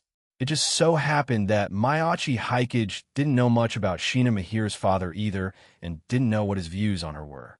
So he temporarily ignored the situation on Kasumigakake's side and nodded at him. Although it's almost time for class, the principal should help say a few words. Let's take a little walk on the school sports field and, by the way, chat a little about Mishiro and Mihiro's affairs. The weather today was very nice. Walking on the sports field, the feeling of basking in the sun was still very comfortable. Shina Asahi also seemed to be thinking about how to start the conversation. After walking for about half a lap, he finally slowed down his steps and asked about Mayachi Hikage's family situation. Listening to your sister's accent, you two probably aren't from Tokyo, are you? How does the pressure of studying in Tokyo feel? So he's starting to confirm our family backgrounds to see if we're a good match. Mayachi Hikage retorted in his heart. It's all right. My sister doesn't have much pressure to advance to a higher school. At that time, if she wants to go to university, she can go. If she doesn't want to study anymore, she can also do what she wants to do. As for me, I still haven't decided whether to apply for Todai or the Tokyo University of the Arts. But after all, I'm only a first-year high school student now, so there's no need to be in such a hurry to make a decision. Either the University of Tokyo or the Tokyo University of the Arts. One is the best university in Japan, the other is the only national art university in Japan. The difference between the two seems to be a bit large. If it were anyone else who had said this, Shina Asahi might not have taken it to heart. But listening to Mayachi Hikage's calm tone, it inexplicably gave people a sense of conviction, as if he could really do it. If this young man is not an incompetent fool with high ambitions but little talent, then he is a true talent. And, judging from his words, their family should also be people of some status. Shina Asahi thought for a moment, and then continued to chat on the topic of university, wanting to know what path he would take if he chose the Tokyo University of the Arts. It would probably be film or photography. After all, although I filmed videos in my hometown for a few years, it was an unorthodox path, and am still far from a professional level. Mayachi Hikage once again showed his identity as the great director of Asagauka, which, as expected, also caused a change in Shina Asahi's eyes. He naturally wouldn't think those videos were cringy or unrefined. He valued more the series of benefits produced by those videos. When he attended some cocktail parties, He had also heard that many places were already planning to imitate Asagaoka's method to do some local promotion. He just hadn't expected that those videos were filmed by the young man in front of him in order to revitalize his own hometown. At this moment, he was somewhat convinced that Mayachi Hikage was not bragging, and also began to admire his niece's judgment. Not long after returning to Japan, she was able to find such an eccentric genius by her side. However, in that case, it seemed he would not be able to complete the instructions of his older brother. Let Shina Mishiro experience the life of a mangaka for a year or two. When she found that she didn't have the ability in this area after drawing for a year or two, then bring her back. Shina Mishiro's parents actually also had a hands-off attitude towards her. It was just that they were somewhat bravado responsible than him, this failed father. Before Shina Mishiro came to Japan, his older brother had asked this of him. His previous attitude was also similar. Besides feeling that he should let his niece rest for a year or two before she became an adult.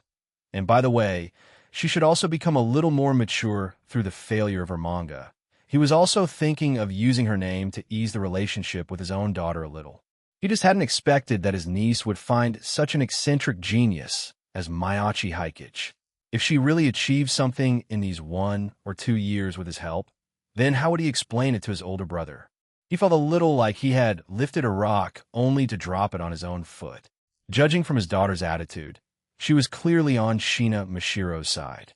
If he were to stop it, he was afraid that his idea of easing his relationship with his daughter would be completely dashed. After thinking for a while, he still sighed. It's better to see the situation first. He doesn't want to pop out and be the villain right now. Mishiro lacks a bit of common sense, and her way of thinking is also a little different from ordinary people.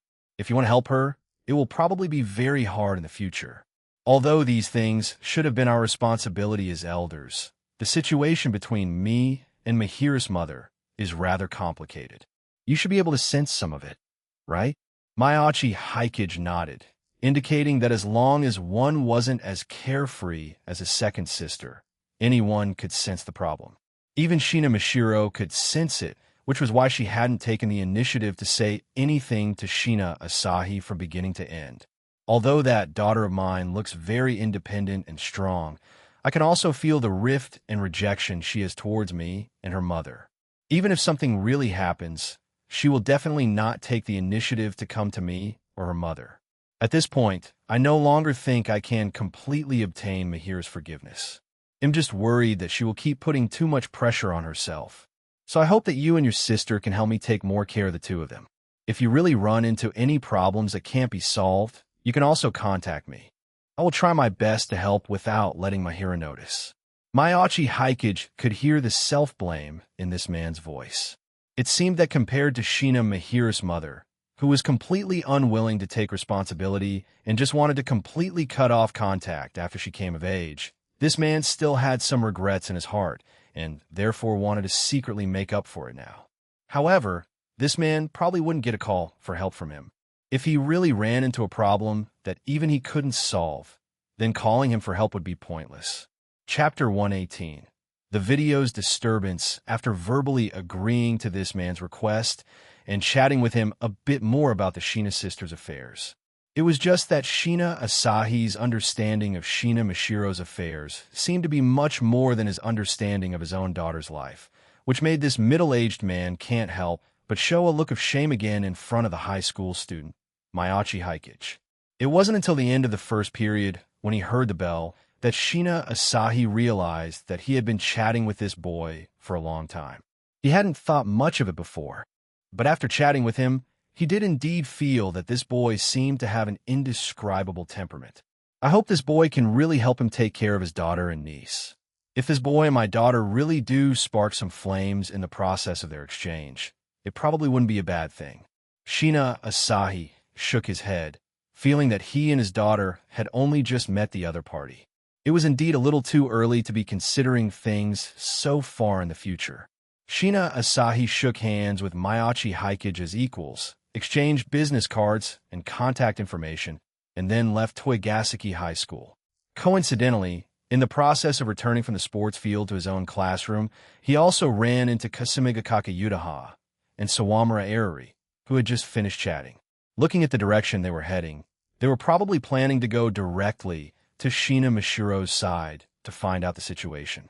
Mayachi Hikage had originally wanted to walk past them and be a passerby, but Kasumigakake Yuda's eyes were quite sharp.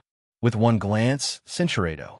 Mayachi Hikage had spent a lot of effort these past 2 days. In the end, he had really found a set of methods to use a variant of Hammond and the stand ability of Yellow Temperance to cover himself, suppressing the ability of the pure yang body to 1/10 of its original. Although for those evil demons and ghosts, it was still to a degree where they would not dare to approach at all. According to the feedback from the intuitive Shina Mashiro, he was not as dazzling as before. Only within a meter could one feel the light on his body. And the Yellow Temperance rewarded by the system, besides its original A-rank durability, its growth potential also seemed to have improved a lot. If the stand ability of Yellow Temperance could really evolve, it might really be possible to completely suppress the pure yang body in the future. Kasumikaka Yudaha, who had no talent for Hammond to begin with, had not noticed the aura on Mayachi Hikage the day before yesterday. Now, it was even more impossible for her to discover anything. In fact, in Kasumigakake Yuda's eyes, this junior in his school uniform seemed even more inconspicuous than he had been at the book signing. Without even thinking of Mayachi Hikage in the direction of the mysterious person's identity, she instead began to inquire about the matter of Shina Mashiro's transfer. "You're talking about Mashiro-san?" This morning, she came to the school with us and her uncle in Japan to handle the transfer procedures. He looked at Sawamura Eri on the side, a look on his face as if to say, could the school rumors be true? Then he quickly retracted his expression and began to talk about the wallet. This morning, we also picked up Sawamura-san's wallet on the road. Mashiro-san said she wanted to return the wallet in person. After that, her uncle and I stayed in the principal's office to handle the follow-up procedures. Sawamura-san, you should have gotten your wallet back, right? Sawamura Eri nodded. She already knew his identity from his surname, Mayachi, and, at the same time, maintaining the attitude of a young lady. She politely expressed her thanks to him. She also couldn't have imagined that the mysterious hacker who had made her lose her reason was this rather handsome and good-looking boy in front of her. Kasumigakake Yudaha then continued to ask how Shina Mashiro had chosen Toigaseki High School. Speaking of which, originally, Mashiro-san's uncle was planning to have her and Mahiru-san attend the same school. It's just that my sister thought Toigaseki High School was also good and strongly recommended it to Mashiro-san. So, in the end, she chose the closer Toigaseki High. So it was your sister who recommended it? Originally, Kasumigakake Yudaha was a little suspicious, but after thinking about the natural airhead appearance of Shina Mashiro she had seen that day, she felt that this possibility was also quite reasonable. It was probably just that Mayachi Ikari had mentioned it in passing, and then it had made Shina Mashiro think of this matter. So, she had simply agreed to transfer over. Thinking this, Kasumigakake Yudaha did not ask any more questions. After a soft word of thanks to Mayachi Hikage, she then pulled Sawamura Eri along to find Shina Mashiro. Mayachi Hikage returned to his own classroom with a normal expression. This was his first time walking into his own classroom today, and as soon as he walked in, he found several people in the class surrounding him with enthusiastic eyes. He looked at Sakakibara Kichi from distance. To this, Kichi showed a helpless expression. Through the ability of the name's spell, Mayachi Hikage actually knew the reason. It was nothing more than that last night, a boy in the class, while watching videos, had come across the video he had uploaded last night and had recognized the appearance of his classmate, Sakakibara Kichi. And so, this morning, this boy had gone over to ask him about the video, which had then let more people know about this matter. In the end, the still naive Sakakibara Kichi had no choice but to say that this video and its production were all Mayachi Hikage's credit. He had just helped out Barato, according to his request. Fortunately, Sakakibara Kichi had not said how much money he could probably earn through this video. Otherwise, those guys in their youth would probably have cried and begged to cling to him for Barato. These classmates I've only just met for half a month are really overly familiar. Clearly, at the start of school, Mai and Sakakibara Kichi's self-introductions had made most of the class have the idea of isolating the two of us. But now they're taking the initiative to come over and want to accept us. Mayachi Haikage dealt with these classmates' plans to shoot videos with him with practiced ease.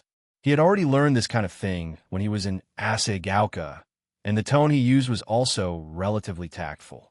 He used the reason of filming a big scene for the class during the school festival to temporarily dispel their thoughts of getting involved. However, even so, he could still feel the interested gazes of several real passerby girls in the class on him. To this, Mayachi Haikage did not care. Shina Mishiro had already transferred over. In the future, as long as he walked her home with his second sister a few times after school, these girls should get the hint. Chapter 119. Is Erori jealous of Kat Megumi? In fact, Shina Mishiro had arrived much faster than he had thought. At noon that day, Senchuredo, there were even a few people on the side secretly asking if this blonde girl was that rumored Sawamura Erori. Probably not. I've seen that Sawamura-san from a distance. She has twin tails, and she also looks a little more petite than this girl. Could she be a transfer student? I heard this morning that a very beautiful foreign transfer student has transferred to our school, but it seems she's not in our class. She went to class A downstairs, right? While the boys in the class were speculating about what this transfer student was doing in their classroom, Shina Mishiro directly waved at Mayachi Haikage at the door, telling him to come out. Several boys beside Mayachi Haikage even pointed at themselves with some surprise, thinking that she was calling them out. But seeing Mayachi Haikage stand up naturally, take his bento, and walk to Shina Mishiro's side to chat with her, the gazes of the boys in the class on him instantly changed again. This guy, I originally thought he was a reclusive suspense enthusiast and a photography nerd. But in the blink of an eye, he started filming paranormal videos with another reclusive guy from the class and another unlucky-looking unemployed person. It was clearly the first video of a new account, but for some reason, it had gained nearly 10,000 views in 12 hours of being uploaded. The number of followers and comments was also rising steadily, which made people feel envious. And now, there was a super pretty transfer student who had run over to chat with him. No matter how you looked at it, this transfer student's looks were in no way inferior to that pair of rumored Yuri school beauties, who knew that the boys in the school were still in a state of observation, not yet having figured out what kind of personality this transfer student had, and she was already so closely eating bento with this guy. Looking at the two of them leaving the classroom, they seemed to also feel the complicated mood of the boys in Class G in the morning when they saw the two school beauties skipping class hand in hand. No, I have to go and find out what on earth is going on to see what kind of background this Mayachi Haikage guy has. Sakakibara Kichi, on the other hand, was the calmest one. Over the weekend, he had already witnessed the skills of this friend of his. Saying he likes to watch horror movies and wants to make a film like The Shining was completely just an excuse for him not to have unnecessary social interactions with the other students in the class. Outside of school, 3 beautiful girls had shown their affection for him at the same time, especially that Shina Mishiro, whose eyes had barely left Mayachi Haikage. This already said a lot. Sakakibara Kichi had already figured out these past few days. Mayachi Haikage's relationship with Asegauka was definitely not simple. Perhaps many of the videos on the internet were filmed by him. Otherwise, there was no way to explain how a video he had filmed in one night and edited for more than a day could have such high quality. However, Sakakibara Kichi did not have the thought of being deceived.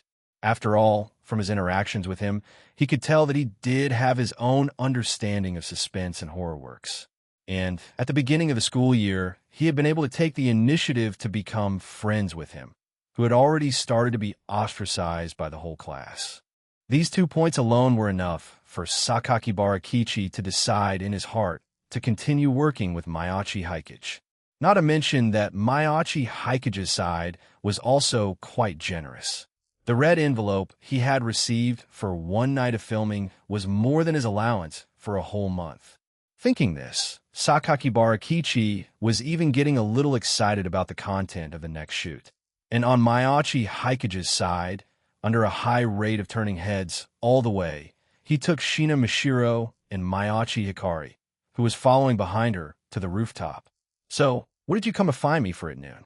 Don't tell me you instigated Mashiro to come over?" Mayachi Hikage looked at his older sister. Mayachi Hikari, on the other hand, was smilingly comparing her own bento with his.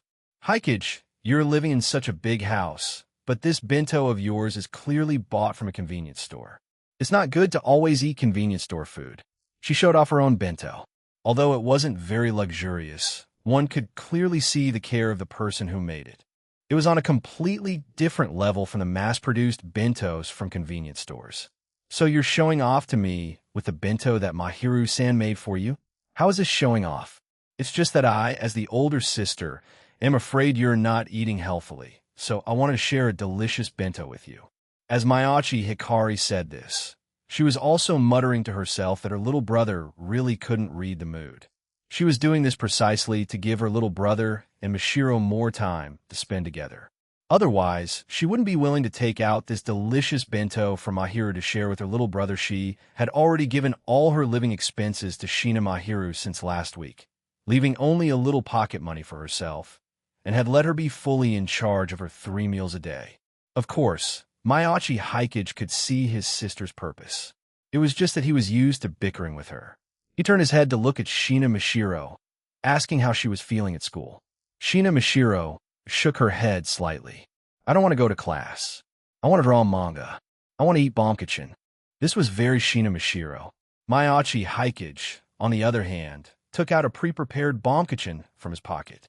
His school bag had long since been enchanted with an undetectable extension charm that only he could use, and he had put a lot of things inside. Of course, there was also bomkachin. When he was called out of the classroom by Shina Mashiro, he had already taken 2 and put them in his pocket. Now, after a short time, they were naturally not crushed. Seeing the bomkachin that Mayachi Hikage took out, a flash of light immediately appeared in Shina Mashiro's eyes, and then she took the bomkachin like a hamster and began to nibble on it on the side. Watching this scene, Mayachi Hikari showed a satisfied expression. Although she didn't know when her little brother had prepared the bomkachin again, this guy was really good at this. Taking advantage of the gap while Shina Mashiro was eating, Mayachi Hikage asked his older sister if Kasumigakake Yudaha and the others had come to find her and Mashiro. "You ran into them too. They did come over during the break after the first period. And that Kasumigakake senpai pulled Mashiro over and said a bunch of things I didn't understand. In the end, she inexplicably asked me about Megumi's situation, and then that Sawamura-san seemed to get angry and left. I don't know what on earth happened. Could it be that Kasumigakake senpai has become interested in Megumi again, so that Sawamura-san got jealous?" Mayachi Hikari made her own irresponsible guess. Chapter 120. The vanguard of the anti-mysterious person faction, ignoring Mayachi Hikari's speculation, which might have earned her a letter from a lawyer if the person involved had heard it. Mayachi Hikage had roughly understood the specific situation. Kasumigakake Yudaha must have directly mentioned some sensitive words related to the diary while chatting with Shina Mashiro, so under the diary's blocking mechanism, other outsiders certainly couldn't understand what they were talking about. As for the content of their chat, he could just go and ask Shina Mashiro directly later to find out. As for Sawamura Iriri's side, she probably, after seeing Kat Megumi, who was still completely in an inconspicuous state, felt that the plot where he made this very ordinary-looking girl the female protagonist, and in turn made her a loser heroine, was simply too inexplicable, so she had become angry out of embarrassment. This wasn't to say that Kat Megumi wasn't good-looking, setting aside her image in the anime for a moment. At least by Mayachi Hikage's aesthetic standards, after he had interacted with Kat Megumi a few times, putting aside her subtle sense of presence, her looks themselves were not much worse than Kasumigakake Yudaha's and Sawamura Iriri's. When a few of them had gone out together on the weekend, Kat Megumi, standing with the 2 super high-scoring beautiful girls, Shina Mashiro and Shina Miharu, did not look strange at all, and there was even a bit of a complimentary vibe. Shina Mashiro's natural airheadness, Kat Megumi's peacefulness, and Shina Mihiru's gentleness. As for Mayachi Hikari, Although saying this might make her feel unconvinced, Mayachi Haikage had to admit this point. The genes of the Mayachi family were definitely not bad. He was qualified to be a so-called handsome Tokyo boy, and it was absolutely no problem to give Mayachi Hikari's looks an 8.5 out of 10.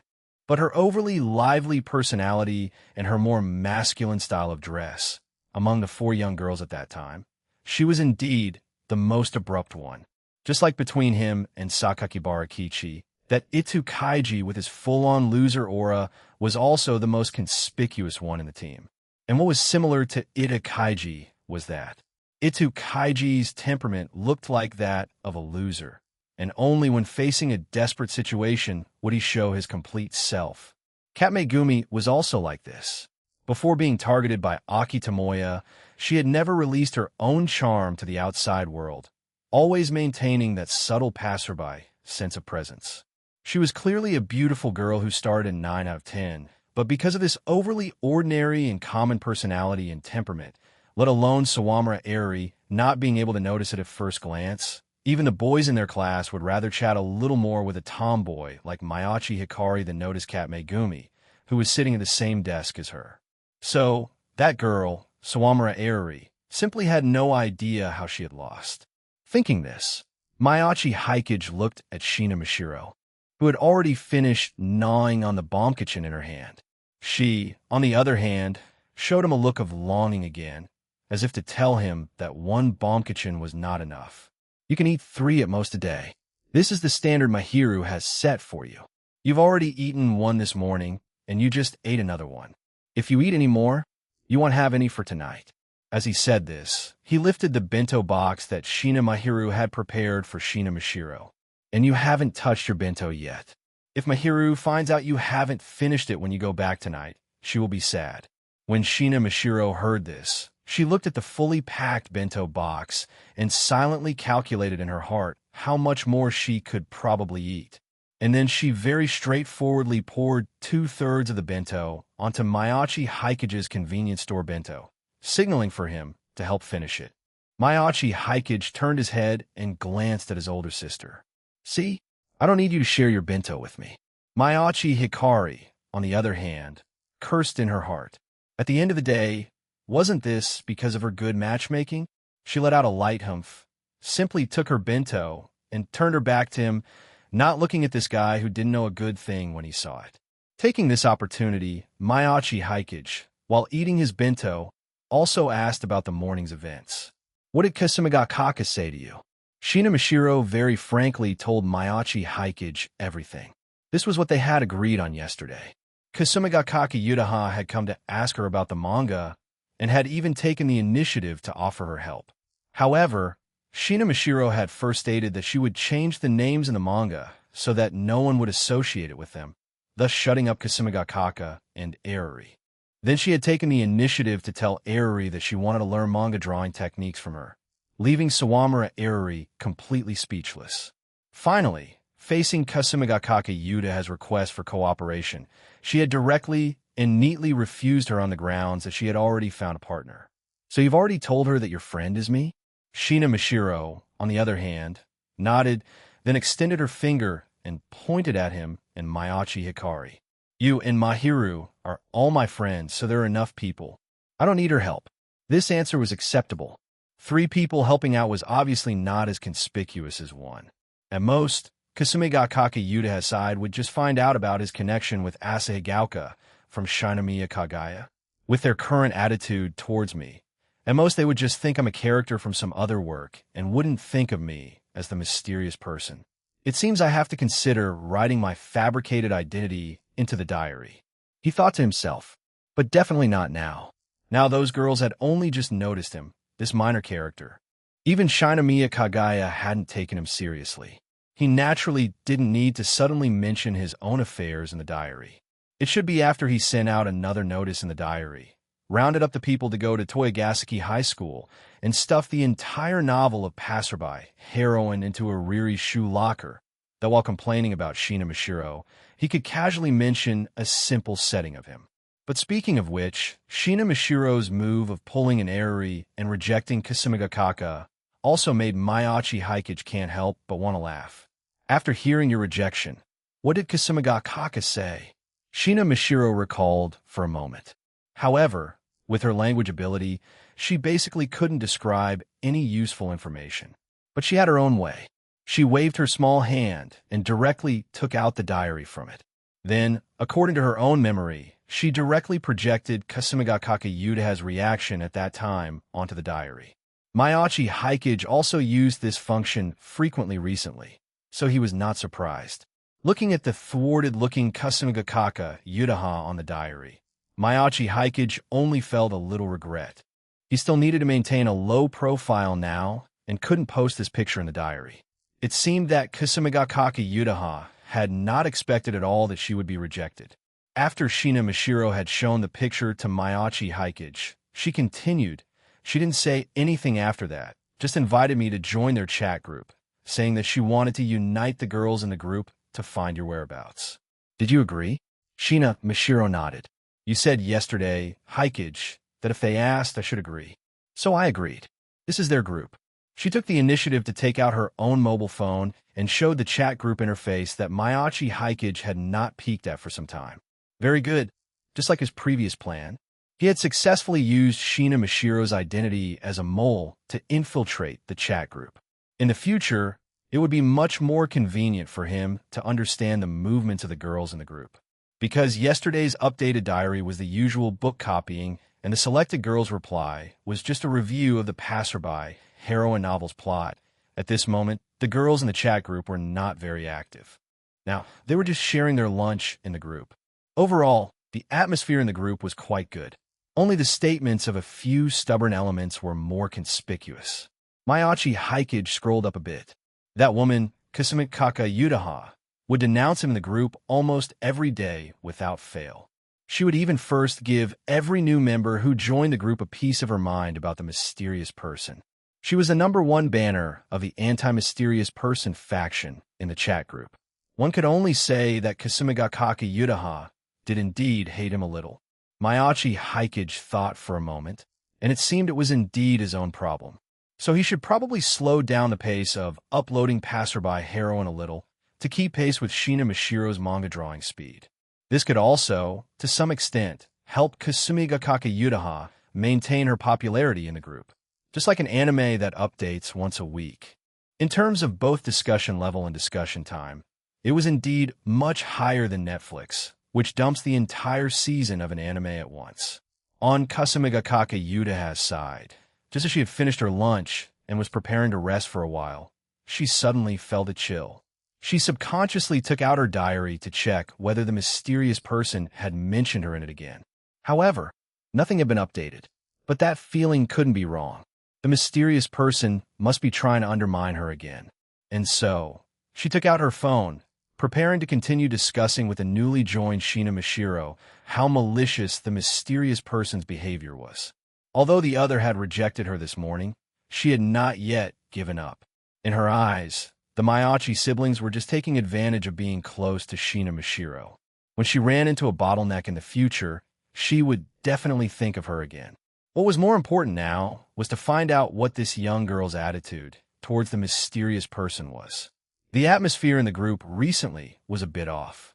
There were already many people in the group who were grateful for the mysterious person's reminders.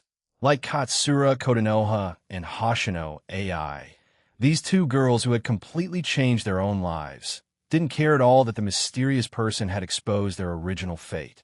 And then there were a few people who even felt that the mysterious person was too fond of her, which was why he kept posting her story. Like Amaru and Hinami Aoi, who had a troll-like attribute themselves, they had been saying in the group that they wanted to see when the mysterious person would talk about their stories, as if they were very curious to know what their original future was like. Originally, Kuroneko, Shinomiya Kagaya, and Yukino Shida Yukino could be considered part of the anti-mysterious person faction. But ever since Jerry had appeared at Kuroneko's house, Kuroneko and Yukino Shida Yukino had almost never expressed their opinions in the group again. She knew that this was because they had learned many new ripple usage techniques from Jerry. And she had heard that that mouse, Jerry, also had the attribute of gathering treasures. In the 2 or 3 days it had stayed at Kuroneko's house, It had let the Kuroneko family win the second prize in the lottery, win a refrigerator online, and receive a rather generous reward for finding the lost puppy of a certain wealthy lady on the roadside. One could say that because of Jerry's appearance, the economic situation of the Kuroneko family had instantly risen by 2 grades. If originally Kuroneko had only regarded Jerry as a little martial uncle who taught her Hammond, then now she had completely become a devout believer in the cult of Jerry. Now Kuroneko was just posting pictures of Jerry in the group all day, winning over a large number of neutral group members. In the current chat group, the only ones who were still insisting on opposing the mysterious person could be said to be just her and Shinomiya Kagaya. She had been repeatedly barato by the mysterious person and couldn't accept this anger. And Shinomiya Kagaya had been tricked by Jerry into turning into Kagaya-chan. And even after racking her brains, she still couldn't understand how her future self had produced the outrageous idea of wanting to be a photographer. Now that this Shina Mishiro, a girl who had a diary, was also at her school, she of course had to find a way to pull her into her own camp. Chapter 121. The new school rumor, of course, Katanka Yudaha, could not have known that the person she was still thinking about was, from the very beginning, Senchuredo, but who seemed to have considerable talent in Hammond, into her own camp. And on Sawamura Iriri's side, although she was very dissatisfied with the fact that the mysterious hacker she had met online had written a plain-looking girl like Kat Megumi as the female protagonist. But seeing that Kasumigakaki Yudaha and Shina Mishiro both seemed to take that work quite seriously, she was indeed somewhat panicked. After hearing some of the plot of Passerby Heroine, she had also secretly sized up Kat Megumi for a long time. Although she realized that she might have indeed misjudged her at the beginning, she still didn't think that she would become Aki Tomoya's target. In comparison, Kasumigakaki Yudaha was still a greater threat. Don't be fooled by the fact that Kasumigakaki Yudaha's side didn't seem to have any interest in Aki Tomoya. But she was running to his classroom every day, and that guy, Aki Tomoya, was Kasumigakaki Yudaha's #1 fan, recommending her novel on his blog every day. What if Aki Tomoya couldn't hold back first and confess to that woman, Kasumigakaki Yudaha? And to be honest, the fact that Shina Mishiro and Aki Tomoya were in the same class also made her a little uneasy. The other party was also a blonde, mixed-race beautiful girl, whose painting talent was better than her own. She had directly become the new ace of the art club as soon as she came to school. And the purpose of her return to Japan was to create a manga that everyone could enjoy watching. And she was also a natural airhead. Having grown up with Aki Tomoya since she was a child, and knowing how enthusiastic he was about the 2D world, she knew how lethal a girl like Shina Mishiro was to an otaku. In addition, she also wanted to discuss manga more with Shina Mishiro, hoping to make her change her mind, give up on the story of Kat Megumi and Aki Tomoya, and draw a manga with herself as the female protagonist. So the number of times she went to Shina Mishiro's classroom also increased. It was just that neither of them had expected that doing so would stir up a whole new wave of rumors in the school. Kasumigakaki Yudaha was into blonde, mixed-race girls. She had previously cornered Sawamura Eriri in a bold attempt to capture the blonde girl's heart. But unexpectedly, a new blonde beauty, Shina Mishiro, had transferred in. The indecisive Kasumigakaki Yudaha wanted to keep getting closer to her, which had triggered a conflict between her and Sawamura Eriri. Now, Sawamura Eriri and Kasumigakaki Yudaha both wanted to win Shina Mishiro's attention, so they went to find her chat with every day as soon as it was break time. Because of this rumor, Mayachi Hikage had also leached off a little bit of the popularity. After all, everyone in his class had seen Shina Mishiro come to his classroom with his older sister to find him for lunch as soon as it was noon. And after school, it was usually the two of them who walked Shina Mishiro home together. And so, in the eyes of many of the boys in the school, Mayachi Hikage had become the last barrier standing in front of the two close friends, Kasumigakaki Yudaha and Sawamura Eriri. After all, quite a few boys, after comparing themselves with the two of them, found that they really couldn't compete with these two school beauties in any aspect. Naturally, they also didn't pursue Shina Mishiro, who was in no way inferior to them. Only Mayachi Hikage, who had known Shina Mashiro from the beginning, could stop the two of them from winning her over. And Mayachi Hikage, who had originally been Barato of an outcast in the class, had recently suddenly been discovered to be a talented video blogger, and there were even rumors that he had a mansion in Tokyo. Therefore, when Mayachi Hikage walked into school now, he could occasionally feel the supportive gazes of those boys on him. It was as if they were hoping he could successfully win over Shina Mashiro and dampen the spirits of those two girls, Kasumiga Kakayudaha and Sawamura Eriri. Mayachi Hikage didn't care about what others thought. The problem was that even his not-so-bright second sister seemed to have believed these rumors and would always come over from time to time to ask about the progress of his relationship with Shina Mashiro. It was as if she was afraid that the sister-in-law she had approved of would really be snatched away by another woman. So you should eat more walnuts to nourish your brain.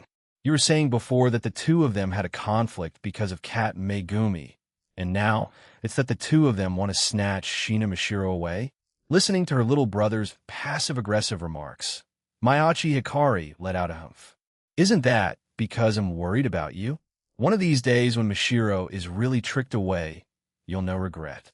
Mayachi Hikage knocked his older sister on the head, telling her to stop thinking about these messy things. How are you getting on with the things I taught you? Don't tell me you still haven't even gotten started?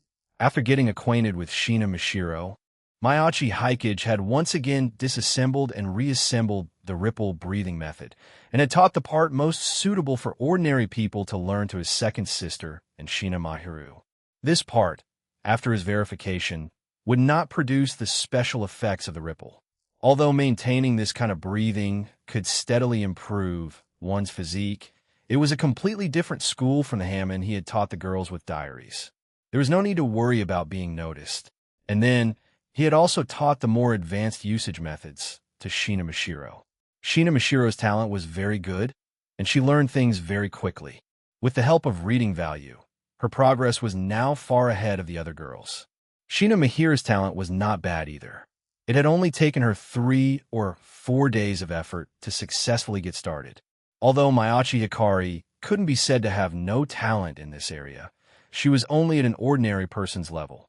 Just sitting down to feel the rhythm of her breathing each time would take nearly half an hour, and after half an hour, the active Mayachi Hikari would easily get distracted and think about other things. In comparison, his eldest sister, Mayachi Kazuho, who liked to sleep, and his little sister, Mayachi Renj, who was also active but could also maintain enough concentration when needed, although they were also of ordinary talent. Their progress back then had been much faster than Mayachi Hikari's. Mayachi Hikage could only use the method he had used on his eldest sister, Mayachi Kazuho, before. While she was sleeping, he would use his own ripple to forcibly change her breathing rhythm, and he would have to renew the ripple every few days. After this continued for half a month and allowed her to form a muscle memory, it should be possible for Mayachi Hikari to truly get started. But anyway, he didn't expect his second sister to have much combat power. It would be good enough if she had some ability to protect herself. Chapter 122. What's the situation with the Shibuya incident? The rewards I've been getting from writing in the diary recently haven't been that great. Apart from some delicacies and small gadgets from other worlds, it's basically all collections of various novels, manga, and discs. Besides the complete set of passerby heroine novels and anime Blu-rays, which everyone loves and which I've now collected, there are also many works whose sequels I hadn't seen before I transmigrated, like the grand finale of Jujutsu Kaisen and the grand finale of Ashi no Ko. Before I transmigrated, I had just seen the abstract plot after the Honored One was destroyed. I really didn't expect to be able to Barato this fresh, hot history after being transmigrated for Barato than 20 years. It moved to tears.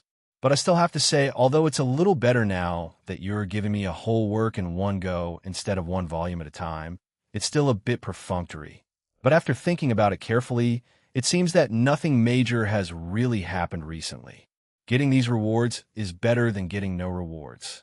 Compared to the various messy world crises that may break out in this world at any time in the future, especially the rotten developments from Jujutsu Kaisen that may continue to appear, the current daily life is indeed more comfortable.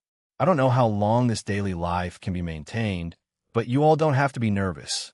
I've already gone to observe the male protagonist from Jujutsu Kaisen. His situation is still very stable now, so there are at least more than half a year until the Shibuya incident. Everyone can feel free to go and play in Shibuya before the end of October. As for after October, anyway, let's see the situation again. What if some big shot from another work makes a move and directly suppresses Sukuna? So let's continue to talk about some happy things. Kasumi Yutako Sensei. In order to make you feel completely at ease, and also to let that Shina Mashiro who has come to your school be able to smoothly draw the passerby hero in manga, I should find some time before Golden Week to deliver the full set of novels to you. I don't know if you want me to deliver them in person or have Jerry help out, but I have to say, the plot on Shina Mashiro's side has been completely destroyed. Although she still returned to Japan to become a mangaka, giving up her status as a famous painter. But she returned a year early, became sisters with Shina Mahiru from another work, and lived with her, completely disconnecting from the characters of her original story. And then there's that supporting female character with not much of a role from another rural slice-of-life Yuri anime, Mayachi Hikari. For some reason, she rented an apartment next to Shina Mahiru, replaced the original male protagonist to become her neighbor, and is now classmates with Shina Mashiro. And looking at this rhythm, she seems to even want to introduce her twin brother, who is only shown his back in the work and never his front face, to Shina Mashiro and Shina Mahiru. Mayachi Hikari, do you have a diary? If you do, say something to me. Anyway, I really didn't expect that a male supporting character who had never even shown his face in a slice-of-life Yuri anime could get involved with the female protagonists of two popular anime. No, wait, maybe I should also add passerby heroine, Senchurado. Or will the male passerby succeed in a counterattack and win the female protagonist's heart? Thinking about it carefully, it's really hard to say.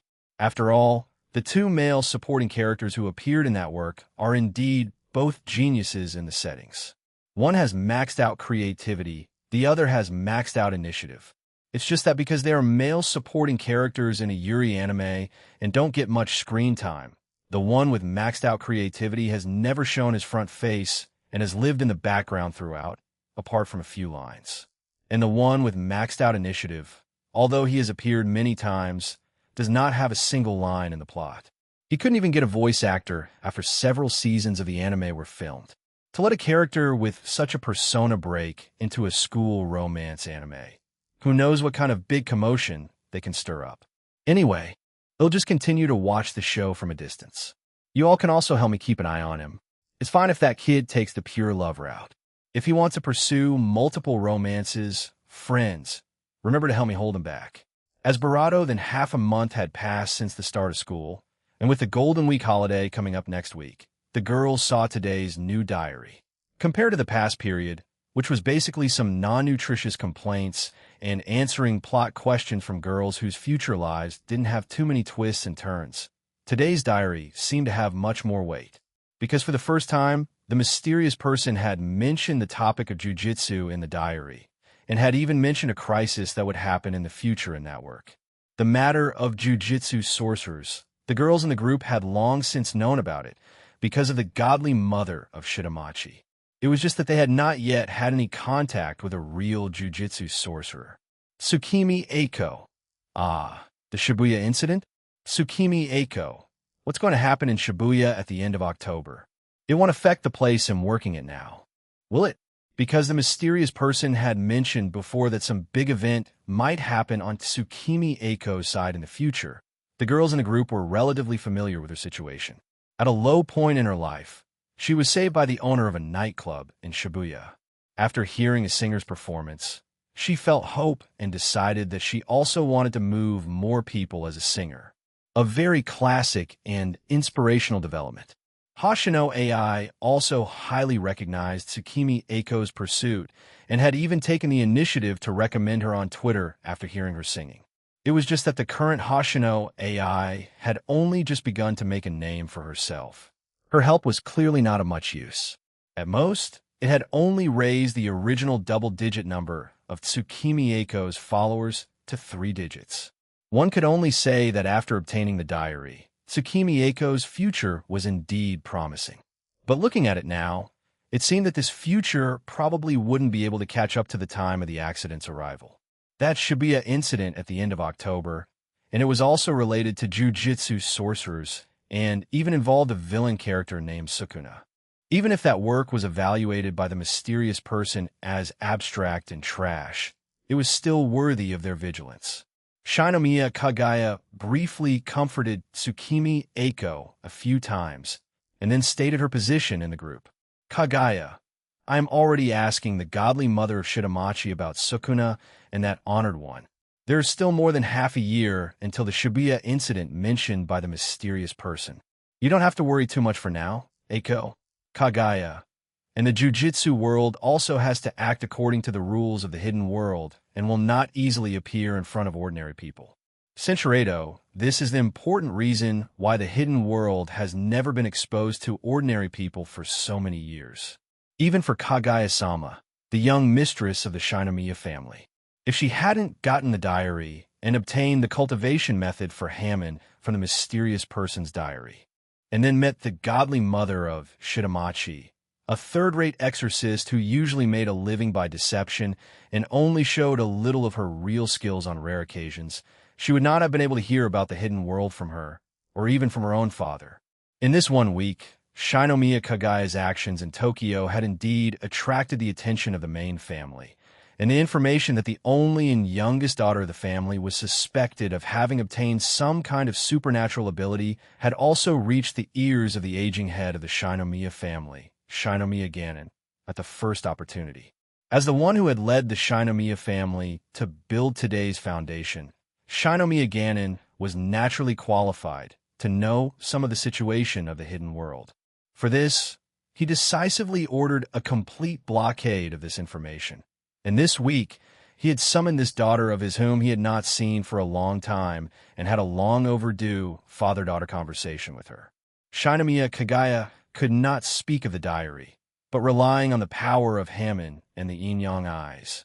She let Shinomiya Ganon confirm that his daughter had already come into contact with that dangerous and mysterious hidden world. Afterward, Shinomiya Ganon had also told her some of the things he knew with a complicated expression and had given her a condition she could not refuse. She could not become the next head of the Shinomiya family on the surface, but all of the family's future business related to the hidden world and a part of the Shinomiya family's core defense forces would be handed over to her. One could say that she would become the true head of the Shinomiya family on the hidden world side, and if the supernatural ability she had mastered could be passed down, then the status of her lineage's descendants in the family could be above that of the main family in the surface world. Of course, to obtain such a right, Kagaya-sama also had to prove her own value. At the very least, the power that Hammon had shown so far was not enough. As for how she should prove her value, Shinomiya Ganon did not give a clear answer, only telling her to continue to wait peacefully. When the time was right, she would naturally know. Although she was a little dissatisfied with her father acting like a Riddler in front of her, Kagaya-sama was still stimulated by the promise he had given her, especially after returning from Kyoto. Sensing that the surveillance and management around her had become much more relaxed, she knew that this was the most important step for her to completely change her future. And so she spent additional time practicing Hammon and learning exorcism methods from the godly mother of Shitamachi. The only thing that made her regret was that the mouse named Jerry seemed to have a wealth-gathering attribute. In just 1 week, it had made the originally financially difficult Goko family much richer, making her original idea of using money to win over Goko Ruri not so easy to implement. In fact, because Goko Ruri would from time to time share in the group the insights she had gained from Jerry on Hammon, her popularity and influence in the group seemed to have become much higher. Fortunately, Jerry would probably be taken back by the mysterious person soon, and the economic situation of the Goko family would slowly return to stability after that. At that time, she would still have many opportunities to win over Goko Ruri. After all, in her eyes, these girls in the group who had diaries, besides being special people who had been chosen like her, were also her best partners, or rather, subordinates, for obtaining the power of the Shinomiya family in the future. Therefore, after seeing the diary suddenly mention the Shibuya incident and Sukuna today, Kaguya-sama had also stepped forward at the first opportunity to comfort Tsukimi Eiko, and at the same time had summoned the godly mother of Shitamachi, who was living more and more comfortably in the Shinomiya residence, to ask her about the matter of jujitsu, sorcerers, and Sukuna. Sukuna, I think I've heard of him. He seems to have been a demon god from a long time ago. Why are you suddenly asking about this, Kaguya-sama? Seeing Kaguya-sama's unchanged expression, the godly mother of Shitamachi quickly added, after all, it's something from a long time ago. I'm not too clear on the specific situation. Wait, let me go and ask my old friends at the shrine. Faced with a great tycoon like Kaguya-sama, the godly mother of Shitamachi had no airs at all. She knew that her strength was not good. The last time she had confidently guaranteed to Kaguya-sama, only to be made a fool of by that mouse, was already very embarrassing. And after Kaguya-sama had had a showdown with her father from the main family, she dared not put on airs even more. After all, the name of the Shinomiya family was too great. It was not impossible for that head of the Shinomiya family to invite some real masters over to teach her. She now only planned to solidly brush up on her favorability with Kaguya-sama, teach her what she had mastered, and ensure that she could get enough retirement pay. Thinking this, the godly mother of Shitamachi took out her phone and began to contact her old friends, asking them about the situation of Ryomen Sukuna. Ryomen Sukuna's fame in the jiu-jitsu world was still very great. Even in the surface world, many fragmented rumors have been passed down. After just 2 phone calls, the godly mother of Shitamachi had more or less figured out the situation of Ryomen Sukuna. She swallowed and, using the method she was best at, began to tell the story of Ryomen Sukuna. He was probably the king of curses who was active 1,000 years ago.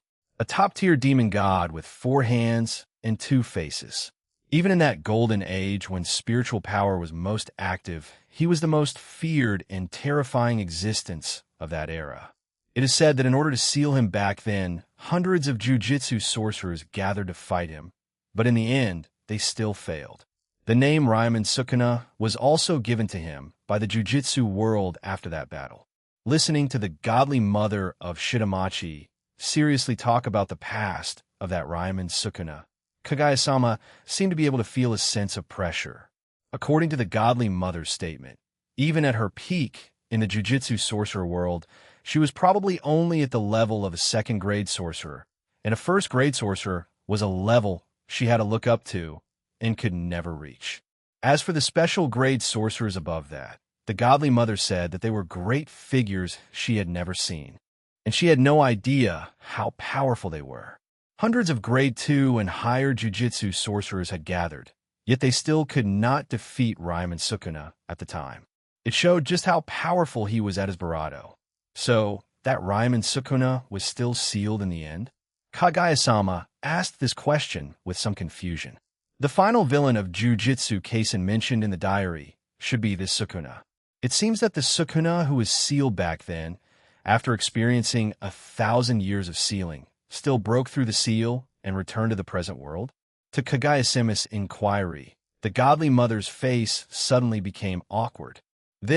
Actually, the current jujitsu world doesn't have many records of the events of Ryomen Sukuna back then. It is only known that Ryomen Sukuna did indeed die in the end, and 20 of his remains were sealed as special-grade cursed objects, used as tools to suppress curses and passed down to this day. It seemed that there were indeed many secrets surrounding Ryomen Sukuna's barato. According to the mysterious person's statement, the Shibuya incident half a year from now might be the reason for his revival. Thinking of this, Kaguya-sama's heart couldn't help but tighten. Although the hidden world would indeed not interfere with the operation of the surface world, that was the king of curses from 1,000 years ago. Would he barato according to the current rules? Even if he was defeated by the protagonist group in Jujutsu Kaisen in the end, how much of a price would have to be paid in the meantime? For example, that honored one mentioned by the mysterious person. Thinking of this, Kaguya-sama asked her last question. Godly Mother, have you heard of a person in the jujitsu world whose name or title is Honored One? This question stumped the godly mother of Shitamachi again. I really haven't heard of this. Let me help you ask again. Kaguya-sama no dead. If the godly mother's side couldn't find anything, then she would find a way to search through her father's side. She briefly asked about the rumors and abilities of Ryaman Sukuna back then, and after hearing that the godly mother's explanation was becoming more and more strained, she let her leave first. She wrote down Ryaman Sukuna's name in her diary, then continued to open her phone, entered the chat group interface, and prepared to post what she had just learned in the group. However, the chat group now seemed to no longer be talking about the Shibuya incident and Jujutsu Kaisen. After all, today's diary from the mysterious person had only mentioned a few sentences about Jujutsu-related matters. In the back, there was still a lot of content about Shina Mishiro and the supporting characters of another work. Although it all seemed to be the affairs of ordinary people, since everyone didn't know much about the Jujutsu world, they could only discuss these things. This topic was also first initiated by Kasumigakaka Yutaha.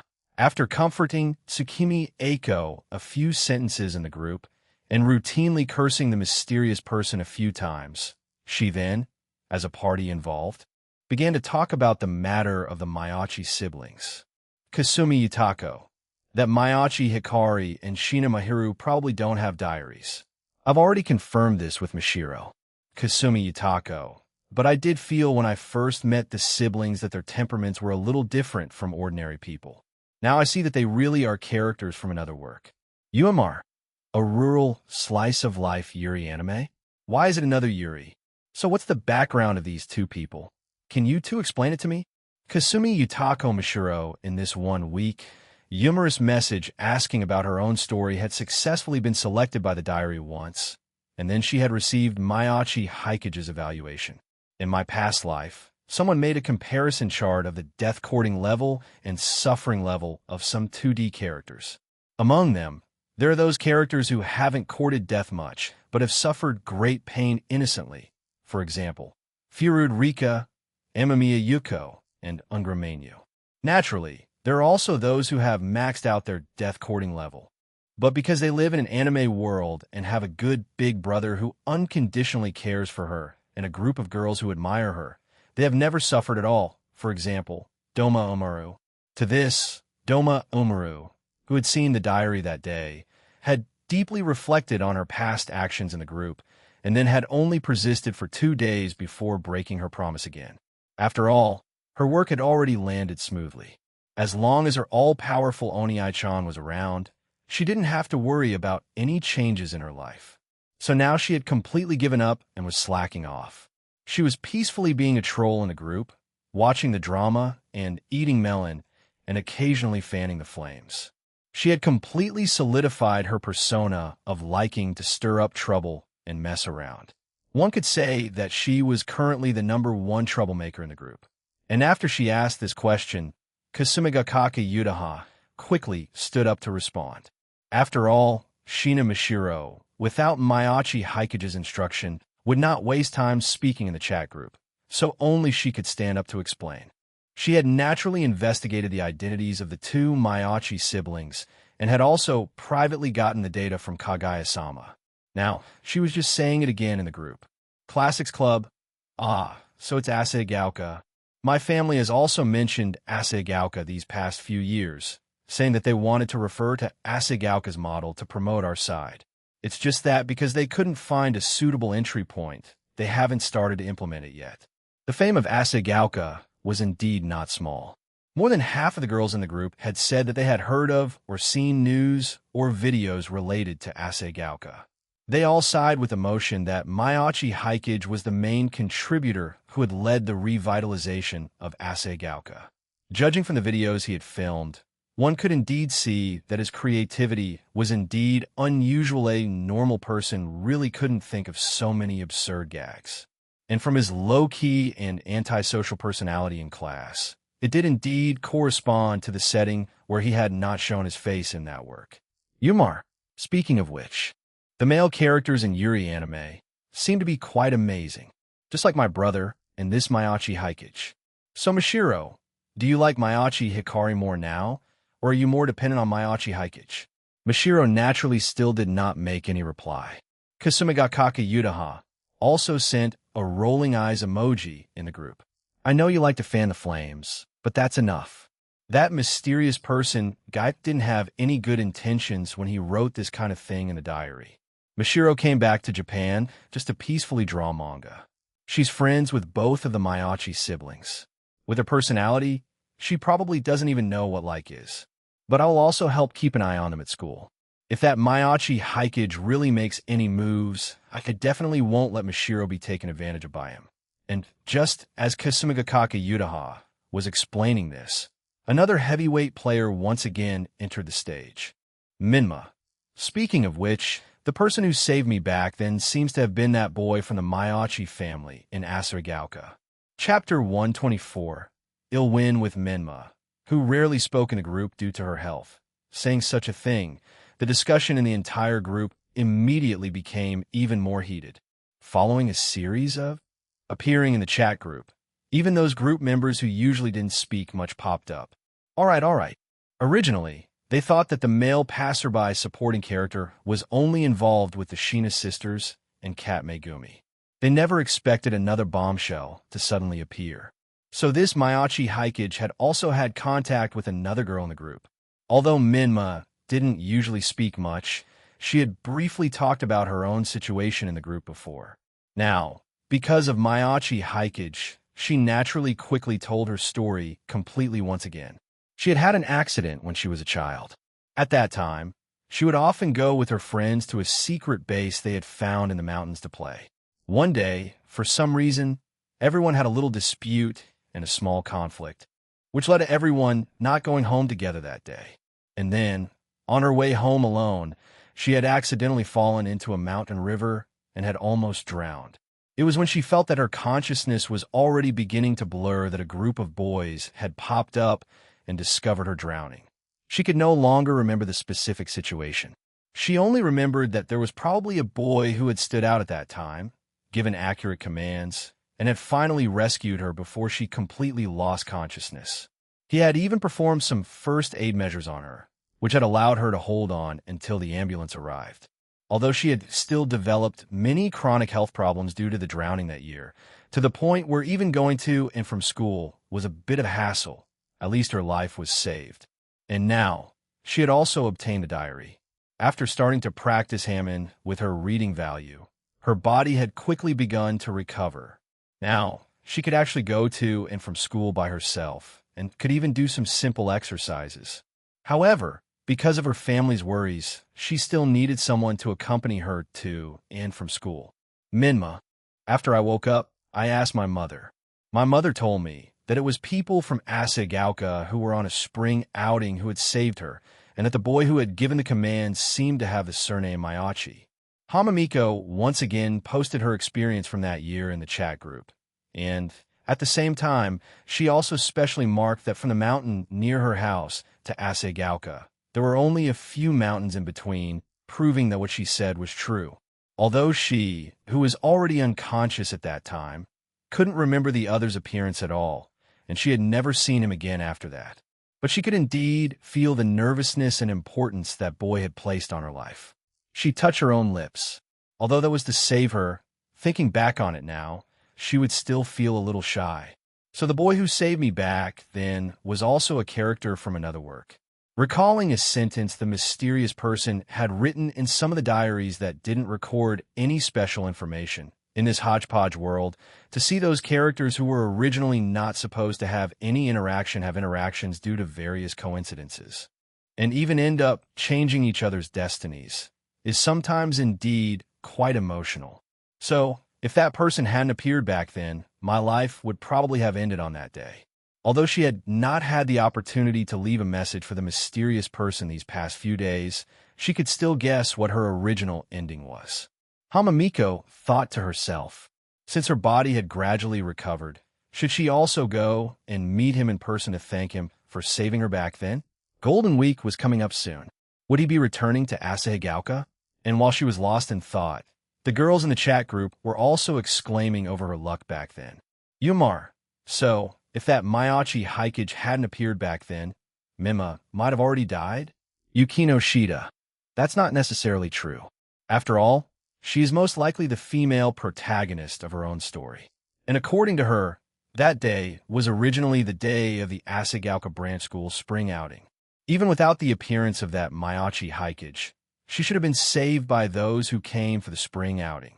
It's just that because Maiachi Hikage was capable, he made a rescue that might not have been so smooth become much smoother. Of course, these were all just Yukino Shida, Yukino's guesses.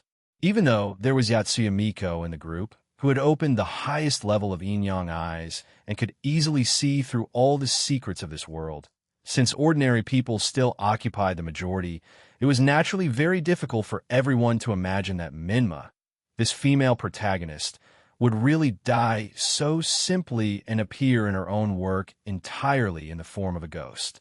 Under these circumstances, it was not strange that Yukino Shida, Yukino's speculation would seem conservative. Many of the girls in the group had never seen life and death separations and also believed that this was a more reasonable property. As for Maiachi Hikage, Yukino Shida Yukino was only a little curious about this male passerby who had, by coincidence, had interactions with the female characters of several other anime. But just as Amaru had said, indeed, many of the male passerby characters in Yuri works would have rather absurd personas and abilities. Just like Yumura's own older brother. Because Amaru had praised how amazing her older brother was many times in the group, Shinomiya Kagaya had actually gone to investigate his past, to see if it was just Yumura's boasting or if it was really true. He attended a high school with a not-so-high academic ranking. Although he attended cram school, it was not any special cram school. But even so, during his student days, he had always maintained a position in the top 10 in all of Japan, and had even often been ranked first in the country with a perfect score in all subjects. And in high school, because he could easily get a perfect score, he had a somewhat terrifying nickname in school, the Ogre of Taihei. What was even more absurd was that such a genius, after graduating from university, not only had no intention of continuing his studies, but also did not join any large company to become a social elite. Instead, he chose to join a conglomerate company opened by the family of another female high school classmate, along with a friend from his high school who had perennially failed his exams. Perhaps in the eyes of an ordinary person, that company was not bad, but after working in that company for 4 years, he was still just an ordinary employee. Did this kind of work and salary really match the ability of Yumura's all-powerful older brother? To be honest, Kagaya-sama had even had the thought of acquiring that company and having a versatile talent like Doma Taihei work for the Shinomiya family for a lifetime. But it was precisely because of these settings that would make people feel a sense of dissonance after noticing them that the girls in the group could confirm that their world did indeed seem a little off. This was probably the fate of those all-powerful male characters in Yuri anime. After all, the story was, at the end of the day, unfolded from the perspective of the girls. In comparison, although Maiachi Hikage had not shown his face in his work, he had indeed used his own ability to lead the revitalization of Asagaoka, and now it seemed he also had the possibility of becoming a normie. In fact, Kagaya-sama felt that it was precisely because of his persona of not showing his face in the plot that he had more uncertainty in the world outside of the work. Because he was shaped so little in the work, yet his ability was strong, he had on the contrary obtained a higher degree of plasticity in reality. After all, who knew what amazing skills such a character had besides the abilities shown in the work? However, none of the girls in the group had really suspected Maiachi Hikage's identity yet, because at this time, 2 of the girls in the group who had diaries had already come into close contact with him, and they had both said that after their contact with him, they hadn't felt anything special. After all, talent was not something that could be confirmed just by meeting a few times. In addition, everyone felt that the mysterious person's tracks could not possibly be exposed so easily, so they all subconsciously ruled out his suspicion. In fact, Shina Mishiro had even made Maiachi Hikage her manga assistant, preemptively recruiting this talent with maxed-out creativity under her command, at least in the thoughts of many of the girls in the group, such as Shinomiya Kagaya. The current Kagaya-sama, although, because she wanted to maintain harmony in the group, would naturally not make a move on Maiachi Hikage for a short period of time. But Doma Taihei, and that other maxed-out initiative young man mentioned by the mysterious person in the diary, she felt she could still continue to strive for. And even if she didn't make a move on Maiachi Haikage for the time being, she, who had obtained a part of the family's authority, could still, under the banner of being optimistic about Asagaoka's future, first make some investments in Asagaoka's side to gain his goodwill, which was no problem. In terms of long-term operations, our Shinomiya family will not be inferior to anyone. Since we have the advantage of the diary, we must naturally make all these outstanding talents become a help to our family, Kage-sama said. And after seeing that the discussion about Maiachi Haikage had cooled down a bit after everyone in the group had finished eating the new melon about Menma and him, she then revealed the news she had just obtained from the godly mother of Shitamachi. Maiachi Haikage was, after all, just an ordinary person. How could his popularity compare to that king of curses from 1,000 years ago, Raiman Sukuna? Maiachi Haikage's side was at most a three-of-a-kind bomb. Raiman Sukuna was a true royal flush. After the information on Raiman Sukuna appeared in the group, the few girls in the group began to get nervous. Yatsuya Miko, the king of curses from 1,000 years ago. The little ghosts she usually saw were already so scary. She didn't even dare to imagine how terrifying the image of this king of curses could be. Kagaya, you don't have to be so worried. Although I don't know how Raiman Sukuna was sealed back then, according to the mysterious person's statement, as a villain, Raiman Sukuna will definitely be defeated by the protagonists in the end. Hinami Aoi. That's hard to say. Didn't the mysterious person evaluate that manga's story as becoming particularly abstract after that honored one was dealt with? Based on my many years of experience playing so many trash games, those abstract games almost all have their own abstract places and can always cook up some super development that you could never have imagined outside of common sense. Maybe the final ending is that the villain wins? To this, Umaru also rather supported the point of view of this opponent she had defeated. Uemar,